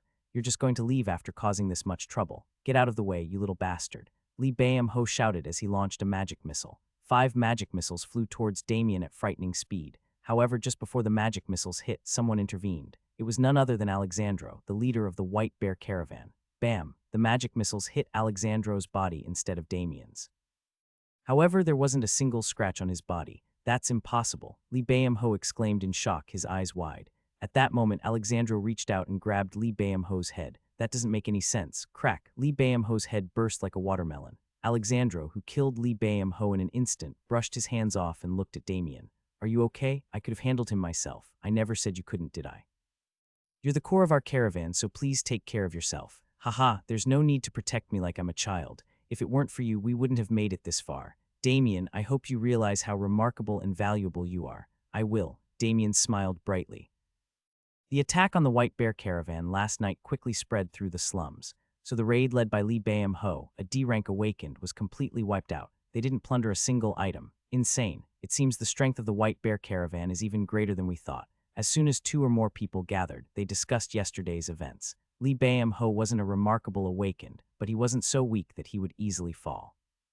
If he were, he wouldn't have been able to lead the raiding party. The rumor that Li Bayam Ho and his raiding party were wiped out without achieving anything was enough to shock people.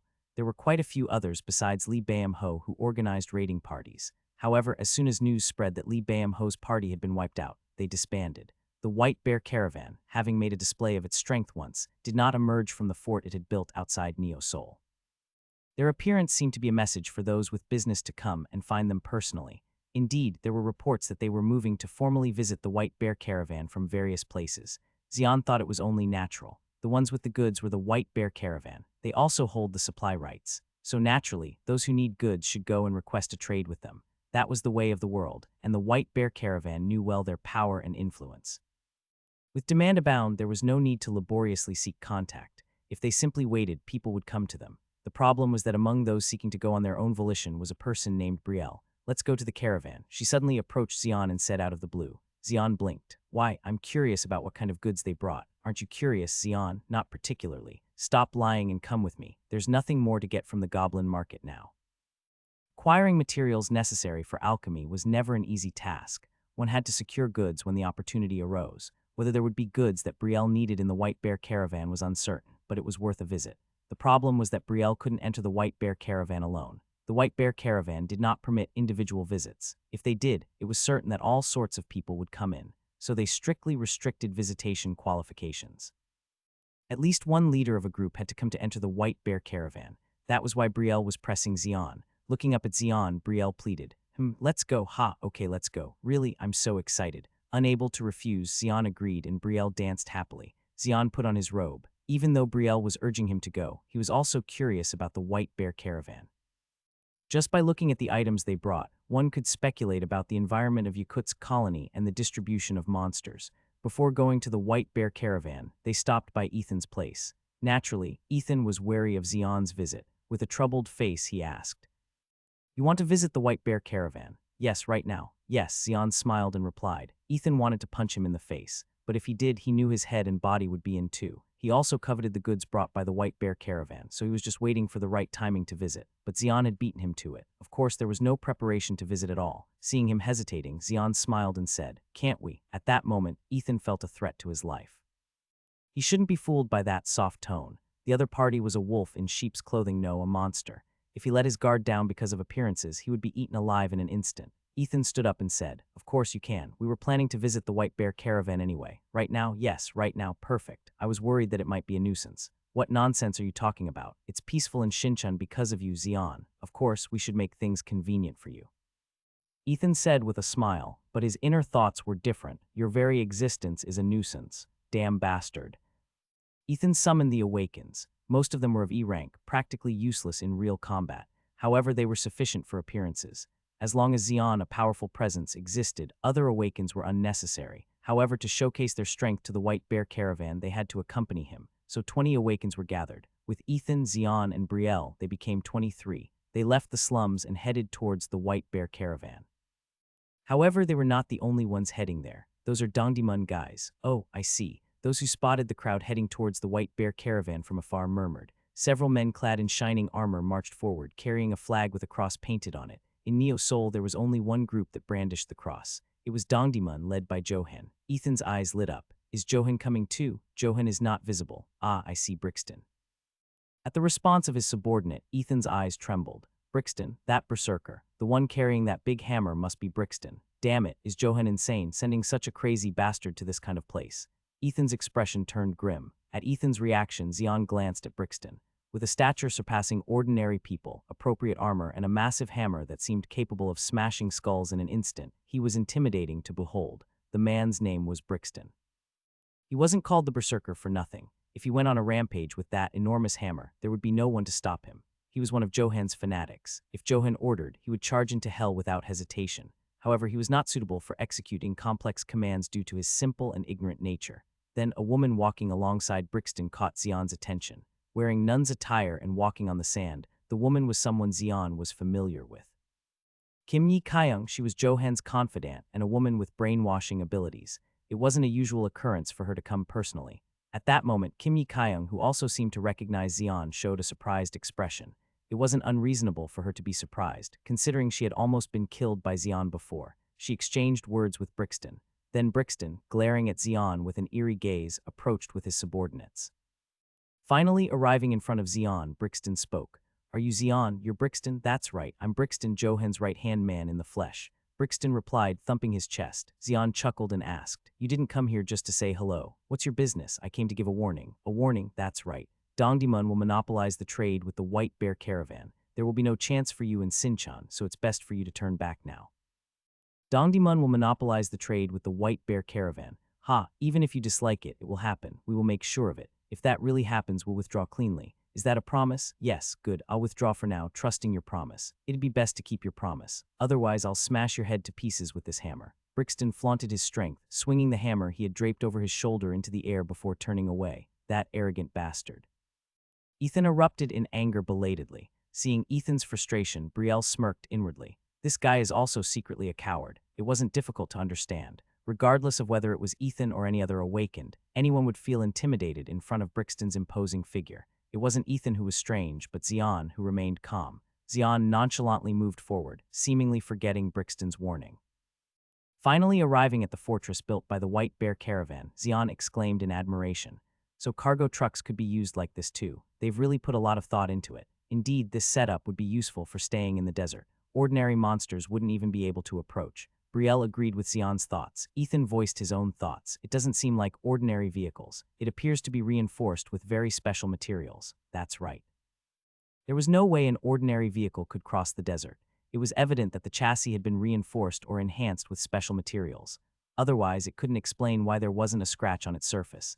At that moment, where are you all from? An awakened guarding the entrance to the fortress approached Xian's group. When Xian gestured to Ethan, he stepped forward. I'm Ethan from Sinchan. We've come to trade with the White Bear Caravan. Ethan from Sinchan, confirmed. You may enter. It seemed that the White Bear Caravan already understood the power dynamics in Neo Soul. The inside of the fortress was much larger than it appeared from the outside, and no wonder, as it was a fortress made using 50 large vehicles. It was so spacious and tall that even a small building from the slums could fit inside without a problem. At that moment, an awakened from the White Bear Caravan approached Ethan's group. Are you Ethan's group? Yes, we are. I am Sergi from the White Bear Caravan. I will guide you. Ah, yes, Ethan nodded. Since they had entered the caravan, Ethan thought they could just go up and buy items, and if there was any need for a guide. Sergi smiled and spoke, as if reading Ethan's thoughts. All the items we have brought were secured by the Awakens of Yakutsk through risking their lives. There are corpses of monsters and items excavated from dungeons. For convenience, we've arranged the items into 5 grades and divided them into floors. How are the grades divided? Monster corpses and unique materials are on the first floor, classified as D grade. Unusual materials excavated from dungeons are on this floor, classified as C grade. On the third floor are mana stones extracted from dungeon bosses and items made by Yakutsk colony and other colonies. On the fourth floor are items from dungeons, and finally, the items on the fifth floor are. Why aren't you saying, I apologize, but we cannot reveal the items on the fifth floor yet as they are reserved for an auction. An auction? What kind of items are they? Ethan inquired, but Sergi didn't respond. Sergi led the group to the vehicles on the first floor. Whoa, as soon as they entered the vehicle, Brielle exclaimed in admiration. It wasn't because of the items displayed on the first floor, but because of the vehicle itself. As Xian looked, Brielle whispered secretly. There are multiple magic circles drawn on this vehicle. Multiple magic circles. Yes, it's made by overlaying several magic circles, and it's very sophisticated. Do you know the purpose of the magic circles? It's impossible for me to know at my current level. Brielle's expression turned sullen. It was not known whose work it was, but she couldn't understand the extremely high-level magic circles spread across 50 vehicles. It was clear that a magic awakened far superior to Brielle had laid them out. It's okay, multiple magic circles aren't the most important thing anyway, but still. Focus on whether there are items you need. Even if you have money, you might not be able to buy them. That's true. Only then did Brielle regain her composure. People from Dongdaemun had already entered. They didn't know how many more would come in the future. If competition arose, the auction might start with the items on the first floor. I need to stay sharp. Brielle squared her shoulders, slapping her cheeks with both hands to psych yourself up. Xian chuckled as he looked up at the fifth floor. Suddenly, his expression stiffened slightly. A significantly strong aura emanated from the fifth floor. Despite being sealed with magic circles or barriers, the energy was powerful enough to penetrate through. This was evidence of the remarkable items stored on the fifth floor. Such a powerful aura was unprecedented even for Xian. What kind of item could produce such an aura? Among Awakens of the same rank, naturally those with better items had an advantage. The higher the grade, the greater the difference.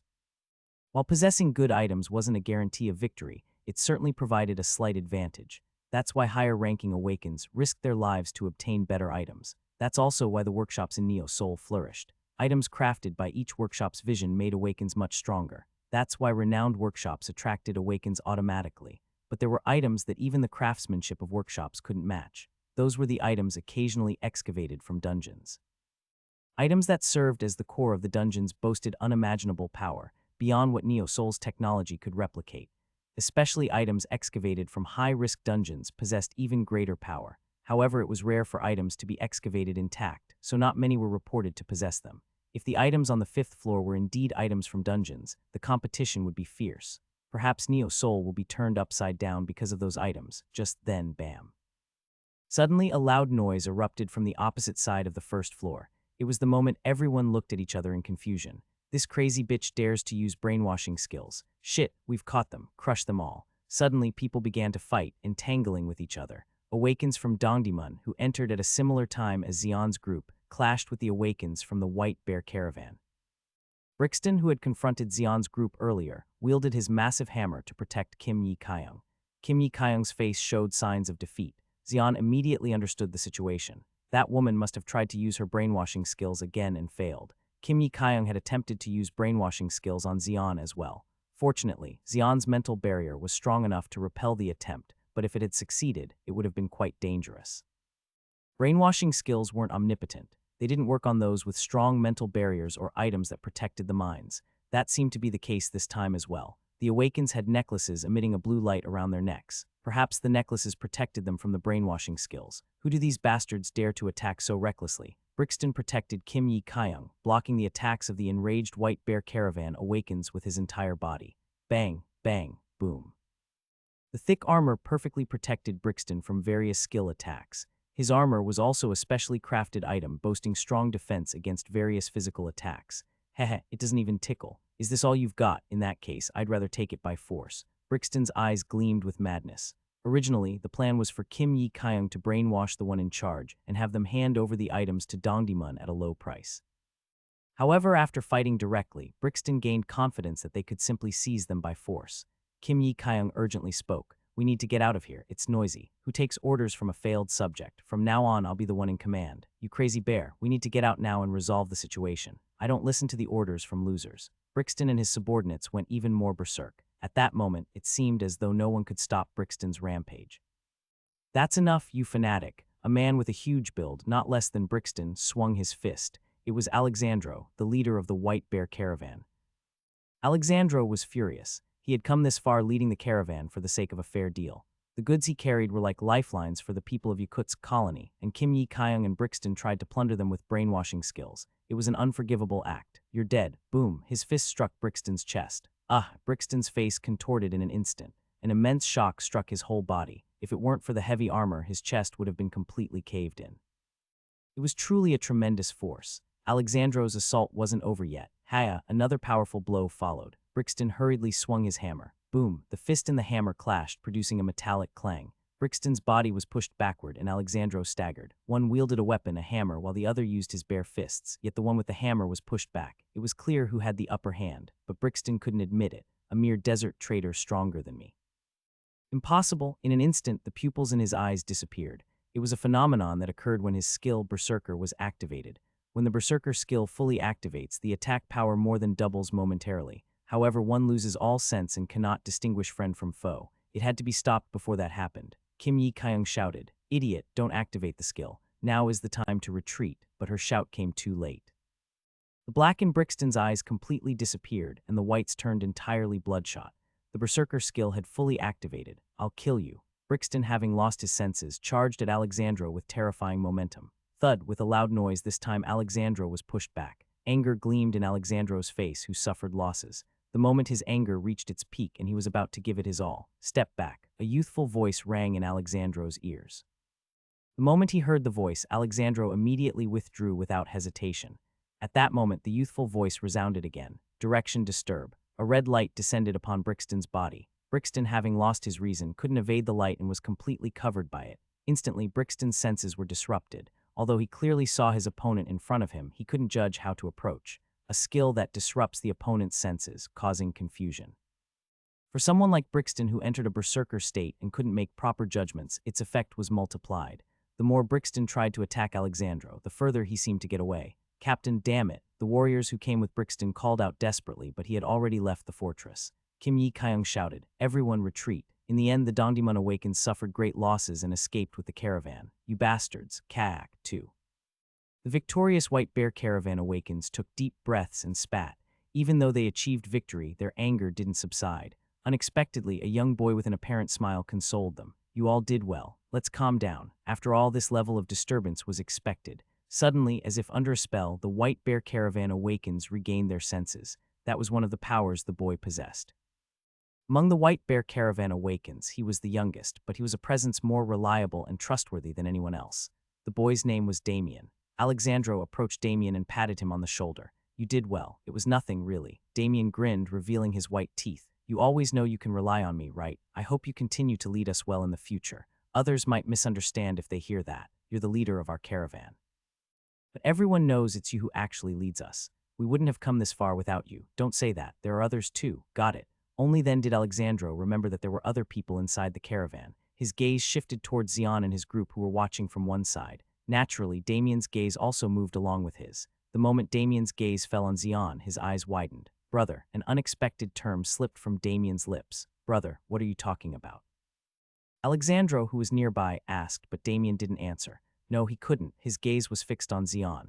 Xian spoke up. Damien, it's you. It really is you, brother. I thought I was seeing things, but it's really you. I thought it was an illusion too. You appeared out of nowhere. Haha, Damien burst into laughter. It was a laughter born out of both joy and disbelief. He never imagined he would see Xian here. Damien knew that Xian was from Neo Soul. But Xian was traveling the world, and there was no certainty as to when he would return to Neo Soul. Naturally, Damien didn't expect to meet Xian either. It was a completely unexpected encounter, so it felt strange and yet joyful. Xian approached Damien. You've grown a lot. It's been 7 years already. You've changed a lot. Really, everyone says I look the same. In my eyes, you look different. Then you must be right. Anyway, I'm so glad to see you like this. When did you return to Neo Soul? Not too long ago, I see. That's why I didn't know. Damien scratched his head. At that moment, Alexandro approached Damien. Shouldn't you introduce me too? Oh, let me introduce you. You remember the one I mentioned once, the one I met in the desert 7 years ago. Oh, so that's him. Nice to meet you. I'm Alexandro Perchenko, the leader of the White Bear Caravan. I'm Xian. Alexandro and Xian shook hands. Alexandro scanned Xian up and down with sharp eyes. However, he didn't notice anything special. Damien asked Xian, are you here to buy things too? I'm just here to look around following her. Xian pointed to Brielle, who was with him. Upon hearing that, Brielle approached Xian and greeted him. I'm Brielle. Nice to meet you. Nice to meet you too. But for some reason, the atmosphere around you doesn't feel quite ordinary. What do you mean, it's just a feeling? You don't seem ordinary yourself. Then I guess the feeling's mutual. Damien chuckled. Meanwhile, Brielle stared at Damien with a gaze full of suspicion.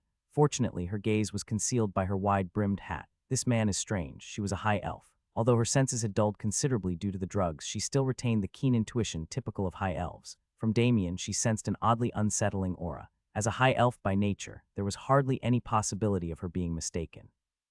At that moment, Damien spoke to Alexandro. Leader, just open up to the 3rd floor for them. If they need anything, prioritize them and I'll take care of it. Understood, I'll do as you say. Alexandro nodded. Xian said to Brielle, I'll talk to him for a bit. You can go see if there's anything useful. Be careful. What, Damien? I have a bad feeling about him. Got it. As Xian nodded, Brielle walked away cautiously. Xian said to Damien, shall we take a walk? Sure.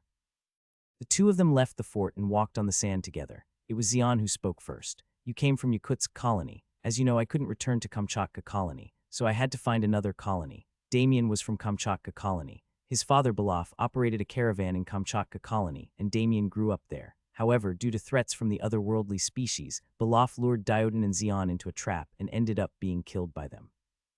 He couldn't return to Kamchatka colony. Eventually, Damien had to find another colony instead of Kamchatka colony. Damien wandered the desert alone. After wandering for a few months, he finally arrived at Yakutsk. When Damien arrived, Yakutsk was in ruins without hope or dreams. The ramparts were on the verge of collapse due to continuous attacks by monsters, and everything was lacking, including food, weapons, and morale. The collapse of Yakutsk colony was only a matter of time. The one who proposed a solution at that time was Damien. He manipulated the caravan to trade with other colonies and brought in supplies to Yakutsk. It was easy to say, but the process was incredibly difficult, beyond words. Hardly anyone trusted a seemingly insignificant boy. Moreover, the boy was not even born in Yakutsk colony. Naturally, people were suspicious of Damien. The only person who believed in Damien was Alexandro, the leader of the White Bear Caravan. At that time, Alexandro was the commander of the militia defending the colony against monster attacks. Even when everyone was in despair, he fought against the monsters without giving up hope. It was as if he believed that someone would find a breakthrough, and that someone who appeared then was Damien. Although everyone thought Damien's words were grandiose, Alexandro strangely trusted him. Eventually, Alexandro and Damien built the caravan together, marking the beginning of the White Bear Caravan. Damien showed remarkable abilities. Even in the desert where even a compass was useless, he could accurately find his way, and he was able to sense danger and avoid it ahead of time. He was perfectly awakened as a guide. His abilities became stronger as time passed. Eventually, he succeeded in finding another colony that survived far from Yakutsk. To be honest, it was difficult at first, but it wasn't so difficult afterward. Fortunately, the other colony had quite a few things we needed, and our goods helped them too. After the first successful trade, trust in Damien's sword, the White Bear Caravan rapidly expanded, and consequently the environment of Yakutsk colony improved. The defense wall was raised higher, weapons were placed on the walls to combat the attacks of monsters, and the residents became safer with a little more room in their lives. As things progressed, I wanted to expand the scale of trade a bit more. That's when Neo Soul came to mind. If we could trade with Neo Soul, we could further develop Yakutsk. The journey couldn't have been easy, could it? It was really not easy. The journey to Neo Soul was on a completely different level of danger. I suppose so. Xian nodded. There are no monsters near Neo Soul, but once you go beyond the range where the anti-magic is effective, the situation changes. Countless monsters lurk there. Among them are enormous monsters that even high-ranking Awakens cannot handle. Finding a safe path amidst all those monsters was almost impossible. The boy who made the impossible possible was right in front of him. Damien smiled as he looked at Xian. That smile felt strangely ominous. 7 years was by no means a short time. It was enough time for a child to become an adult, and for a fragile self to grow strong and mighty like a towering tree. Just like Damien standing before Xian now. The boy who was there 7 years ago no longer existed. His tightly shut lips, unwavering determined gaze, straightened postural spoke of Damien not as the tender-hearted boy, but as a man with strong convictions. The problem was, Xian couldn't exactly discern what convictions he held. Looking at Xian with a smile, Damien spoke up. Brother, can I ask you one thing? Sure, did Diodanim achieve what he wanted? Yes, then Heltoon is no longer in this world. That's right. And Diodanim, instead of answering, Xian looked up at the sky. Damien made a saddened expression. I guess that's how it turned out. Still, having fulfilled the lifelong vow, he must have departed peacefully, most likely. How have you been, brother? Just wandering here and there. It's so unfair when I see you. What is, some people really struggle and put in a lot of effort to find their path, but you just roam around the desert like it's your backyard. Your abilities are deceptive enough. You know that, right? I do, but still it feels like such a big difference.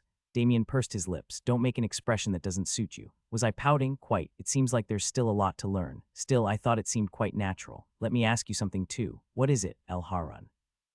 Instantly, Damien's face hardened, as if his smile had completely vanished like a lie. Did you find it? What about you? I asked first. Not yet, but soon. Is that so? How about you? I haven't found it yet. I figured. It's usually not hiding in plain sight. Damien smiled coldly. Xian looked closely at Damien's expression and asked, if you find it, will you let me know? Of course I'll let you know, brother. I promised Diodanim. Can I trust you?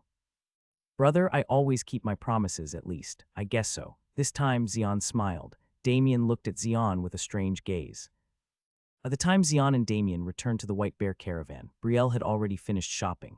Xian asked Brielle, did you find anything you liked? Yeah, but they were so expensive I couldn't buy everything. Brielle made a sullen face. The items brought by the White Bear caravan were things that were hard to find in Neo Soul. Naturally, they were priced exorbitantly high. Because of that, Brielle couldn't buy all the things she wanted and only managed to buy a few. Still, with this, I can try out alchemy, which I've always wanted to do. At least that's something. Yeah, did you and Damien have a good talk? It ended well, that's a relief. Yeah, Xian nodded slowly. In his sight, he saw Damien talking with Alexandro with a serious expression. Though Alexandro was the leader of the White Bear caravan, he listened to Damien's words. Just that was enough to know who the real owner of the White Bear caravan was. He's grown a lot. The problem was he had grown too much. While there were hardly any external changes from back then, it seemed like there were about 10 times as many gears turning inside. Xian slightly nodded and said to Brielle, let's go back now. Okay, the two of them left the fortress of the White Bear caravan. As they got somewhat away from the fortress, Brielle asked cautiously, what kind of person is Damien? Why, no, it's just that he brought so many things that elves and dwarves would like. All of those things are hard to come by, really. Yeah, there were so many items I've never seen even when I was in our village. Especially the green laurel leaves were treasures I've never seen before. Green laurel leaves are treasures. They might be useless for other races, but they're tremendous treasures for elves. Just having them on your body can boost your vitality. There's nothing better for enduring the harsh climate of the desert. It seems like it's a good match for elves. Occasionally, there were such items. They didn't have much effect on other races, but they had a significant impact on specific races. Perhaps the green laurel leaves were one of those items. Originally, green laurels were very common in Curian, but on the desertified earth they became rare treasures, so rare that they couldn't even be found in Brielle's village of high elves. I wonder how he managed to get green laurel leaves. If possible, I'd like to kidnap him and ask. If Brielle is willing to go that far, other elves would do even more, right? Probably. They'd probably go crazy. Xian turned his head and looked at the fortress. From the highest point of the fortress, he could see Damien looking at him.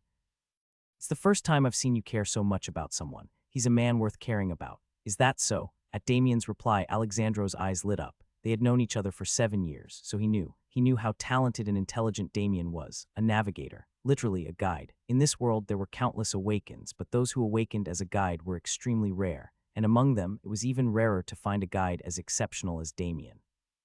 Through interactions with other colonies, he found out. Damien was truly an unbelievably exceptional guide. Because of him, with minimal sacrifices, they could interact with other colonies, and the White Bear Caravan could grow to this extent. No matter how strong the Awakens in the Yakutsk colony or other colonies were, Damien didn't care. Today was the first time he showed concern for another Awakened. At least since Alexandro knew Damien as an Awakened. Is he a magic Awakened? What should I say? I'd rather not say anything. Why, did you swear an oath to keep it a secret? I owe it to brother, so I want to keep at least the minimum loyalty. Above all, I don't want to appear annoying to brother. Is that man so frightening that you're afraid? To be honest, yes, I'm scared of him. At least there's no one on this desert who can stand against him. Alexandro's tone became grave. If Damien is saying this much, then he's someone to be cautious of. Suddenly, a surge of hot emotion rose deep in his chest. Alexandro knew exactly what emotion he was feeling right now. It was competitiveness, the desire to fight and win against a strong opponent. Even though he was currently the leader of the White Bear Caravan, he was still an exceptional Awakened and a warrior. Whenever he sees a strong opponent, he wants to fight and trample on them. Someday, I'll have the chance to face off against him. But for now, Damien's affairs take precedence.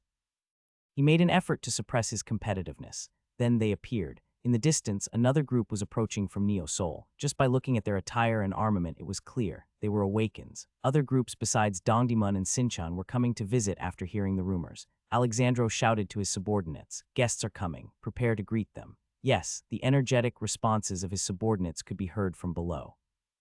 As Alexandro was about to go down, he suddenly looked back at Damien. "Damien, yes, when will the 5th floor be open? After enough interest is piqued. Got it, we'll do it like that." Alexandro went down, leaving Damien alone on top of the fort. Damien watched Xian entering the slums until the end. Upon returning to the slums, Brielle ran straight home. She was excited to try out alchemy with the items she bought from the White Bear Caravan. Xian's destination was the street market run by Old Man Klexi. While the sun was still high in the sky, Old Man Klexi was seen opening the store. Approaching Old Man Klexi, Xian caught his attention. "What brings you out during the day? What wind blew you out so early when the sun hasn't even set yet? Why did you open the shop so early?" "It's not even 10 yet. I opened the shop because of the uproar." Uproar. Because of the caravan from outside, all of Neo Seoul is bustling. People who usually don't even show their faces during the day are out and about since morning. If a merchant misses this opportunity, they might as well close shop. I also woke up early because I went to the White Bear Caravan. "Oh, you've been there already." Xian didn't miss Old Man Klexi's sharp gaze. Old Man Klexi was more focused on the trends and information of the White Bear Caravan than any other organization in Neo Seoul. Even if they didn't know, Argus eyes were probably gathering information about the White Bear Caravan already. "Yeah, how was it inside the caravan with your own eyes? It's a perfect fortress in itself. A fortress. Its defenses are remarkable enough that Dongdaemun suffered a defeat while trying to pull off a scheme." Tusk. It's not surprising at all that those fanatics tried to pull a scheme. Old Man Klexi clicked his tongue. He already suspected it. However, the fact that they acted so quickly and were caught trying to pull scheme was a bit surprising. Those fanatics won't give up. Once fanatics latch onto something, they won't let go until the end. The White Bear Caravan won't easily succumb either. "Ho, do you evaluate them that highly? I've seen their strength with my own eyes. In that case, it must be trustworthy." "I don't know about anything else, but your keen eye is exceptional." It was a statement acknowledging Xian. Indeed, Old Man Klexi held Xian in high regard, but it doesn't seem like you've come just for a meal. What's the real matter? Please notify me if there are any unusual movements in the White Bear Caravan. Unusual movements. Well, do you have any guesses? Just a feeling that something isn't right. Old Man Klexi narrowed his eyes. It was his first time seeing such a serious expression on Xian since they met. That alone felt ominous. "Got it. If there are any strange signs, I'll let you know first." Choi Su-won was an Awakened. Not only that, but a mechanical Awakened. His 2 legs and 1 arm were made of machines. Mechanical Awakens like him were extremely rare compared to those in the martial arts or magic categories. Firstly, the awakening rate was low, and even if one did awaken, the probability of successfully combining with a machine was rare. This was the biggest disadvantage of mechanical Awakens. They could combine with machines, but they didn't have the ability to create machines. Only when they successfully combined with existing machines could they exhibit abilities comparable to or surpassing those of martial arts or magic Awakens.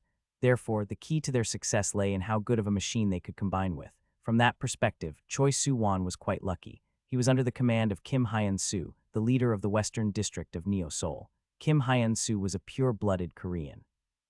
He believed that since Neo Seoul's roots were Korean, pure-blooded Koreans should dominate this land, and he worked towards that goal. The West District believed in an extremely advanced mechanical civilization.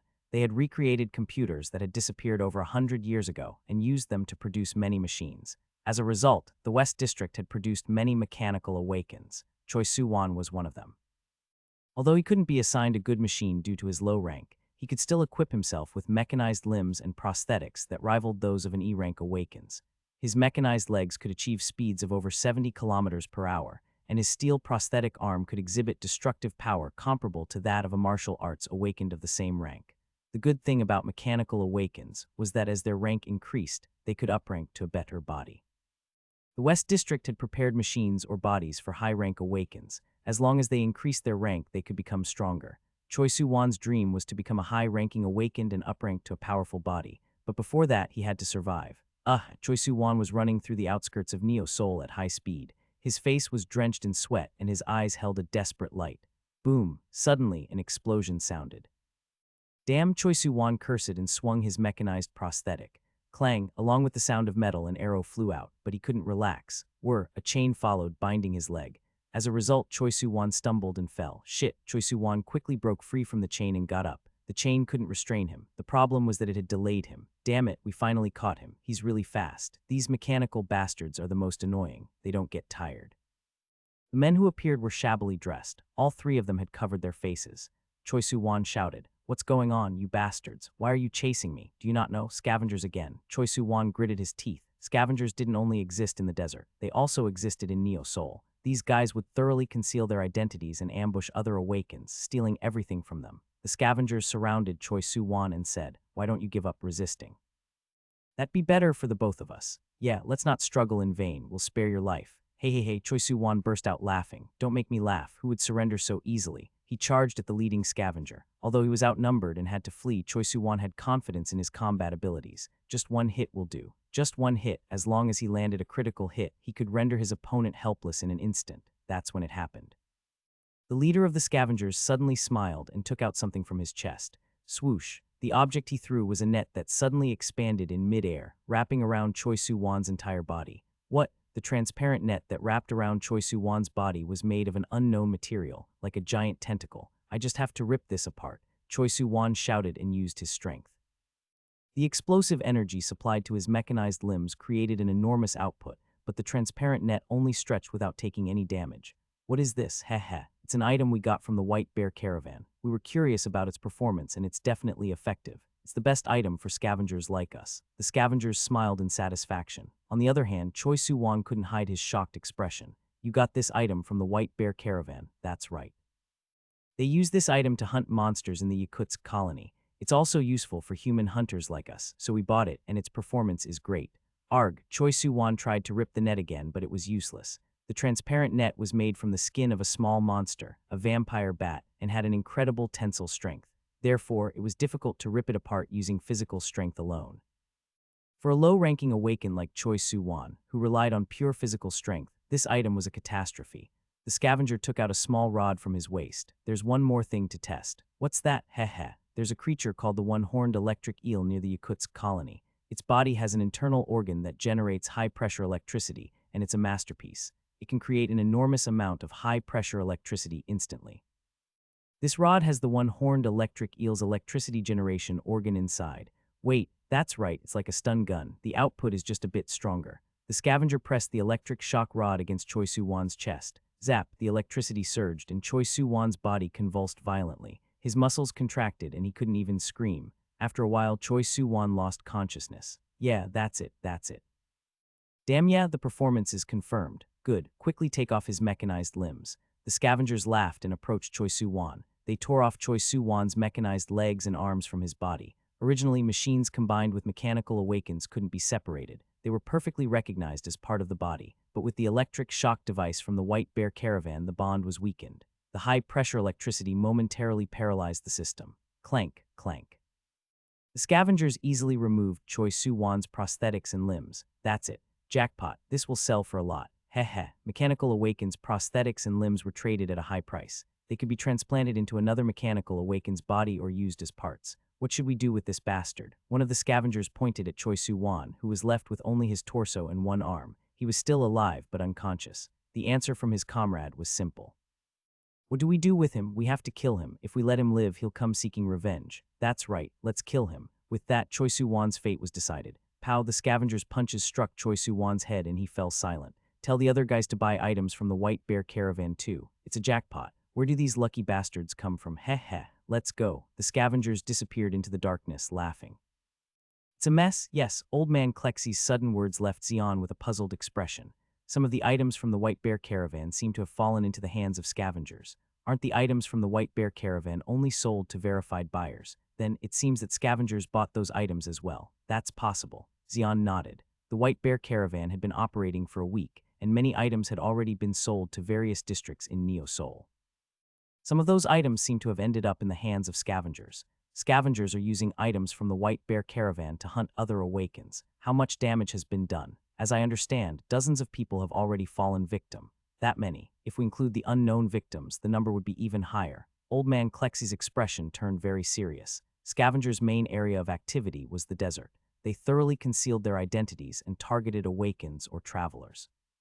While they were based in the desert, some of them also lived in Neo Seoul. However, until now, they hadn't been a problem in Neo Seoul because using skills in the city left traces that could be tracked.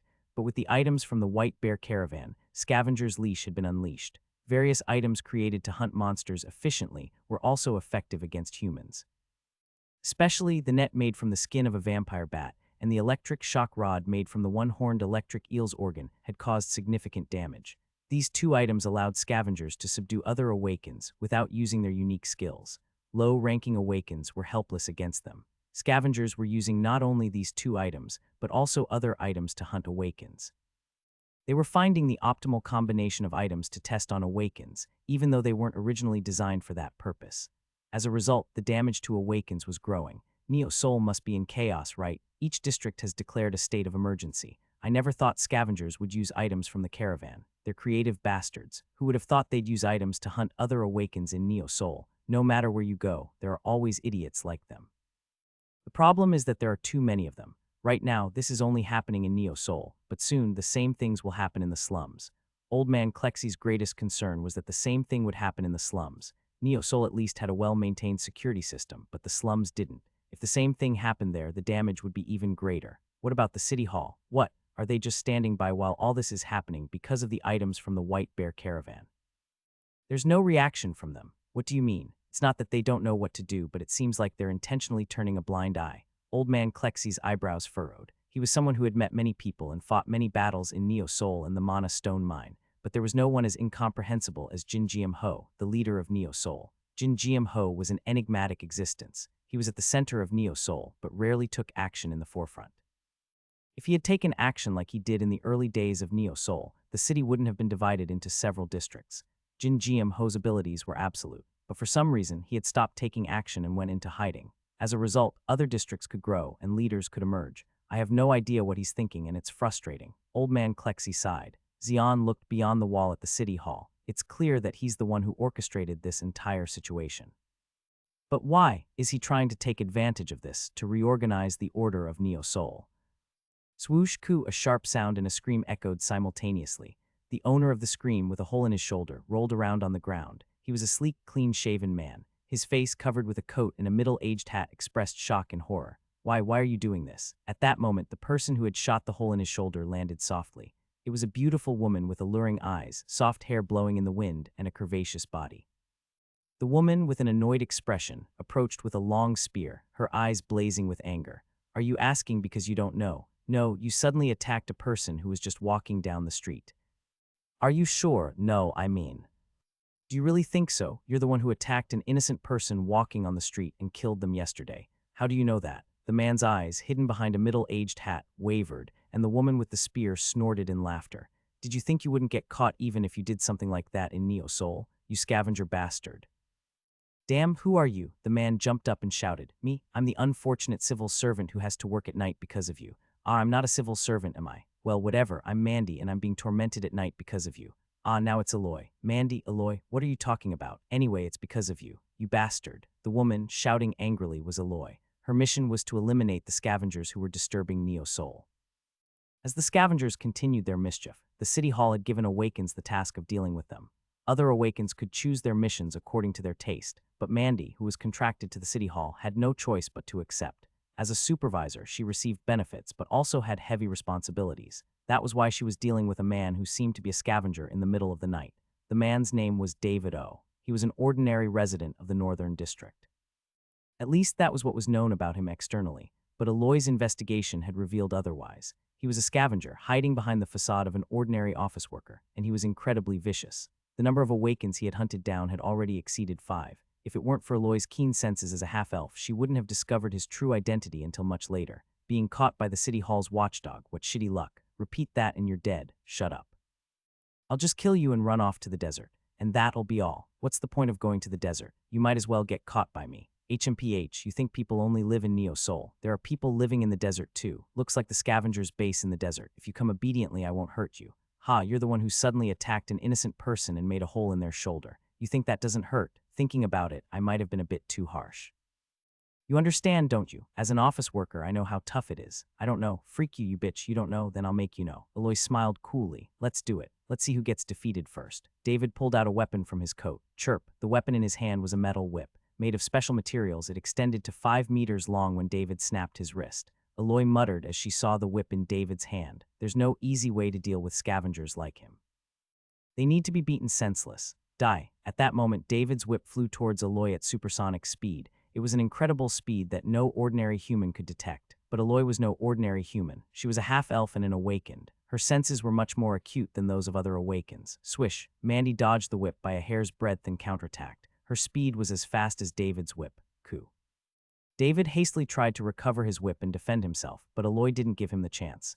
Pang, her spear struck David's body. David screamed in agony as his bones broke and his muscles tore. Coup, where are you going? I'm still far from being done. You bastard, you need to be beaten to death. Aloy continued to mercilessly beat David with her spear. She could have ended his life with a single slash, but she didn't.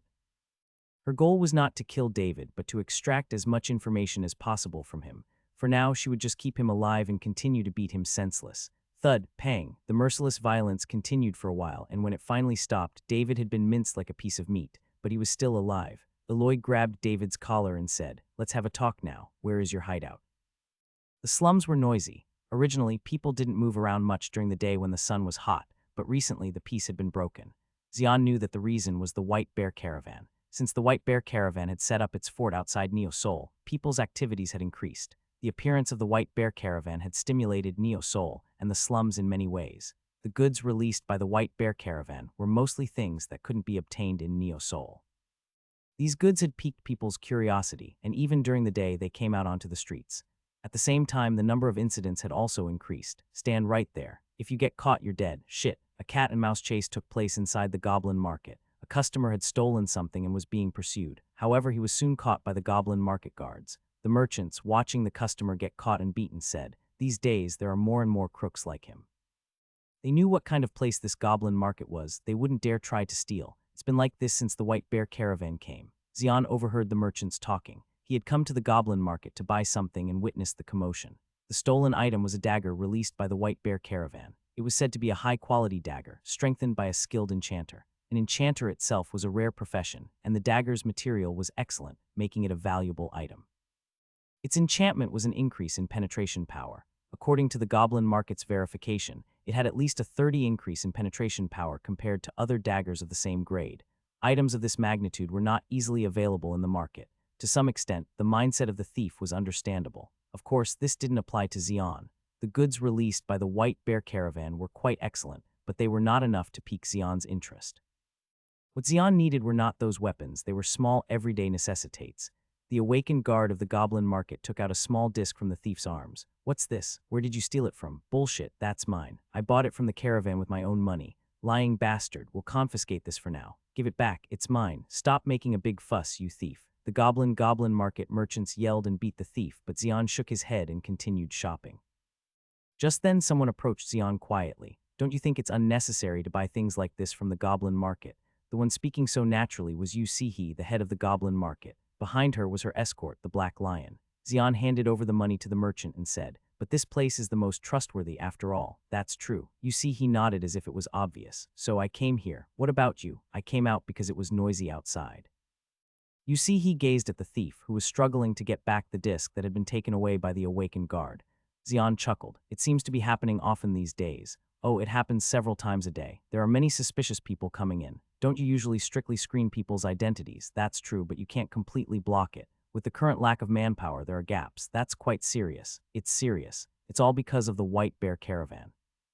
They've thrown a stone into the quiet pond and caused ripples. The shockwave is quite big. I can hear the sounds of disturbances all around. That's proof that Neo's soul isn't as perfect as they think. If it were, it wouldn't be shaken this much by just a small impact. That's true. I suppose it will continue to be noisy for a while. The poison has already been released into the goblin market. They were talking about the goods released by the White Bear Caravan. Xian agreed. Poison, that sounds about right. We'll have to see how far the poison spreads. Until then, it will be quite noisy. Whatever, we just have to endure it. Ah, you're optimistic. Well, someone with your abilities probably won't be affected much by this chaos. It's a bit enviable. Enviable, I also hate noisy things. Kwang, just then a massive explosion occurred nearby. A fierce flame and shockwave engulfed the area. Shit, you see he's guard, the black lion, quickly created a protective barrier to shield her from the explosion. What? You see he looked around with a dismayed expression at the sight of the explosion. It was where they had just subdued the awakened who had stolen goods a moment ago.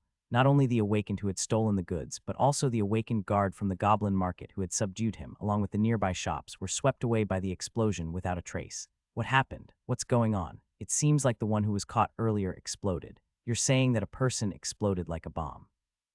That's impossible. Maybe the item he had was the one that exploded. You see he was at a loss for words, and Xian walked towards the explosion site. My leg, save me. The area around the explosion site was like a scene from hell. Many people were injured and crying out in agony. Some had lost their arms, while others had huge holes in their abdomens and were crying out. The damage was much greater than expected, and Xian's expression turned grim. Although the people who died or were injured were strangers, it was still uncomfortable to see. This is it. Xian quickly found the source of the explosion. A large crater had formed, and there were scattered flesh and bones everywhere. There were also remnants of goods that seemed to belong to the goblin market merchants. Among them, what caught Xian's attention was a dark, charred metal fragment. Xian realized it was a piece of the disc that had been in the thief's possession. Xian carefully picked up the fragment. A mysterious symbol was engraved on the fragment, which was about half the size of his palm. What is this? You see, he who had approached asked, I don't know, have you seen anything like this before? No, it's my first time seeing it. There's a strong mana residue left behind. What does that mean? It seems like this item was the one that exploded. Why would it explode like a bomb? Xian couldn't answer. He didn't know the item's true identity. But one thing was certain, the one who had released this item was Damien. Damien, you deliberately released the poison. Long ago, humans desired to reach God, so they built a tall tower, a tower named Babel. The tower eventually collapsed under the wrath of God, and humanity was divided. Now, it was a legend of the mythic era that even those who remember it are scarce. Neo's soul is the Tower of Babel of the present era. In the midst of the desert, the towering city stood alone, embodying the wishes of the ancient humans who once longed to reach God. Within Neo's soul, the once prosperous advanced buildings from before the great cataclysm stood tall, piercing the sky. While all districts developed evenly, the most splendid and sophisticated was the West District. Neo's soul boasted an ultra-modern civilization, but among them the West District excelled in advancement. Among other things, it had a higher number of mechanized Awakens, which brought about the development of machinery. Magic here was merely a supplementary tool, not the main focus. The West District researched and advanced machinery for mechanized Awakens, leading to a far superior rate of progress compared to other districts. This characteristic of the West District was also deeply ingrained in Kim Hyun-soo's residence. Inside the metallic space, numerous pipes and wires were exposed. Similarly, Kim Hyun-soo sat on a large metallic chair. Kim Hyun-soo's appearance was no different from others. However, a considerable portion of his physique was crafted from machinery. Yet with exceptional technological prowess, it resembled human flesh quite closely. Thus, it was impossible to discern with the naked eye where the machinery ended and the real flesh began. With an expressionless face and icy gaze, he seemed to wear a metallic mask. Kim Hyun-soo gazed into the void. His pupils glowed crimson. His eyes, too, were artificial. After staring into the void for some time, Kim Hyun-soo spoke. Triox 5. Instantly, someone's voice was directly transmitted to his brain. Yes, Master, report the situation. So far, there have been 72 casualties. All of them have had their mechanicals stripped away and their bodies discarded. The stripped mechanical parts are presumed to have been disassembled and flowed into the black market. 72 casualties. Another one has been added, making it 73 now. Is the culprit also a scavenger? Yes, this is absurd. 73 casualties within a few days, all from scavengers. It seems we appeared too naive. Items flowing in from the White Bear Caravan have been showing the worst compatibility with mechanized Awakens. If left unchecked, the damage is estimated to escalate further. What are the countermeasures? Moving the mechanized core to directly eliminate the White Bear Caravan is the best option. That won't do. If we mobilize the mechanized core, it will give Jin Jiam Ho the opportunity to intervene directly in the West Zone. Kim Hyun-soo's expression distorted. Kim Hyun-soo, who feared nothing, was afraid of Jin Jiam-ho, the mayor of Neo-Seoul, as much as anyone. He knew well how formidable and terrifying Jin Jiam-ho was. Giving Jin Jiam-ho an excuse to intervene would be nothing short of a disaster for the West District and himself. Therefore, he had to act as cautiously as possible. Is there any other option? Calculating. There was a moment of silence from the mechanical sound. Kim Hyun-soo waited for his response in silence. Triox 5 was not human. It was a supercomputer created by the fusion of chance and science. In the early days of his awakening, Kim Hyun-soo entered a dungeon by chance. The owner of the dungeon was an ancient golem classified as S-rank. Kim Hyun-soo, still a novice, dared not face such an opponent. Among them was the brain of the ancient golem, containing its ego. The brain of the ancient golem was reset. Kim Hyun-soo took the brain of the ancient golem and studied it. For some reason, the computer enlisted for the research was combined with the brain of the ancient golem. The fusion of the computer and the brain of the ancient golem resurrected as a supercomputer, and Kim Hyun-soo named it Triox 5. The mainframe of Triox 5 was located in a bunker 100 meters below ground. For mechanized Awakens in the West District, a communication module connected to Triox 5 was installed. Ordinary Awakens simply have communication modules installed, but in Kim Hyun-soo's followers, auxiliary AI is also installed. The auxiliary AI is connected to the ego through the trioxide panel of Triox 5. The auxiliary AI efficiently controls the movements and energy of mechanized Awakens, making them significantly stronger. Because of this, any mechanized Awaken desires to become one of Kim Hyun-soo's followers and have the auxiliary AI installed. However, such an opportunity is not given to just anyone. There is a limit to the number of auxiliary AIs, so only a very few are allowed. While pondering various thoughts for a moment, the voice of Triox 5 was heard. Based on the current analysis of power dynamics, an alliance with Dongdaemun is expected to be the most efficient. Dongdaemun, that group of fanatics. That is correct. Why them? Kim Hyun-soo furrowed his brow. Even for Kim Hyun-soo, the ruler of the West District, Dongdaemun, clustered around Johan, was an unpleasant group. It wasn't their military might that was frightening, but rather their unity and fanatical belief in God that made them uncomfortable. Fanatics who didn't fear death were quite tiresome beings even for mechanized Awakens without blood or tears. Given such facts, it was inevitable to be surprised by Triox 5's recommendation of Dongdaemun. Triox 5 continued its explanation. Recently, Dongdaemun has been experiencing consecutive failures and is in a desperate situation.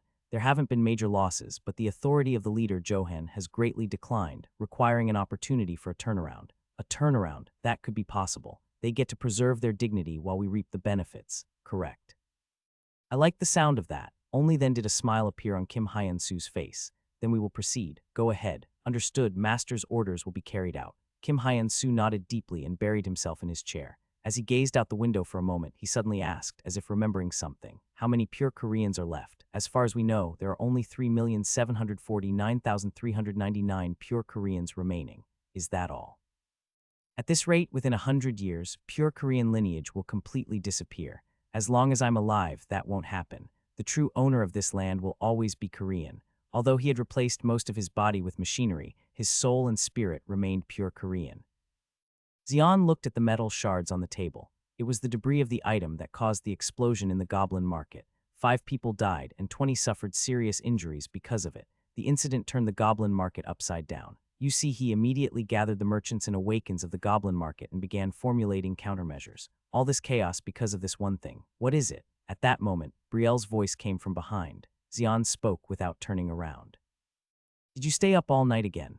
Brielle blinked and replied. Experimenting with alchemy often led to staying up all night, making it routine. Brielle picked up the item on the table and examined it from all angles. This seems to be made of the shell of a spiny trilobite. Do you know this material? Yeah, it's a very rare one, and if processed incorrectly, it can explode, so it's rarely used. Is that so? The spiny trilobite is a monster that is hard to find around here. Is this something that was released from the White Bear caravan? I think so. There are plenty of safer materials, so why use something so dangerous? It could have been done on purpose. On purpose? Why, it was when Brielle made a puzzled expression. Thud, someone knocked on the door from outside. Who is it? Levin. Brielle cautiously opened the door, revealing an unexpected person. It was a beautiful woman with long, wavy blonde hair. Above all, what stood out was her strikingly blue eyes, as if sapphires were embedded in them. The moment Brielle saw her, his expression twisted. However, the woman didn't seem to notice Brielle's reaction and cautiously asked, Is this Xian's house? Yes, but who are you? Oh, my name is Mandy. I've come to see Xian. Mandy. Yes, is Xian here? At that moment, Xian heard Mandy's voice and came to the door. What are you doing at my house? I've found the right place. Come inside for now. Xian let Mandy into the house. Brielle didn't seem pleased with letting Mandy into the house. Mandy looked around the house and said, "The house is very spacious and nice. I didn't expect to find a place like this in the slums. If you look closely, there are quite a few useful places even in the slums. I feel like I understand why Xian doesn't live in Neo Seoul. Even I would want to live here if I had a place like this. If you like it, why don't you look for a place here? I'll consider it later." "That's not what I came for today. I guess so." Xian nodded. Mandy's visit to this dangerous slum wasn't just for idle chatter. Mandy looked Xian straight in the eyes and said, "I've come to ask for your help." "Help, yes. Among the people I know, there's no one who knows the slums as well as you do. Are you here with a matter regarding the slums? I'm tracking scavengers and they eluded me here. I couldn't figure out how to track them, so I came to you for help." Mandy had lived her entire life in Neo Seoul, but the slums were an unknown world to her. Unlike the well-organized Neo Seoul, the slums were as complex as a maze with many hidden dangers. It wasn't that she was afraid of the danger, but she preferred to avoid unnecessary trouble. That's when she remembered Xian. "You tracked down the scavengers." "Yeah, I ended up here while tracking them." "How serious is the situation because of them?" "It's very serious. Many people are getting hurt because of their rampage, and the city hall can't just sit back and watch. That's why people like me have been mobilized to help clean up the scavengers." "I see. I want to end this situation quickly. To do that, I think it's better to completely eliminate the scavenger base rather than sporadically capturing them." "Do these scavengers have a base? Weren't they acting individually?" "As far as I've checked, there's a network among them. I've also obtained information that there's a base somewhere in the desert, so I think there must be a place where they can gather in Neo Seoul or the slums." "That makes sense." Xian nodded. "Will you help?" "I will." "Really?" "Yes." Mandy couldn't help but exclaim unexpectedly. Xian agreed too easily. However, Xian didn't agree without any thought. The slums were also suffering because of the items Damien had let loose. If left unchecked, much bigger trouble could arise. Putting on the robe hanging on the wall, Xian said, "Let's go." At that moment, Brielle urgently shouted, "I want to go too." Mandy looked at Brielle with a slightly awkward expression. She wasn't pleased with the sudden appearance of the girl in the pointed hat. It wasn't just anything they were searching for the scavengers' hideout. Even Mandy couldn't guarantee her own safety in such a dangerous task. She couldn't understand why Xian was taking a young girl on such a perilous mission. It was a natural concern for Mandy, who didn't know Brielle's true identity, but she soon dismissed her worries from her mind. As long as Xian was with them, she thought there wouldn't be any major danger. Xian walked ahead without hesitation. Even though she hadn't shared any clues, Mandy looked puzzled at his confident stride. "Where exactly are we going right now?" "To gather information." "What?" "To find the scavengers' hideout. We need to collect information about them." "Where are we getting this information from?" "There's a place for that." Xian responded without any tension. He was heading toward the food market where Old Man Klexi had a food stall. The butcher shop at the entrance of the food market was Xian's destination. "Welcome, Mr. Xian." The butcher, Will, greeted Xian respectfully. Mandy felt slightly intimidated by Will's fierce appearance. Unlike the tough personality of Aloy, Mandy's persona was quite timid, so she felt intimidated just by Will's appearance. Brielle, on the other hand, was different. "Hi, Will." "Long time no see, Miss Brielle. Where is Old Man Klexi?" "He's at the Goblin Market right now. Because of that explosion." "Yes, goodness, what a mess." "Indeed," Will replied with a hint of a smile. He found Brielle adorable. Brielle, wearing her pointed hat and always walking unsteadily, had become a mascot of the market street. With his smile fading, Will turned to Xian and asked, "What brings you here this time?" "We're here because of the scavengers." "Oh, do you have any information about their hideout?" "I haven't received any such information yet." "Then what about unusual activities?" "One moment," Will said, excusing himself and heading inside the butcher's shop. When he returned a moment later, he was holding a few sheets of paper. Handing the papers to Xian, he said, "This is a summary of the main areas where scavengers are known to appear." "Really?" Xian's eyes sparkled as he read the report. After a moment, he closed the report. "The scavengers' areas of activity are quite varied. Yes, they appear all over Neo Seoul and the slums, but there's only one place where no scavenger activity has been reported. That's right, Dongdaemun. There have been no sightings of scavengers there. Is it because of the fanatics? That I don't know, but it's worth investigating. I only provide information. The judgment is up to you, Mr. Xian. Don't mention it." Will said with a smile. Xian handed the report back to him. Mandy, who was standing next to them, whispered, "Is it really that strange that the scavengers haven't been seen in Dongdaemun? That area is known for the fanatics, so it's hard to act conspicuously there." "That's true, but it's still odd that not a single activity has been detected. People unconsciously avoid causing trouble in their own territory. The scavengers are the same. They'll try to plunder far from their base to avoid drawing attention. If only one or two scavengers were active, Xian's assumption would be meaningless. But with dozens of them, it was definitely worth investigating why Dongdaemun was an exception." Mandy frowned unconsciously. Dongdaemun was a place even an Awaken like her was reluctant to approach. She honestly didn't want to go there unless absolutely necessary, but with Xian pointing out its peculiarity, they couldn't avoid it. At that moment, Brielle, who had been quiet until now, suddenly asked, "Are you scared?" "Scared? Of course not. Looks like you're scared to me. Why would I be scared? And why are you talking to me so casually?" Mandy glared at Brielle. Brielle just chuckled instead of showing any fear. "You're definitely scared. Hey, half-elf lady, scared people always raise their voices." "You." Mandy's eyes trembled slightly. Her identity as a half-elf was supposed to be a secret. Unless Aloy's persona appeared, no one could recognize that fact. No one but Xian had ever figured it out immediately. "How did you know?" "How could I not? You give off a strong scent. Elves have a distinct scent, but only other elves can smell and identify it. Ordinary humans can't sense or distinguish it. You're like me too, an elf. I am an elf, but there's no human blood mixed in me." Mandy's expression changed instantly. Brielle's words had touched a nerve. "What are you?" All of a sudden, Aloy's persona emerged. Aloy was different from Mandy. Though they had the same face, Aloy's fierce eyes and overwhelming aura were intimidating. Even an average Awaken would be scared just by her gaze. But Brielle, facing her directly, showed no sign of being intimidated. Brielle lifted her pointed hat slightly and smiled. "My name is Brielle. As you can see, I'm a drug addict who can't survive a day without medicine." She popped a pill into her mouth. Due to the aftereffects of drug addiction, she needed the medication.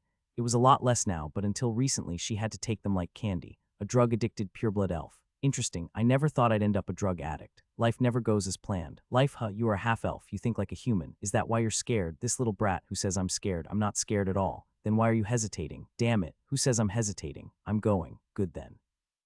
Brielle chuckled. Aloy realized that she had fallen for Brielle's provocation, but it was too late to reverse her decision. "Damn it. Where are you from anyway?" "The Northern District." "Northern District. Weren't you under the Ice Queen?" "What are you talking about? Who's the Ice Queen?" "You don't know? You're not from Neo Sol, are you?" Brielle kept her mouth tightly shut, which only confirmed Aloy's suspicion. "An elf from outside. Where are you from? Your voice is annoyingly loud." "Ah, my ears hurt," Brielle said, scratching her ear with her pinky as she walked away. Aloy followed her, asking, "Hey, where are you from? Is there a mosquito? Why are you buzzing around? Do you have no manners, you little elf brat?" "What are you saying, half-blood?" "Half-blood, you rude little." "Can you step back a bit? You're spitting." "Hey, what, you little thing," always answering back. "That's what a mouth is for, isn't it? You little." Their bickering grew increasingly childish, making Xian shake his head. The two elves didn't seem to tire, continuously insulting and attacking each other. Xian felt a headache coming on. He was already worried about how to manage this group moving forward. "This is my first time visiting Dongdaemun." Dongdaemun didn't have any special walls or gates. If you followed the road east from Sinchon, you'd find yourself in Dongdaemun without realizing it. The most notable difference between Dongdaemun and Sinchon was the buildings and the atmosphere of the people. At the center of Dongdaemun stood a large church, and the surrounding buildings had a similar architectural influence from the church. The most striking feature was the attire of the people. Most of them looked ordinary, like in Sinchon. However, there were noticeably many people wearing clerical robes or heavy armor adorned with crosses. They were all fanatics following Johan. These were killing machines, ready to fight to the death at Johan's command. As soon as they entered Dongdaemun, Aloy unconsciously furrowed her brow. The air, so different from Sinchon, felt oppressively unpleasant to her. Xian spoke up. "Relax your face. What do you expect me to do when it happens unconsciously? If you can't manage, let Mandy take over." Fine." Aloy grumbled. Her fierce gaze softened, and her expression became gentler. As Xian suggested, Mandy had emerged. Not everyone in Dongdaemun was a fanatic or an awakened. Most were ordinary people. They needed to blend in naturally. Drawing attention with conspicuous behavior or appearance was not advisable. A woman as strikingly beautiful and a personality as aggressive as Aloy's would easily stand out. It was better to have Mandy take the lead, attracting less attention. Xian walked casually among the people. His demeanor was so natural that it didn't seem out of place at all. Brielle was the same. She wasn't the type to be intimidated just because the district had changed. She followed Xian, glancing around curiously. Mandy sighed, trailing behind them. The three wandered around Dongdaemun as if they were taking a stroll. Dongdaemun was much cleaner and more orderly than Sinchon. Because of this, it wasn't difficult to find or memorize their way. Mandy wearily spoke. "Doesn't seem like anything unusual on the surface. I don't think we'll find any answers this way. Just wandering around, we won't learn anything."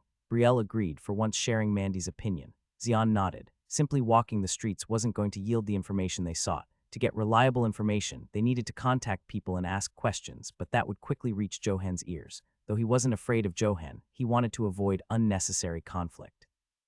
Xian said to Mandy, "Let's head back for today. We'll come back tomorrow better prepared." "That sounds like a good idea." Mandy agreed. Just as the three were about to leave, a voice called out, Hey, stop right there. A man in armor adorned with a cross was staring intently at them. He was one of the Awakens from Dongdaemun. He approached the three. New faces. Are you from another district? Yes, we are. Which district? We're from Sinchon. What business do Sinchon rats have in Dongdaemun? We were just walking and ended up here, so you have no particular purpose. Exactly. The Dongdaemun Awakened didn't seem pleased with Xian's answer, frowning. Suddenly his gaze shifted to Mandy. Upon seeing her face, his expression changed. You seem suspicious. You'll have to come with me. Mandy sighed. She had received such stares too many times before to not know its meaning. As a half-elf, Mandy possessed extraordinary beauty. Naturally, many men approached her with lustful intentions, just like the man standing before her now. The man in heavy armor was a paladin, not awakened as an actual paladin, but a man holding the title of paladin within Dongdaemun. Johan had formed a unit of exceptionally loyal Awakens from Dongdaemun. They were the paladins, protectors of the church. The heavy armor the man wore was the symbol of the paladins. The man's name was Patrick. He was a member of the paladins who followed Johan. Patrick felt his heart race the moment he saw Mandy. He was captivated by her unique beauty, rare in Dongdaemun. You need to come with me for an investigation. Where exactly? There's an office of the paladins nearby. We'll investigate there. Mandy answered firmly. Patrick's face twisted in response. Are you defying the church? I don't believe in your church. I'm not from Dongdaemun. I have no reason to follow your orders. In Dongdaemun, the church is the law. Once you enter Dongdaemun, you must obey the church. That's absurd. No matter how much the church controls Dongdaemun, you can't force people from other districts. Silence, woman. Unable to win the argument, Patrick shouted angrily. Conversely, Mandy's expression grew colder. You're the one who should be quiet, you bitch. Mandy took out her ID and spoke. My name is Mandy Sistine, a supervisor from Neo Seoul, affiliated with the city hall. Patrick's lips tightened at Mandy's unexpected response. The corners of his eyes twitched. Damn it. If she was indeed a supervisor from the city hall, he couldn't treat her carelessly. He scrutinized her ID. It was genuine, issued by the city hall. The ID had special magical processing that made it impossible to forge. Mandy spoke confidently. Why do you find me suspicious? Why is a supervisor from the city hall here? Answer my question first. I must have been mistaken. So we don't need to go to your office then. You are not completely cleared of suspicion yet. Your companions need to identify themselves as well. Patrick glared at Xian and Brielle. He was trying to cling to any reason to hold them. Xian sighed and spoke. My name is Xian. Xian, from Sinchon. Yes, I'm from Sinchon. There was no point in hiding it, so Xian boldly revealed his identity. Patrick's reaction was dramatic. Xian from Sinchon, are you here to target Dongdaemun? He drew his sword and shouted. Dongdaemun had been closely monitoring Xian's activities. Though he hadn't done anything particularly threatening, he was considered dangerous simply because he was the secret ruler of Sinchon. Naturally, the paladins were wary of Xian. Xian sighed deeply. Does this look like someone targeting Dongdaemun? We just ended up here while walking, and I'm supposed to believe that. My words will be vouched for by Supervisor Mandy here. Xian pointed to Mandy beside him. We ended up here while talking. There's nothing for the paladin to worry about. Damn, Patrick cursed under his breath. Mandy's eyes narrowed. What did you say? Just talking to myself. You paladins are no better than street thugs. What did you just say? Just talking to myself. You dare. Patrick's anger exploded. He lost his composure and swung his sword at Mandy. Mandy's eyes widened, not expecting him to attack so suddenly. Just as Aloy's persona was about to surface, Xian stepped in front of her. Clang, he blocked Patrick's sword with his Inferno gauntlet. The strong rebound sent Patrick's sword flying backward. Patrick stumbled, losing his balance. The heavy armor made loud thumping noises, drawing the attention of the surrounding people. What's going on? Hey, a paladin is fighting. The commotion attracted more paladins from a distance. What's happening here? Someone dared to attack a paladin in Dongdaemun. Without considering the circumstances, the paladins were furious at the sight of Patrick stumbling. Hold on a moment. Mandy stepped forward, trying to talk, but the paladins had no intention of listening. Shut up, woman, subdue them, swish, their swords aimed at Mandy, Xian, and the others. The paladins' swords were imbued with a milky white aura. You fanatic bastards, enough already. At that moment, Aloy's persona emerged. A spear appeared in her hand. It was a powerful weapon that could be automatically summoned to its owner. The appearance of the spear, with its 9 prongs, resembled a 9-tailed fox. Hence, the spear was called the Mad Gumiho. Once Aloy wielded the Mad Gumiho, no one could stop her. Already furious, she swung the Mad Gumiho at the paladins. Boom, gah, you crazy bitch. The paladins screamed in agony under the overwhelming power of the Mad Gumiho.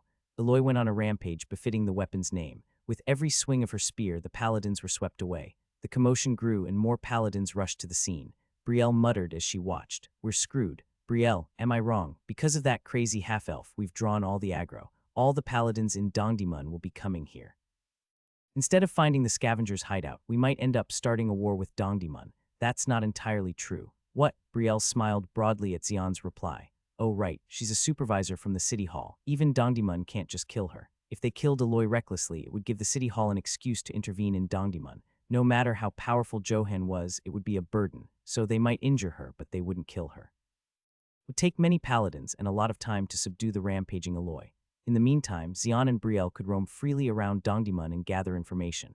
Leaving the rampaging Aloy behind, Xian and Brielle quietly slipped away. With all eyes on Aloy, no one paid attention to them. Freed from the crowd, the two easily distanced themselves from the chaos. That crazy half-elf has her uses after all, ho-ho. Brielle laughed smugly. Xian asked her, don't you worry about her being an elf. Seeing her fight, there's no need to worry. True. Sympathizing with or helping an elf warrior is an insult to them. Even though she's only a half-elf, she's still a proud warrior. Helping her would be disrespectful. I see. Understanding a bit more about the elf mindset, Xian nodded. Despite their bickering and mutual annoyance, the two elves actually acknowledged each other deep down. Thinking they were just being honest, Xian moved on. Not just the paladins, but also the people had flocked to the fighting scene. This allowed Xian and Brielle to explore the nooks and crannies of Dongdaemun without attracting attention.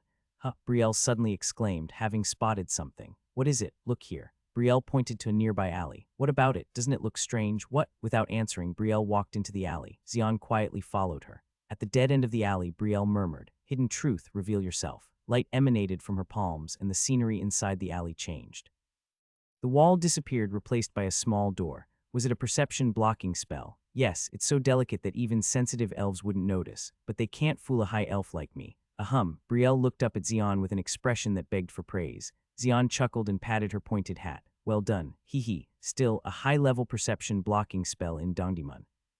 Suspicious, isn't it? Very. Shall we go in? Let's go. All right. Brielle grabbed the doorknob. As expected, the door was locked from the inside, but Brielle easily dealt with it. She unlocked it with magic. Despite being an alchemist, she had no trouble casting simple spells like this. Click, they opened the door and entered. It was pitch dark inside. The passage extended underground without a single light. Brielle led the way without hesitation. She wasn't just charging ahead without a plan. Cover-up detection. She cast a spell to detect hidden traps. Her detection magic revealed several concealed traps. The exposed traps posed no threat. After passing a few traps, whoosh, something flew at them from the darkness at a terrifying speed. Eek, what's that? Brielle cried out in surprise. By then, a thin membrane-like object had already enveloped both her and Xian. As Brielle tried to escape, the membrane tightened around her and Xian. Brielle's face turned pale as the membrane squeezed her with tremendous pressure. Xian spoke. It seems to be a net used by scavengers. The more you move, the tighter it gets. Damn it, what kind of thing is this? At that moment, someone emerged from the darkness. Who are you? How did you get in here? He carried a special alloy bow and arrows on his back and a machete at his waist. In his hand, he held a rod that emitted high-voltage electricity. Xian frowned. As the man approached, a strong scent of blood filled the air. The smell of blood was too intense for it to be from killing just one or two people. Looks like you just killed someone. Sharp kid. How about it? Do you want to become part of my collection? You have pretty ears. The man gestured to his waist, revealing numerous ears hanging from his belt. My nickname is Ear Collector. Hee hee. He grinned, revealing yellow teeth. The Ear Collector, that was the nickname the man was known by among the scavengers. Scavengers never reveal personal information such as their real names or professions. They know well that the moment their information is leaked, their life is over. Scavengers operating within Neo Sol are different from those in the desert. In their daily lives, they thoroughly hide their desires and live like normal people. It's a necessary choice because Neo Sol is a city where many Awakens exist, not just them. Once it's revealed that they are scavengers, their situation changes, and they become prey for other Awakens. Thus, scavengers, including the Ear Collector, live parasitically in Neo Sol, hiding their identities thoroughly. The scavengers who lived in Neo Sol while concealing their identities formed their own network. This was called the Black Network. Through the Black Network, scavengers shared information and hideouts with each other. The underground space where the Ear Collector was one such hideout. Nest 7, that was the name of this hideout. It implied that there were at least 6 other similar hideouts. Nest 7 was a very important hideout. Its existence allowed them to hunt humans in the slums with peace of mind. No one ever imagined that a scavenger's nest could exist in Dongdaemun, the territory of the fanatics. Even Johan, the ruler of Dongdaemun, didn't know about it. Thus, the scavengers, including the Ear Collector, used Nest 7 conveniently. Currently, about a dozen scavengers were resting in Nest 7. The scavengers who met here exchanged information while thoroughly hiding their identities. The Ear Collector had just returned from a human hunt and was resting in Nest 7 when he discovered the intruders. Bzzz. He thrust his electric shock rod towards Xian's face. I'll ask you one last time. How did you get in here? We opened the door and came in. Don't talk nonsense. You're saying you opened a door that had a perception blocking spell and a special lock. Do you think I'm an idiot? It's true, but you don't believe it. Xian clicked his tongue. If it weren't for Brielle, Xian wouldn't have found the scavenger's nest so easily, so it was natural that they wouldn't believe him. Some people only understand after experiencing hell. The ear collector smirked and pressed the electric shock rod against Xian's face. Bzzz. Blue sparks flew as Xian's body convulsed. Heh. Bastard, you should have just spoken up. The ear collector laughed, watching Xian convulse violently. He naturally expected Brielle, who was also caught in the net, to be crying with tears and snot, but Brielle was just staring blankly at the ear collector. The ear collector muttered, "What's with this girl? Is she dumb? You're the dumb one. Do you think Xian would be shocked by something like that?" What? Finally realizing something was wrong, the ear collector looked at Xian. He didn't know when, but Xian had stopped convulsing. Behind the flickering blue currents, Xian's face was calm and composed. The ear collector instinctively realized something was wrong. Shit, slash. The net that had been tightening around Xian and Brielle was torn like a piece of paper, and a gauntleted hand shot out. Grab, guh. Xian's hand grabbed the ear collector's neck. It all happened before the ear collector could react. Xian's movements outpaced the ear collector's reactions. But the ear collector didn't go down without a fight. He abandoned the now useless electric rod, drew the machete from his waist, and stabbed at Xian's abdomen. Xian twisted slightly to avoid the blade and slammed the ear collector's body into the ground. Bang, gah, the ear collector let out a short scream at the immense impact on his back. The force was enough to incapacitate an average person instantly, but the ear collector was a D-rank martial artist awakened. He had a sturdy body and excellent physical abilities. He wasn't weak enough to be subdued by this level of impact. The ear collector tried to jump back up and counterattack, but his body wouldn't follow his will. Xian's knee was pressing down on his chest. An enormous pressure pinned the ear collector down. Guh, the ear collector's eyes widened as if they would pop out. His ribcage felt like it was going to break, and his internal organs felt like they were being crushed. No matter how much he struggled or moved his mana, his body didn't budge as if pinned by a huge boulder. Eventually, the ear collector gave up trying to escape and shouted, "Who the hell are you? Why is this happening? Air shield." At that moment, Brielle cast a spell, preventing his voice from spreading outside. The ear collector's attempt to call other scavengers failed. Xian smirked. "Nice try, you bastard. As a price for your attempt, I'll take one of your ears." The ear collector's eyes widened at Xian's words. "No, don't slice." In that instant, with a sharp sound, one of the ear collector's ears was cut off. The ear collector screamed in pain from his ear. "Ag, if you don't keep quiet, I'll cut off the other ear too." Damn it, why are you doing this to me? We just met today. The owners of the ears you've collected so far were all people you just met too, weren't they, bastard? It seems you still haven't come to your senses. Xian brought his hand to the ear collector's other ear. "Damn it, I'll talk, I'll say anything. First, everyone here is a scavenger, correct? Yes, how many are there? 11 including me. How many such nests are there? I don't know. Do I need to cut the other ear to make you talk? I really don't know. All I know is that this is nest 7. Nest 7, so there are at least 6 more nests like this." Xian's eyes gleamed. He hadn't expected there to be so many nests. This meant the scavengers were much more numerous and organized than he had thought. The ear collector spoke in a defensive tone. "Yeah, I know that too. Where are the nests located? Including this one, there are only 2 that I know of." "You're lying again." "Damn, it's the truth, one in Neo Seoul and one in the slums. The network only tells you about nests in the area where you're active. The network. Do scavengers have a network? Yeah, the Black Network. We all connect to it to get information. Who runs it? I don't know. You use the network and don't know. No one knows that. We just use it because it's there. Who cares who runs it? We're not interested." "Fine. Then how do you access the network?" A code. "You need a biometric code to access it." "Biometric code." Xian tilted his head at the unfamiliar term. Boom. Suddenly, fireballs flew out of the darkness and struck Brielle's air shield. A tremendous blaze engulfed Xian and Brielle. As the air shield shattered, Xian pulled Brielle back, but the ear collector didn't get that chance. Arg. The ear collector's body was engulfed in flames from a direct hit. He writhed in agony from the intense heat until he died. Xian looked to where the fireballs came from. Heavily armed figures emerged from the darkness. They were scavengers resting at the nest 7. What a waste of the nickname ear collector, chattering like a magpie. Bastard, blabbering away. This is why you shouldn't trust the rootless. The scavengers laughed and jeered at the burning body of the ear collector. An alarm spell, unnoticed by Xian and Brielle, had been installed in the corridor. Moment they intruded, the alarm sounded and the scavengers came rushing in. Scratching his head, Xian said, "This was quite a crucial moment, but you guys messed it up. Haha, how to receive a biometric code. Even that bastard doesn't know that. Why? Because the memory of receiving the biometric code is erased. Me, him, everyone. All memories remain intact except for when the biometric code is received. So it's useless." Haha, the lead scavenger laughed, revealing yellowed teeth. The others agreed. Our world isn't that shabby. Kid, oh, looks like a pretty kid is here. I'll be first. Don't be ridiculous, bastard. I'm first. The scavengers erupted into chaos as they argued upon seeing Briello. Subhuman. Briello made a disgusted expression. Having suffered at the hands of human hunters, she detested these kinds of humans more than anyone. Die, all of you. Briello unleashed her magic with a scream. Splat. Dozens of air arrows flew towards the scavengers. Oh, quite a cute attack. Useless, the scavengers deployed defense skills to block her attack. Their clothes and armor were all items of protection or looted from other Awakens. Naturally, they were exceptionally powerful. With her still developing elven magic, Briello found it difficult to inflict damage. The scavengers immediately counterattacked. Bang, bang, bang. Weapons from martial artist awakened and skills from magic awakened filled the corridor. Shit, Briello's eyes widened. Her response to the enemy's attack was simple. To hide behind Xion, with a baffled expression, Xion swung his fist. In response, dozens of flame arrows poured forth toward the front. It was fire arrow from the Inferno Gauntlet. Bang, bang, dozens of fire arrows clashed with the incoming attack skills exploding. The scavengers screamed. They were thrown back by the explosion. At that moment, Xion moved. Wham! He pushed off the ground and launched himself at the scavengers. In an instant, Xion reached the scavengers and swung his fist. His punch struck the scavengers hard. Crack! It was as if a storm had swept through. The scavengers didn't even have time to react before being hit by Xion's fist. Their armor was useless against Xion's attacks. Shields shattered, and armor made of special materials broke like glass. In the face of the tidal wave that was Xion, the scavengers couldn't even scream and were swept away. A moment later, the scene revealed was horrifying.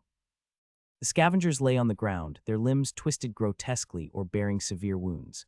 Damn, the scavengers' desperate screams echoed through the corridor. Xion looked at the scavenger lying in front of him and locked eyes with him, saying, I think we're ready to have a conversation now. Right, damn it. The scavenger groaned instead of answering. Nodding, Xion said, I knew it would be like this. Xion's question was simple. Tell me all the nests you know. Freak off, you bastard. The scavenger spat out his words. His appearance, veins bulging on his forehead as he screamed, was reminiscent of a demon. Despite his severe injuries, the scavenger's fierce gaze was enough to intimidate even Brielle. But not Xion. Do we really have to go through the trouble? Don't make me laugh. Who do you think you're scaring? Tui. The scavenger spat bloody phlegm. Xion simply incinerated the spit mid-air with a flicker of flame. You son of a bitch. Even after his last defiance was nullified, the scavenger's spirit remained unbroken. Xion conjured flames in his hand. I didn't want to use this method, but I have no choice. Keek, you think I'll buy your bluff? You'll find out soon enough if it's a bluff. Bite down hard. Xion grasped the scavenger's wrist with his flaming hand. SSSSSS. The extreme heat seared the flesh and melted the muscles. Unable to endure the excruciating pain, the scavenger's mouth gaped open. He tried desperately to withstand the agony, but the scorching pain was beyond human endurance. Ag. Finally, the scavenger let out a blood-curdling scream. He thrashed about, trying to break free from Xion's grip, but it was futile. Xion's hand clamped down on his arm with the force of a press. Unable to bear the pain of his bones burning, the scavenger shouted, Arg, I'll talk, I'll talk. Only then did Xion withdraw the flames from his hand. So where are the nests? The nests I know are this one and Nest 3. The location of Nest 3 is... Bang! At that moment, a gunshot rang out and the scavenger's head exploded.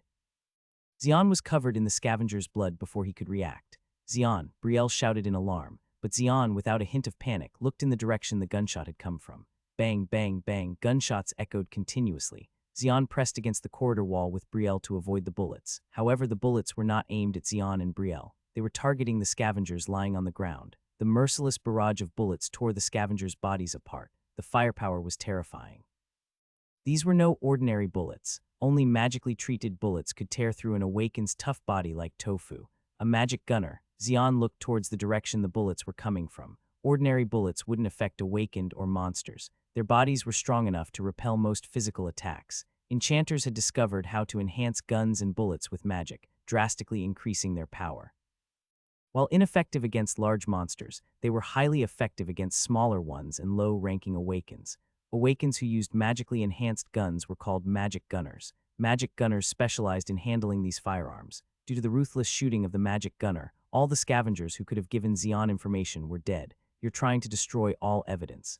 Bang! A particularly powerful gunshot responded to his words.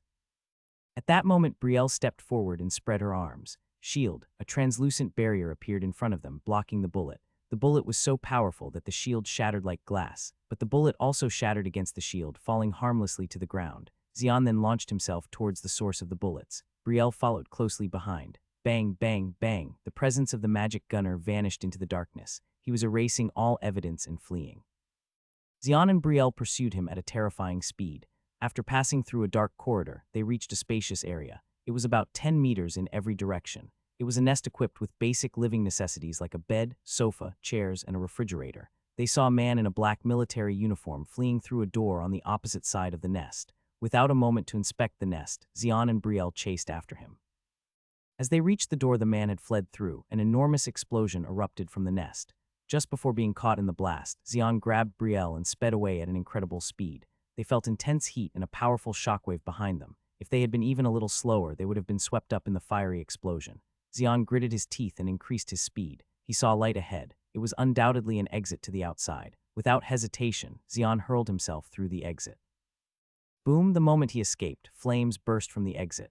Having narrowly avoided the flames, Xian took a brief moment to catch his breath before searching for the magic gunner. The magic gunner was escaping through a narrow alley. Xian released Brielle and spoke. "I'll pursue him. You follow behind. Got it." Brielle responded immediately. There was no point in going together as she couldn't keep up with Xian's speed. It was better to leave some distance and follow. Xian began the chase at full speed.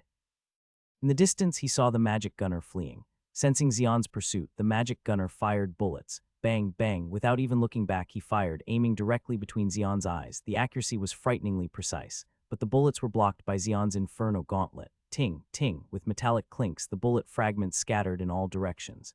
The magic gunner clicked his tongue as his attacks proved ineffective. His fleeing face showed clear signs of panic. I never would have thought the nest would be raided. His name was Jacob. He was a scavenger and the keeper of Nest 7. The moment he realized that the other scavengers had fallen to Xian, he set about destroying the evidence. He destroyed the nest and eliminated the injured scavengers. Once he completed his task, he fled immediately. Damn, where did such a monster come from? A nest was raided in an instant. This had never happened before. It meant the opponent was extremely strong enough that even his attacks as a magic gunner were completely ineffective. He had never expected to encounter such an awakened in the slums, which only added to his shock. Just a little further. Scavengers always prepared escape routes. Jacob was no different. His secret weapon was the square in the slums where the most people gathered. Damn, I never thought I'd have to use this. What Jacob pulled out from his pocket was a detonator. He had hidden a bomb beneath the plaza of Dongdaemun. It was a special item made for hunting large monsters. Its power was immense. If the bomb exploded, everyone in the plaza would die. The situation would spiral out of control. His plan was to escape amid the chaos. Many people would die in the explosion, but he had no choice. Survival was his priority. Even at that moment, Xian was rapidly closing the distance. The gap between them was barely 20 meters. He would be caught in just 2 or 3 seconds. There was no time to hesitate, just as Jacob was about to press the detonator. Boom, a tremendous impact struck Jacob.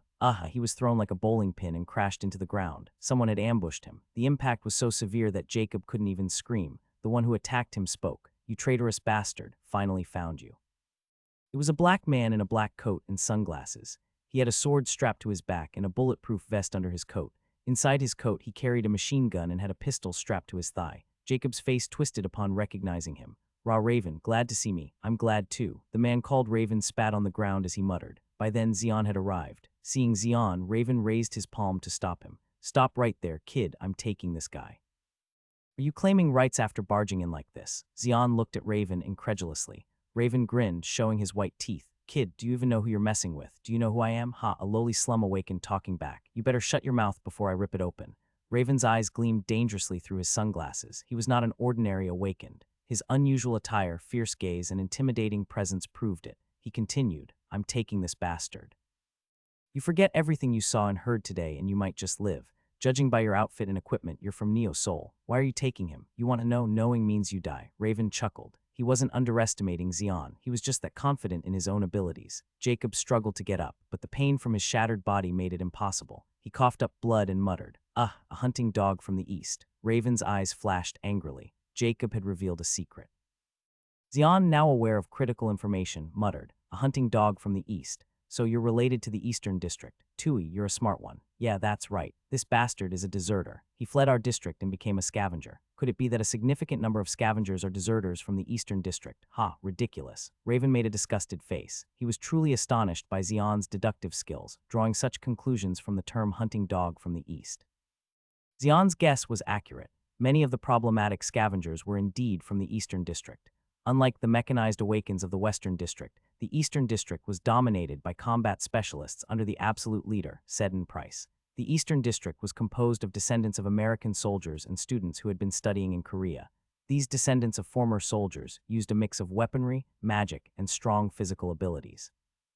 The Awakens from the Eastern District were like trained soldiers, not just simple awakened. They were absolutely loyal to Seddon Price and executed his orders with machine-like precision. As a result, the Eastern District was filled with strict regulations and an oppressive atmosphere. Those who rebelled against this environment and deserted became the leaders of the scavengers. They secretly established nests and supported the activities of existing scavengers. This wasn't a significant problem initially. As it was a secret operation, it didn't tarnish Seddon Price's reputation. The issue arose when the scavengers armed themselves with items from the White Bear caravan. The increased confidence led to more aggressive raids by the scavengers, setting the Eastern District on edge. If it became known that the scavenger leaders were high-ranking awakened deserters from the Eastern District, it would disgrace Seddon Price. Thus, Seddon Price dispatched hunting dogs like Raven. Their mission was simple: eliminate the key scavenger deserters from the Eastern District. Raven drew the gun from his thigh and spoke, "I told you, knowing why I'm here means you die." Raven was a B-rank martial artist awakened. That alone was strong enough, but he had also trained as a soldier and could handle various firearms with ease. He wasn't a magic gunner, but he could use weapons as skillfully as one. Swords and guns, two weapons that shouldn't go together, harmonized in his hands, displaying absolute power. Raven didn't even consider drawing his sword. He was confident he could handle this with just his gun. The gun he held was a Desert Eagle, an antique from before the world turned to ruins. One shot could blow off an average Awaken's head like a watermelon. No matter how great an Awakened, they couldn't dodge a bullet aimed at them from point-blank range. Raven aimed the Desert Eagle at Xion's forehead and said, "Just think of it as bad luck. Your destiny ends here. Don't decide my fate so arrogantly. My life isn't so cheap as to be swayed by someone else." "Oh really? Too bad." Raven grinned and pulled the trigger. Click. Sound of the hammer striking echoed, but the expected bullet didn't fire. What? It malfunctioned. Raven looked at the Desert Eagle in disbelief. An ordinary gun might malfunction, but this was no ordinary gun. It was an item enhanced by a skilled enchanter. There was no reason for it to suddenly fail within Neo's soul, not even in the harsh environment of the desert. Raven tilted the Desert Eagle, and fine sand trickled out from the barrel and chamber. Sand? How did that get in the gun? Raven made a perplexed face. He always maintained his gun meticulously. He had checked it before coming here. It was definitely fine then. Raven glared at Xion. "Did you do this? Who knows? You must be a magic awakened, pulling off a trick like this. It could be a trick or it could be skill." Xion smirked slightly. That smile infuriated Raven. "Let's see if you can still smile after I cut your head off." SHHH. Raven swung the sword strapped to his back.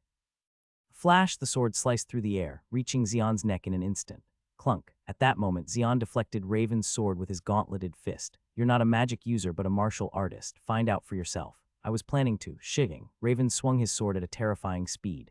His swordsmanship was precise and sharp, with immense power behind each strike. Any fragile human body would be sliced in two instantly if it got in the way, but that was only if the blade made contact.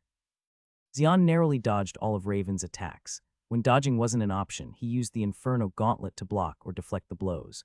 Frustrated, Raven pulled out the machine gun hidden inside his coat. "You rat bastard, let's see you dodge this." Brrrr. Without hesitation, he fired the machine gun. Bullets powerful enough to pierce 10-centimeter thick steel rained down. Even the strongest Awakens would flinch at such an attack, but Xion didn't dodge, he charged straight ahead.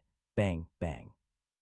Bang, bang, numerous bullets struck Xion's body, but none penetrated. It was because of the robe Xion was wearing. Made from Leviathan hide, the robe was not easily pierced by such an attack. Only his face was exposed, but he blocked even that with the Inferno Gauntlet. Raven's eyes widened. Damn it. Boom. At that moment, a powerful impact struck his abdomen. Xion's foot had connected. With a pained groan, Raven was thrown backward. Xion followed up by swinging his fist at the fallen Raven.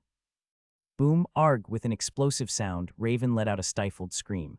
Though he had barely blocked Xion's attack, the shockwaves reverberated through his insides. "Who are you? Who the hell are you, bastard?" Raven shouted as he lunged again. On top of a building overlooking the plaza stood an elderly man and two young women. The twin sisters, identical in appearance, watched Xion and Raven's fight with interest. Whoa, it's the first time seeing Raven, the human hunter, in such a tight spot. The twins' eyes widened as if watching a fascinating spectacle. The elderly man beside them also murmured in amazement. Even so, Raven is quite a strong B-rank awakened to be pushed this far. Raven was by no means an easy opponent. His simultaneous use of guns and swords made him extremely difficult to deal with. at least by ordinary standards. It was of no concern to the elderly man and the twins. They were far too strong to be troubled by someone like Raven. The twins looked at the old man simultaneously. What's his identity? Do you know him? The old man shook his head. I don't know. It's my first time seeing him today. So there are things that even Grandpa doesn't know. Indeed. The one called Grandpa chuckled at the twins' remark. Everyone else called him old man or elder. Only the twins called him Grandpa. That's how close they were. I don't know everything. The world is vast, so you don't know everything. Are you going to just leave it like this? The fight between Xian and Raven intensified. So far, there hadn't been any significant damage, but if it continued, people nearby might get hurt. The old man said, I don't think I need to intervene.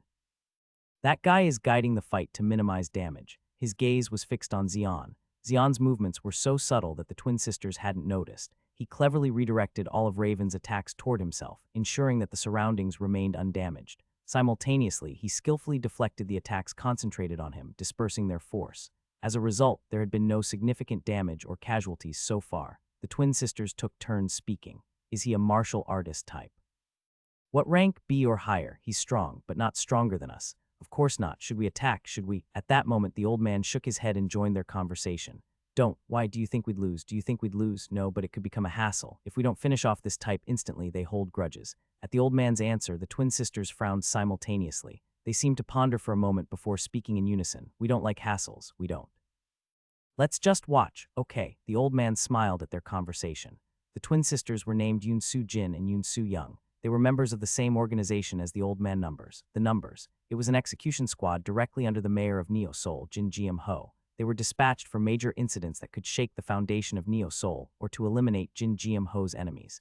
The entire Numbers squad consisted of S-rank and a rank Awakens. Yoon-soo Jin and Yoon-soo Young possessed powerful telepathic abilities.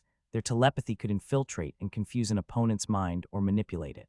Their mental abilities were so strong that B-rank or lower Awakens couldn't resist. The old man was a barrier specialist. If he wanted, he could create a powerful barrier over the entire plaza. His barriers were completely isolated from reality.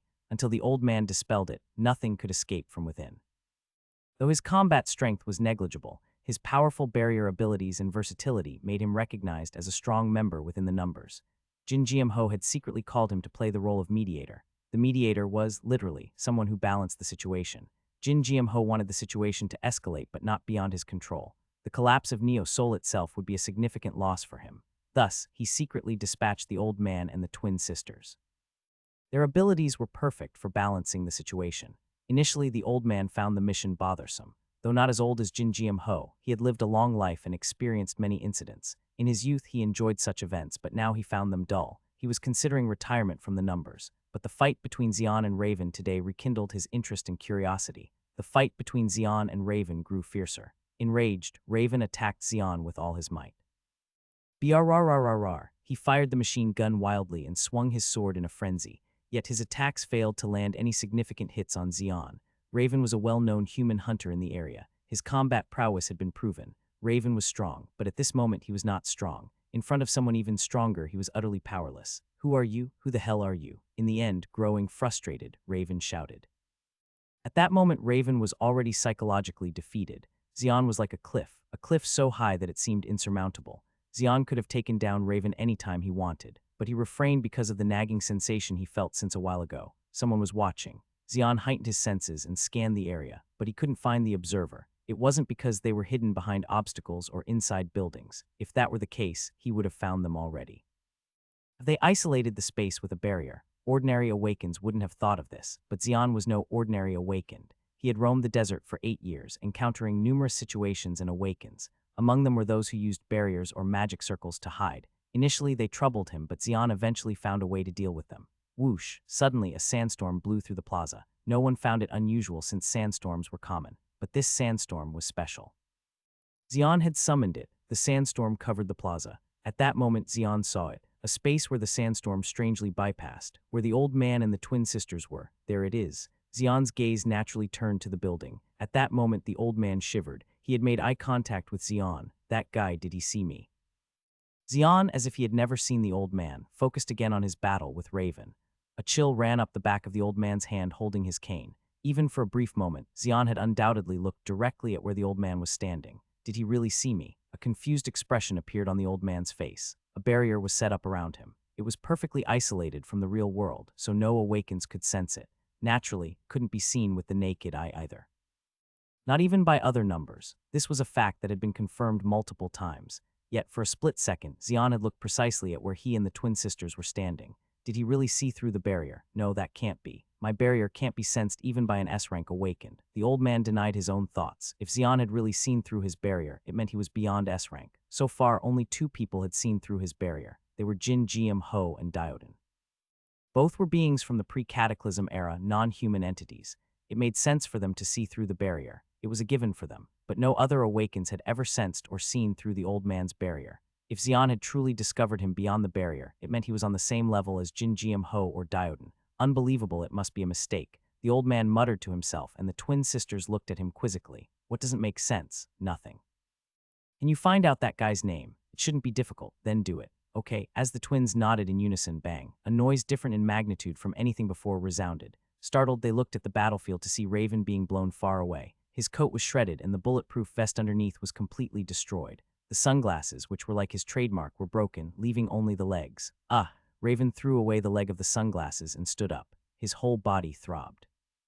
It felt like he had just come out of a massive grinder. If the power in Xian's punch had been slightly stronger, he would have been literally torn apart. I stepped on shit in the wrong place. Never thought there would be someone like you hiding in the slums. Lack of information always leaves painful scars. I admit it. I knew nothing about the slums or you. That's why I got into this mess. But don't think I represent the district. I'm just a mere hunting dog. I know, Raven's face twisted at Xian's calm response. He trembled, unable to rush at Xian. His pride was hurt, but he knew it was pointless to attack. At that moment, you freaking bastards. Jacob, who had been lying as if dead, got up trembling. In his blood-soaked hand was the detonator he had been trying to press earlier. With bloodshot eyes, he shouted, "We're all dying together now." What? Raven stammered, knowing what Jacob held. Heh. I always knew this day would come, but I didn't think it'd be today. But with so many people, the trip to hell won't be lonely. Jacob was standing right where a large monster hunting bomb was hidden. If it exploded, not only he but everyone near the square would be annihilated. Raven shouted, "Stop, you bastard." Freak off! Jacob flipped Raven off and pressed the detonator without hesitation. Damn it, the old man and the twin sisters sighed. They were safe inside the barrier, but everyone in the square was doomed. It was unfortunate, but they had no intention of intervening. They weren't so compassionate as to help the slum dwellers. Then someone moved unexpectedly. It was Xian. The moment Jacob pressed the detonator, Xian leaped without hesitation. Stopping the explosion was impossible. But he could minimize the blast radius. Xian infused mana into the Inferno Gauntlet. In an instant, a blinding light burst from the dragon's eye embedded in the Inferno Gauntlet. My eyes. Those exposed to the light were momentarily blinded. Raven, the old man, and the twin sisters all lost their sight temporarily and staggered. Boom, the bomb buried in the square exploded. Jacob was instantly obliterated, and the firestorm began to spread. At that moment, Xian reached the center of the explosion. With a shout, Xian suppressed the explosion with the Inferno Gauntlet. The light from the Inferno Gauntlet enveloped the firestorm. The firestorm was halted by the light barrier. But it wasn't enough. Xian drew more mana. Blood appeared at the corners of Xian's mouth. He had stopped the spread of the explosion, but it wasn't sufficient. Xian used his authority. Move. The ground of the square where the bomb exploded caved in. Xian moved the sand to create a huge pit. Now, Xian pressed the firestorm into the sand pit and narrowly escaped. Boom, the suppressed fire exploded more violently. The surrounding sand blocked the blast, forcing the explosion skyward. The sight of the fire column shooting into the sky was spectacular. What is that? What happened? Raven, the old man, and others stared with mouths agape at the fire column piercing the sky. They hadn't seen what happened due to the temporary blindness, so they were even more astonished. He suppressed the explosion. What did he do? Is that even possible? Insane. Is he even human? They knew Xian had done something, but no one knew exactly how he had concentrated the explosion skyward. The pillar of fire that had shot endlessly into the sky disappeared after a while. The old man, who had been watching the scene, finally spoke. He's at least in a rank awakened. At least, so there's a possibility he's S-rank. Crazy. The twin sisters were stunned by the old man's declaration. They wanted to ask if he was mistaken, but they knew better than anyone that the old man's perception was accurate. If the old man said a rank, then a rank it was. Moreover, he had added at least. This meant he could be even higher. To know for sure, they would have to confront him directly. At that moment, a group of Awakens came running along the main road connected to the square. They were the Awakens of Dongdaemun. There it is. Is it a terrorist attack? Even though the explosion had been suppressed to minimize damage, the towering pillar of fire couldn't be hidden. The Awakens who had seen the explosion came rushing over. Where is he? Raven looked around, but Xian was nowhere to be seen. He had already escaped. Damn it, there's no choice. There was no longer any reason to stay. Raven gathered all his equipment and left the square. Seeing this, the old man spoke to the twin sisters. Let's go too. Okay, they left the scene as well. By the time the Dongdaemon Awakens arrived at the now empty square, they were left bewildered. Who the hell did this? Is it the scavengers again? The Dongdaemon Awakens desperately searched for the culprits, but everyone was already gone by then. Damn it, that really hurts. Xian rotated his right wrist, grumbling. It was an unimaginable statement if anyone else had heard it, but Xian said it nonchalantly. What he had done was beyond common sense. If it weren't for the Inferno Gauntlet, I would have lost my arm. When he first obtained the Inferno Gauntlet, he never thought it would be so useful. He had worn it every single day for the past 8 years, and now it felt like a part of his body. Then he sensed a presence. Xian. It was Brielle who had arrived late. You're here. Are you all right? I saw a huge explosion. It's nothing. Let's go home. Now, yes, all right. The two completely left Dongdaemon. Dongdaemon was in an uproar due to the successive incidents. The Awakens were running around trying to handle the situation, and the slum dwellers were in a daze, not knowing what to do. The entire Dongdaemon was in a state of panic. Leaving the extreme chaos behind, the two returned to Sinchan. Arriving in Sinchan felt refreshing.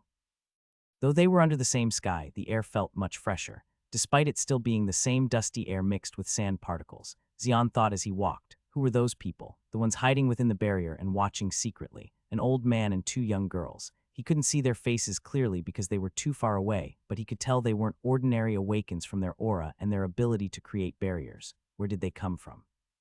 They didn't intervene when Raven attacked me, so they don't seem related to the East District. Are they from another district, or maybe the City Hall? At this moment, nothing was certain, but just realizing that someone was watching was a significant gain. Just then, hey, someone approached Xian and Brielle, panting. Seeing her face, Xian smirked, and Brielle shook her head. The woman approaching in a disheveled state was Aloy. She had been used as bait to distract the Dongdaemon Awakens and had returned in a wretched condition. Her clothes were torn, and she had quite a few injuries on her face and body, showing how much she had suffered. You bastards, how could you run away without helping me while I was fighting? How could you do that to me? You managed to escape from Dongdaemon. Do you know how much I suffered? Those fanatic bastards swarmed me like mad dogs. Aloy shuddered at the thought. Fanatics who charged without fear of injury or death.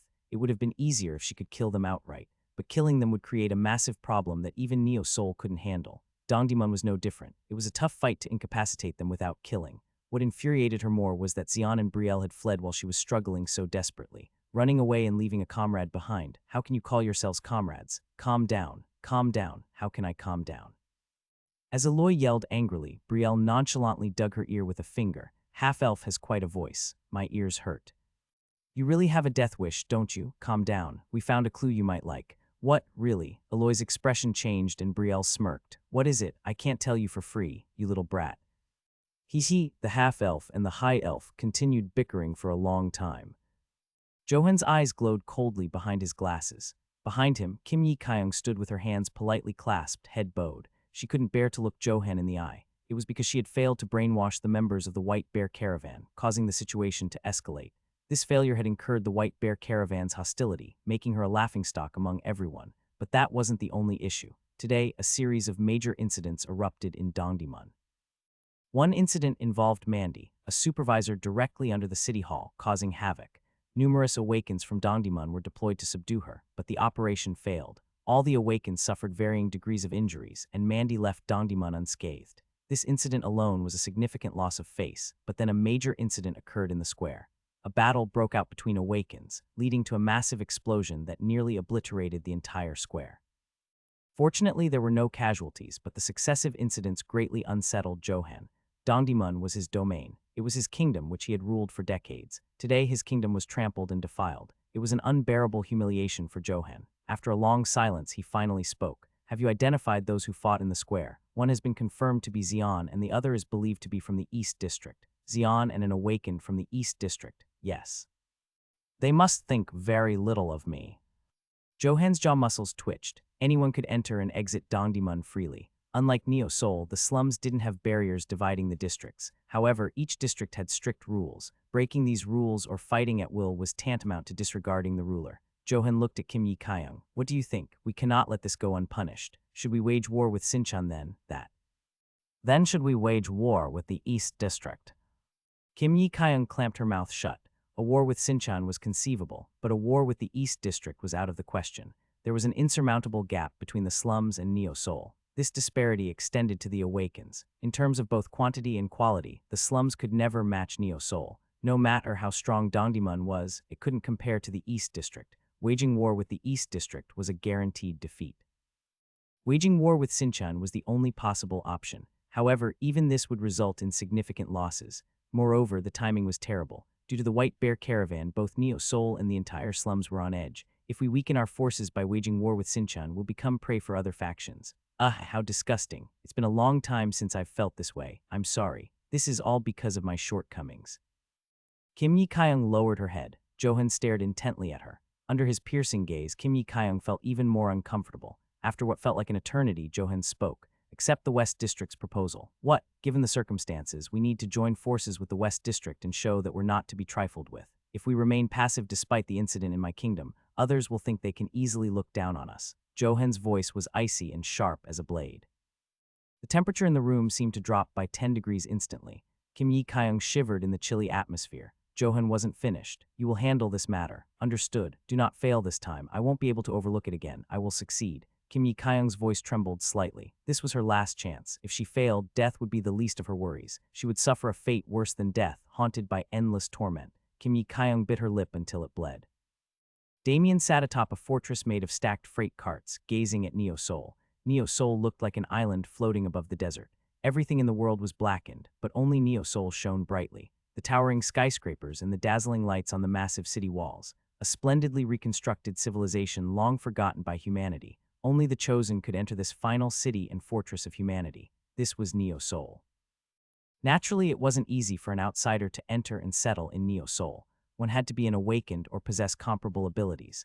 Only the chosen ones could live there. To Damien and the White Bear Caravan, who had lived in harsh conditions, Neo Seoul seemed like a utopia of the present era. But Damien knew. The reality of utopia was far from beautiful. That towering, great city was built upon countless corpses. No one remembered their sacrifice, not even those living within the city.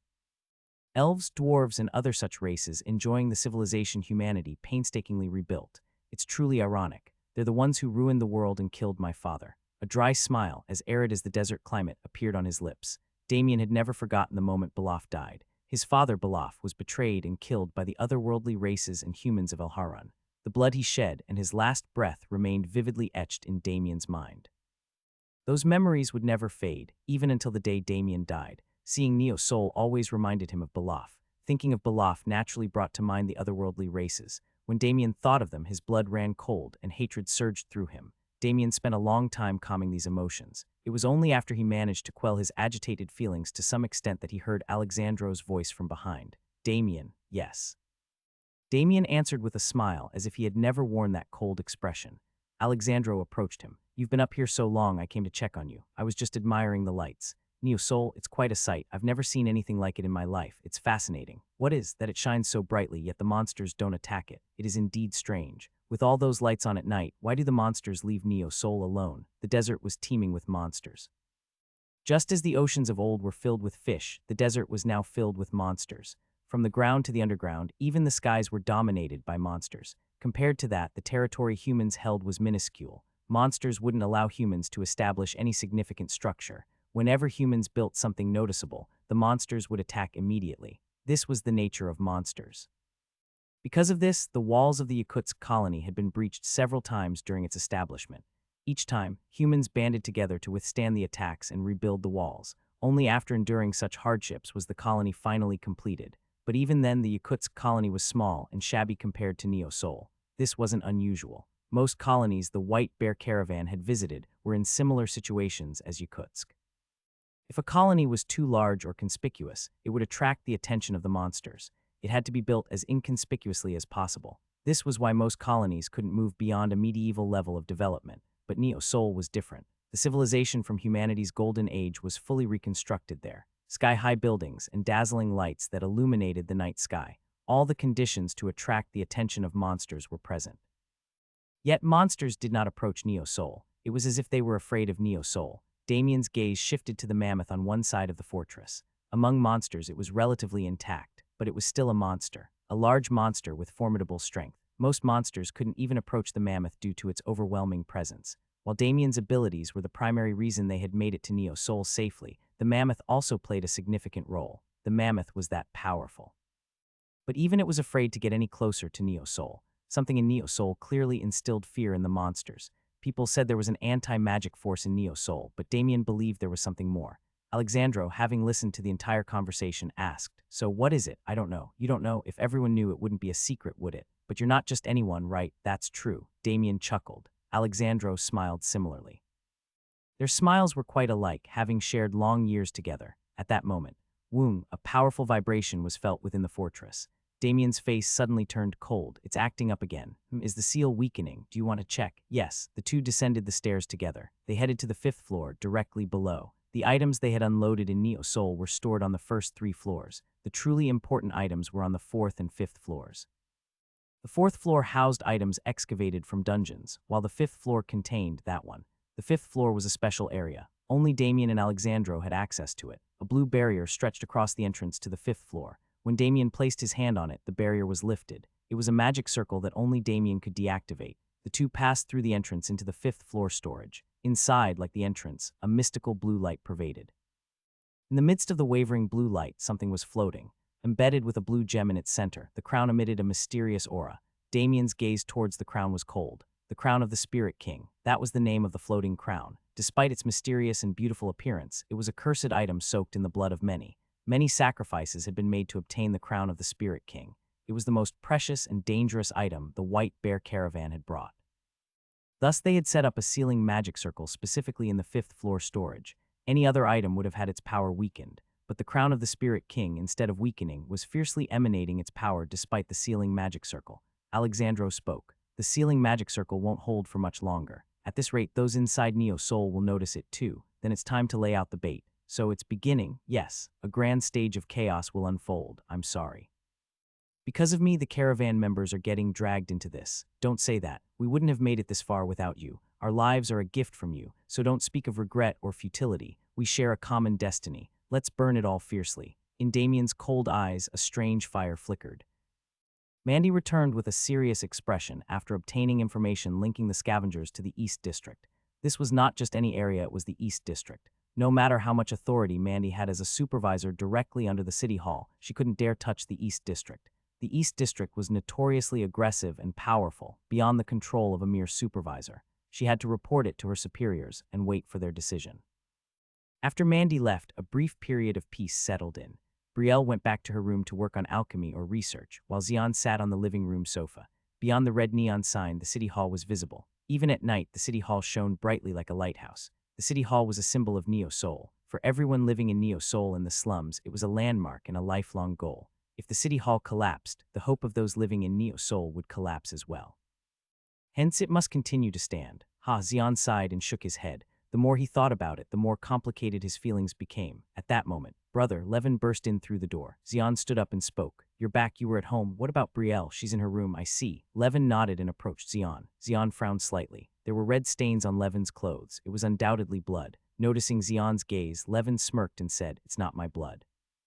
"Did you get into a fight with the scavengers? They're spreading like a virus." Levin nodded as if he was fed up. "I don't know where all these scavengers were hiding. They're swarming out as if they've lost all fear." Scavengers never targeted high-ranking Awakens. Their method of distinguishing high-ranking Awakens was simple. It was all about their attire and weaponry. The higher the rank, the better their weapons and items. Scavengers never touched such individuals. They thoroughly targeted the weak. Ordinary people or Awakens who didn't seem strong were their targets.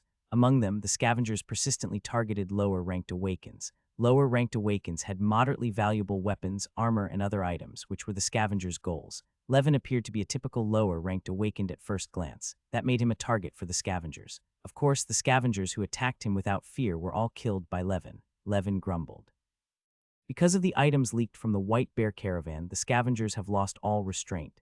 E-rank and F-rank Awakens, who are their targets, are in a state of emergency. That's understandable. Xian nodded. The slums were in chaos due to the scavengers. Ethan, the ruler of Sinchan, had tried to exterminate the scavengers, but it wasn't enough. Xian was about to speak when, thud, suddenly a strong vibration was felt from the desert. Xian looked towards the desert, feeling the intense heart-pounding sensation. "What's wrong, brother?" Levin looked at Xian with a puzzled expression. Unlike Xian, he didn't feel anything. The strong vibration disappeared as quickly as a mirage. It was so subtle that only an Awakened at Xian's level could sense it.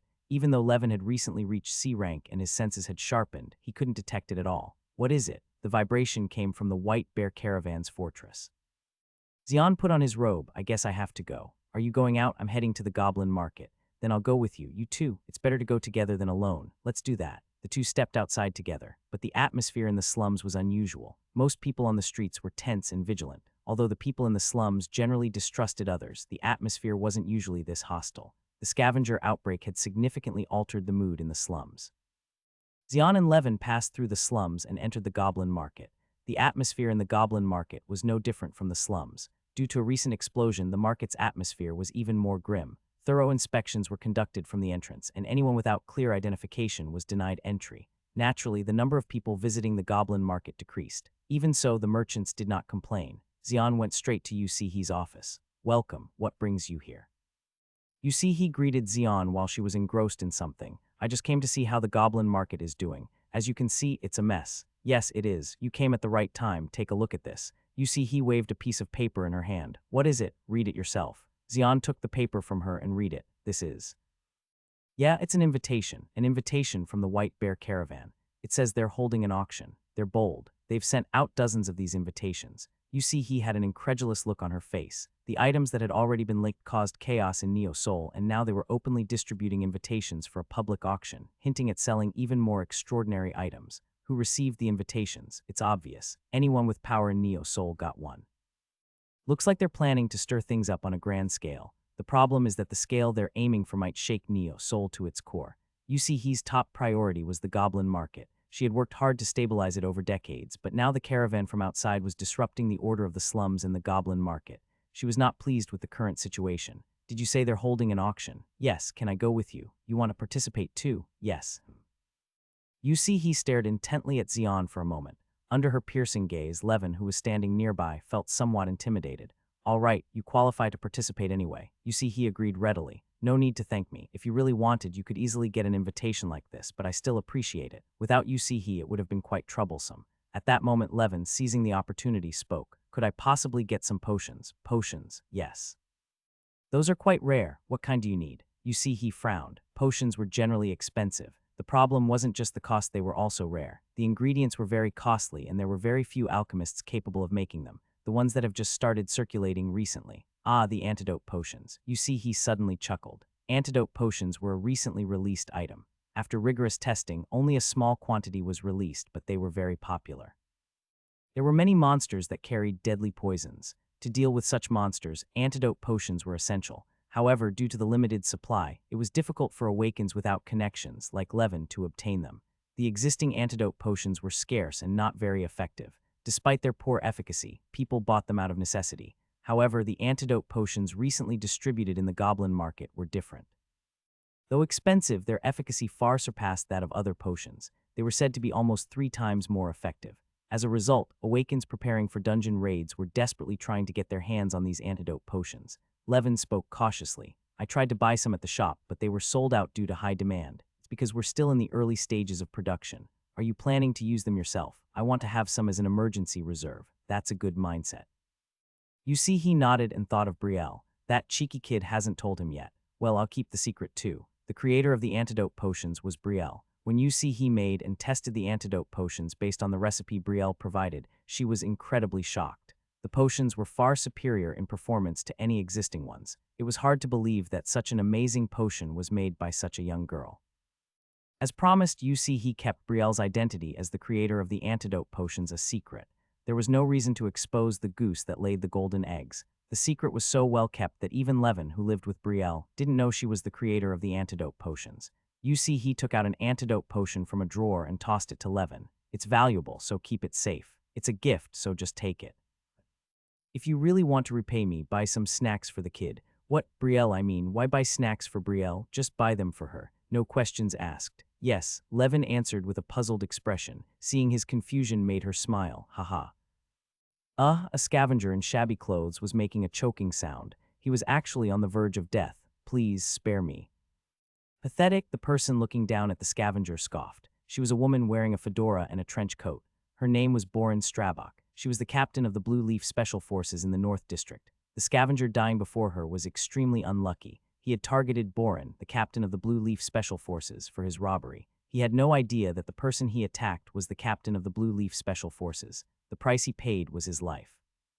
Though he wasn't dead yet, it was inevitable. No one could survive with their intestines spilling out of their abdomen. That was the scavenger's condition. Boren muttered coldly. "You think you can attack an elf and live? I didn't know you were an elf. Please spare me. It's too late. Damn elf. Go to hell." Finally giving up on survival, the scavenger cursed. Those were his last words. Boren sighed as she looked at the scavenger's corpse. At that moment, something caught her eye. It was an item protruding from the scavenger's pocket. "What's this?" She picked up the item and looked at it in disbelief. It was a necklace.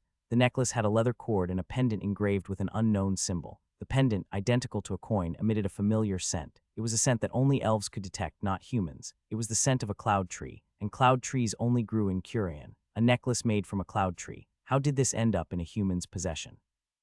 As far as she knew, the only person in Neosol who had such a necklace was the elf queen, Syrian Oleana. An item that didn't exist in Neosol had suddenly appeared, and in a human's possession. Boren looked toward the desert. Could it have come from the caravan? Syrian Oleana gazed at the cloud tree necklace, her eyes filled with ripples of emotion. How is this possible? A scavenger had it. It seems to have come from the White Bear caravan. The cloud tree only grows in the Polan Mountains in Curian. The elves of the Polan Mountains used this necklace as a sacred item. Syrian recalled her memories from before she came to Earth. For elves, a few hundred years is not a long time, but since coming to Earth, Syrian had been so busy that many of her memories had faded. As a result, she had to make great efforts to revive those memories. Polan elves give this necklace as a gift when they interact with elves from other regions. Syrian took off the necklace she was wearing. It was the same type of necklace that Boren had brought. The cloud tree has long been used as a medium between elves and spirits. So elves with this necklace can easily form contracts with spirits. I, too, was able to form a contract with a spirit because of it. Her eyes grew misty. At one time, she had formed a contract with a spirit. She couldn't describe how happy she was when she first made the contract. The contract with the spirit completed her, and she felt immense satisfaction. But the small, cute spirit no longer exists by her side. The connection with the spirit was severed when she crossed from Curian to Earth. Spirits are one of the elements of that world. Being part of Curian, they cannot leave it. Thus, they couldn't cross to Earth with Syrian and remained in Curian. The loss and shock Syrian felt when her connection with the spirit was forcibly severed were indescribable. It took her 10 days and nights of suffering to finally recover physically and mentally and accept reality. It wasn't just her. All the elves who crossed from Curian to Earth had their connections with the spirits forcibly severed. Although the connection with the spirits was severed, the cloud tree necklace remained a precious item for the elves. It was a symbol of hope that they might reconnect with the spirits someday. Elves cherish this necklace until they die. When their life ends and they return to nature, they pass it on to their successors, continuing the legacy. Elves born on Earth do not have cloud tree necklaces. The cloud trees could no longer be obtained, nor were there any Polan elves to make the necklaces. This must belong to an elf who came over from Curian. How on earth did the humans get this? That I cannot say. We need to find out how they got it and how many they have. If they have more, we need to recover all of them. What if the humans refuse to hand them over? We must recover them regardless. By force if necessary. I told you the cloud tree necklace is the contact point between elves and spirits. If spirits are born on Earth someday, this necklace will play a crucial role. Stood, I will make sure to recover them all. Boren replied with a determined expression. Syrian, looking at her for a moment, took out a piece of paper from a drawer. Coincidentally, the White Bear caravan has sent an invitation. Show this and you should be able to get inside easily. At that moment, wait, someone opened the door and entered Syrian's room. Syrian frowned at the rude intruder. I know the Blue Leaf Task Force is impressive, but we cannot entrust the fate of the elves to them alone. The intruder spoke boldly. Anyone else would have been immediately thrown out or severely punished for such behavior, but the intruder had enough qualifications to justify it. Black hair down to the waist, black eyes, and even the tightly fitting black outfit everything was black. The intruder's name was Eli, Syrian's confidant and the second in command of the North District, nicknamed the Spider Queen. Though not actually related to spiders, her attire and aura earned her that name. Boren frowned unconsciously at Eli's appearance. Eli's decadent atmosphere and manner of speech, so unlike other elves, naturally irritated her. Syrian asked Eli, "What do you mean? Do you not trust the Blue Leaf Task Force?" "It's not that I don't trust them. I just think we shouldn't entrust such a significant task to them alone. So you want to take on the task yourself? Really? Who do you suggest? I think the Thorn Attack Squad would be a good choice. Aren't they too aggressive?" Syrian hesitated. The Thorn Attack Squad was one of the elite forces in the North District. Composed of 100 members, they were elite warriors who fought against humans constantly targeting elves. They were human hunters who relentlessly pursued and avenged any harm done to elves by humans. Thus, all Awakens from other districts avoided the Thorn Attack Squad. Eli emphasized, that's precisely why we need them. Their aggressiveness and combat power will suppress any human provocations. That makes sense, Syrian nodded. Meanwhile, Boren lowered her head, saying nothing. She bit her lips to hold back her anger. What Eli said was effectively a statement of distrust in the Blue Leaf Task Force. Eli was always like this. She was strangely cautious of Boren and the Blue Leaf Task Force, and she did it very cleverly. Whether Syrian understood Boren's feelings or not, she concluded decisively. A wise choice. We will follow your orders. Eli and Boren responded simultaneously. Swoosh, Xian showered, letting the hot water flow over his body. Water was scarce in this era. Going out into the desert made it hard to find even drinking water, let alone take a shower. Being able to shower like this was possible only in Neo Sol. Underneath Neo Sol, there was a resource recovery facility. The water and sewage used in Neo Sol were gathered and purified there, then supplied to the slums. This was another benefit of civilization. Xian finished his shower, wrapped a towel around his waist, and stepped out. Hyung, that wound. Levin and Brielle, who were in the living room, were startled when they saw Xian. It was because they saw numerous wounds on Xian's body. There were countless scars densely engraved on his upper and lower body, visible through the towel. Among them, the most noticeable was a large scar connecting his chest and abdomen. If one had received such a wound, their chest bone would have been broken, and their organs would have spilled out, leading to death. Even the most effective potion couldn't have healed such a wound. At least that's what they knew from common knowledge. Despite having suffered such immense wounds, Xian was still alive. There were many other prominent scars as well. It was unbelievable that one person could have so many scars on their body. Hyung, you have wounds all over your body. It's nothing. Xian finally noticed that the two were staring at him and smiled awkwardly. Meanwhile, Brielle couldn't close her mouth that had fallen open. What kind of life has been living? They had never seen scars like Xian's, even on elves or humans. Even the slightest scar would have been fatal for an ordinary person. Yet Xian's body had more than dozens of such wounds. There were so many scars that it was hard to see bare skin. Through the scars, Brielle glimpsed into Xian's life.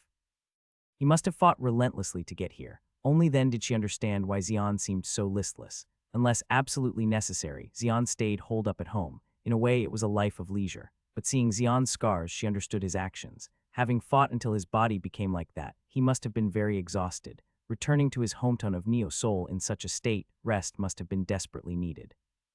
For someone who had burned everything to gain vigor again, he needed time to recharge, and now was that time for Xian. Contrary to the heavy atmosphere, Xian smiled lightly and said, "It's nothing. Everyone lives with scars like this. Who would have such wounds? Ordinary people would die from just one of these wounds. Maybe because I was raised roughly by an old man since I was young, my body is quite sturdy." Xian put on his clothes. With each piece of clothing, the scars were covered up. Finally, when he had put on all his clothes, no scars could be seen on him. He looked clean as if he had lived an easy life without any hardships. Without seeing Xian directly, Brielle and Levin would never have imagined that there were so many scars hidden under his clothes. Seeing Xian pick up the invitation card on the table, Brielle said, "Are we going now? The auction is about to start soon. I want to come too." "Me too, Hyung." Brielle and Levin said they would follow. Xian nodded his head. "Sure, let's go together." They were the kind of kids who would follow even if told not to. It was more reassuring to go together from the beginning. "Let's go." "Yeah." The two followed Xian as if they had been waiting for him. When they entered the desert, leaving the slums behind, Brielle suddenly pointed to the opposite side. There were numerous people moving. It was a procession heading towards the White Bear Caravan. Levin said, "West District, East District, huh? And they're the Awakens from the South District. And those are elves, Awakens from the North District." "What? Awakens from all districts of Neo Sol are here. Is the city hall the only place left? This is insane." He shivered involuntarily. Despite having lived in Neo Sol all his life, he had never seen so many Awakens before. Levin felt his whole body shrink for no reason. Although he had awakened a rare ability, he was still a young boy. In the face of such an overwhelming sight, he could only feel overwhelmed. Brielle stared blankly at the Awakens from the North District. The North District was entirely made up of elves. Even for her, a high elf, it was the first time she had seen so many elves. Her gaze towards the elves was complex and subtle. Humans remaining in the human world and elves who had assimilated into human society. Their atmosphere was closer to humans than elves. Before living in Neo Sol, she would have scorned elves assimilated into human society. She would have criticized them for losing their elven identity. Who am I to criticize? I'm no different from them. In a way, she was even more corrupted than them. No matter how much she blamed it on the threat from humans, she even created drugs. Countless humans died miserably from the drugs she created. Her original sin would never disappear, no matter what. That's why even if she broke free from the pact, she couldn't dare to return to the High Elf village. In the end, it was her fate to spend her life here. Living like this, she would eventually change, just like them. Even now, to others, I must seem the same as them. Levin asked her as she stared blankly at the elves, "What are you thinking?" "Oh, nothing. Let's hurry." Brielle shook her head and walked away hastily. Levin glanced at her back for a moment before following her. Xian also thought as he walked with them. Gathering all these people in one place, it must also be your plan. As if answering his question, Damien appeared standing high in the fortress. White Bear Caravan opened the fortress gates wide, welcoming guests inside. It's more spacious than it looks from outside. Wow, a fortress made out of stacked supply wagons. It looks pretty sturdy. Visitors from outside marveled at the interior of the fortress. This is something worth studying in Neo Sol. It would be useful to build shelters like this for long-distance expeditions. Neo Sol was constantly attempting to expand its territory, seeking habitable areas to establish satellite cities. However, all their efforts ended in failure. Specially designed vehicles broke down in the desert sands or were incapacitated by sandworms. Even when they managed to build a shelter, it was often destroyed by monster attacks. Given these circumstances, the plan to establish satellite cities had been practically abandoned. Building a fortress with reinforced vehicles, that's worth a try. The White Bear Caravan's fortress inspired many Awakens. Xian understood their reactions. Anyone stepping inside for the first time would be overwhelmed by the unexpectedly vast and impressive interior. The atmosphere inside the fortress was indeed remarkable. At that moment, a woman approached Xian. "So you're here too." The woman who spoke to Xian was Boren, the captain of the Blue Leaf Task Force. "Long time no see. Didn't expect to see you here again." Indeed, Xian treated Boren nonchalantly, but Levin and Brielle were different. Levin clenched his fists, ready to attack, and Brielle displayed strong wariness.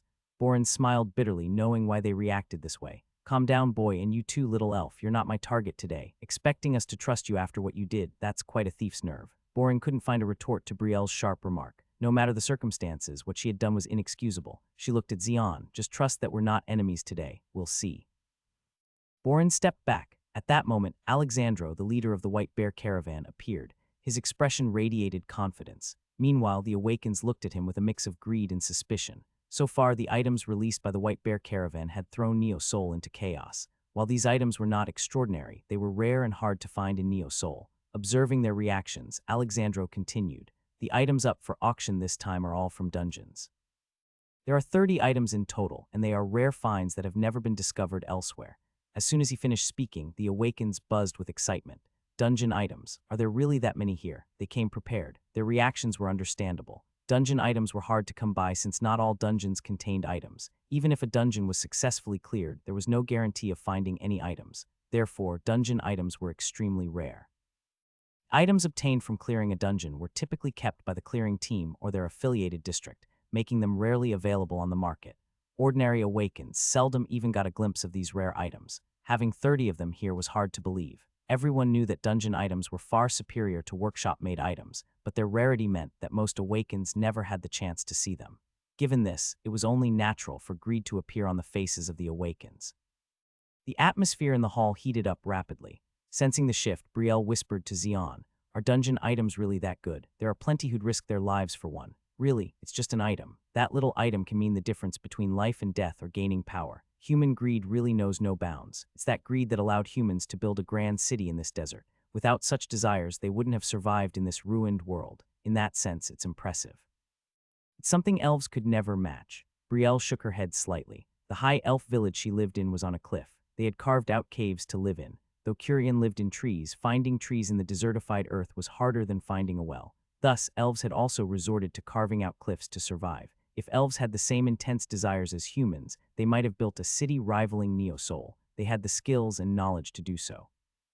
But elves were stagnant and had ceased to progress long ago. Brielle felt a deep sense of regret about this. Alexandro then spoke. "Now, we will take those with invitations to the 4th floor where the items are. Only those with invitations may go up and their companions must wait here. Only those with invitations, like Xian, were allowed to go to the 4th floor. Others had to stay behind." From the West District, a man named Cha Jinqiao came. From the South District, Pan Qingchen arrived.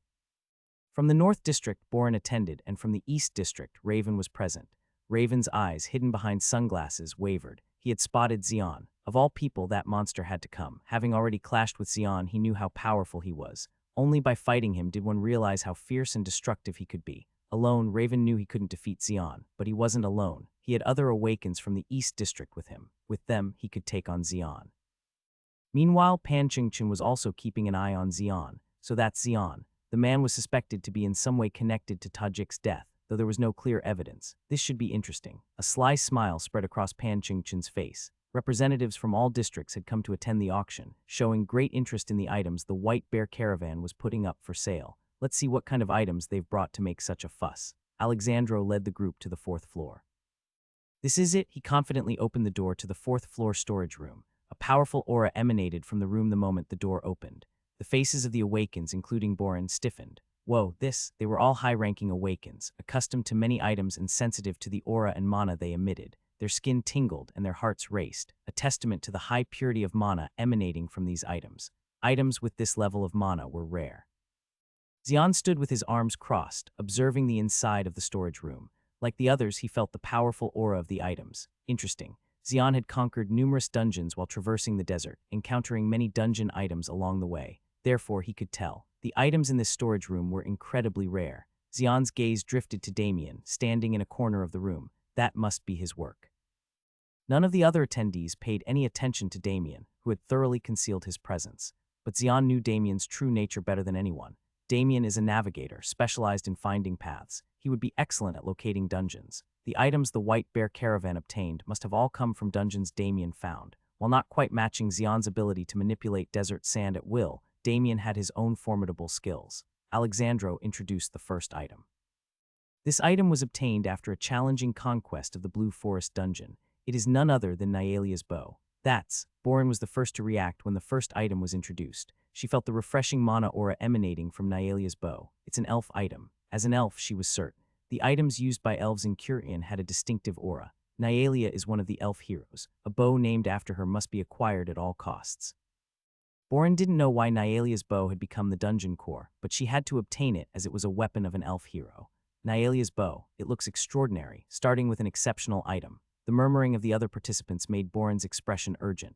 If a bidding war started, securing Nyalia's bow might become difficult. If that bow ended up in the hands of another faction, retrieving it would become impossible. Shit, I need to secure it before competition arises. As Boren steeled herself, Alexandro announced the starting bid. As the first item, we'll start at a modest price. The bidding starts at 1 ton of mana stones, 1,000 kg. Alexandro smiled as he announced the starting price. The currency of Neosol was Sol, but it was only used within Neosol. In other colonies, Neosol's currency held little value.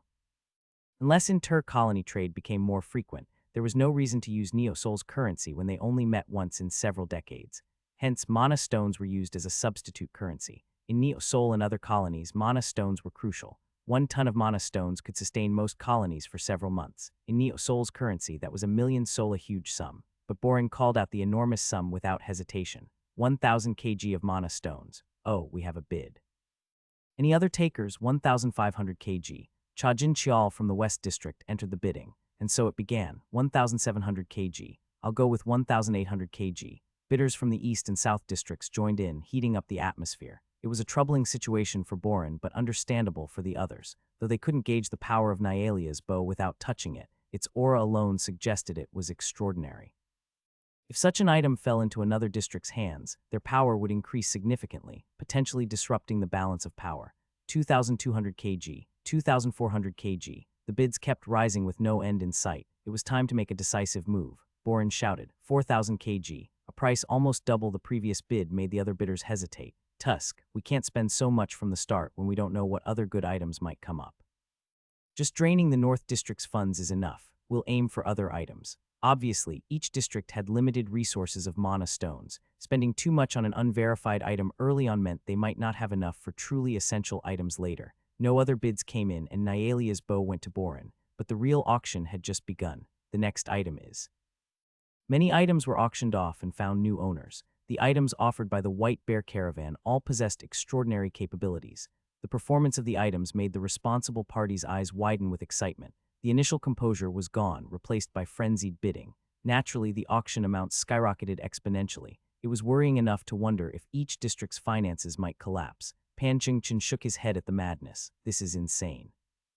But he couldn't criticize others, was also swept up in the frenzy. When he first arrived at the auction, he intended to observe from a distance. However, the items offered by the White Bear Caravan were so impressive that even Pan Chingchen dropped his doubts and participated in the bidding. He secured Astro's flame sword, the crown of the old serpent, and the shield of the fallen star.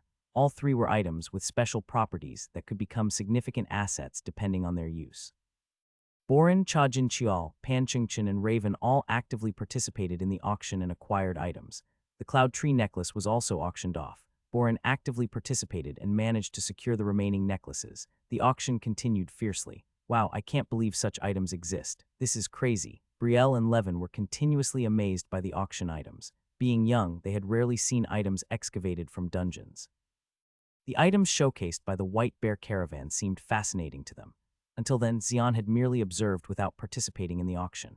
The items in the White Bear Caravan's auction were indeed valuable. However, they didn't meet Xian's high standards. Watching many items find their new owners, Xian thought, too ordinary. Items emit unique waves and mana. The higher the quality of the item, the stronger the waves it emits. The items in the auction also emitted unique waves and presences. However, the wave Xian felt yesterday was far beyond this level. He vividly remembered the intense and chilling feeling that had shaken his heart. At that moment, the next item is the Warden's Shackles, obtained with great difficulty from the Jehal's dungeon, and its abilities are yet to be discovered. Alexandro brought out the last auction item. The item was a shackle used to bind prisoners. Xian had never seen an item like this before. As soon as he saw the shackles, Xian's brow furrowed deeply. He felt an indescribable, ominous energy. What is this? Xian stared intently at the shackles, but there was nothing to discern by looking alone. The additional effects of an item do not appear in precise numbers. They must be discovered through direct use by the owner. Since it was an item from a dungeon, it would naturally have various options attached. At that moment, Xian noticed Damien standing behind Alexandro. Damien had a bright smile as if something amused him. Sensing Xian's gaze, Damien looked over. Damien gave a slight wave, acknowledging Xian. To someone who didn't know Damien, he might appear innocent, but Xian wasn't deceived by Damien's facade. Damien was not a young boy. Just as Xian had grown over 8 years wandering the desert, Damien had also experienced much and grown. 8 years was a long enough time to turn a boy into a man and an innocent child into a cunning adult. Only Damien knew what kind of adult he had become during those years. Damien, as if hearing Xian's voice, Damien smiled even more brightly and nodded. While Xian was preoccupied with Damien, the Warden's shackles fell into Cha-Jin Chial's hands. Cha-Jin Chial's eyes gleamed menacingly as he became the owner of the shackles for a hefty price of 10 tons of mana stones. That's mine. From the moment he first saw the Warden's shackles, Cha-Jin Chial couldn't take his eyes off them. He felt a strange attraction to them. It was a feeling he had never experienced before. He was the right-hand man of Kim Hyan-Soo, the ruler of the West District. Naturally, he had received Kim Hyan-Soo's favor and replaced most of his body with machinery. Though he appeared to be an ordinary human beneath the artificial skin, oil flowed and gears turned. Only his head and torso remained human. Having replaced his limbs with powerful machinery, he had little need for additional items. Hence, he had no reason to be interested. But the Warden's shackles were different. Though he didn't know why, he felt a powerful, almost spiritual pull towards them from the moment he saw them. It was questionable whether someone who had replaced his limbs with machinery still possessed a human soul, but that was how he felt. At that moment, Pan Ching-Chin spoke. Is that all the items the White Bear Caravan has prepared? Of course not. We still have many items left. Why not auction them all today? It wouldn't be fun to reveal everything at once, would it? Besides, the highlight is still to come. Highlight, Pan Ching-Chin's eyes changed at Alexandro's response. The items presented so far by the White Bear Caravan had all been extraordinary. Hearing there was an even better item piqued his curiosity. Raven asked, what item is it? Will it be auctioned today? Given its greatness, we plan to schedule a separate auction for it. HMPH, that sounds like a boast. It can't be that much better than the items here. Of course, the items here are all excellent. We obtained them with great difficulty, and they are indeed valuable, but I can confidently say that the item on the 5th floor is on a different level. Whoever obtains it will gain power far beyond anything seen before. Alexandro's words caused the auction participants to tense up. They couldn't know what the item was, but his confident claim suggested it was extraordinary. Borin said, if it's that remarkable, I'd like to see it. We need to see it with our own eyes to determine how much mana stone to allocate for the next auction. Yes, I'd like to see it. As Pan Ching-Chin and Raven agreed with Borin, Alexandro shrugged. Alexandro led the auction attendees to the 5th floor storage room. Following behind, Damien discreetly deactivated the ceiling magic circle. When Alexandro opened the storage room door, the expressions of the attendees changed dramatically. What is this? Ah, shit, what is this? Their faces turned pale. All high-ranking Awakens, they immediately reacted to the ominous aura emanating from the storage room. Xian's expression also grew serious. The wave he had felt yesterday was flowing out from this storage room. Damien approached Xian from behind and spoke. Amazing, right? What is this item? Hee hee. Damien responded with a mysterious smile instead of an answer. In the center of the storage room, a crown embedded with a blue gemstone floated, radiating a mysterious aura. Borin, Raven, Chajin Chial, and Pan Ching were all captivated by the crown. Among them, Borin's eyes were particularly unsettled, as if struck by an earthquake, this scent of mana. Elves in Curian were said to be able to smell the fragrance of mana. The air in Curian was so pure and clean, and with the blessing of the world tree, they could sense a fragrance in the mana. However, the elves who came to Earth could no longer smell the scent of mana. The side effects of terraforming had ruined Earth. Pure mana like that in Curian did not exist on Earth. At one time, Ice Queen Syrian had said she was saddened by no longer being able to smell the scent of mana. Back then, Borin didn't understand. Elves born on Earth had never smelled the scent of mana, but now Borin understood why Syrian had said that. She felt a refreshing sensation deep in her chest, as if her crown chakra was opening wide. No one needed to tell her she knew this was the scent of mana. Borin asked, What is this? It's the crown of the Spirit King. The crown of the Spirit King. You mean this is related to the Spirit King? We don't know.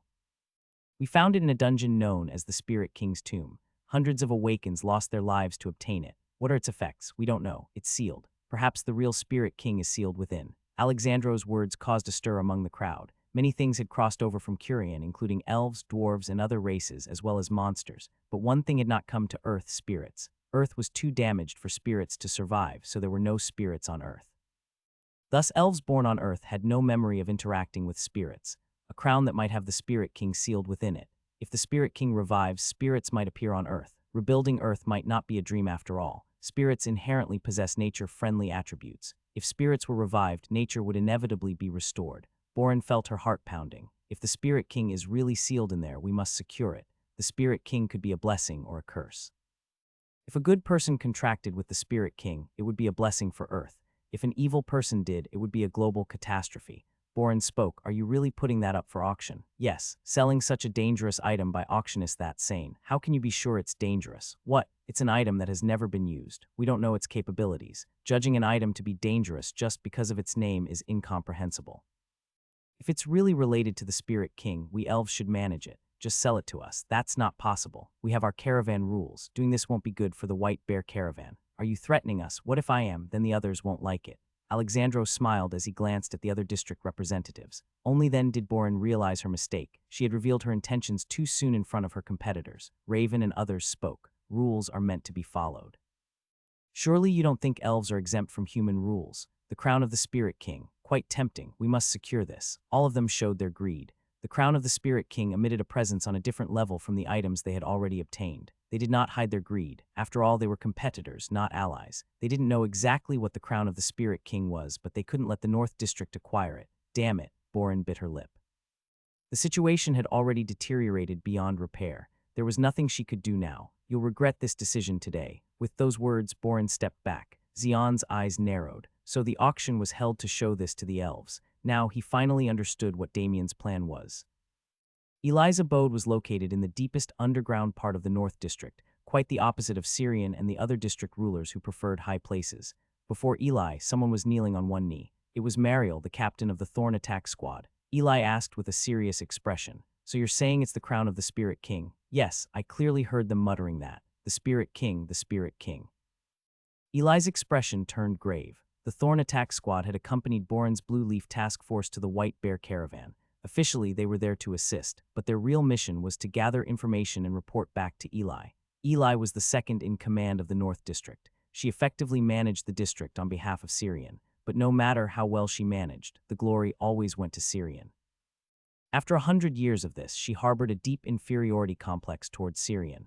This inferiority complex made her more gloomy and drove her underground. How did Borin react? It was the first time I've seen her so serious. She even said there might be the real Spirit King sealed inside that crown. There might be the real Spirit King sealed inside the Spirit King.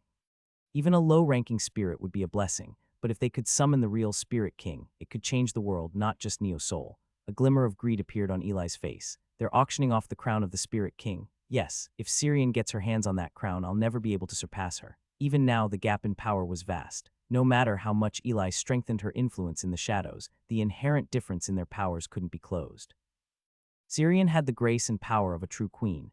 Eli was an exceptional Awaken, but she couldn't match Syrian. That was why she remained second in command. Mariel asked cautiously. What will you do? I need to get the crown of the Spirit King before Syrian does. And then, leak the information to the scavengers. Tell them there's a treasure in the caravan that can change the world. They'll definitely move. We'll seize the crown in the chaos. Understood. Mariel replied with a firm expression. After leaving the White Bear caravan, Xian, Levin, and Brielle headed to Old Man Klexy's shop. Give us some food. Ah, I'm starving. Levin and Brielle were clamoring for food even before sitting down. Didn't they feed you at the caravan? Did you know about it? How could I not know when you made such a fuss going there? Klexy chuckled as he answered Xian's question while preparing food. How were the items auctioned by the White Bear caravan? They all seemed quite useful. I've heard they were more than that. I didn't win any bids myself. Indeed, the true value of an item can only be known by its user. Still, some items look like they could be very useful. Is that so? Then it's no coincidence that those folks are on the move. Suddenly, Old Man Klexy frowned. Xian looked at him curiously. Which folks? The scavengers. We've detected unusual activity from them. What do you mean by unusual? They've suddenly become very active, as if following someone's orders. Old Man Klexy frowned deeply. Since the White Bear caravan arrived, there had been a rapid increase in activity across Neo Seoul. Klexy didn't welcome these changes. As people age, they tend to prefer stability. The adventurous spirit and dynamism of youth fade away. Klexy was the same. Although he didn't particularly like Neo Seoul or the slums, he didn't want them to change drastically in a short time either. Xian asked, You think they're following someone's orders? They're moving too systematically. Usually scavengers are chaotic and unpredictable, but not this time. So you believe someone is controlling them. That's the only explanation. The problem is we don't know who's giving them orders. Even with Argus's eye, you can't find out. Argus's eye is effective mainly in the slums. It's difficult for us to fully grasp what's happening inside Neo Seoul. Old Man Klexy honestly acknowledged his limits. The separation between Neo Seoul and the slums wasn't just about social status. It also meant a divide in information. In some ways, they were entirely different worlds. Thud, here it is. Old Man Klexy had already finished preparing the meal and brought it out. It was a rice bowl topped with a meat dish. Looks delicious. Levin and Brielle eagerly picked up their utensils. Xian also grabbed his chopsticks and started eating. Old Man Klexy watched the three with a smile on his face. Seeing them so often has made me grow fond of them. When Xian first returned, he just thought of him as a mysterious bastard. Klexy didn't know what Xian had gone through in the 8 years he had been away, but he had come back a sly old fox. Klexy had tried to uncover Xian's background but found nothing. At first he was cautious, but over time he had grown fond of Xian. The same went for Brielle and Levin. Seeing them frequently had made them feel like real grandchildren to him, though he had a real granddaughter elsewhere. After finishing their meal, the three of them walked home. When they reached a deserted street, Brielle spoke up. Xian, yes, you know about that thing. What? The crown of the Spirit King. Yeah, what about it? Do you really think the Spirit King is sealed inside? I don't know. Why? I just had a bad feeling about it. Brielle trailed off, her expression growing dark. You had a bad feeling? Yes, what kind of feeling? It sent shivers down my spine. I couldn't even breathe. I see, Xian nodded. Brielle was a high elf. Even though her senses had dulled from drug use, she was still far superior to regular elves. If she got chills, there was undoubtedly a good reason for it. Levin spoke cautiously. Aren't you being too sensitive? No, you're just dense, me. Yes, you dummy, damn to be called dumb by an elf. Levin grumbled, but he didn't look too upset. This kind of banter was typical for them. Watching them argue, Xian fell into thought. If Brielle felt chills, then I wasn't mistaken. Xian had felt a similar sensation. It had been a long time since he experienced something like that. Xian glanced back toward the direction of the White Bear caravan's fortress. The sky, entirely dyed in a red sunset, felt particularly eerie with the fortress standing tall under the blood-red sky.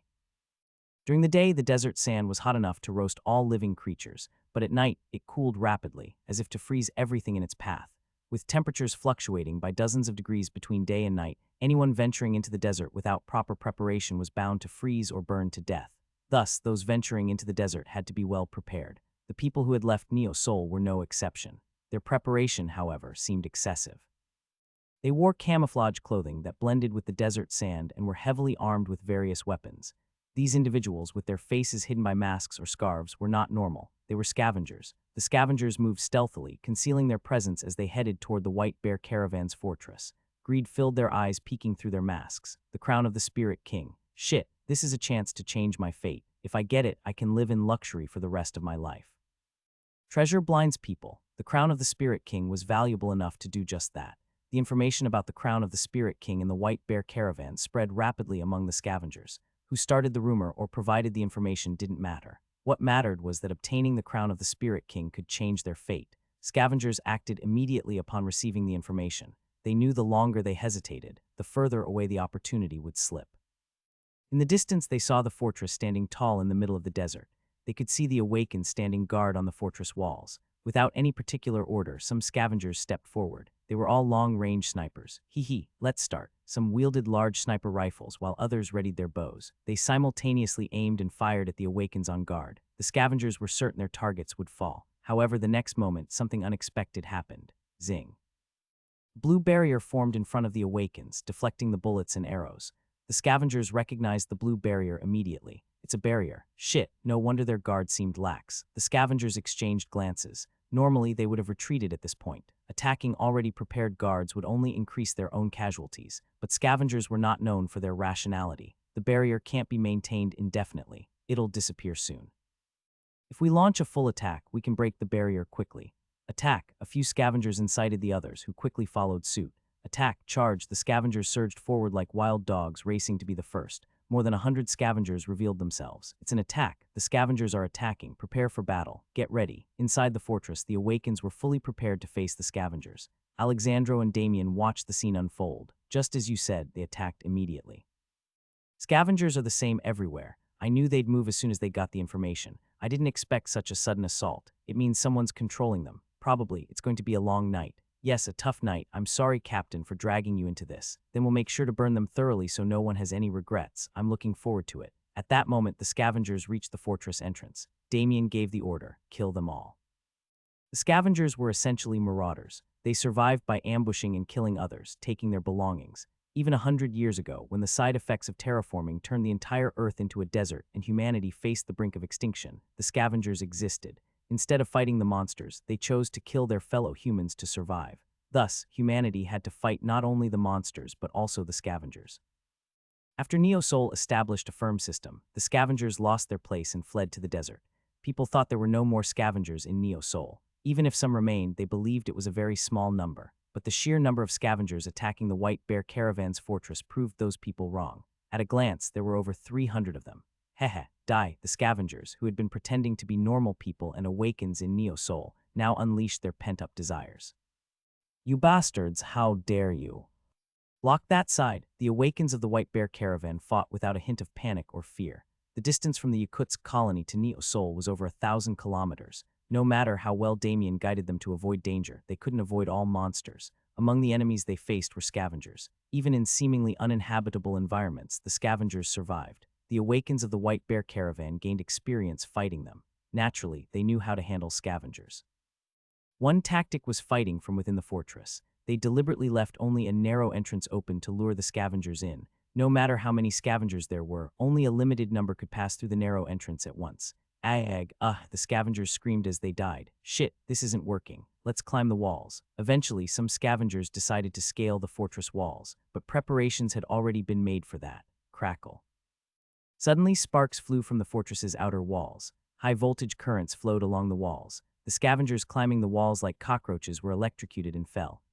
Where do you think you're climbing, you rotten scavengers bastards? A bald man appeared on the fortress wall. His name was Nathan. He was an Awakened who used electric-type magic. His rank wasn't high, only D rank, but he could display such strong power because the fortress walls were made of special materials.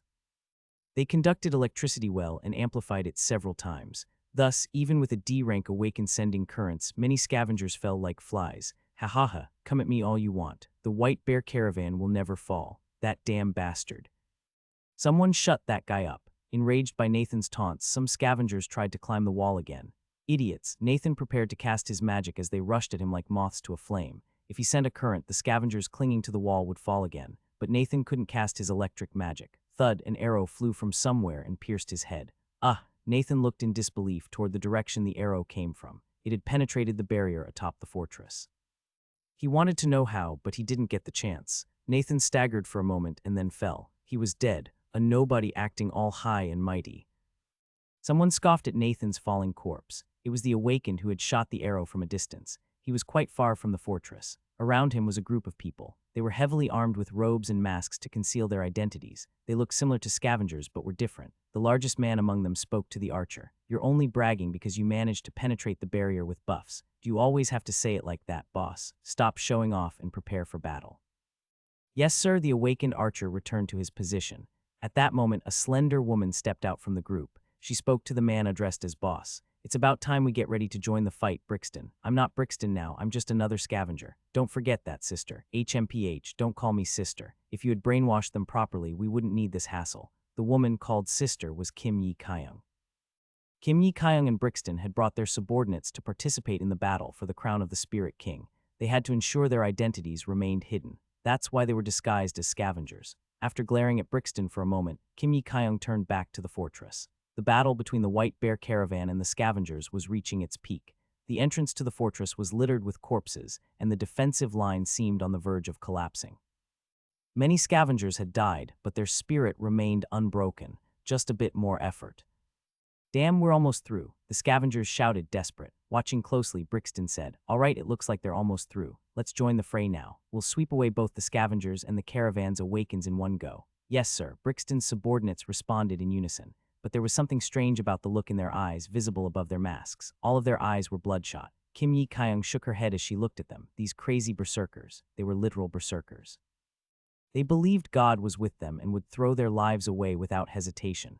Although Kim Yi-kyung was fanatically devoted to Johan, she still felt unnerved by the berserkers' fanaticism. Let's go. Finish this before anyone else intervenes and then get out of here. Yes, Brixton and the berserkers charged towards the fortress. Crazy bastards. Kim Yi-kyung shook her head and followed them. With the addition of Brixton and the berserkers, the battlefield became even more chaotic. Ag. Who the hell are these guys? Damn it, kill them all. Screams and curses filled the air and blood splattered everywhere. The White Bear Caravan was turning into a land of death. The news that the White Bear Caravan's fortress was being attacked spread throughout the slums. People gathered on the rooftops of tall buildings on the outskirts of the slums to watch the battle unfolding in the desert. What's going on? A new group joined the fight. It's too far to see clearly. Shit, we need binoculars for this. Ordinary people could only tell that a fight was happening but couldn't see the details. They didn't dare to get closer to the fortress. They knew that approaching the fortress would mean instant death for them. Watching from this distance was the best they could do. Just then move, you bugs. Clear these people out. A group arrived on the highest rooftop, forcing the slum dwellers to leave. The slum dwellers quickly descended without daring to resist. The leader of the group looked at the battlefield and muttered, "They're fighting well." The leader, dressed in a suit, had a rope coiled around his waist. It was the warden's shackles. The leader was Cha Jin-cheol. He was the right-hand man of Kim Hyun-soo, the tyrant of the West District, and had attended the auction as his representative. Kim Hyun-soo had given him the warden's shackles as a reward. To purchase the warden's shackles, he had used a whopping 10 tons of mana stones. Despite its immense value, Kim Hyun-soo had given the item to Cha Jin-cheol without any compensation. Naturally, Cha Jin-cheol's loyalty to Kim Hyun-soo deepened. Cha Jin-cheol issued a command. "We don't have much time. Prepare to fire the railgun." "Yes, sir." His subordinates responded promptly and began assembling a long metal tube. The tube, 10 meters long, was the barrel of a railgun. A railgun typically fired projectiles using powerful electromagnetic fields. The problem was generating the immense power needed to fire it in this era. The West District had replaced the power source with magic and Awakens. They had enchanted the railgun's barrel and generated the necessary power with mechanized Awakens. The railgun required so much power for each shot that it was ineffective against moving targets or monsters, which wouldn't wait for the railgun to charge. But it was different for an immobile fortress. No matter how fortified or enchanted, the railgun could breach its thick walls in one shot. As the railgun was set up, dozens of Awakens gathered around it. "Charge it. Charge." In response, the mechanized Awakens placed their arms against the railgun's barrel. Whir. Their arms transformed with a mechanical sound, connecting to the railgun's barrel like charging devices. The mechanized Awakens began supplying power to the railgun. The railgun's barrel emitted a resonant hum as it charged. Given its enormous size, it took a long time to fully charge. Finally, when the railgun was fully charged, the mechanized Awakens detached from it. Huff, their faces were pale from expending all their mana. 30 Awakens collapsed in exhaustion, but Cha Jin-cheol paid them no mind and gave the order. "Fire, fire." The only standing Awakened fired the railgun. Boom, the projectile flew at incredible speed and obliterated a section of the fortress wall. The sudden explosion caused both the scavengers and the East District Awakens to pause. None had expected the fortress wall to be breached so quickly, but only for a moment, as they soon grasped the situation. The wall has fallen. Damn bastards. "You're all dead. Wipe them all out." With the massive barrier gone, the scavengers in the East District Awakens flooded into the fortress like a tidal wave. Alexander's face showed signs of panic. "What did they hit us with? How did they destroy the wall so easily?" "It's okay. We anticipated this much." Damien remained calm. No matter how well they had reinforced and enchanted the walls, he never expected them to hold forever. Although the wall had fallen sooner than expected, it wasn't a problem. Damien muttered, looking towards Neo Soul. Come quickly, elves. The item you desire so desperately is right here.